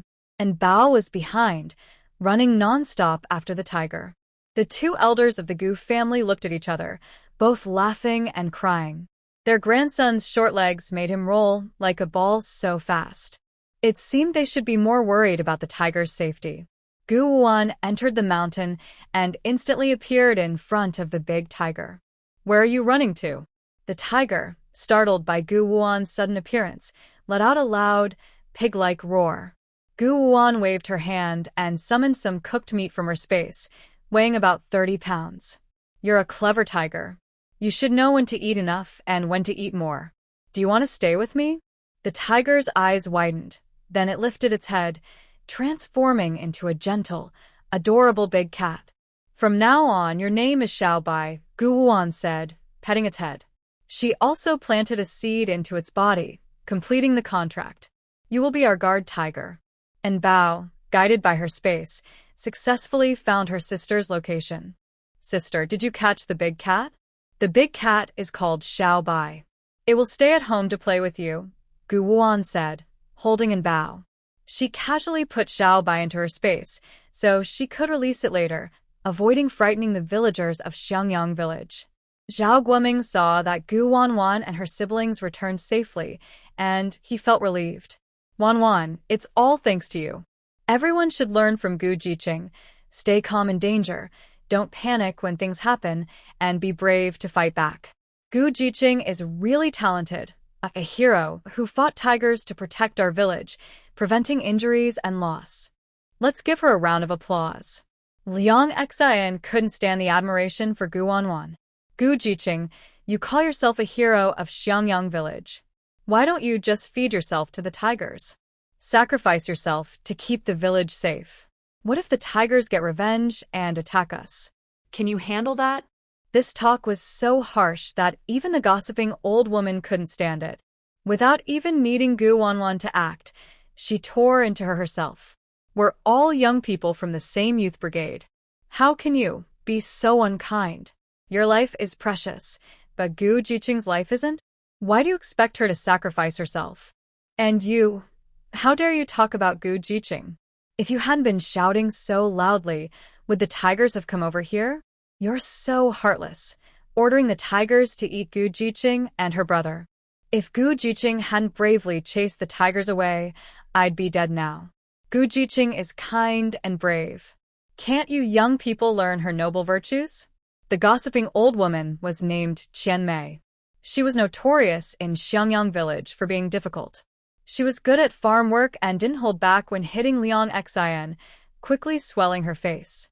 Guan Qi tried to step in to stop her, but got caught in the chaos. Zheng Jiliang, Chen Jili, and He Yanwei came to stop her, but were also attacked indiscriminately by Qian Mei. The young men from the youth brigade didn't dare fight the village woman for face, and other women just watched coldly. This batch of new youth brigade members really needed lessons. They were useless at everything and always shifting blame. To Qian Mei, in life and death moments, Gu Wanwan didn't hold grudges or consider her own safety.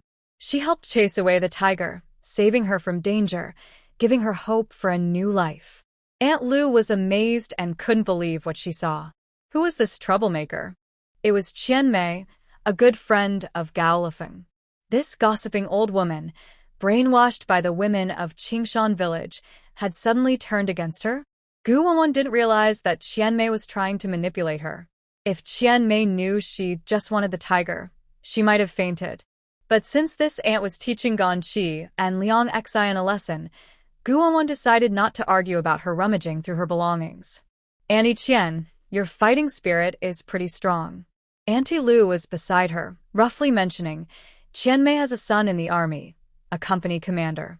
She often shows off her son. Her daughter-in-law is Ma La Tue, who is just like my daughter Deng Ziyunu, always helping her brother. She went with the army earlier, but I heard she had an accident on the way back to Xiangyang village and was taken to the police station. Her husband just got her out recently. He thinks she's embarrassing and won't let her go with the army anymore, so she had to return to the countryside. Probably for good. Gu Wanwan raised an eyebrow. What a coincidence. If Qian Mei knew her daughter-in-law was being bullied, I wonder how she would feel.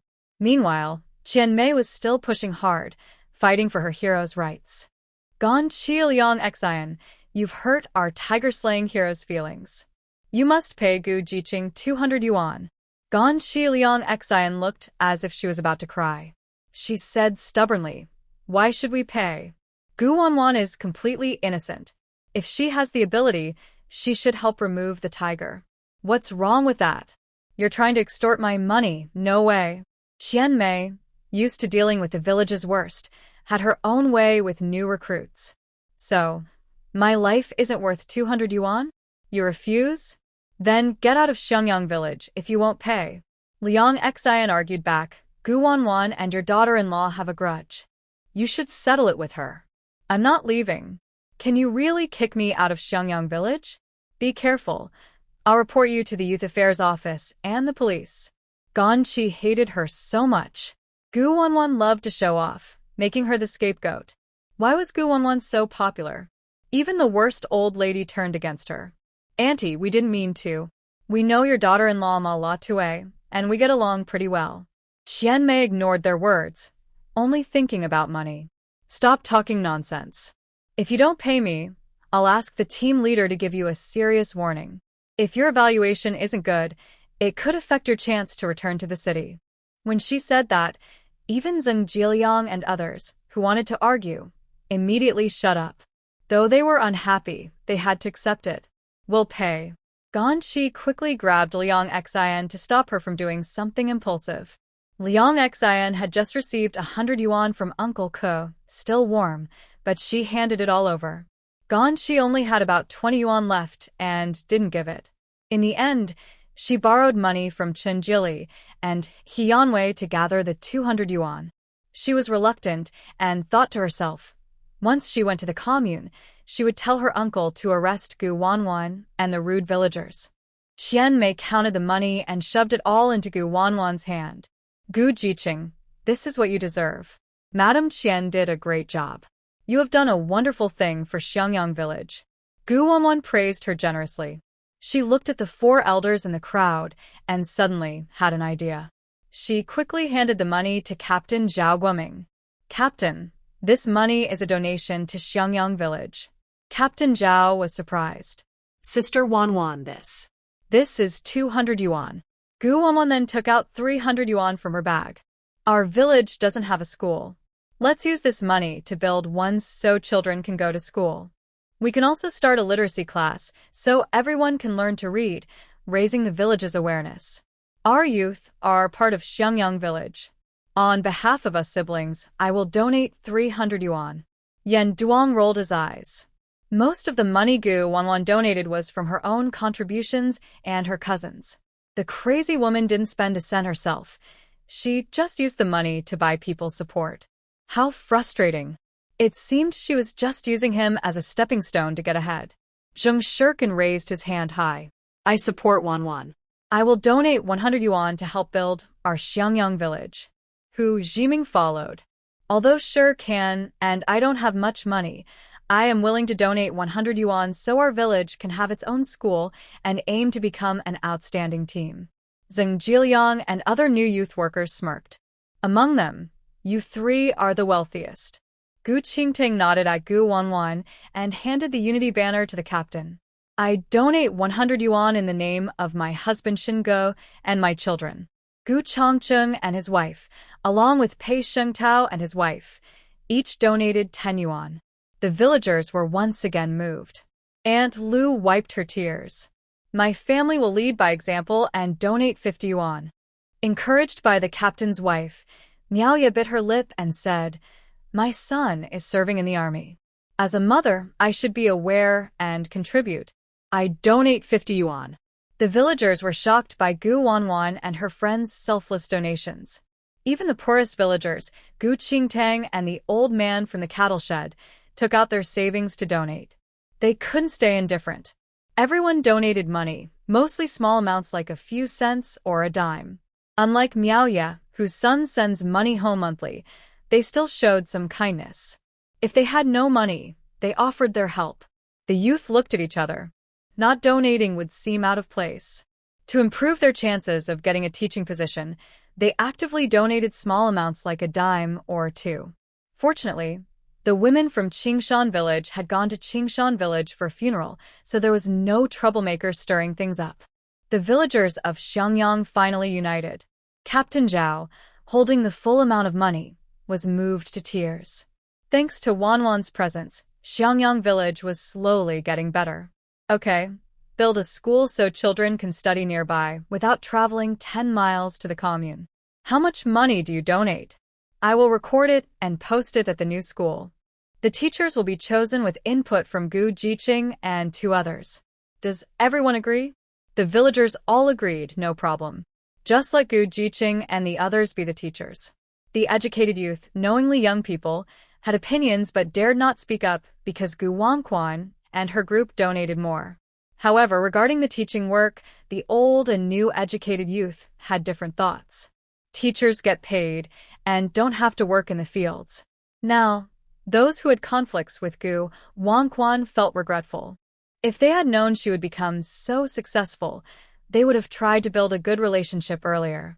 Zhao Guoming handed the decision to Gu Wanquan and asked her publicly, Gu Jiqing, do you have any candidates?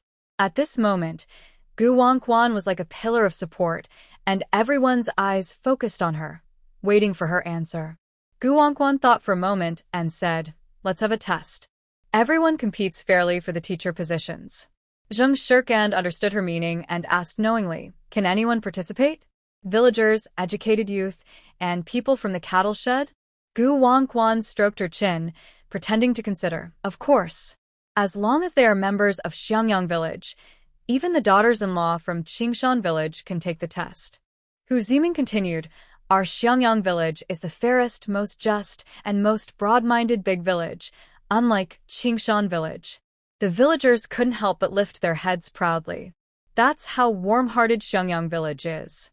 Originally, families with daughters-in-law from Qingshan village were a bit reluctant to let the elders from the cattle shed take the test, but when Gu Jiqing said that daughters-in-law from Qingshan could participate, they had no objections anymore. The only ones with opinions were the old and new educated youth, especially Yan Duang. Captain, are you really going to let Gu Jiqing and them mess around? Zhao Guoming directly pierced his heart. The elders from the cattle shed donated money. Did you donate? The money was from the boss. If you don't have money, don't talk nonsense. Yan Duang looked embarrassed and angry at the same time. Secretary Ding went back to Qingshan with his wife. For such an important matter as building a school, at least discuss it with him. The captain acting on his own is too reckless. Zhao Guoming had a valid point. Am I the only one making the decision? Asked the villagers. Finally, Xiangyang village was happy to have someone donate money to build the school. The villagers no longer opposed it. Yan Duang, you're just a troublemaker sent from Qingshan village. If Qingshan village is rich and has a school, does that mean Xiangyang village can't have one too? This is a decision everyone in Xiangyang village agrees with. What do you mean by the captain being a dictator? I think you just can't stand the captain and want to see him step down so you can become the captain yourself.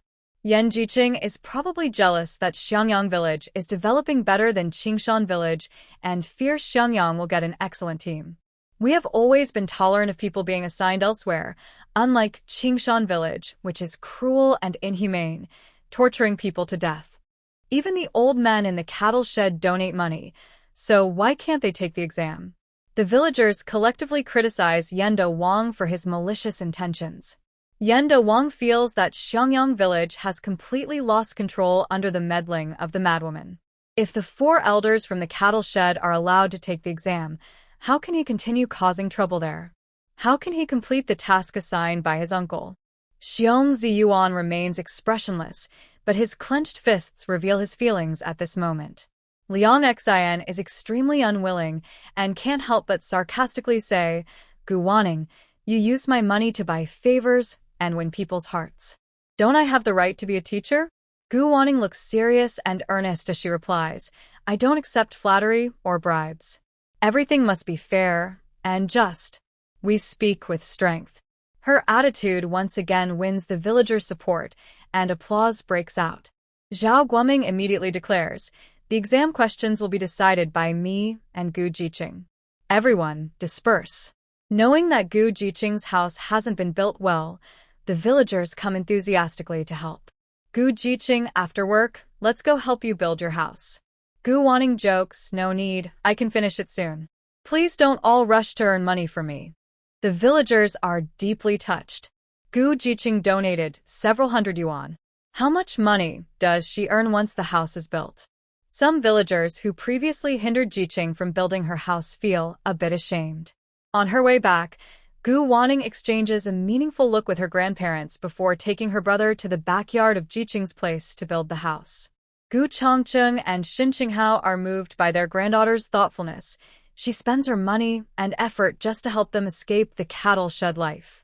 Old Gu, are you confident about the exam? Xin Qinghao naturally wants to repay her kindness and must give her her best effort. Back in the day, I was famous for being talented and my grades were top of the class. I'm not bad either. Being in my position means I'm not illiterate, Gu Changcheng says, then looks at Yi Sijuan. Old Pei and his wife don't need to worry. Being university professors is no problem. Yi Sijuan nods with tears in her eyes. With Wanning around, life is becoming more hopeful. In just one afternoon, the house is halfway built. From today, construction can speed up. At noon, Aunt Lu brought over a basket of fresh vegetables again. Sister Wan, your house is built quite quickly.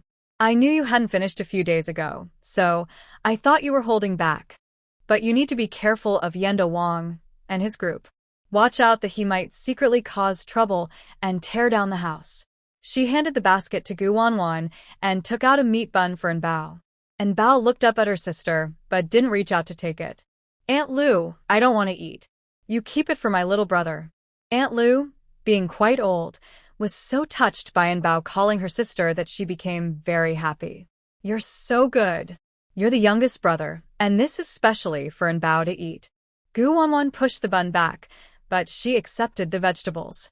She took some out of the basket and put 3 more meat buns inside. You probably didn't eat yours, and left it on purpose. Take it back. We don't lack food. You always bring vegetables, and your daughter-in-law probably isn't happy about it. Thinking of her 2 troublesome daughters-in-law, Aunt Lu felt very tired. Seeing the 3 meat buns again, she quickly pushed the basket back to Guan. Flour is precious, and I can't just take your things for free. Guan didn't give her a chance to refuse. You bring us vegetables every few days, and we also take your vegetables, right? Aunt Lu scolded her with a smile. The vegetables are from our own land, not worth much. You donate so much money to our village. My daughters-in-law can't complain about you. Sigh, if Sister One were her own daughter-in-law, that would be great. But unfortunately, her 3rd son isn't as good as Fu Jingchen and doesn't match her. It's really lucky for the Fu family to have a daughter-in-law like Guan, who is broad-minded and capable. Not long after Aunt Lu left, Qian Mei and other villagers came to deliver vegetables and eggs. Soon, a pile of fresh ingredients was gathered. Zheng Shirkan looked at the vegetables and sighed with frustration. The villagers in Xiangyang are so enthusiastic. How are we going to eat so many vegetables? Aunt Lu returned home with a lot on her mind. When she saw her 2 daughters-in-law's angry faces, she felt even more upset. Deng Ziyunu thought about Guan and felt furious. If it weren't for her meddling and causing trouble, she wouldn't have been separated from her husband's family. She thought her parents would support her when she went back to her maiden home, but when they heard she wanted to eat and stay for free for a few days, they drove her and Godan back to her husband's house. Even though she was separated from her family, she still liked to take advantage. Mother, why are you trying to please Gu Jiqing? She won't give you any money. Sun Chunlian agreed with her older sister-in-law's words, saying, Mother, Gu Jiqing has money. Why didn't you and Dad discuss it with us before donating 50 yuan? That's our family's money. Uncle bought buns specially to show respect to Dad and Mom. But you saved the buns to give to Gu Jiqing's younger brother. You have this kind heart, so why not leave some for your own grandchildren? Dog Egg was sent away, but what about my son Taiju? How can a mother be so careless about her family? She treats outsiders better than her own grandchildren, said Sun Chunlian. Ultimately, she still cared that her mother-in-law donated 50 yuan. Lu Aunt immediately looked upset, saying that 50 yuan was earned by Sister Wan. I don't want to take money from Secretary Ding. I think it's too risky. As a mother-in-law, do I need your daughter-in-law's permission to do anything? Your father, as the team leader, should set an example. As the daughter-in-law of the team leader's family, you really have no awareness, she added. You all know that the 3rd brother bought buns to show respect to us. We shared them with you behind his back. Do you really think those buns were bought just for you? And you have the nerve to criticize me for neglecting the family? If I didn't care about the family, I wouldn't share anything with you. And what's wrong with giving buns to Sister Wan's brother? I'd do it happily. Do you have any right to interfere? Silence fell as Zhao Guoming suddenly spoke. Wife, from now on, when the 3rd brother brings something to show respect, we can just eat it ourselves. That way, they won't say we're unfair in sharing. Sun Chunlian and Deng Ziyunu were scolded harshly, but they still weren't entirely willing. But mother, you don't have to take things from our home every time to give to Gu Jiqing, they said. Lu Aunt directly took out 4 large meat buns from the basket, using facts to prove her point. Sister One understands give and take. She didn't just take the buns, she even gave me 3 extra large meat buns, much bigger than what the 3rd brother bought. Has Sister One ever let me go home empty-handed? She's generous, unlike you, who only care about petty things. Sun Chunlian blushed and looked longingly at the 4 large meat buns. Deng Ziyunu, with a thick face, tried to take a bun. Parents, if you can't finish these 4 buns, I'll take 2 for Dog Egg and his father. Lu Aunt slapped her hand away and took the buns back into her room. Whose daughter-in-law is thinking about her in-law's food? We've divided the family now. If you want buns, buy your own. Don't tell me you've given all your money to your family. Deng Ziyuna shrank back nervously and replied, No, I've been saving money for Dog Egg to get married someday. Sun Chunlian didn't gain any benefits either, and could only secretly complain about her in-laws, feeling they didn't treat her family equally, even ignoring her own grandson. Gu Wanwan finished dinner and prepared the dish her son Onbao loved, braised rabbit. Gu Qingtang and the children handled the rabbit, Hu Jiming cut it into pieces, and Zheng Shirkan washed the ingredients. Gu Qingtang took out their old pot and cooked a pot of fragrant white rice. After preparing the ingredients and seasonings, Gu Wanwan started cooking. The rabbit weighed about 3 jin, around 1.5 kilograms. She added a few potatoes and simmered everything together. After an hour, a large pot of stew was poured into a big iron basin. Recently, Zheng Shirkan learned a few new dishes from Gu Wanwan and Hu Jiming. He simply stir-fried 2 vegetables and found the taste quite good. Seeing too many eggs, Hu Jiming fried a few and made sweet and sour eggs, which kids love. Gu Wanwan served a bowl of rice to Onbao, poured some broth over it, and added soft, tender rabbit meat and the eggs. The little boy could eat by himself now, though he wasn't very skilled with chopsticks, so he used a spoon to scoop up the rice. Rabbit meat is so delicious, I want to eat it again tomorrow. Zheng Shirkan ate with a happy face and said, We should go up the mountain and try our luck. But there are tigers on the mountain, so it's a bit scary. Otherwise, we could wait until the mother rabbits have babies, and then we'll have a steady supply of meat. I heard rabbits breed very quickly. Hu Jiming thought for a moment and smiled. Tomorrow, let's go to the Commune and see if they sell rabbits. We can also buy some more meat. Onbao is too thin and needs more nourishment. Gu Wanwan picked out some pieces of meat for Onbao. All right, tomorrow we'll take the kids to the state-run restaurant. Auntie will come too. Since everyone was preparing for exams and hoping to get a teaching position, the young and old educated youths rarely came to find trouble with strange comments. After dinner, everyone went back to their rooms to review their lessons. Both new and old educated youths wanted to become teachers and earn a salary. Night fell. Gu Wanwan took Onbao into her space, then instantly teleported out of Xiangyang village. She used her mental sense to scan the surroundings and decisively summoned a small donkey from her space, riding it at full speed. As she approached Qingshan village, she and the donkey disappeared into her space. When she reappeared, she was dressed differently, wearing white clothes and carrying a white lantern, with different colors but the same purpose. Because of the appearance of the red-clad ghost woman, more villagers patrolled Qingshan village. Just the villagers guarding the village gate counted over 20 people in one night. Gu Wanwan released her ice elemental power, and Fu Zai played some terrifying music. Come play with me. Originally, the villagers hunting in the mountains didn't believe in ghosts and thought the old and weak exaggerated the stories. But this time, after seeing it with their own eyes, they were so frightened they almost fainted.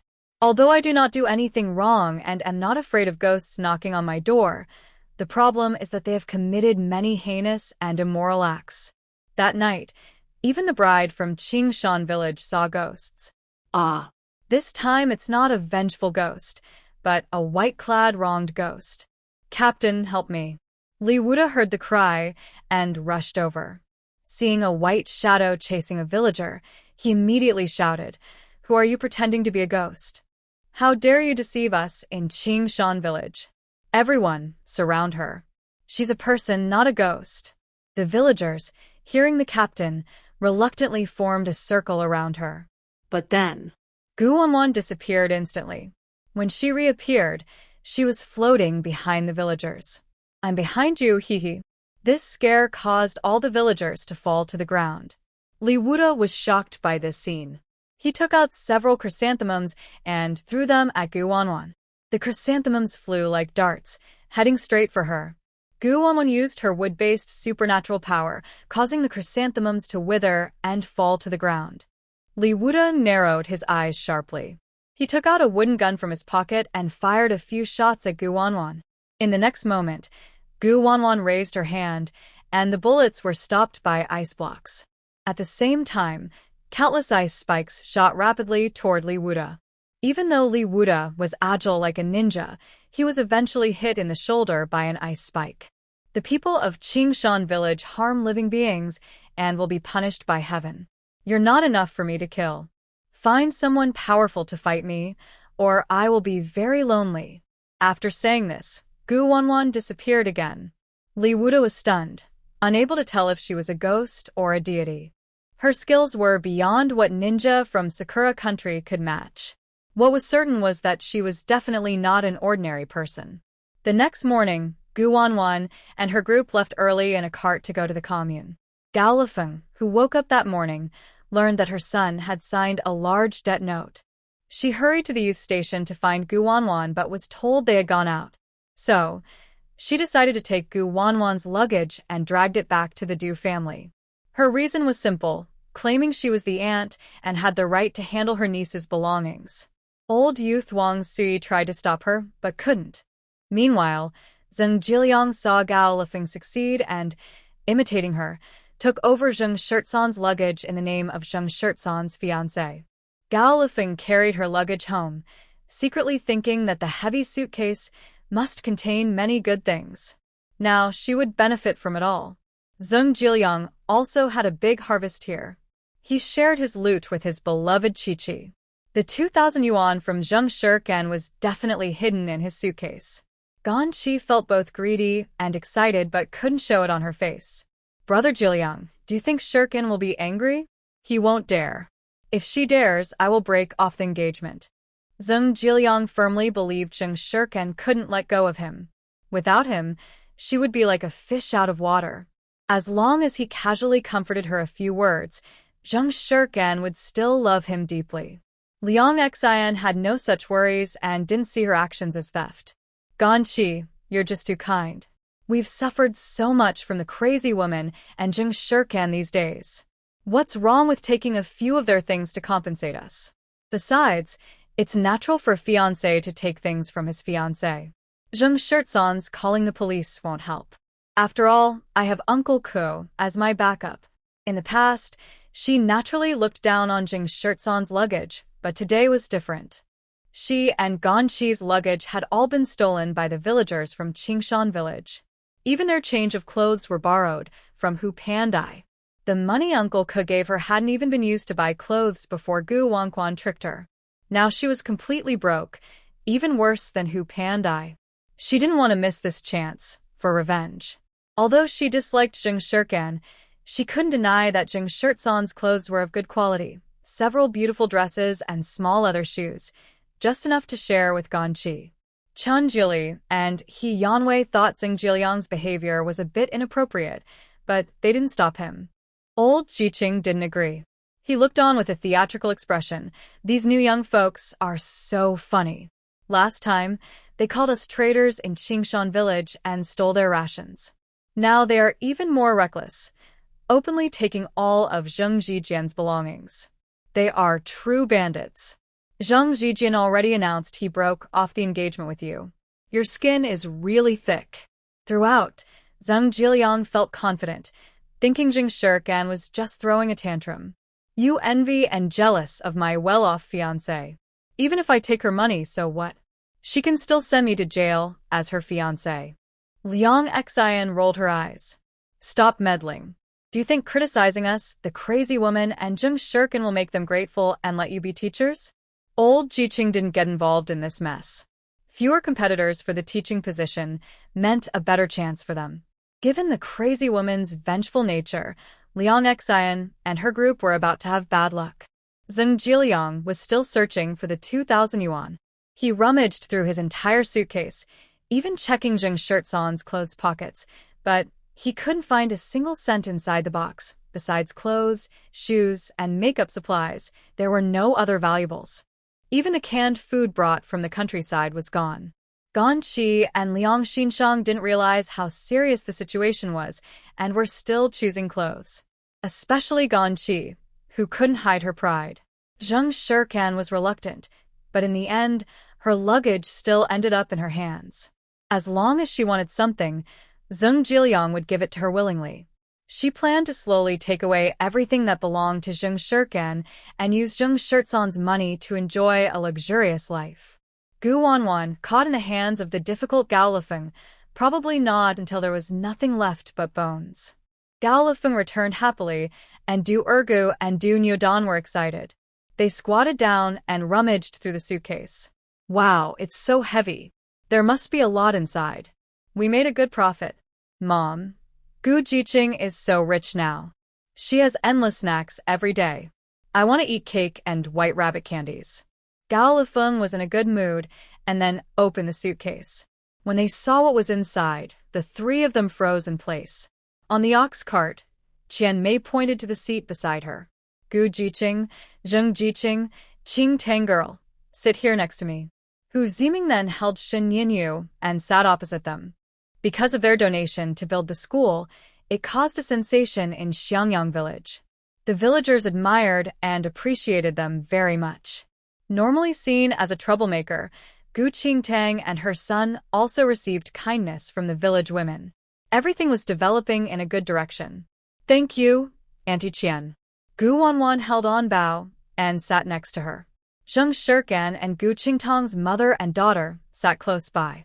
At the moment Gao Lifeng and Zheng Jiliang touched the luggage, Gu Wanwan sensed it immediately. She wasn't in a hurry to go back and wanted to let things develop a bit more before taking action. Let's go to the commune. Did you pack your suitcase properly? Hu Ziming knew that Gu Wanwan wouldn't ask about the luggage without reason. Most likely, something had happened at the Jiqing station again. Zheng Shirkan didn't understand but followed Wanwan's words, replying, I packed a lot of money, snacks, canned food, and milk powder. I asked the old Jiqing to watch over it without paying a penny. It should be fine, right? The village women on the ox cart frowned upon hearing this. Gu Jiqing, Zheng Jiqing, don't trust those Jiqing too much. Most of them have been corrupted by Yan Duang. Items go missing at the Jiqing station more than once. When you leave, they might steal again. Qian Mei suddenly thought of Gan Qi, Liang Xinshang, and others. Gu Jiqing, last time you had a conflict with Liang Xian and Gan Qi Jiqing. I think they have bad intentions. They will definitely take revenge on you. They are just as scheming as those village women from Qingshan. Suddenly, a village woman mentioned Qingshan village. She said, last night, Qingshan village was haunted again. This time, by a ghost in white. It scared several strong men, and even the village captain saw it with his own eyes. He was badly injured by the ghost. Now, Qingshan village has become very superstitious. No one dares to go near the youth station. When they see the young people, they hide far away. I heard they hired a fortune teller to banish the evil spirits. Aren't they afraid of being reported for superstitious practices? Since there are leaders above, Qingshan village has never feared anyone. But this ghost incident has caused heavy losses. I heard a woman from Qingshan say that the villagers had planned to go to Jiqing village to catch someone, but the ghost disturbance delayed them. It said that someone from our village took Li Qiongjiao's child. Child? Qian Mei couldn't help but look at Bao and Gu Wanwan's arms. After a moment, she said, and Bao and Gu Jiqing look so much alike. Liang Xian at the youth station even mocked Bao as Gu Jiqing's rural relative. No need for DNA tests to tell their siblings. I really wish my grandson would look like that, but just thinking about my troublesome daughter-in-law, sigh. The village women kept glancing between the siblings, growing more amazed. Exactly. I thought Nianyu and Jitian already looked like Gu Jiqing, but Bao looks even more like him, and he's so handsome. He'll probably charm many girls when he grows up. Look at how well-behaved he is. There really is a difference between city kids and rural kids. Gu Wanwan subtly changed the subject again. On our way here by train, we met a very strange pregnant woman who took advantage of others with her child. That pregnant woman has a husband who's a company commander. Gu Wanwan didn't mention Ma Lai Tai's name directly, but continued to give Qian Mei eye drops. Same military family, but fake pregnant women are just women without money who pretend to be pregnant. Qian Mei instinctively thought of her own troublesome daughter-in-law, Ma Lai Tai. Fake pregnant women? The villagers all looked curious and gossiping. Gu Wanwan took a handful of sunflower seeds from her bag and divided them among them, pretending to be pregnant to scam people. You see, she's not a beggar, yet she tried to skip tickets and occupy my seat. She whined about not having money for a ticket and asked me to give up my seat for her and her child. Of course, I refused. Then she teamed up with Gan Chi and Liang Xian to falsely accuse me of stealing her 500 yuan. Qian Mei cracked a sunflower seed and said, she still has the nerve to complain about her hardships. She's already the wife of the company commander, so how could she be broke? My eldest son earns 80 yuan a month, not counting rewards for missions.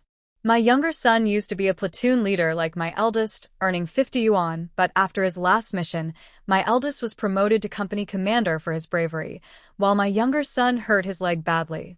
Our family forced him to retire, and now the father and son are on bad terms. It makes me so worried. Gu Wanwan looked at Qian Mei. The other woman wasn't completely hopeless yet, but unfortunately, she had a fake son claiming military achievements, a meddlesome daughter-in-law, and a husband who was unfaithful. Qian Mei's family was doomed to fall apart. Later, I proved my innocence, and they didn't get any benefits. Gan Chi Liang Xian was unhappy and plotted to push me down when I was pregnant. The pregnant woman then falsely accused me of causing her to have a miscarriage. Unexpectedly, her hidden pregnancy and blood bags were discovered. Zheng Shirkan and Hu Ziming exchanged looks and sarcastically complained about Malay gossip, exaggerating the story. The fake pregnant woman even threatened that her husband, the company commander, had more power and would have us jailed when we went to Xiangyang village. This is just making her husband and her family look bad.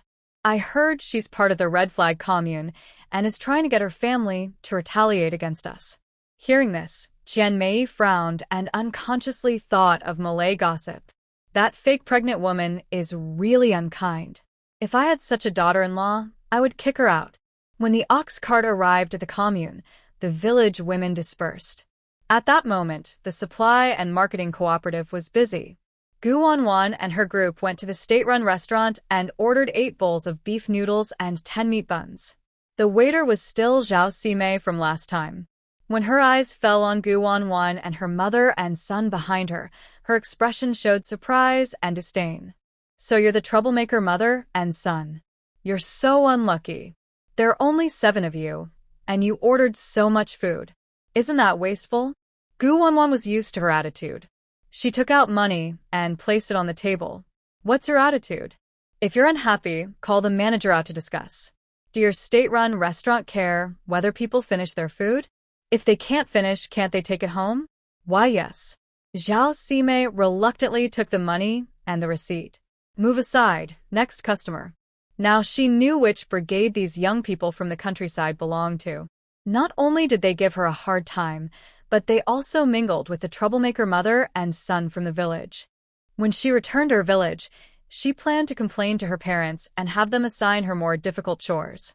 Gu Qing Tang nervously said, Wan Wan, Zhao Xi's younger sister is the most loved daughter of the team leader and his wife. Am I causing you trouble again? If I ruin your relationship with the team leader's family, Gu Wanwan found a quiet corner to sit down. Auntie, the team leader and his wife are reasonable people. They wouldn't give me a hard time just because of their daughter. But having such a troublesome daughter is really unfortunate for the Ru family. Ji Ming, her current target is you. You need to be careful. Shun Nian, you couldn't help but comment, Zhao Xi's younger sister has high standards. She likes wealthy and good-looking city folks. She looks down on rustic men from the countryside. She's been picky for years, and even matchmakers don't dare to approach her anymore. Hu Zhiming shivered. I'll stay far away from her. The food was brought over by Gu Wanwan and Zheng Shirkan, and Bao sat obediently in his seat, waiting for his sister to serve him. Despite being small and having a flat stomach, he was a real little foodie, eating more than Shen Nianyu and his brother. Zheng Shirkan slurped his noodles. After we finish eating, let's buy a bicycle. It's so inconvenient waiting for the ox cart at the commune. The bumpy ride makes me uncomfortable. Gu Wanwan sipped her noodle soup slowly, eating a meat bun, feeling dreamy. All right.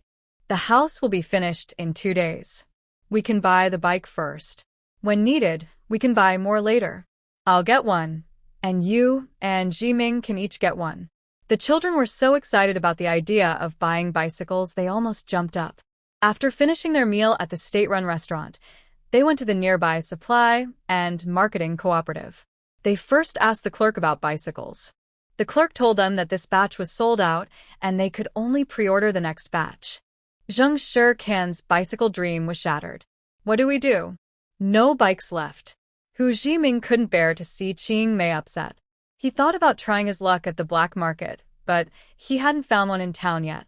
I have a channel. A bike costs 150 at our internal price, no need for a bicycle ticket. I'll go pick it up later, Guan said. Zheng Shikan's face lit up with a smile. That's great. Anyway, all my savings are with Wan. I'll use that money. Hu Jiming quickly took out 150 yuan and handed it to Guan. This is for me. Since it's for both me and Can, it's only fair that the girl doesn't pay. Wan, go pick up the bike and we'll buy some meat. Guan looked pleased. Men who are willing to spend money on women are the best match for Zheng Shikan. Anyone who is too submissive to Jiang Jiliang can just get lost. Then they went to other stalls, bought toys and stationery for Anbao and the others, and also bought some egg cakes and peach crisps. Next, they looked at clothes and fabrics. Gu Qingtang saw Guan and Zheng Shikan holding clothes and comparing them on the three children. She quickly reminded them, Guan, ready-made clothes are quite expensive. Buying fabric is more cost-effective. I am good at knitting and embroidery. I can make clothes. Suddenly, a staff member at the supply and marketing cooperative shouted sharply, Gu Qingtang, why aren't you staying at home? Why did you come to town? Did you steal money and sneak out? When your parents are not home, you want to do whatever you like. Gu Qingtang looked at her fierce older sister, Gu Qiuyan, who seemed very scared and frightened. She pulled her children and hurriedly left the cooperative. Gu Qiuyan wanted to chase after her, but she couldn't leave her post at work, so she could only wait until they got home to tell her parents. Guan glanced at Gu Qiulin, whose sharp and mean expression looked very similar to someone else. Without guessing, everyone knew she was Gu's eldest daughter. She turned and pulled Anbao out of the cooperative. Zheng Shikan and Hu Jiming also lost interest in shopping. On the way, Guan used an excuse to leave briefly, summoned 2 bicycles from her space, and asked Fu Zai to transform into a pushcart to go to the police station for stamping. It was too crowded to go to the black market this time, so they decided to build a good house first, then visit the scrapyard to see if they could find some good things. Guan placed a cushion on the crossbar, with Anbao sitting in front. Gu Qingtang held Xin Yinyu in the back seat, and Xin Jitian was carried by Zheng Shikan to sit in another bike. As they entered the village, Hu Pandai ran over first to report. Gu Jiqing, Zheng Jiqing, your luggage has been stolen. The villagers were stunned. What? Who dares to steal Gu Jiqing's luggage? Hu Jiming and Zheng Shikan realized it too.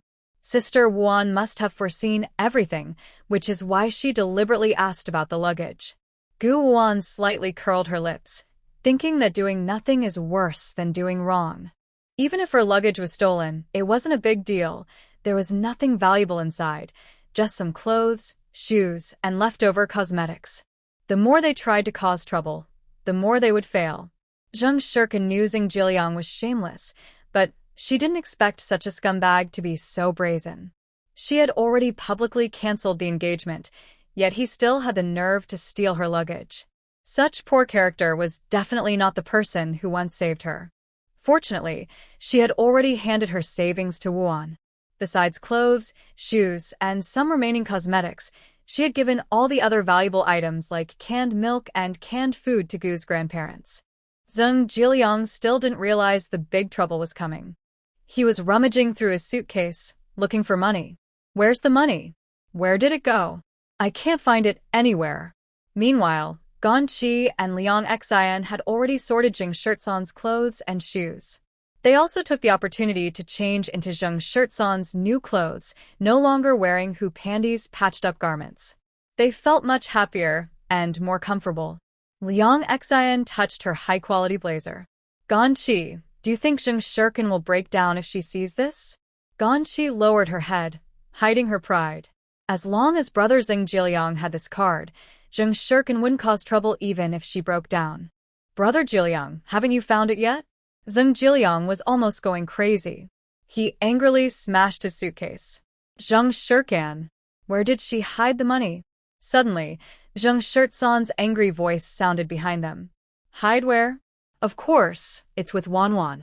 Knowing you're up to no good and watching us closely, I was stupid to put the money in the suitcase? Giving you a chance to steal? You, and mean girl, do you think I'm that foolish? Hu Pandai secretly cursed herself. Was she really that stupid? If she hadn't been mixed up with the crazy woman, Zheng Shirkan would have lost everything long ago. Chun Jili and He Yanwei quickly stepped in to smooth things over. Sister-in-law, you and brother Jiliang should have a good talk. As an engaged couple, don't ruin the harmony. Hu Jiming frowned and corrected them. Who are you calling sister-in-law? Kandan and Zheng Jiliang have nothing to do with each other. Stop fooling yourselves. Zheng Shirkan spat in disgust. Zheng Jiliang is a useless, I don't want. Guan she can have him if she wants. I don't like rats that bite cloth. Zheng Jiliang, do you think I can't live without you? I spit on you. You're ugly, and I won't fall for your tricks. However, Zheng Jiliang's attention was on Zheng Shirkan giving the money to Guanwan. He immediately exploded. Zheng Shirkan, you're crazy. You're completely bewitched.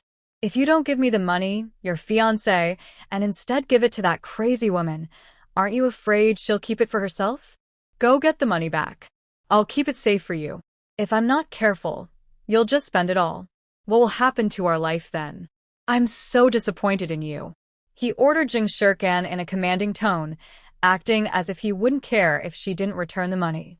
Liang Xian looked at them provocatively, completely unashamed.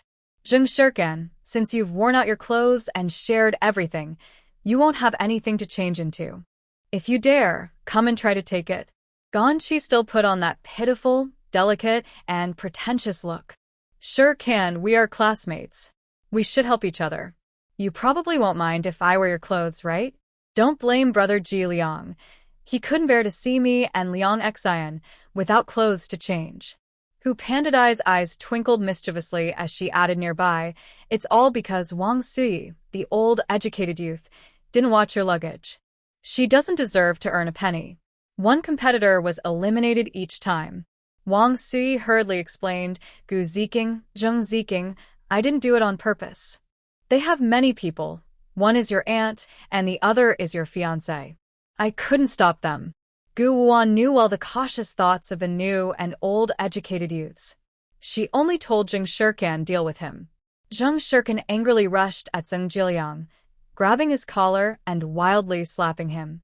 Heartless scoundrel, I might as well have dug up your ancestors' graves or killed your whole family. Why are you bothering me? You selfish, fickle person, thinking I won't marry anyone else? If it weren't for my parents supporting your family, you'd still be a country bumpkin. How high do you think your status is? You like Guanxi, and I've let you have her. I told you clearly I don't like you anymore. You narcissist, every time you threatened to break off the engagement, I almost. How can there be such a shameless scumbag like you in this world? I used to have terrible taste, unable to see your true nature. Gu Wuan calmly added, sisters these days, who hasn't fallen for a few scumbags? If this one doesn't work, just find another. With your conditions, there's no man you can't get.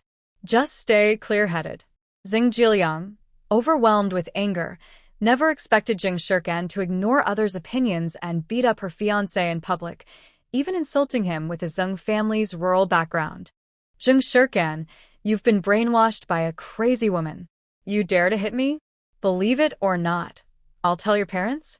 Without the hero who saved her, Zheng Shirkan grew more disgusted with him. I want to tell my parents to expel your parents and send you all back to the countryside. You can't do that. Zheng Jiliang momentarily panicked. His father hadn't yet brought Zheng's father down, and he wouldn't let Zheng Shirkan ruin the plan. I'm your future husband. Do you really want to forget the 3 years we've been together and the kindness I showed you? Stop mentioning the hero who saved you. You're a coward. You're not. Zheng Shirkan snorted coldly, full of sarcasm. You even stole my luggage. Why can't I fight back? You're not a perfect handsome man. Why should I be devoted to you? Ganchi's eyes flashed with a hint of cruelty, secretly thinking she must not let Xingjiliang fall. She was waiting to become a wife of an official in the future. Shirkan, please forgive Brother Jiliang this time. We are just neighbors, with no romantic ties. Please don't be jealous anymore. As long as you don't pursue this, I am willing to stay far away from Brother Jiliang.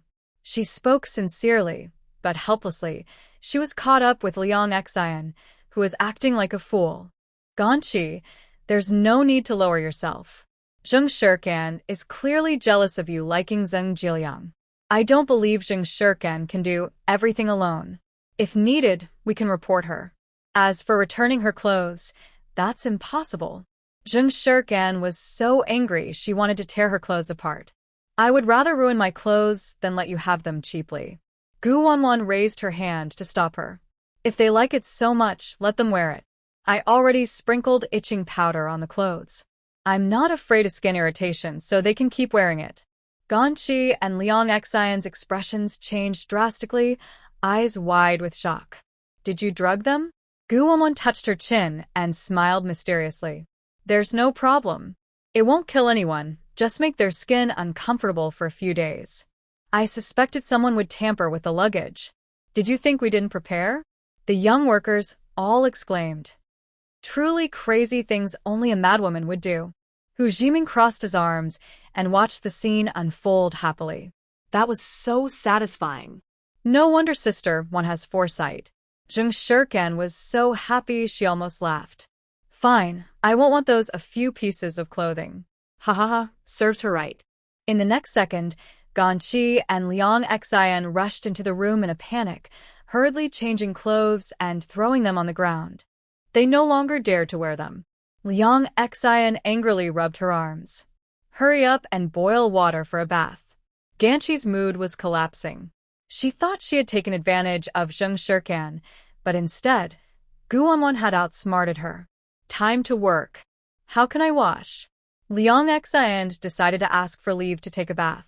She went to the kitchen to boil water, but was told by an old worker that they weren't allowed to use the firewood they collected. Originally, collecting firewood was the responsibility of Xingjiliang, Qinjili, and He Yanwei, but they found working too tiring. They only went to collect firewood and fetch water temporarily, when cooking or bathing. I will report to the police. Gu Wanwan looked serious. We are victims. Liang Xian argued back, Uncle Ko will support me. Your tricks won't work. Gu Wanwan countered, you're wrong. I will go to the city and report it. No. Liang Xin shouted an Bi Li. Zhao Guoming received a report from a caring villager and quickly arrived at the youth station. He saw the yard was very messy, especially a conspicuous open suitcase. Zheng Jiqing, Gan Jiqing, Liang Jiqing, you took others' belongings without permission. How is that different from bandits in Shangyang village? Xingjiliang, on his deathbed, still argued, Captain, I don't even have the right to take things from my fiancé. Zhao Guoming disliked Xingjiliang's behavior and looked at him with contempt. You're not her husband. Why are you taking her things? I remember Zheng Jiqing unilaterally broke off the engagement with you. Don't use my fiancé as an excuse. Either compensate or report to the police. You choose. Zheng Jiliang panicked and realized Zheng Shirkan didn't care at all. No matter how he signaled, Zheng Shirkan remained indifferent. Zheng Shirkan received Gu Wanwan's look, clear her throat, and said, I lost so many valuable items. If you let me go, return the 1,000 yuan you borrowed from me before, and I won't report to the police. Don't talk to me about feelings. Our relationship is already exhausted. In the end, under the witness of the squad leader, Zheng Jiliang had to temporarily compromise, sign a promissory note, and hand it to Zheng Shirkan, thinking he would coax it back after the fuss died down. Unexpectedly, Zheng Shirkan turned around and handed the promissory note to Gu Wanwan. Wanwan, you're more resourceful. I'll give you all the money and you can handle it however you want. She knew her own limits and couldn't recover the money from the defaulter. Zheng Jiliang almost fainted on the spot. With the promissory note in the hands of the crazy woman, how could he get it back? Liang Xian, wearing her patched clothes again, was furious. "Captain, she drugged us. Are you not going to do anything?" Guan smirked and glanced at the plastic sisterhood. "That was a lie I told you. Who knew you'd be so naive to believe in itching powder?" Liang Xian trembled all over, nearly losing her mind, unsure whether to be angry or relieved. Guanxi lowered her head, hiding her furious face. Zheng Shirkan and Zheng Jiliang had torn their relationship apart. They could no longer threaten Zheng Shirkan with the engagement or breakup. Without this money bag, how would they live in Xiangyang village in the future? But she was more worried that Zheng Shirkan might believe the crazy woman's instigation and go all out. Before Uncle Zheng took power, he might even fire Uncle Zheng. Wouldn't her dream of becoming a government wife be shattered? "We can't just wait and do nothing. We must first deal with Guan. Without her as the strategist, Zheng Shirtsan's intelligence is zero. After work, she plans to secretly go to Qingshan village."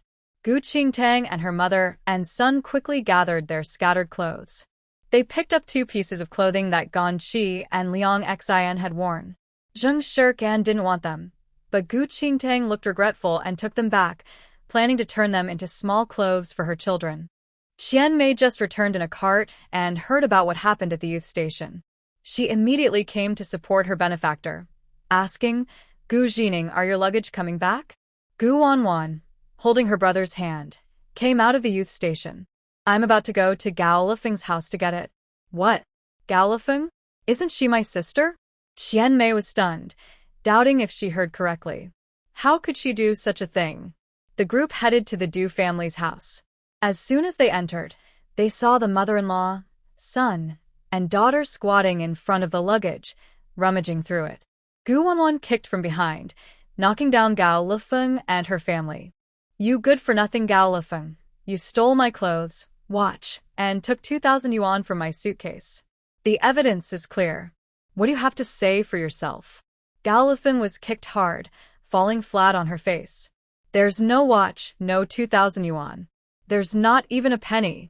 Your suitcase only has 2 sets of old clothes. The rest are just bricks. Can you imagine opening a suitcase and seeing a whole box filled with bricks?" They thought they had made a big profit. Gu Wanwan's face was calm and composed. "Bricks? Clearly you guys deliberately put them there. Where did my clothes, watch, and money go? Hand them over now." Gao Lifeng stubbornly replied, "I'm your aunt. I was just helping you keep your luggage." "What's wrong with that?" Gu Wanwan sneered. "You call yourself an elder? I don't even know you. If you don't give back the money, I'll search myself." Gao Lifeng hurriedly stopped her, refusing to let her search. Duo Erga couldn't defend himself and felt this matter was beyond repair. "Captain, we're really innocent. The suitcase is full of bricks. If we're lying, our whole family will eat dirt." Forget Zhao Guoming not believing them. The other villagers were even more skeptical. Who would put bricks in their luggage when going to the countryside? "Do you think we're fools? These bricks are from the construction behind the youth station.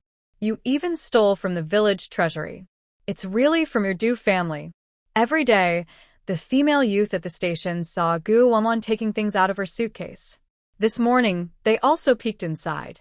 The suitcase contained not only pretty clothes, but also some valuable items like milk powder, dried meat, white rabbit candies, perfume, and Omega Constellation watches. They didn't see any bricks at all. Zhao Guoming sent villagers to find someone, saying, "Bring back Duong Tai's wife. He's the head of the Du family and needs to come out and explain." Gao Lifeng felt overwhelmed fighting alone, especially since her sisters had gone to Qingshan village for a funeral. She quickly spotted Qian Mei and called her over to her side, saying, "Qian Mei, help me teach Gu Wan. She doesn't even recognize me as her aunt. How disrespectful and unfilial. Why is my life so hard?" The harsh truth before her forced Qian Mei to accept it. "So you really took Gu Ziking's luggage?" Gao Lifeng didn't think she was wrong. "I'm her elder, but I'm not like Zheng Ziking and Xing Ziking, who can break off their engagement anytime." Qian Mei used to support her friends, but now Gao Lifeng was bullying her benefactor. She suddenly became upset. "Lifeng, let me mediate. Just apologize to Gu Ziking, and this will be over." Don't involve the police. It's so embarrassing. Besides, family matters should be clear. We're both relatives, after all. Why would Gu Ziqing ignore his parents and only be loyal to you, a distant relative who married out? You're both from different families. Gao Lifeng was stunned, looking at her good sister in disbelief. Qianmei, are you crazy? You've always hated Ziqing, yet now you're defending Gu Wuan? That's not like you at all. Qianmei didn't hide her feelings. She saved my life. As her aunt, can't you get along peacefully with Gu Ziqing? Gao Lifeng was shocked. What had happened during the time she was injured and unconscious? Why don't you try to persuade Gu Wuan to settle things peacefully? Would a niece push her aunt into a corner? If she wants to report to the police, let her. I also want to report that my niece hit me and lied about it. If it weren't for family ties, I would have already sent her to jail. Gu Wuan spoke clearly. You're not our real aunt. And Bao reached out her small hand, pointing fiercely at her nose. You're a bad person, a human trafficker who kidnapped my sister and me. Gao Lifeng's eyes flashed. She refused to admit it, retorting, you hold a grudge against me, refuse to acknowledge me. There's no need to tarnish my reputation. I can face you and your real aunt directly, just like a real relative. Gu Wuan scoffed, you're guilty, aren't you? You're so confident because you have someone backing you. Did you sell my sister to the mountains? When she said this, the villagers all stared wide-eyed. There were rumors before that the Du family was involved in human trafficking, and now Gu Ziqing is questioning Gao Lifeng. Could it be that the Du family is really a family of kidnappers? I remember the Du family brought a pair of twins. One is Gu Ziqing's younger brother, and the other girl has been missing for a long time. The Du family claimed they sent the girl to be raised by a wealthy family in the city. Do you really believe that? Gao Lifeng's family has a daughter-in-law from Qingshan village, which is known for being a hideout for bandits and kidnappers. Think about it carefully. Qianmei might not believe Gao Lifeng, but she cannot ignore her benefactor, Gu Wuan. They look so much alike, like siblings. She vaguely remembers Gao Lifeng mentioning the twins and wanting to send the girl to a mountain village to be a child bride. If they are truly relatives, Gao Lifeng wouldn't be so heartless. You good-for-nothing Gao Lifeng. You stole Gu Ziqing's luggage and even sold his younger siblings. You are so wicked. You've kidnapped a relative's child. Are you planning to kidnap my grandson next? She's got a real aunt, so do you think you can decide for her just because you're a distant cousin? Faced with her former sister's betrayal, Gao Lifeng nearly lost her mind. I didn't do it. Don't listen to her lies. They're not even real siblings. I have proof, she said. Qianmei rolled up her sleeves and fought with Gao Lifeng. Others might not know, but she knew very well. Gao Lifeng really sold Gu Ziqing's sister. She had no proof, so no one believed her side of the story. The fake sisterhood was torn apart on the spot. Du Yongtai forced himself to appear, frowning unhappily. Gu Ziqing, we're relatives. There's no need to go so far. My wife was just worried that you're too young and might be tricked, so she wanted to keep your luggage safe. As a junior, how can you misinterpret her good intentions? She took your luggage to the Du family because she wanted you to stay there. The house isn't finished yet and you've been sleeping in a tree every day. Your aunt feels sorry for you, he said. Gu Wuan looked at him carefully. He seemed honest and kind on the outside, but inside, he was ruthless and controlling. Are you sure the Du family isn't a den of wolves? Yesterday, Gao Lifeng and Du Ergo came to force a marriage, asking me for money to support the Du family. How poor are you? I didn't cause the theft. Instead of finding Yan Duong and Qingshan village, you're just targeting me, an innocent young girl, she said. Du Yongtai knew Gu Wuan was difficult to deal with and didn't expect her to be so stubborn. Uncle, I apologize to you. It's my fault for not managing my wife and son, and for causing you trouble, he said. Gao Lifeng was unhappy. Old Du, why are you apologizing to her? She's just a young girl. Can she really understand? Du Yongtai lærte her. Relatives shouldn't hold grudges overnight. Your intention is to help your nephew and niece, but you're using the wrong method. The couple responded in unison. Since it had come to this, even Mei was too embarrassed to cause trouble. It seemed that there were still reasonable people in the Du family. Gu Wanning clapped her hands and sarcastically said, "Your acting is really good. I'm not here to watch your performance." Gao Lifeng and her son took 2,000 yuan, clothes, and a watch from me. Are you paying in cash, writing an IOU, or using the Du family's bricks and tiles as collateral? Gao Lifeng snapped, "You're so mean. How dare you think about my house? If you give the house to you, where will my family live?" Gu Wanning smiled lightly, but her smile was full of sarcasm. This is just considering that you don't have money to pay back. The Du family has many relatives in official positions, so they won't let you end up homeless and begging. Gao Lifeng and her son felt very frustrated. It was like losing both the battle and the war. Du Yongtai looked angry and disappointed. He opened their luggage without closing the door properly, and with everyone watching, he was caught. There was no room for argument. Just sign the IOU. Don't ruin the relationship between your niece and nephew. He appeared to be a caring uncle thinking of his niece, which made many villagers look at him with new respect. What the villagers didn't know was that Du Yongtai was already planning how to take back the IOU and cheat Gu Wanning. Unaware of this, Gu Wanning took the IOU and handed it to the village captain. "Captain, I donate all the IOUs to the village. The village committee and villagers will supervise the Du family and Xinjiang to repay the money. The funds will be used to develop Xiangyang village. In the future, the village's factory-building funds will come from this." The villagers were once again shocked. It wasn't just a few hundred, but over 3,000 yuan. She donated it without hesitation. How could she be such a selfless and dedicated young person? She wasn't saving money to live a luxurious life and still wanted to help the village build factories and get rich in the future. Oh my, they were so touched. This action immediately shattered Du Yongtai and Zheng Jiliang's schemes. The IOUs fell into the hands of the village committee. Could they still get them back? Gao Lifeng was furious. Gu Wanning didn't spend a penny, but kept promising the villagers great things. Zheng Jiliang's face sank, and he shouted anxiously, "No. Gu Wanning can't be so foolish. Why are you helping Zheng Shirkan? Those are my IOUs." Zheng Shirkan was very happy, loving to watch the scumbag get what he deserved. Why not? I fully support Sister Wan's decision. Be prepared for the villagers to come asking for debts. Haha. Guan Chi felt like the sky was falling. Not only did she not get her money back, but she also owed a lot of debt. Zheng Jiliang's family could pay, but this was a large sum, like being cut open. "Shirkan, can you really bear to see Brother Jiliang being bullied by the villagers?" The scumbag and the wicked woman hoped to see a soft look on Zheng Shirkan's face, but they were wrong. Zheng Shirkan used to like Zheng Jiliang very much, but now she hated him just as much. Of course I can let it go. It's none of my business. Borrowing and repaying debts is the right thing to do. Director Ding's family accompanied Yu Tsuehua back to Qingshan village for a night, then returned to their own village. On the way, they kept hearing Yan Duang complain. He immediately went to find Zhao Guoming. "Captain, why didn't you discuss building the school with me? Our village's finances are tight, and there's no extra money."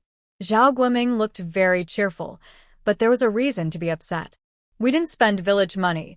It was all donated voluntarily by Gu Jiqing and others. I also donated 50. Shouldn't you show some consideration, Director Ding?" Director Ding suppressed his displeasure and tried to dissuade him. "Building a school costs money. Did you apply to the Commune? Have they approved it?" Gu Wanwan immediately retorted, "Director Ding's point is, does Yangyang Village not deserve a school? Qingshan Village has one, so Yangyang Village should be left behind? The money isn't yours, so why are you so eager to deny it?" This was approved by the villagers. Villagers stepped forward to support Gu Wanwan and the captain. Mei asked directly, "Director Ding, how much do you plan to donate? You're wealthier than the captain's family, so don't donate too little." Director Ding twitched his mouth. "Donating money isn't the problem. The issue is that you want the old men in the cattle shed to participate in choosing teachers. That's not proper. They're exiled officials, troublemakers. They should undergo labor reform. How can they do such light work?" Hearing this, the villagers disagreed. The old men in the cattle shed have donated everything they have. We're not Qingshan village. We wouldn't mistreat or abuse the elders. Being exiled to Yangyang village makes them part of our community. Director Ding felt the situation was out of control. You're all confused. Is the captain confused too? Gu Wanwan calmly retorted, teaching is a form of reform. They're old and can't do much work. It's better to use their strengths to benefit Yangyang village. Zhao Guoming quickly agreed. They're university professors. Teaching children is more than enough for them. The villagers in Xiangyang brightened their eyes upon hearing this. They all hoped the elders could serve as teachers. College professors are knowledgeable and far better than high school students. No matter how Secretary Ding opposed, he couldn't change the fact that a school was being built. In the end, out of face saving, they still contributed 60 yuan. Due Hua often complained to Secretary Ding about this matter. Secretary Ding, determined to cause trouble for the team leader, smoked fiercely and decided to make things difficult. As long as the commune didn't approve, the team leader was doomed to fail. Gu Chongcheng and his wife, along with Pei Xingtao and his wife, gradually noticed that the villagers were becoming more friendly and kind to them. In the past, villagers avoided them, afraid of bringing bad luck. Now, villagers would greet them politely, and some kind elderly women even brought fresh vegetables. Shun Qing sighed and said, "We are probably the most comfortable among the people sent down. The hard days are over. The families from the old 5 generations wouldn't even dream that being sent to Xiangyang village would bring us good fortune. I hope my brother and sister-in-law are safe." Since Gu Wuan bought a bicycle, and Bao and her younger cousin were so happy they acted cute and begged their dear sister to take them for a ride around the village. The wives from Qingshan village had started returning to the village. Now they were sitting under a tree, cracking sunflower seeds and chatting. "Hey, I just noticed Gu Jiqing bought a bike. The new bike looks great. I wonder if we could borrow it? My son is getting married in a few days. Borrowing a bike to pick up his bride would be so impressive. Gu Jiqing is so generous. He probably won't mind sharing." Qian Mei passed by them and said, "Come on, do you want to borrow my bike for a ride? You're always taking advantage of others. If Gu Jiqing wants rent, will you pay or not?" The wives from Qingshan village were speechless after being criticized. They wondered if Qian Mei had gone mad. Usually, they were united against outsiders, but now their friendship seemed to be breaking apart. However, Yu Tsuehua didn't think so. She stared tightly at Gu Wuan and Jing Shirkan, feeling deep dissatisfaction that she couldn't hide. These 2 daughters-in-law had no manners before even entering the door. They bought bikes without asking her, the future mother-in-law, and didn't even give her the 3,000 yuan IOU. They donated money to the team leader without her permission, showing no respect. Would they still respect her after entering the Ding family? Especially Gu Wuan, who caused the Ding family a loss of over 100 yuan and brought along an unknown younger brother. She absolutely wouldn't allow Gu Wuan to bring her brother into the house. Fortunately, her husband Ding had gone to the commune early. As long as Xiangyang village couldn't build the school, they couldn't touch the donation money. She wanted to scold Gu Wanwan, but then thought better of it. The bicycle at home was old, and it was time to get a new one. Gu Wanwan and Jing Shirtsan's bicycles were practically their own, so their older brothers each had one. They weren't jealous of Lu Fengying's wife at all. Gu Wanwan and Jing Shirkan didn't know about Yu Tsuehua's clever plan, and even if they did, they would just ignore her and think she was talking nonsense. Because the house wasn't finished and the youth station wasn't safe, Aunt Lu suggested they store the bikes at their house. Everyone at the youth station was focused on the upcoming exam in a few days. After dinner, the young people studied hard. No one knew that quiet changes were happening behind the scenes at the youth station. Gu Wanwan sent Onbao to the space and asked Fuzai to come out and help build the house. They worked as fast as they could. When Yen Duong saw it, only the roof and the courtyard fence were left, and the house was almost finished. The young people at the station heard the noise and came to see. The ones who had mocked the slow builders were stunned. How can it be so fast? Impossible. How did Sister Wanwan do it? Zheng Shirkan and Hu Ziming opened their mouths in disbelief. No wonder she was called Sister Wanwan. She finished building the house in one night, leaving Yen Duong no chance to react. Gu Wanwan didn't pay attention to them. She held her brother's hand and said, "We're going to work now." Xiong Ziyuan watched Gu Wanwan's back as she left, a sneaky look in his eyes. He turned to Yan Duong and said, "Gu the youth really has skills. She built the house quietly, and I think they'll move in within a few days." Yan Duong clenched his fists and quickly sent someone to call his followers. "Isn't it still not finished? While those crazy women aren't here, push it down." "That's easy." The villagers who followed Yan Duong rushed over. Just as they raised their hammers to smash the house, suddenly, a tiger roar echoed from the roof, deafening everyone. Yan Duong and the others looked up sharply and saw Xiao Bai leap onto the wall, staring at them with a deep gaze. Everyone froze in place, too scared to move. Xiao Bai made a funny face, as if to say, "Hey, look at that. The tiger is back down the mountain." With a loud bang, the followers were so frightened they urinated on the spot and ran away in all directions, abandoning their weapons. "There's a big tiger at the new youth station house. So scary." Yan Duong didn't look back and hurriedly ran back to the backyard of the youth station, shutting the door tightly. In the next few days, he didn't dare go near the back again. Moving the house was too dangerous. Xiong Ziyuan wanted to do it himself, but Yan Duong decided he was done. The dogs ran wildly, barking loudly along the way. "The tiger is coming down the mountain to eat people. Help!" Zhao Guoming and his wife quickly went to warn Gu Wuan, "Don't build your house yet. There are more tigers around lately. Better to stay safe." Gu Wuan raised an eyebrow and smiled gently. "Yenda Wang and his group are just overreacting. I only have a little white cat at my new house. Everyone has seen it. It's very gentle and cute. When we're not home, it watches over the house." Zheng Shirkan and Hu Jiming looked at each other, puzzled. Where did the little white cat come from? Could it be that big white tiger from that day? "Wuan, you're still Wuan, so impressive. Even a whole tiger to guard the house." Aunt Lu suddenly remembered the big, white tiger that ran down the mountain and hurried to the back of the youth commune. For some reason, Zhao Guoming felt a little excited inside. What should he do? When the couple arrived at the scene, they saw the big white tiger waving its paw, greeting the 4 old men in the cow shed. Gu Chongcheng was stunned. He didn't expect this tiger to be so understanding. Being a person who had fought in wars and held high positions, he remained calm even in front of such a fierce tiger. "Good morning."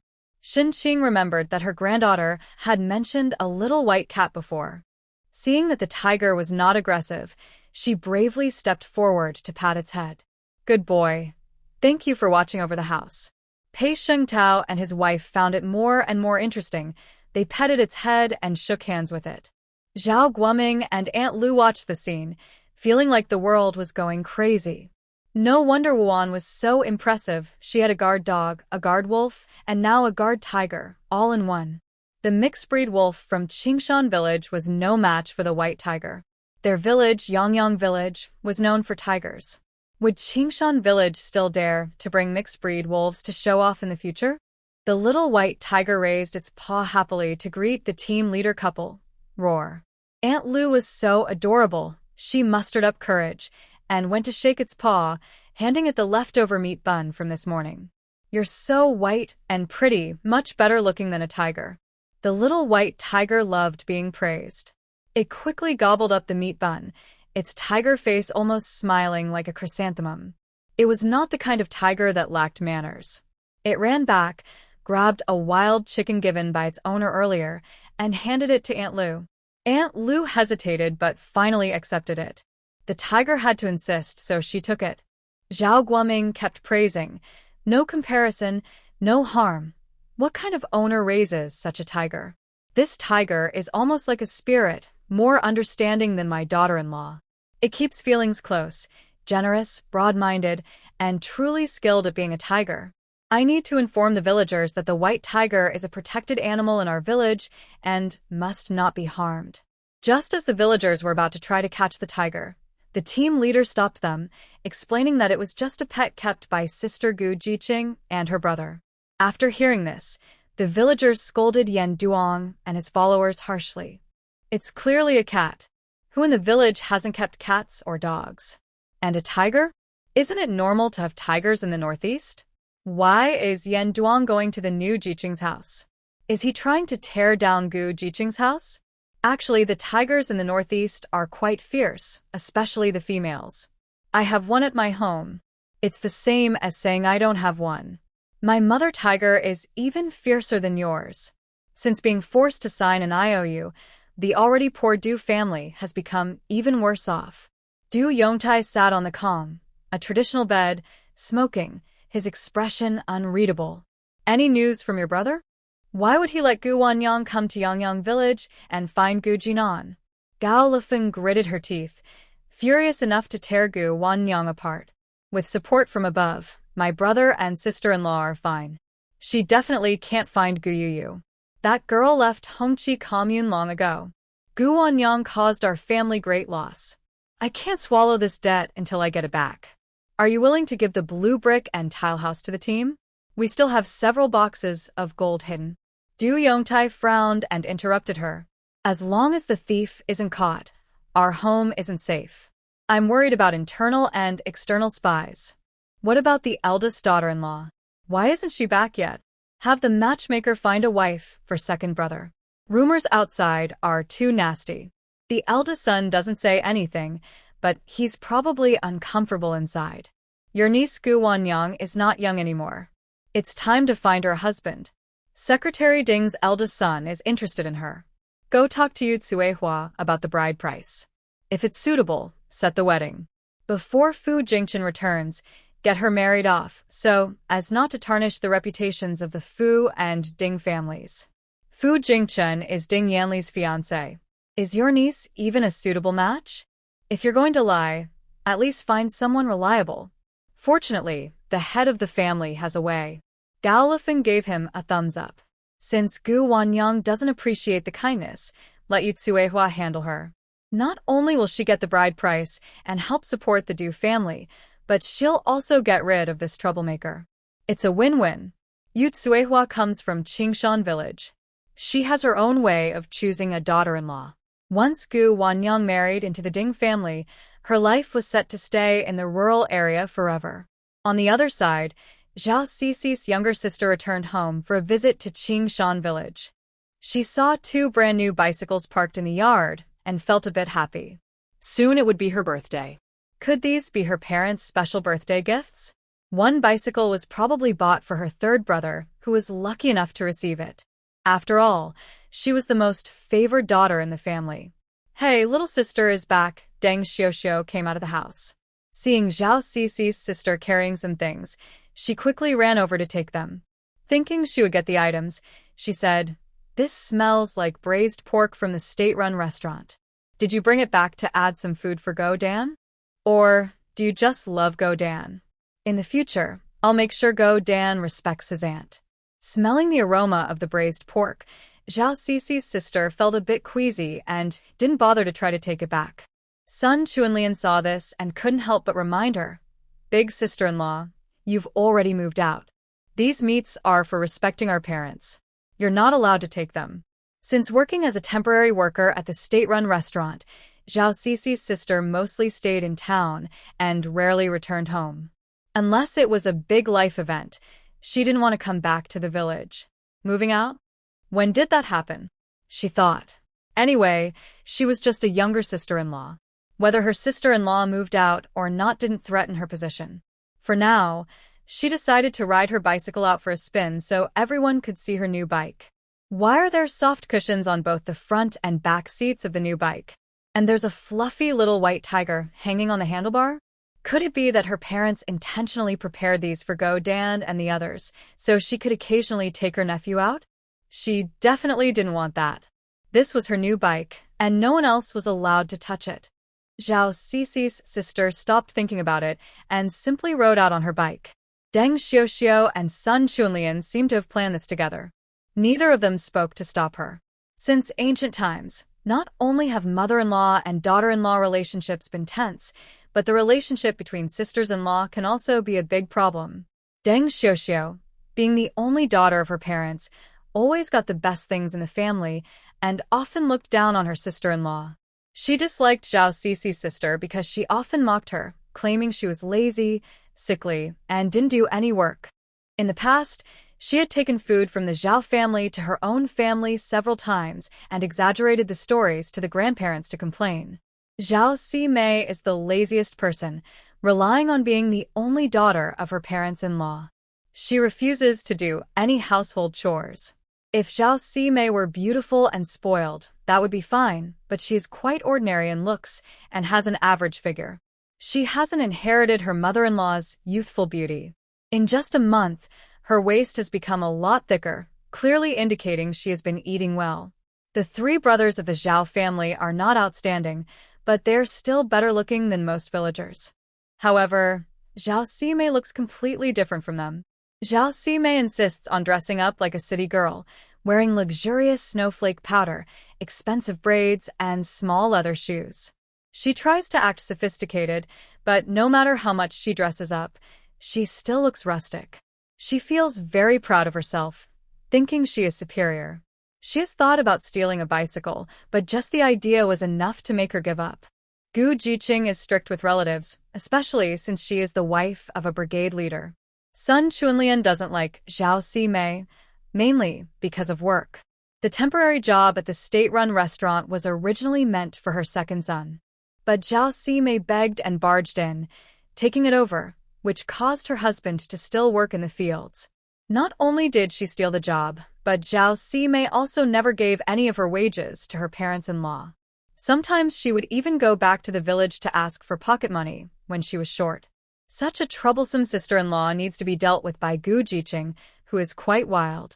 When passing through the fields, Zhao Ximei would greet the villagers, enjoying their envious and jealous looks. She considers herself half a city girl and feels she is on a different level from the village women. Uncle, aunties, hello. This is a new bike my parents bought me. There are 2 of them. I kept saying I didn't want them, but my parents wouldn't listen. They bought them because they worry about me and my third brother causing trouble in the village. It's my birthday gift. But her fantasies didn't come true, and instead, she attracted the villagers' gossip. Isn't this Gu Jiqing's bicycle? I remember she and Zheng Jiqing left it at the brigade leader's house. How did it become Zhao Ximei's birthday gift? Yes, it's Gu Jiqing's bike. She sometimes takes her brother for a ride. The handlebar even has a white tiger doll. I asked before, and the doll was sewn by Gu Jiqing for her brother. My grandson still wants that doll. A kind villager hurried to find Gu Wanwan. Zhao Ximei was halfway riding her bike when Yu Tsuehua stopped her. Aunt Yu, what are you doing stopping my bike? Yu Tsuehua has always had a bad relationship with Aunt Lu and often compares her children. Naturally, she has no good temper toward Zhao Xixi's younger sister.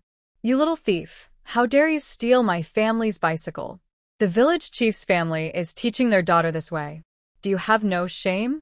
Zhao Xixi's younger sister couldn't stand it and retorted, What's yours? Clearly, it was bought by my parents. Where do your parents get the money? Does my family have money? Unless they're accepting bribes. Yu Tsuehua seemed to have caught a flaw and loudly declared, Maybe the village chief is secretly using donation money without telling us villagers.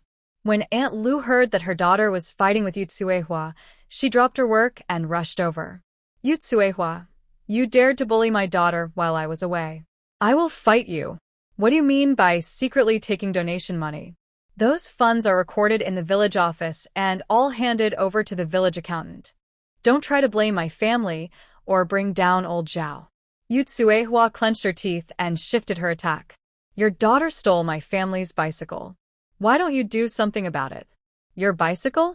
Ooft. Aunt Lu noticed her daughter riding Sister Wan's bicycle and suddenly felt embarrassed. That's Sister Wan's bicycle. It has nothing to do with your family. She would have to apologize to Sister Wan later. Yu Tsuehua looked proud. It doesn't matter. Gu Jiqing is my future daughter-in-law. Her belongings are from the Ding family. How can I not handle them? Gu Wanwan's voice came first, even before she arrived, saying, Really? I have a partner, and I didn't know I was going to become a Ding family daughter-in-law. Zheng Shirkan saw Yu Tsuehua scrutinizing her and Wanwan with a critical look and felt disgusted instantly. Sister Wan, isn't your partner Fu Jingchen? The Ding family is being too presumptuous. Yu Tsuehua already regarded Gu Wanwan and Jing Shirkan as her daughters-in-law. She had already spoken with the matchmaker and planned to visit to propose marriage later. I know you might not accept it now, but since ancient times, parents' commands and matchmakers' words are final. Young people shouldn't oppose elders' decisions. You will accept it gradually. Now, we should hold the village chief accountable for allowing Zhao Cici's younger sister to secretly take your bicycle without your permission. Gu Wanwan could see her intentions clearly. She wanted to use this chance to take down the village chief. There's no need for Annie to worry. I lent the bicycle to the village chief's family. Do you have any other questions? I reiterate, I have a partner and do not accept arranged marriages. I advise someone not to covet things that don't belong to them, or they might get into trouble. All parties explain the situation. Yu Tsuehua felt she couldn't keep pushing and arguing. She thought once Gu Wan entered the house, she would need to discipline her properly. Once inside the Ding family, she couldn't act out anymore. Aunt Lu felt ashamed to face Sister Wan and knew she was acting out of respect for Gu Nian's feelings, so she didn't cause trouble directly. Wan's sister, I didn't manage my daughter well, nor did I take care of your bike. I will give you a proper explanation. Wan remained expressionless, seeming to agree. Sister Zhao was completely stunned and didn't react even when Aunt Lu pulled her back home. Zhao Guoming learned the truth from other villagers and was quite upset about his daughter's actions. Sister Zhao, you almost caused a big problem. Do you know that? Sister Zhao suddenly came to her senses and looked at her parents in disbelief. Mom, Dad, you scolded me because of an outsider youth. Weren't those 2 bikes bought recently by our family? Meanwhile, the Qingshan Brigade received a report from someone in Xiangyang Village that Li Wuda was organizing villagers to attack Xiangyang Village, targeting the main troublemaker Gu Wan. Can we afford 2 bikes? Just think about it. You know the answer. Aunt Lu pointed at her daughter's forehead, annoyed that she and old Zhao had raised such a clueless girl after being clever all their lives. Wouldn't you 2 come out to stop her if you saw her touching the bikes? If Sister Wan hadn't been considerate and helped us out, how much suspicion would the villagers have cast on the Zhao family? Sun Chunlian knew she was in the wrong but didn't regret not stopping Sister Zhao. My little sister doesn't listen to us usually. How could we stop her? Deng Ziyunu was indifferent. Mom, I think you shouldn't have donated 50 yuan just to follow the trend. It would have been better to save that money for Go Dan to buy some clothes. Sun Chunlian was displeased. Big sister-in-law, we've divided the family property, and the money from our side has nothing to do with you. That's all Gu Wan's fault. If she hadn't brainwashed my parents and hit Go Dan, would they have kicked us out? Deng Ziyunu was angry every time she mentioned dividing the estate. Recently, everything in the main house had been unlucky. She had even taken her savings back to her parents' house to please them and had given all her share of the inheritance to her family so her brother could marry a wealthy wife. She thought she was a great contributor to her family and expected to enjoy her parents' care during her stay. But as soon as her parents received the money, they said their house was too small and sent her back to her in-laws. The main house lost its inheritance money, and her husband could only farm the land. With just that little work points, how could they support the children? She was forced to work in the fields as well. Since the family split, life in the main household has become increasingly difficult. In the past, with the help of the parents-in-law, we could at least eat enough, sometimes enjoying some meat. Now, just a few days after the separation, the main household is already eating plain rice and vegetables. Mom and Dad, why don't we all move back together? Look at Go Dan. He's so hungry he's lost weight. Don't you feel sorry for your grandson? Meanwhile, Gu Qingtong's 2 children are eating well and getting chubbier every day. It's probably that bad luck charm stealing Go Dan's good fortune. Aunt Lu really can't stand Deng Ziyunu, nor does she like her own eldest son. The eldest son can't stand on his own, so it's his own fault for being undermined by his wife. Shut up. You like your maiden family, so why don't you go ask them to take you in? Regarding the family split, Zhao Sigua decisively supports their parents. Big sister-in-law probably gave her money to her own family again. It's better to split up so they won't steal from us to support their own family. Our parents' money should be saved for my dowry. Sister-in-law, don't even think about it. But why should our parents listen to Gu Jiqing? Who does she think she is? She relies on her looks, looks down on me for working as a waitress, and almost lost my job at the restaurant. Mom and Dad, if Gu Jiqing bullies you, tomorrow I'll give her a hard time, so she learns her lesson. Do you know she and her troublemaker son hang out with that bad influence? Yesterday, I finished work and passed by Gu Qiuyan's in-laws' house, saw Gu Qiuyan complaining to her mother-in-law. Mom and Dad, are you trying to provoke trouble by staying close to Gu Jiqing? Aunt Lu knows her daughter's nature well. She can't stand others being prettier than her and likes to compare herself with others. Gu Qingtang is Wan's aunt. You're not allowed to trouble Wan. She saved your father and third brother's life. If you repay her with evil, I might not recognize you as my daughter. This outcome surprised Zhao Sigua's sister. It turns out Gu Wanwan had saved the Zhao family, and there's a deeper connection between Gu Wanwan and the Gu family. Since she can't find fault with Gu Wanwan, she decides to remind Gu's mother, through her, to teach Gu Wanwan a lesson. Mom and Dad buy me a bicycle as a birthday gift. All my colleagues have one, but I don't. I feel out of place. With a bike, it would be easier for me to go to work and return to the village. Hearing this, Sun Chuanlian protested.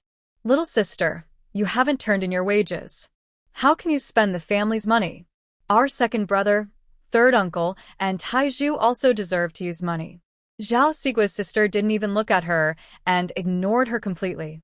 Does this family have a say in what you want? You're just an outsider. I am the biological daughter of Mom and Dad. Aunt Lu felt that her daughter had been spoiled. If you want a bicycle, pay for it yourself. Your third brother earns more than you, and he never asked for a bicycle. You're so spoiled.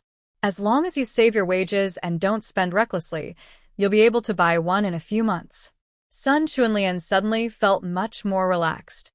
Fourth sister Zhao looked like she had been struck by lightning. Where did she get the extra money? Her wages were almost all spent immediately on herself. During her 2 months working as a temporary worker, she met many wealthy people and even tried dating some. But once they tasted her, they quickly broke up with her. She knew she needed someone to support her, or she wouldn't be able to hide her pregnancy. Parents, I like that Hu Jiqing. Can you help me ask him to marry me? I don't have high demands. Just ask him to give a little, like 3 turns and a bang. I can't let others look down on me. After all, I am the daughter of the team leader. Zhao Guoming immediately refused. Don't even think about it. Hu Jiqing likes Zheng Jiqing. Stop ruining their relationship. Knowing his daughter best, Aunt Lu looked at her with suspicion. Have you caused trouble outside? Our family and Hu Jiqing's family are not well matched. Forget about it. He doesn't even know you well, so how could he propose marriage right away? Pushing him like this is just like forcing him into marriage. Deng Xiaoxiao was unhappy and wanted to stir trouble at her in-laws' house. Mom, isn't it okay for my younger sister to pursue her happiness? Besides, she's unmarried and not married yet. Whether Hu Jiqing and Zheng Jiqing will be together in the future is uncertain. Little sister, I support you. Ever since their parents started calling her by the names of Gu Wuan and Zheng Shirkan, her younger sister had lost favor. She felt it was unfair. She loved hearing this. The more her parents refused, the more she clung to Hu Jiqing. The village had many ways to force marriages, and she believed there was a way suitable for Hu Jiqing. As for Gu Wuan and Zheng Shirkan, she remembered them well. With the little white guard dog, the house construction went smoothly. The roof was finished, the door installed, and only the courtyard fencing and furniture remained. Zheng Shirkan always felt uneasy. While plastering the wall, she asked, Wuan, my gut tells me that fourth sister Zhao seems to be up to something. Gu Wuan was inside building the stove. She's trying to find a father for the baby in her belly, begging old Zhao and his wife to propose to Jiming. This fourth sister, Zhao, was quite something. She might even get involved with the scoundrel Zhou Tianfu in the future. Zheng Shirkan and Hu Jiming were stunned. What? Fourth sister Zhao is too crazy. The team leader and his wife are so honest. How did they raise such an unruly daughter?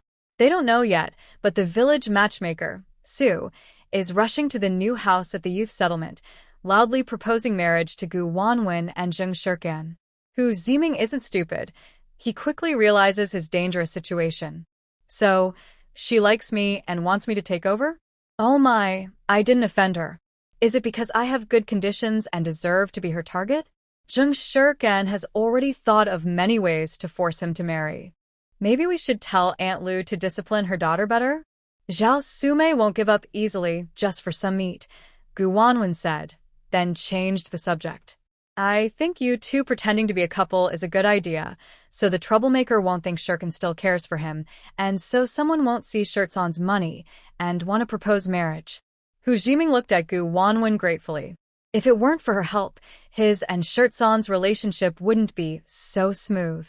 Now that Shirkan has kicked Xing Jiliang, his chance has come. Shirkan, you must help me keep my reputation. As soon as the marriage proposal was mentioned, the village matchmaker, Su, happily entered the house. Gu Ziking, Zheng Shirkan, your house is almost finished. It's a pity. Soon others will have the chance to benefit from the youth settlement. But don't worry, good news is coming. Secretary Ding asked me to propose marriage to you. Prepare to marry into the Ding family and enjoy happiness. The Ding family has 2 sons and a daughter. Eldest son Ding Qidong is matched with Gu Ziking, second son Ding Qinan with Zheng Ziking. You 2 sisters will become sisters-in-law. What a perfect match. Everyone will be happy. The bride price won't be stingy. Each of you will get 500 yuan. Though it's not as grand as some, it's the top offer in Xiangyang village. Usually, a bride costs only 50 yuan. The Ding family is very sincere. Even I am moved. If it weren't for my daughter getting married early, I'd be eager for her to fall into such good fortune. Yu Tsuehua said that both of you will marry at the same time, and the whole village will be invited to celebrate. Quite a grand gesture. Gu Ziking, your bride price has already been accepted by your aunt, Gao Lifeng. We're just waiting for Zheng Ziking to agree. Then we'll pick a good date. According to Yu Tsuehua, the sooner the better, since you're both quite old for marriage. Gu Wanwen crossed her arms, feeling that the Ding family was really pulling out all the stops for the engagement. Since Gao Lifeng accepted the bride price, she should marry into the Ding family. I have no relation to Gao Lifeng. My grandparents and parents are above me, and I can't let an outsider decide.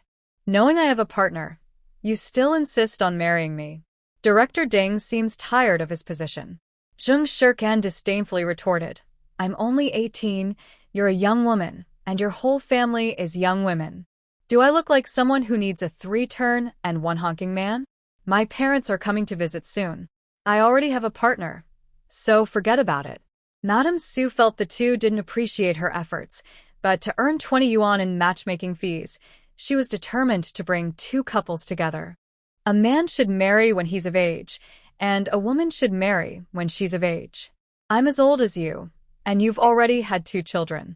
Looking around Yangyang village, the Ding family is quite wealthy. You sisters are close, so there's no need to worry about sister-in-law conflicts. The little sister-in-law is sensible and easy to get along with. Soon she'll marry into the Fu family, so it won't affect you. Everyone knows Fu Jingchen is Ding Yanli's son. Zheng Jiqing just broke off her engagement. Both of you are single. Gu Wan curled her lips into a cold smile. Basically, Yu Tsuehua is just after our money, wanting to marry a city wife. Not to mention we have partners, and our conditions are so good we could easily find a suitable match or a son-in-law to bring home. Zheng Shirtson's face showed clear disgust.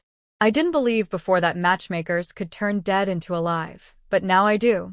Ding Yanli, that shameless woman, even dares to Wan's partner. And you say Ding Yanli is sensible and reasonable? Haha, I have a partner too. I just found him. You're too late. Hu Ziming stepped forward and stood beside Zheng Shirkan.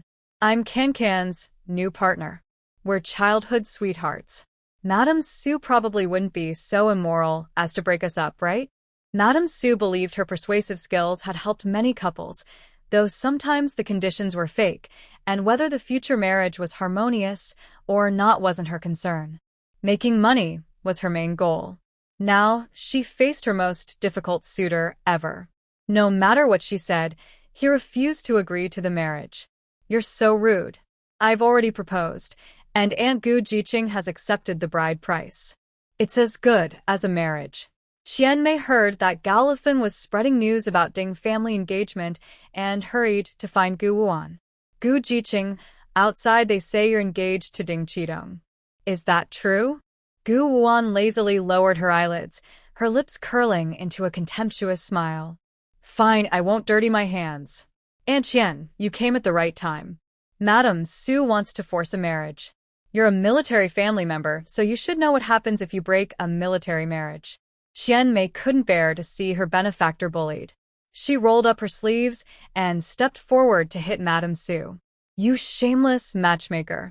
Did you, Tsuehua, and Gao Lifeng tell you to force this marriage? To earn the matchmaker's fee, you've lost your conscience and harmed many couples. Last time, that Yusanmei was tricked into marrying a gambler, claiming it was a good match for a happy life.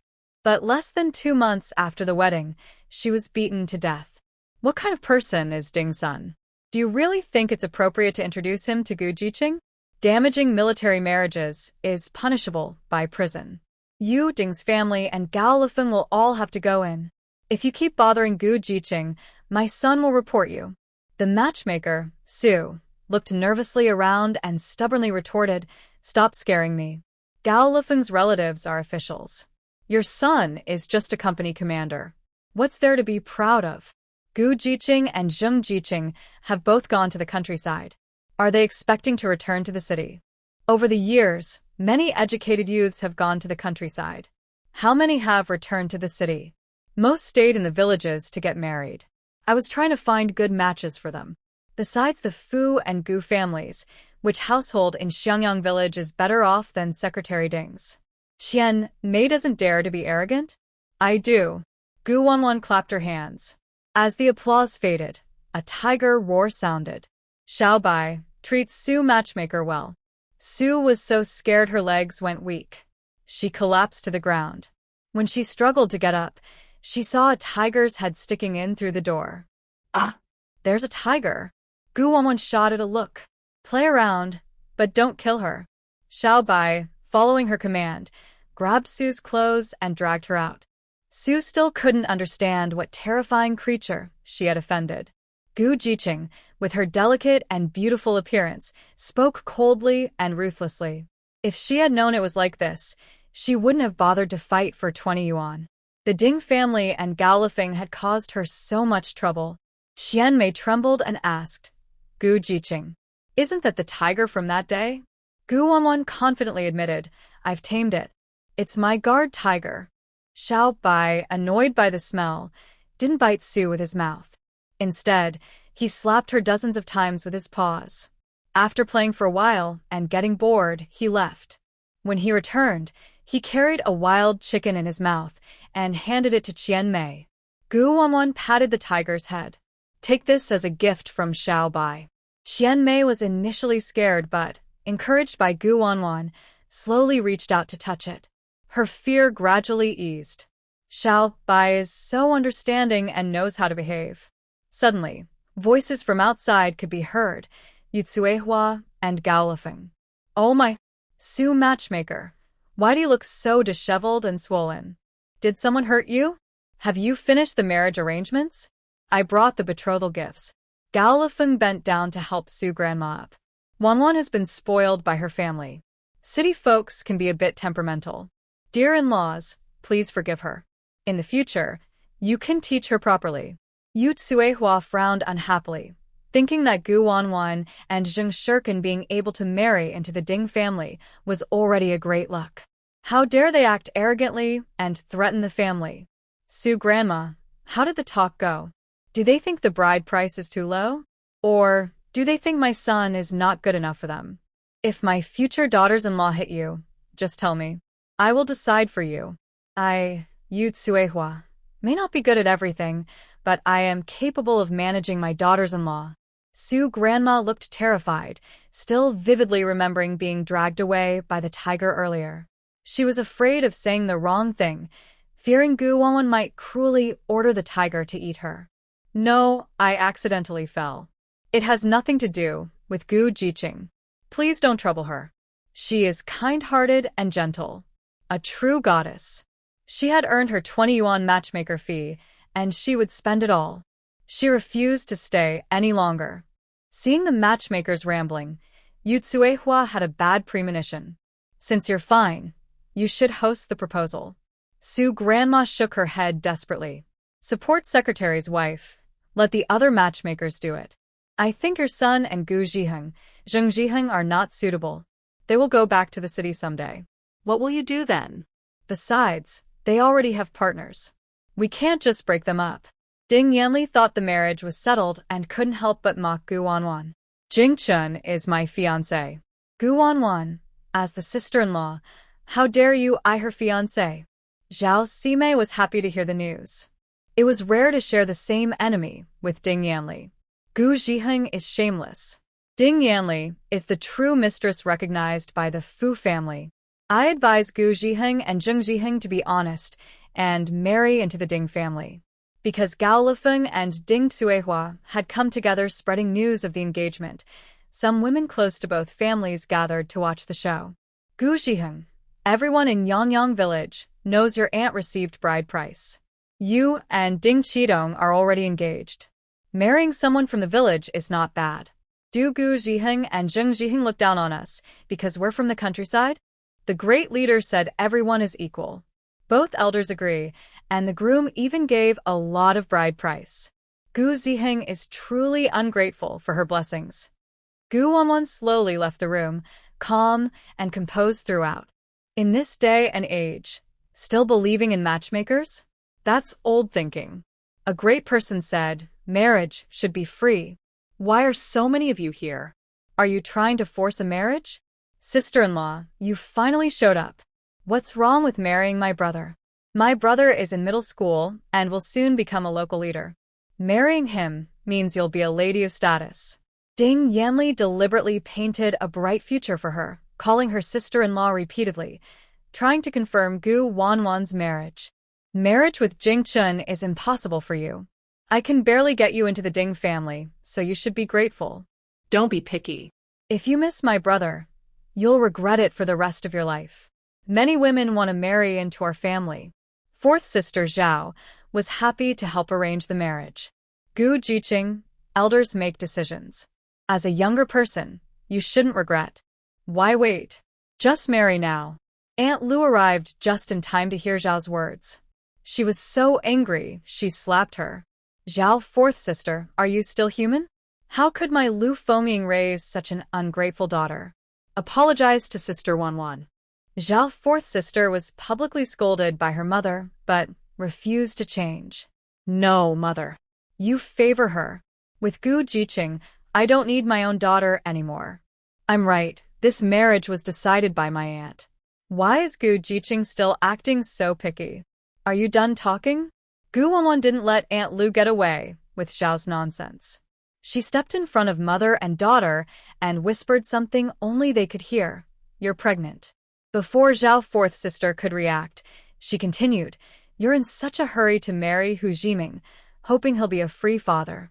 Sorry, Hu Jiming already knows there's a little one inside you.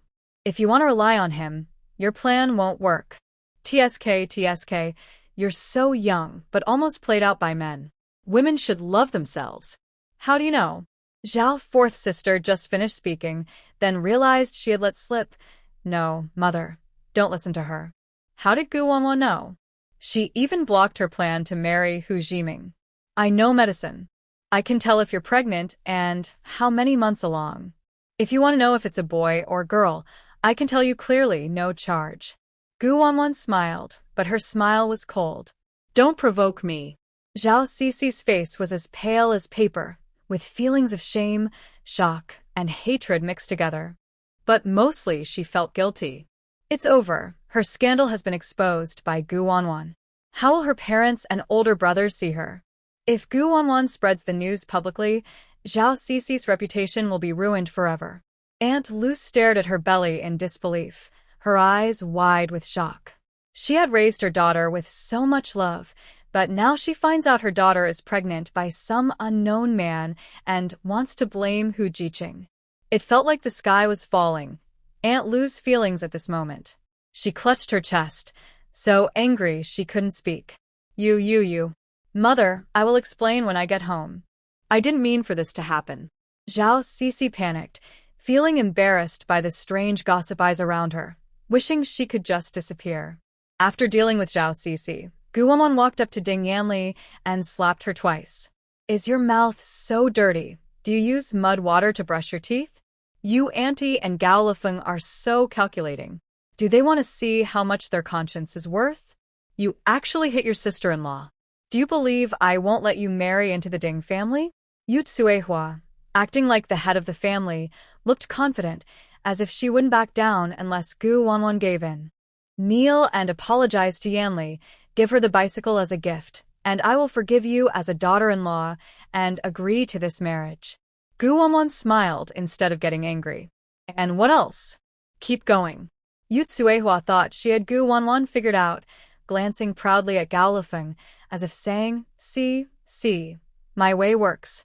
I won't allow you to marry into the Ding family with a child in tow. Gao Lifeng told me that you two are not siblings, and the Ding family has no obligation to raise her. I don't want you to secretly take things from your in-laws to support your brother. Of course, I don't mean to cut ties completely. You can leave your brother to be raised by your aunt. He's family, and we won't mistreat him. It seems that Aunt Yu and Gao Lifeng are both traffickers, just like the bandits from Qingshan. As soon as Gu Wanwan finished speaking, everyone saw her hitting and scolding the three people. The wife of Qingshan wanted to help, but was stopped by Jing Shirkan, Qian Mei, and Aunt Lu. The scene was chaotic, with the village women fighting fiercely.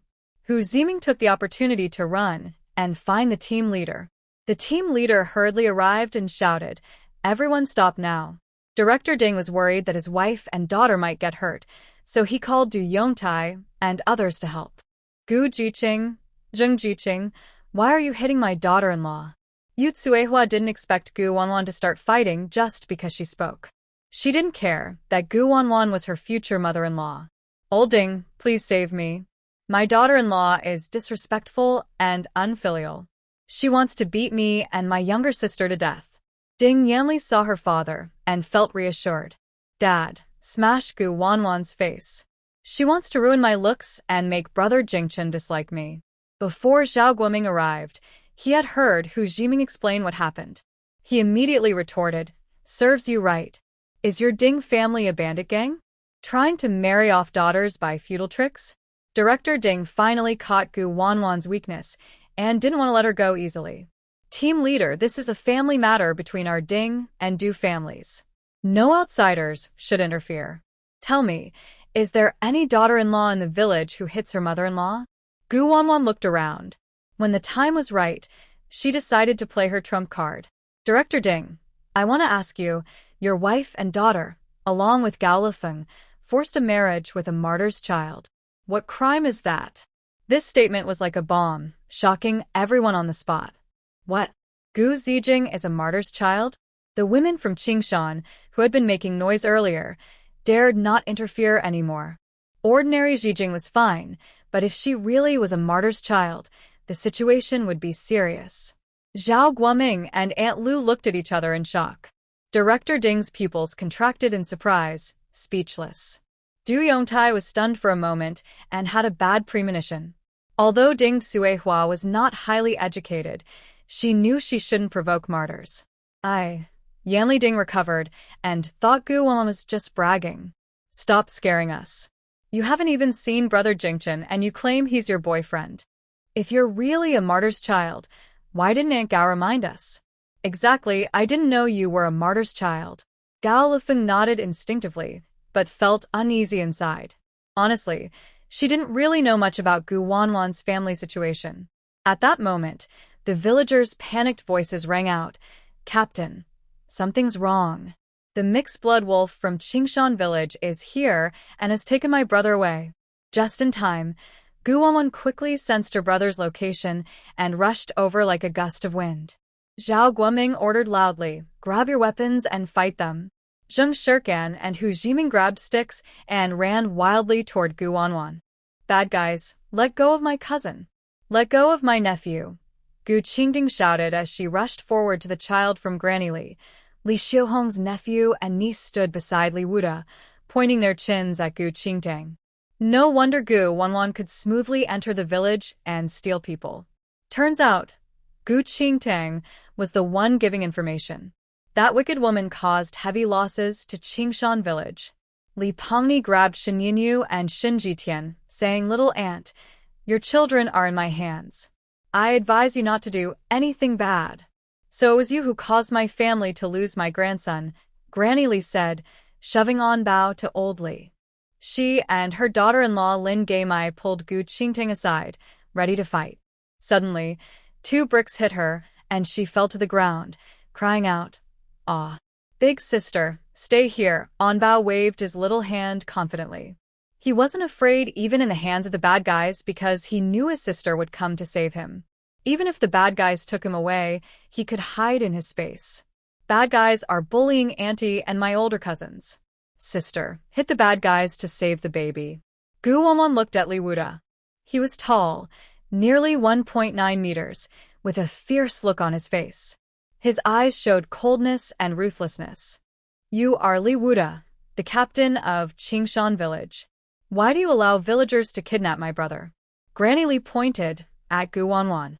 "Captain, she's just a troublemaker. She ran to our village to steal my grandson." Li Wuda also stared at Gu Wanwan. The girl was young and beautiful but had a calm, steady look beyond her years. She was the first girl brave enough to meet his gaze. "You're Gu Wanwan, the new youth from Xiangyang village? You're young but quite bold." Gaimai Lin was furious. She snatched the stick from her husband's hand and swung it at Gu Wanwan. "What kidnapping? That's my son. You ran to Qingshan village to steal my son. Do you have any reason?" She couldn't have children anymore.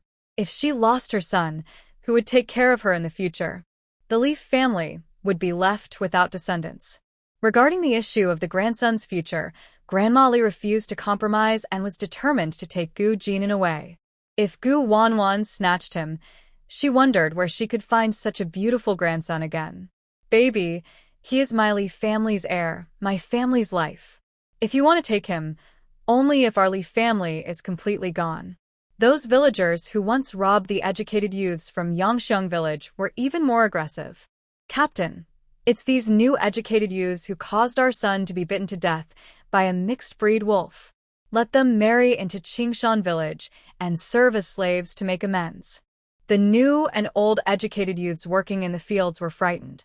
Liang Xian was so scared she immediately shifted the blame, saying, "If you want to arrest someone, arrest Gu Jiqing." They refused to cooperate. "They brought a lot of money from the countryside, enough to pay you. It has nothing to do with me. If you dare to touch me, Uncle Kugongda won't let you go." Hu Pandai nodded vigorously. It was Gu Jiqing who hit the villagers with bricks. "It's those 2 bricks on the ground. She also killed your village's mixed-breed wolf. We saw it all with our own eyes." Ganqi didn't speak, but a hint of satisfaction flashed in her eyes, as if saying, "Gu Wanwan, prepare to face the storm in Qingshan village." Li Wuda didn't stop Grandma Li and her daughter-in-law from causing trouble. He just watched coldly from the side. Suddenly, with a cracking sound, Lin Gaimai's stick was broken by Gu Wanwan with her bare hands. In an instant, the scene fell into eerie silence. "That girl is quite capable. I'll see what you've got." Li Dalong clenched his fists, making creaking sounds. He was very large, comparable to a sumo wrestler, and when he moved, the ground seemed to shake. Zhao Guoming and others arrived to see a large mass of flesh rushing toward Gu Wanwan. With such size, it was bound to turn into a meat patty. Gu Jiqing. Everyone saw Gu Wanwan punch the large mass of flesh.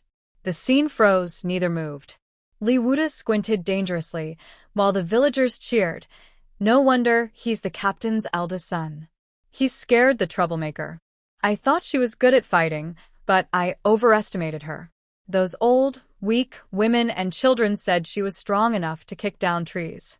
But I think those trees were already about to fall. Now, with our Li Dalong here and Gu Qingtang helping, they couldn't take our villagers' children." Those who had suffered losses because of Gu Wanwan felt very upset inside. They weren't lying. Why didn't they believe that the money-losing person had incredible strength? Li Posi's family looked proud as they watched Guan. While threatening her, they also had other plans. Unless you marry my nephew, this isn't over. They dared to openly pressure her into marriage because they relied on Qingshan Village's support. To avoid more trouble, Li Wu had informed his good friend, Kagongda, before coming. Of course, every time Qingshan Village fought Yanyang Village, they always won. This time would be no different. Guan was destined to lose. Guan stood among the educated youths, thinking about how Qingshan Village had beaten Guan badly. She felt a strange sense of satisfaction. She admitted she had secretly reported to Qingshan Village, which caused some villagers to take advantage of her. Luckily, she was clever enough to keep her innocence. She wouldn't go back to Qingshan Village again. Seeing Qingshan Village acting so smoothly, she thought it was worth enduring some trouble. Zheng Shirkan and Hu Jiming always believed in Sister Wan. Did these simple villagers not notice her calm and confident expression? Hey, you're the ones looking for trouble. I advise you to let go of Anbao and leave Yanyang Village immediately. If you make Sister Wan angry, the consequences will be serious. Zheng Shirkan waved his long stick. My dog-beating stick isn't for nothing. Zheng Jiliang, Gan Qi, Liang Xian, and other educated youths had dark lines on their foreheads. They knew Zheng Shirkan was reckless. They knew exactly how capable he was. They dared to challenge Qingshan Village without fear, which was basically asking for death. The new educated youths instinctively kept away from Guan and her friends, afraid of being caught up in trouble. Let's fight them and save Sister Wan. Aunt Lu grabbed a big broom, ready to fight at any moment. In the past, Yanyang Village had been defeated repeatedly, but now with Sister Wan, could they fight back? The villagers with proper values all shouted together, yes, let's fight. Gu Jiying and the others are the hope of Yanyang Village. We can't let Qingshan Village ruin them. Some hesitant villagers were pulled back by their Qingshan wives, not allowing them to get involved. Li Wutai's face was dark, and he was very firm. Zhao Guoming, Qingshan Village and Yanyang Village don't interfere with each other. Why are you allowing educated youths to break into Qingshan Village, kidnap people, and hurt my son? Zhao Guoming thought hard, but couldn't find a solution. Honestly, Qingshan Village was much stronger than Yanyang Village. They weren't even on the same level. Li Wutai, that's Gu Jiying's younger brother.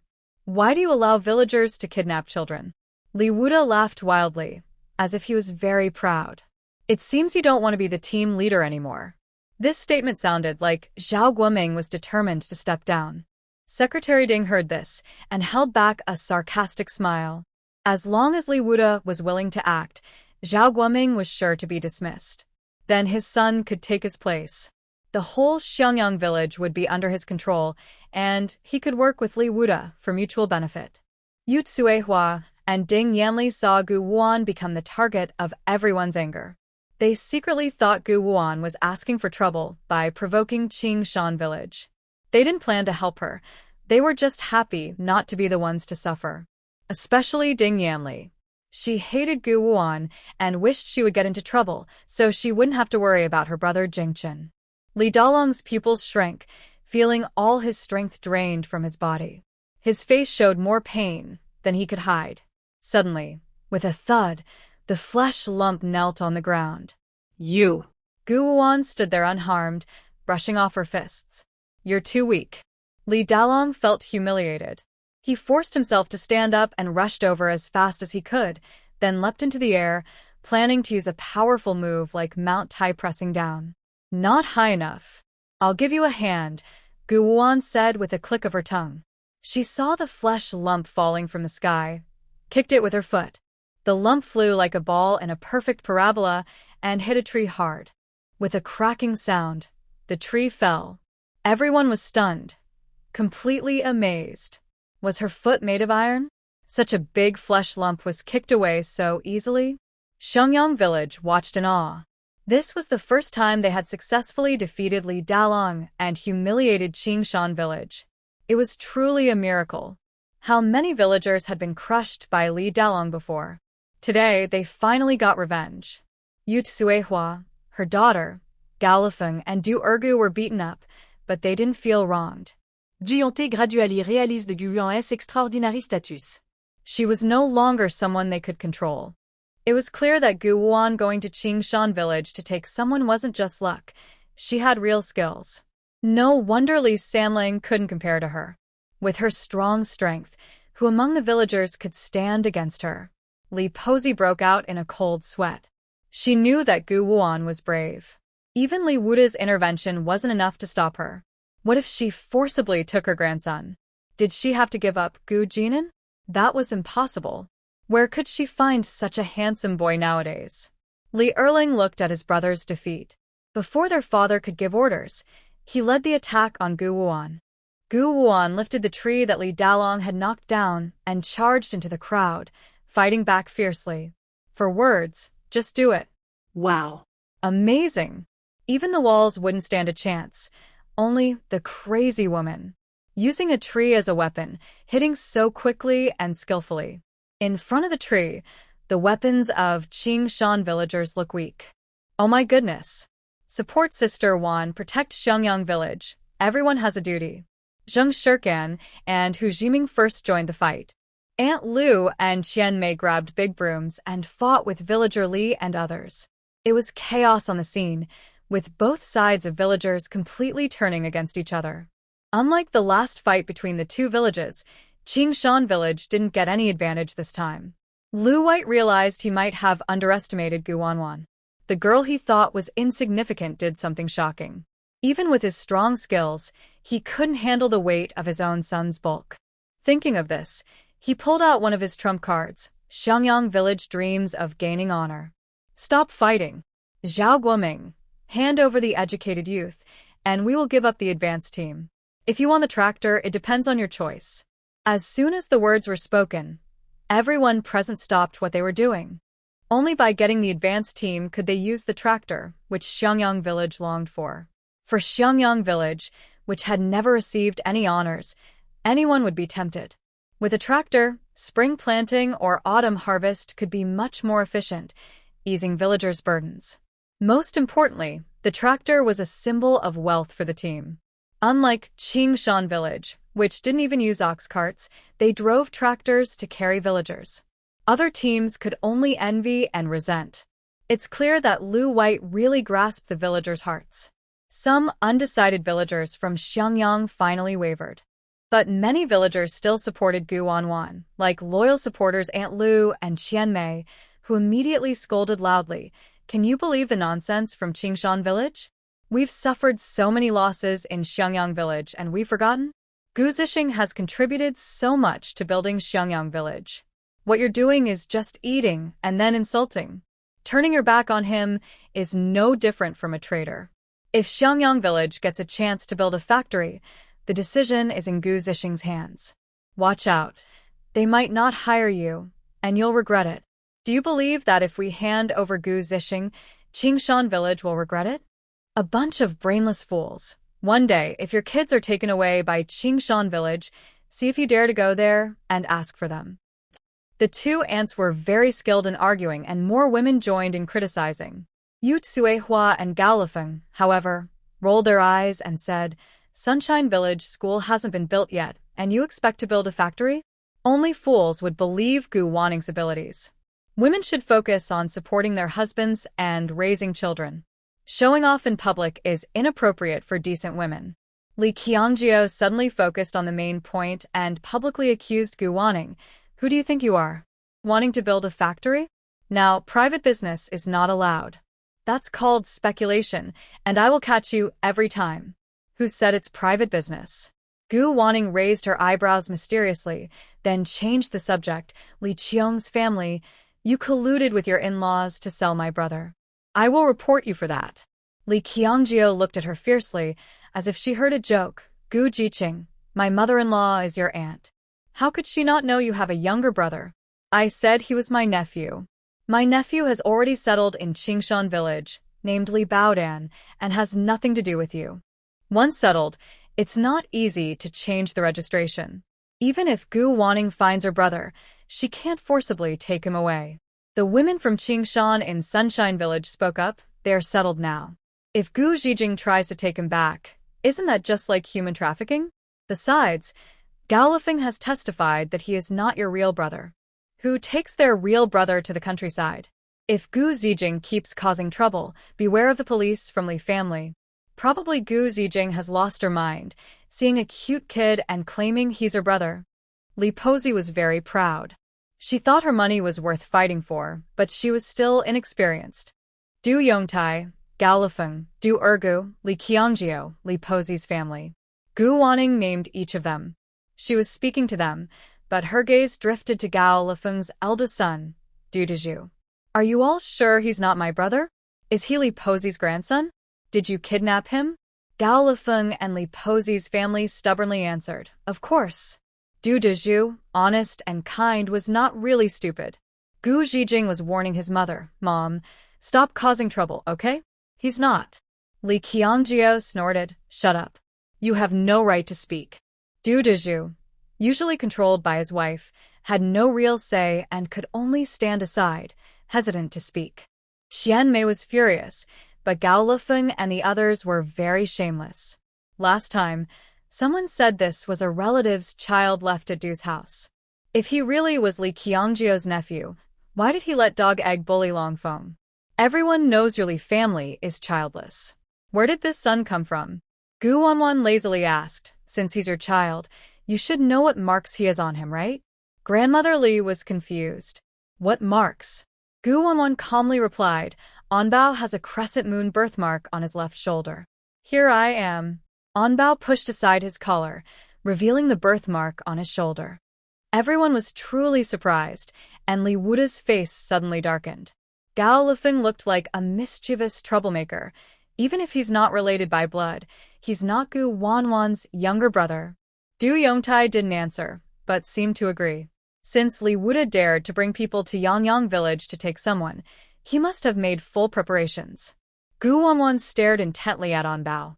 Good boy, what's your name? Onbao proudly announced to everyone, I have grandparents, uncles and aunts and parents. My name is Gu Jinan. I come from Beijing. I have 2 brothers and 2 sisters. I am the best with my second sister, Gu Wanwan. I also have a younger sister, Gu Yuyu. I am not from the Li family. Gao Lifeng sold me to the Li family. I'm not a 3-year-old kid. No bad person can fool me. Grandmother Li was both angry and guilty. She wanted to hit the child. You little brat, what nonsense are you talking? Unexpectedly, Onbao took out a tiny brick from his backpack and hit Grandma Li's face with it.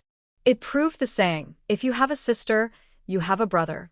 Lin Gaimai tightly hugged Gu Jinan and refused to let go. Mother, now's not the time to get angry. The child took him and left. Li Erling thought that he couldn't beat them, so he simply let the mixed-blood wolf do as it pleased. The mixed-blood wolf received the command and howled loudly, frightening the villagers of Yangyang village into retreating. In the next moment, a tiger roar sounded, and a white figure dashed through the crowd, rushing toward Lin Gaimai. Seeing the white tiger, the mixed-blood wolf's bloodline was suddenly suppressed, and it all dropped to the ground, whimpering non-stop. Ah! There's a tiger in Yangyang village, help. Lin Gaimai was so scared she slipped and dropped Gu Jinan, then ran away. Both the villagers of Yangyang village and Qingshan village were greatly frightened. Xiao Baiyend quickly grabbed Gu Jinan and glared fiercely at the villagers of Qingshan village. The tiger in Yangyang village was unexpected for the villagers of Qingshan. Zhao Guoming immediately started to laugh. The mixed-blood wolf was useless in front of a tiger. They probably didn't know the tiger was Sister Wanwan's pet. Now, they dared to act arrogantly in Qingshan village? Li Wuda repeatedly tried to reach for the wooden gun at his waist, but held back. Was it his imagination, or did he feel the white tiger was provoking him? At that moment, a car arrived at Xiangyang village. Several men in uniform got out, led by Ko Gongda. Before he fully understood the situation, he spoke to Gu Wanwan, saying, Are you Gu Jiqing Gu Wanwan? We suspect you are a spy. Please come with us. Ko Gongda recognized Gu Wanwan mainly because Gan Chi Liang Xian had specifically described her as the most beautiful and noticeable female educated youth in Xiangyang village. That's why he immediately spotted her among the crowd. She was stunningly beautiful. Anyone who saw her would remember her gorgeous face deeply. Right now, everyone's attention was on the tiger, so no one noticed Ko Gongda arriving. Ko Gongda was about to speak when he looked in the direction his subordinate was pointing. His expression froze. Old tiger? His subordinate was stunned for a few seconds before snapping back to reality. Captain Ko, the tiger has caught someone. Should we act to save the villagers? We have a duty and obligation. We should shoot to kill immediately to ensure the safety of the people. Our task is to catch spies. Is the tiger more important, or the enemy agents? Ko Gongda suddenly regretted coming at this moment. His luck was terrible. He ran into a tiger, which made him terrified but also forced him to deal with it. Forget it, just kill it first. The villagers are more important. Zhao Guoming knew about the secret relationship between Li Wutti and Ko Gongda. He was anxious and stepped forward to stop them. No, this white tiger is our village's protector. If you want to fight, go after the mixed-breed wolves from Qingshan village. They've bitten many villagers from Xiangyang. If it's about eating people, children's lives are at risk. What nonsense are you talking about? Ko Gongda exchanged a subtle glance with Li Wutti. Li Wutti smiled mockingly. Zhao Guoming, you're just trying to take the chance to revenge against Qingshan village. Captain Ko always handles things fairly. If you keep blocking efforts to save people, are you also an accomplice of Guanwan? Are you a spy? Director Ding, while avoiding the tiger, watched Zhao Guoming with schadenfreude, secretly thinking Zhao Guoming's leadership career was about to end. Qian Mei and Aunt Lu, upon hearing that they might have to kill the tiger, refused outright. They insisted on going over to argue with Li Wutti and others. Not letting us shoot means we're spies? Isn't that double standard? Captain Ko, Qingshan village tolerates the mixed-breed wolves that hurt people everywhere. Why don't you come out and solve that? Is it because you and Li Wutti are on good terms? Liang Xian saw Ko Gongda arrive and immediately felt confident again. Guan, that is my uncle Ko. Just ask if you're afraid. He's here to support me and save me from misery, but you're doomed. Unfortunately, your brother is about to be eaten by a tiger.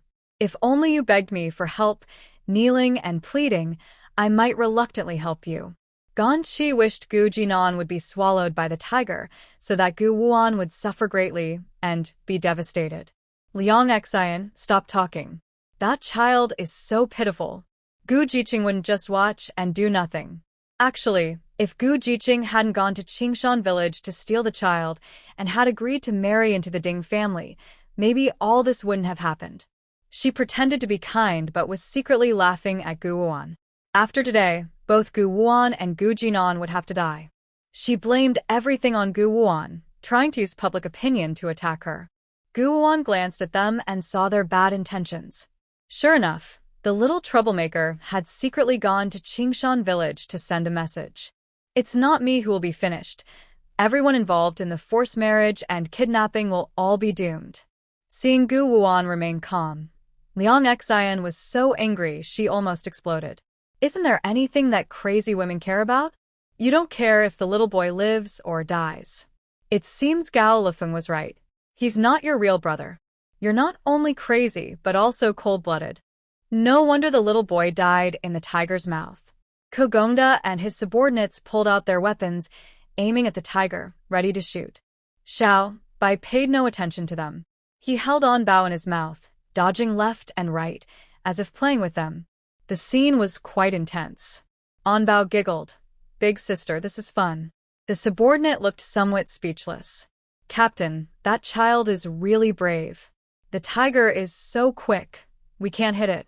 If we force it, the child will be in danger. From what I see, the tiger hasn't hurt anyone yet. Ko Gongda didn't care about all that.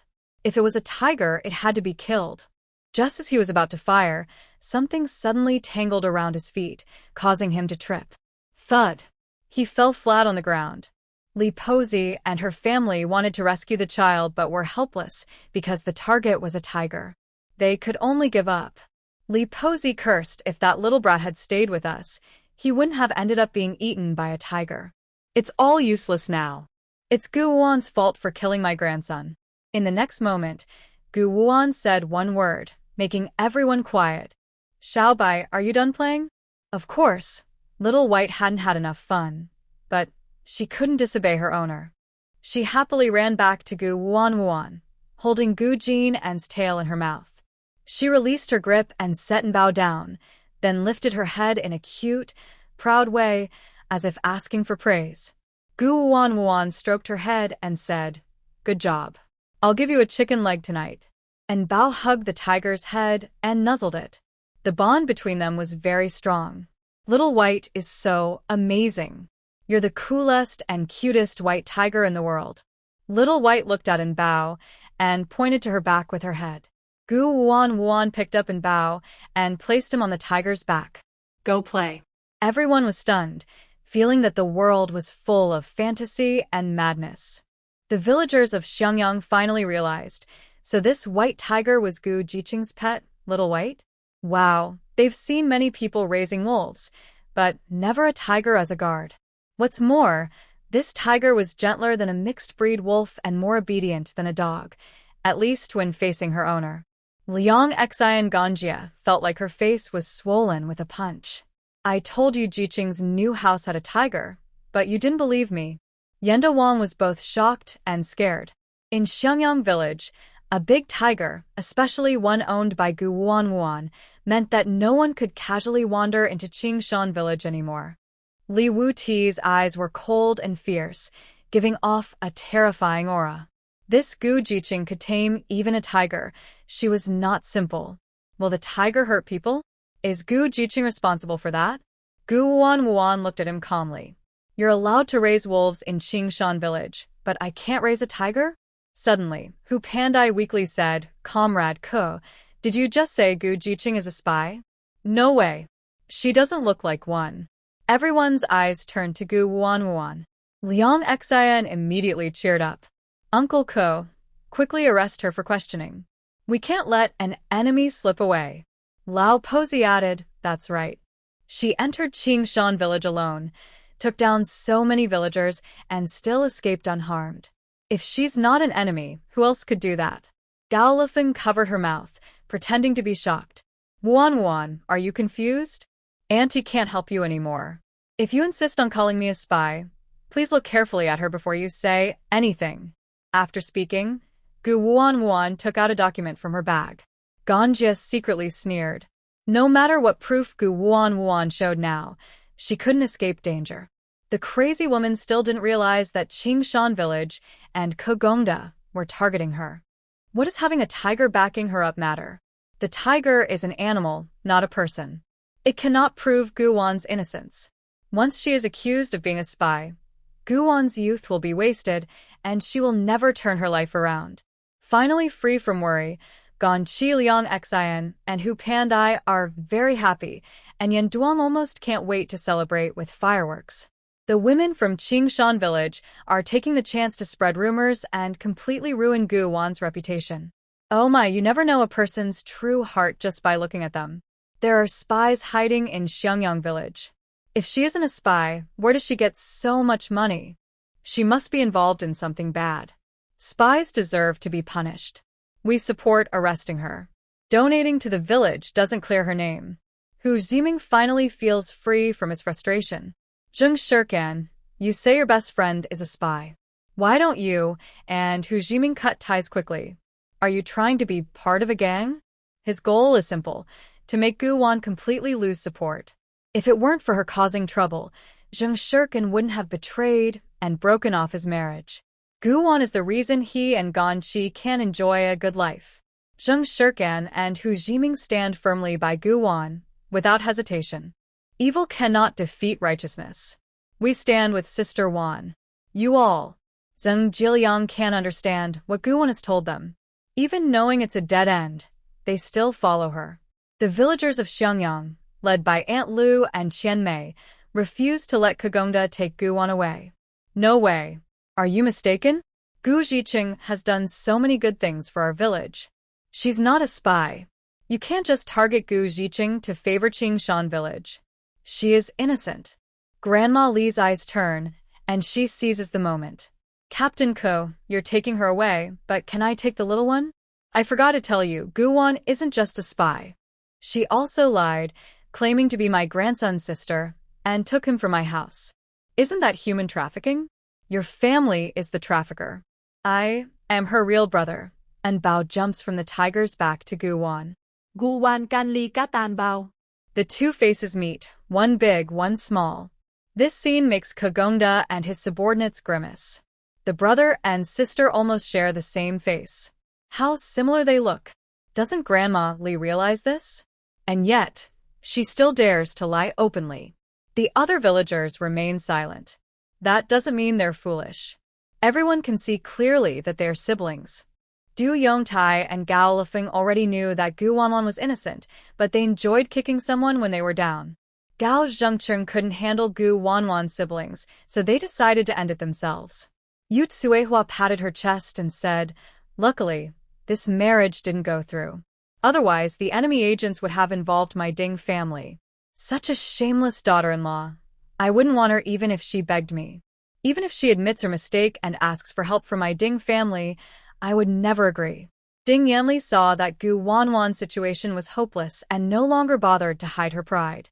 "Captain Ko, please arrest the enemy agents quickly so they won't continue to harm our Xiangyang village." Kogongda didn't take the certificate from his subordinates. No matter what you argue, it won't change anything. Instead, his subordinate took the certificate and looked at it, confused. "Captain, wait, this is serious. Gu Jiqing can't be arrested." Perhaps no one present expected that Gu Jiqing was actually the child of martyrs, and it was officially recognized by the state. Kogongda looked at his subordinate with suspicion. What exactly is going on? The subordinate frowned, took a deep breath, and said, "Captain, Gu Jiqing and her brother are children of martyrs for sure.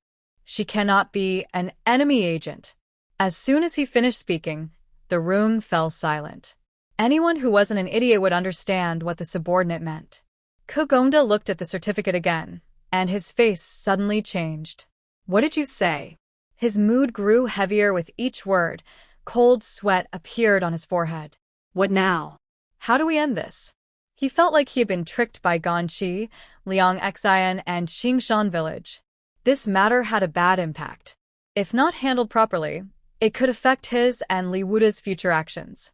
Li Wuda was stunned for a moment. He guessed that Gu Wanwan was not simple, but he didn't expect her to have the card of being a martyr's child.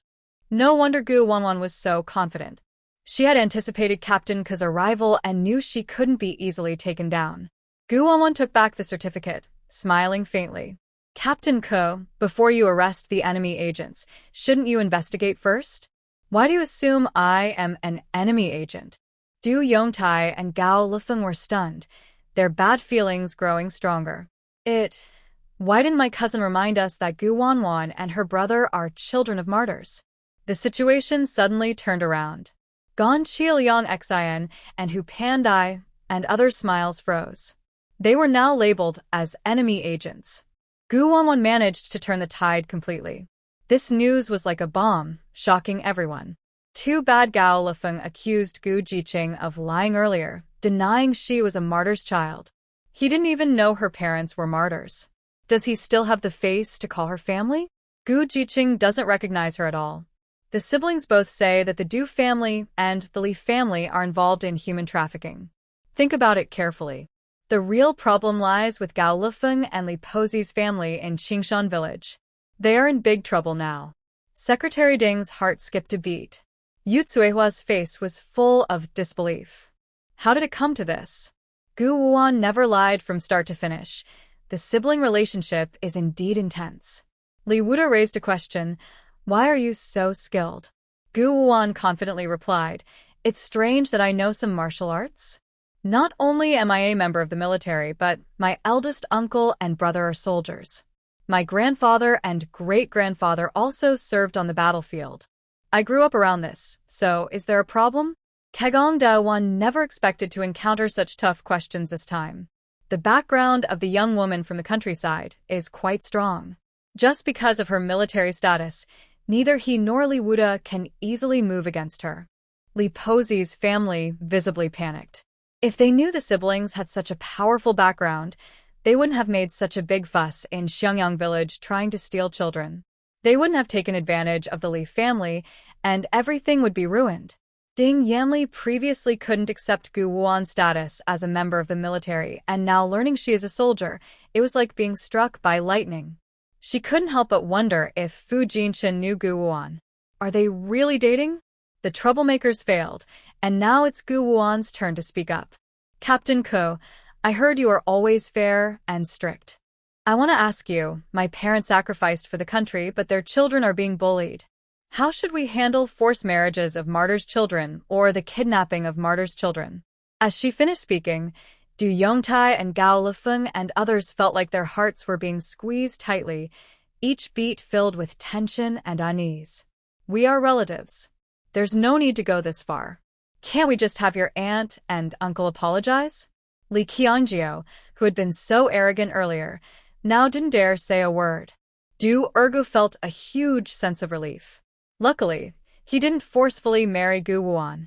Otherwise, no matter how big the relatives were, he wouldn't be able to escape the blame for forcing her into marriage. He's fine now, but his parents' problems are serious. The idea of finding a husband for Gu Wuan was even proposed by her own father. Probably, the Ding and Du families never imagined that a forced marriage would cause them to be completely involved. Now, the 500 bride price from the Ding family has been mostly spent. Returning it is impossible, and it's foreseeable that the two families will completely fall out in the future. Yu Tsuehua was so shocked, she went blank. In a panic, she sold Gao Lifeng out. Gu Jiqing, your aunt agreed to your marriage. She decided to accept the bride price for you. Gao Lifeng was furious and insisted on exposing the other person. Clearly, Yu Tsuehua just wants to marry an urban daughter-in-law. She kept coming to ask about my niece's family background, just to get her hands on my niece's money and push this marriage through. Seeing Gao Lifeng lying blatantly, Yu Tsuehua hated to see her face and wanted to tear her apart. You approached me about marriage first. Gu Zhiheng is not young anymore, and as her aunt, you should find her a good husband. It's shameful that you're her aunt, yet you don't know her parents sacrificed for the country. Are you a fake Gao Lifeng? Gu Wuan looked at the two fighting and clapped her hands. My surname is Gu, hers is Gao. I know all about my relatives, and I have no relatives with the surname Gao. All of that is just what Gao Lifeng claims. She's trying to use filial piety to control me. Fearing Gu Wuan would keep exposing her, Gao Lifeng hurriedly interrupted. Stop talking. You can ask your own aunt. But Gu Wuan didn't follow her wishes. She publicly revealed the ugly truth about the Gao family. My aunt is unfaithful and wants to take over my family's property. She's just as bad as you. My grandparents have already cut ties with her. Does she have the right to interfere with me? You insist she's my distant aunt. Why not confront my eldest uncle? It's just a phone call, and I'm sure you wouldn't refuse. Gao Lifeng's forehead was sweating, and she stammered. Anyone not a fool could see she was hiding something. Du Yongtai's face was tense. He felt the situation was getting more complicated. Once the call was confirmed, the Du family's lies would be exposed. If Gu Wuan was an ordinary person, Kagongda could easily deceive her. But since she was a noble, he couldn't take it lightly. Li Qiangjio watched the Du family and Qingshan village losing ground. She was unwilling and encouraged Gao Lifeng. Mother, show your usual strength. As an aunt, you shouldn't be afraid of younger people. Show her the evidence and prove her wrong. We arranged a good family for her sister-in-law for her own good. Gu Wuan is an unmarried girl with 2 children. It's hard for her to marry. Besides, my family's conditions are good. Would we really mistreat her brother? Gu Wanwan gave Bao an encouraging look. And Bao is a smart child and immediately rolled up her sleeve, revealing many scars on her arm.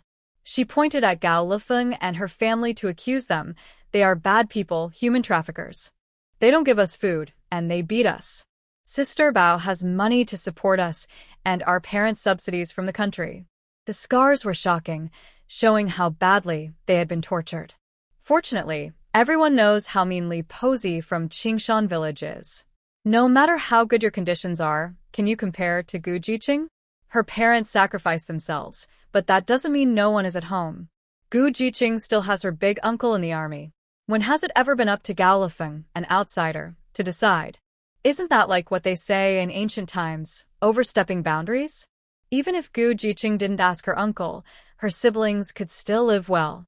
They get subsidies from the country, and their uncle sends money. Gu Jiqing is capable herself. How could she not support her brothers and sisters? Gao Lifeng did something wrong. She secretly married off Gu Jiqing without her elder's approval, and even used Gu Jiqing's aunt as an excuse. Didn't that aunt cut ties with her? Gao Lifeng was almost drowned in villager spit. Once she was admired by everyone, envied by many. When did she fall so low? Yet she couldn't speak out. You don't understand. It's because something happened to Gu Wanwan's family. Her aunt entrusted her and her siblings to my brother. My brother can't support so many people, so I brought the twins to Yangyang village. It's not kidnapping. Gu Wanwan shot a cold look at Gao Lifeng, her eyes icy, with a hint of murderous intent. Your brother is heinous, using the transport team to traffic people. Your sister-in-law is an accomplice. Your brother and sister-in-law are having affairs with other people, each bearing children out of wedlock. They were caught and paraded around as a warning, and finally sent off to eat peanuts. I don't know where you got your information, but your brother and sister-in-law are fine? That's all a lie. If I were you, I'd call the Fusher police station and ask. Now only Gao Ziqi, Gao Kalian, and Gao Jixiang are left in your family, all children without a father. Your family, Gao Kalian, is very much like your aunt. She teamed up with her partner Zhou Tianfu to cheat me out of my subsidies. Look at how immoral your Gao family is. You lied to me. That's impossible. Gao Lifeng's confidence was crumbling. Gu Wanwan spoke so convincingly. Could it be that the higher-ups lied to her? Are her brother and sister-in-law all dead? Du Yongtai was afraid his wife might reveal the truth, so he quickly changed the subject, saying, My brother-in-law is not that kind of person. Could there be some misunderstanding? Even Li Qiangjio, who is quite foolish, sensed that something was wrong. How do you know so much? Gu Wuan sneered coldly, calmly, and without fear, because I reported it. I was the one who sent them to eat peanuts. Gao Lifeng and her husband kidnapped the twins and took them to Xiangyang village, then Gao Lifeng transferred them elsewhere. Are human traffickers not supposed to be punished? I came to Xiangyang village to find my younger siblings. Gao Lifeng, where exactly did you sell my sister? The villagers were shocked. The women from Qingshan no longer dared to shout. Gao Lifeng's family is really involved in kidnapping. Could Gao Lifeng also be? Our village has lost so many children before. Could it be related to the Du family? If Captain Qingshan really intends to bring back Gu Jiqing's younger brother, then he's helping the bad guys. Oh my, the Du family are secretly involved in human trafficking in Xiangyang village. If Gu Zixing hadn't exposed them, we would still be in the dark. It's truly terrifying. The girl was taken by Gao Lifeng some time ago. Where can Gu Zixing find her now?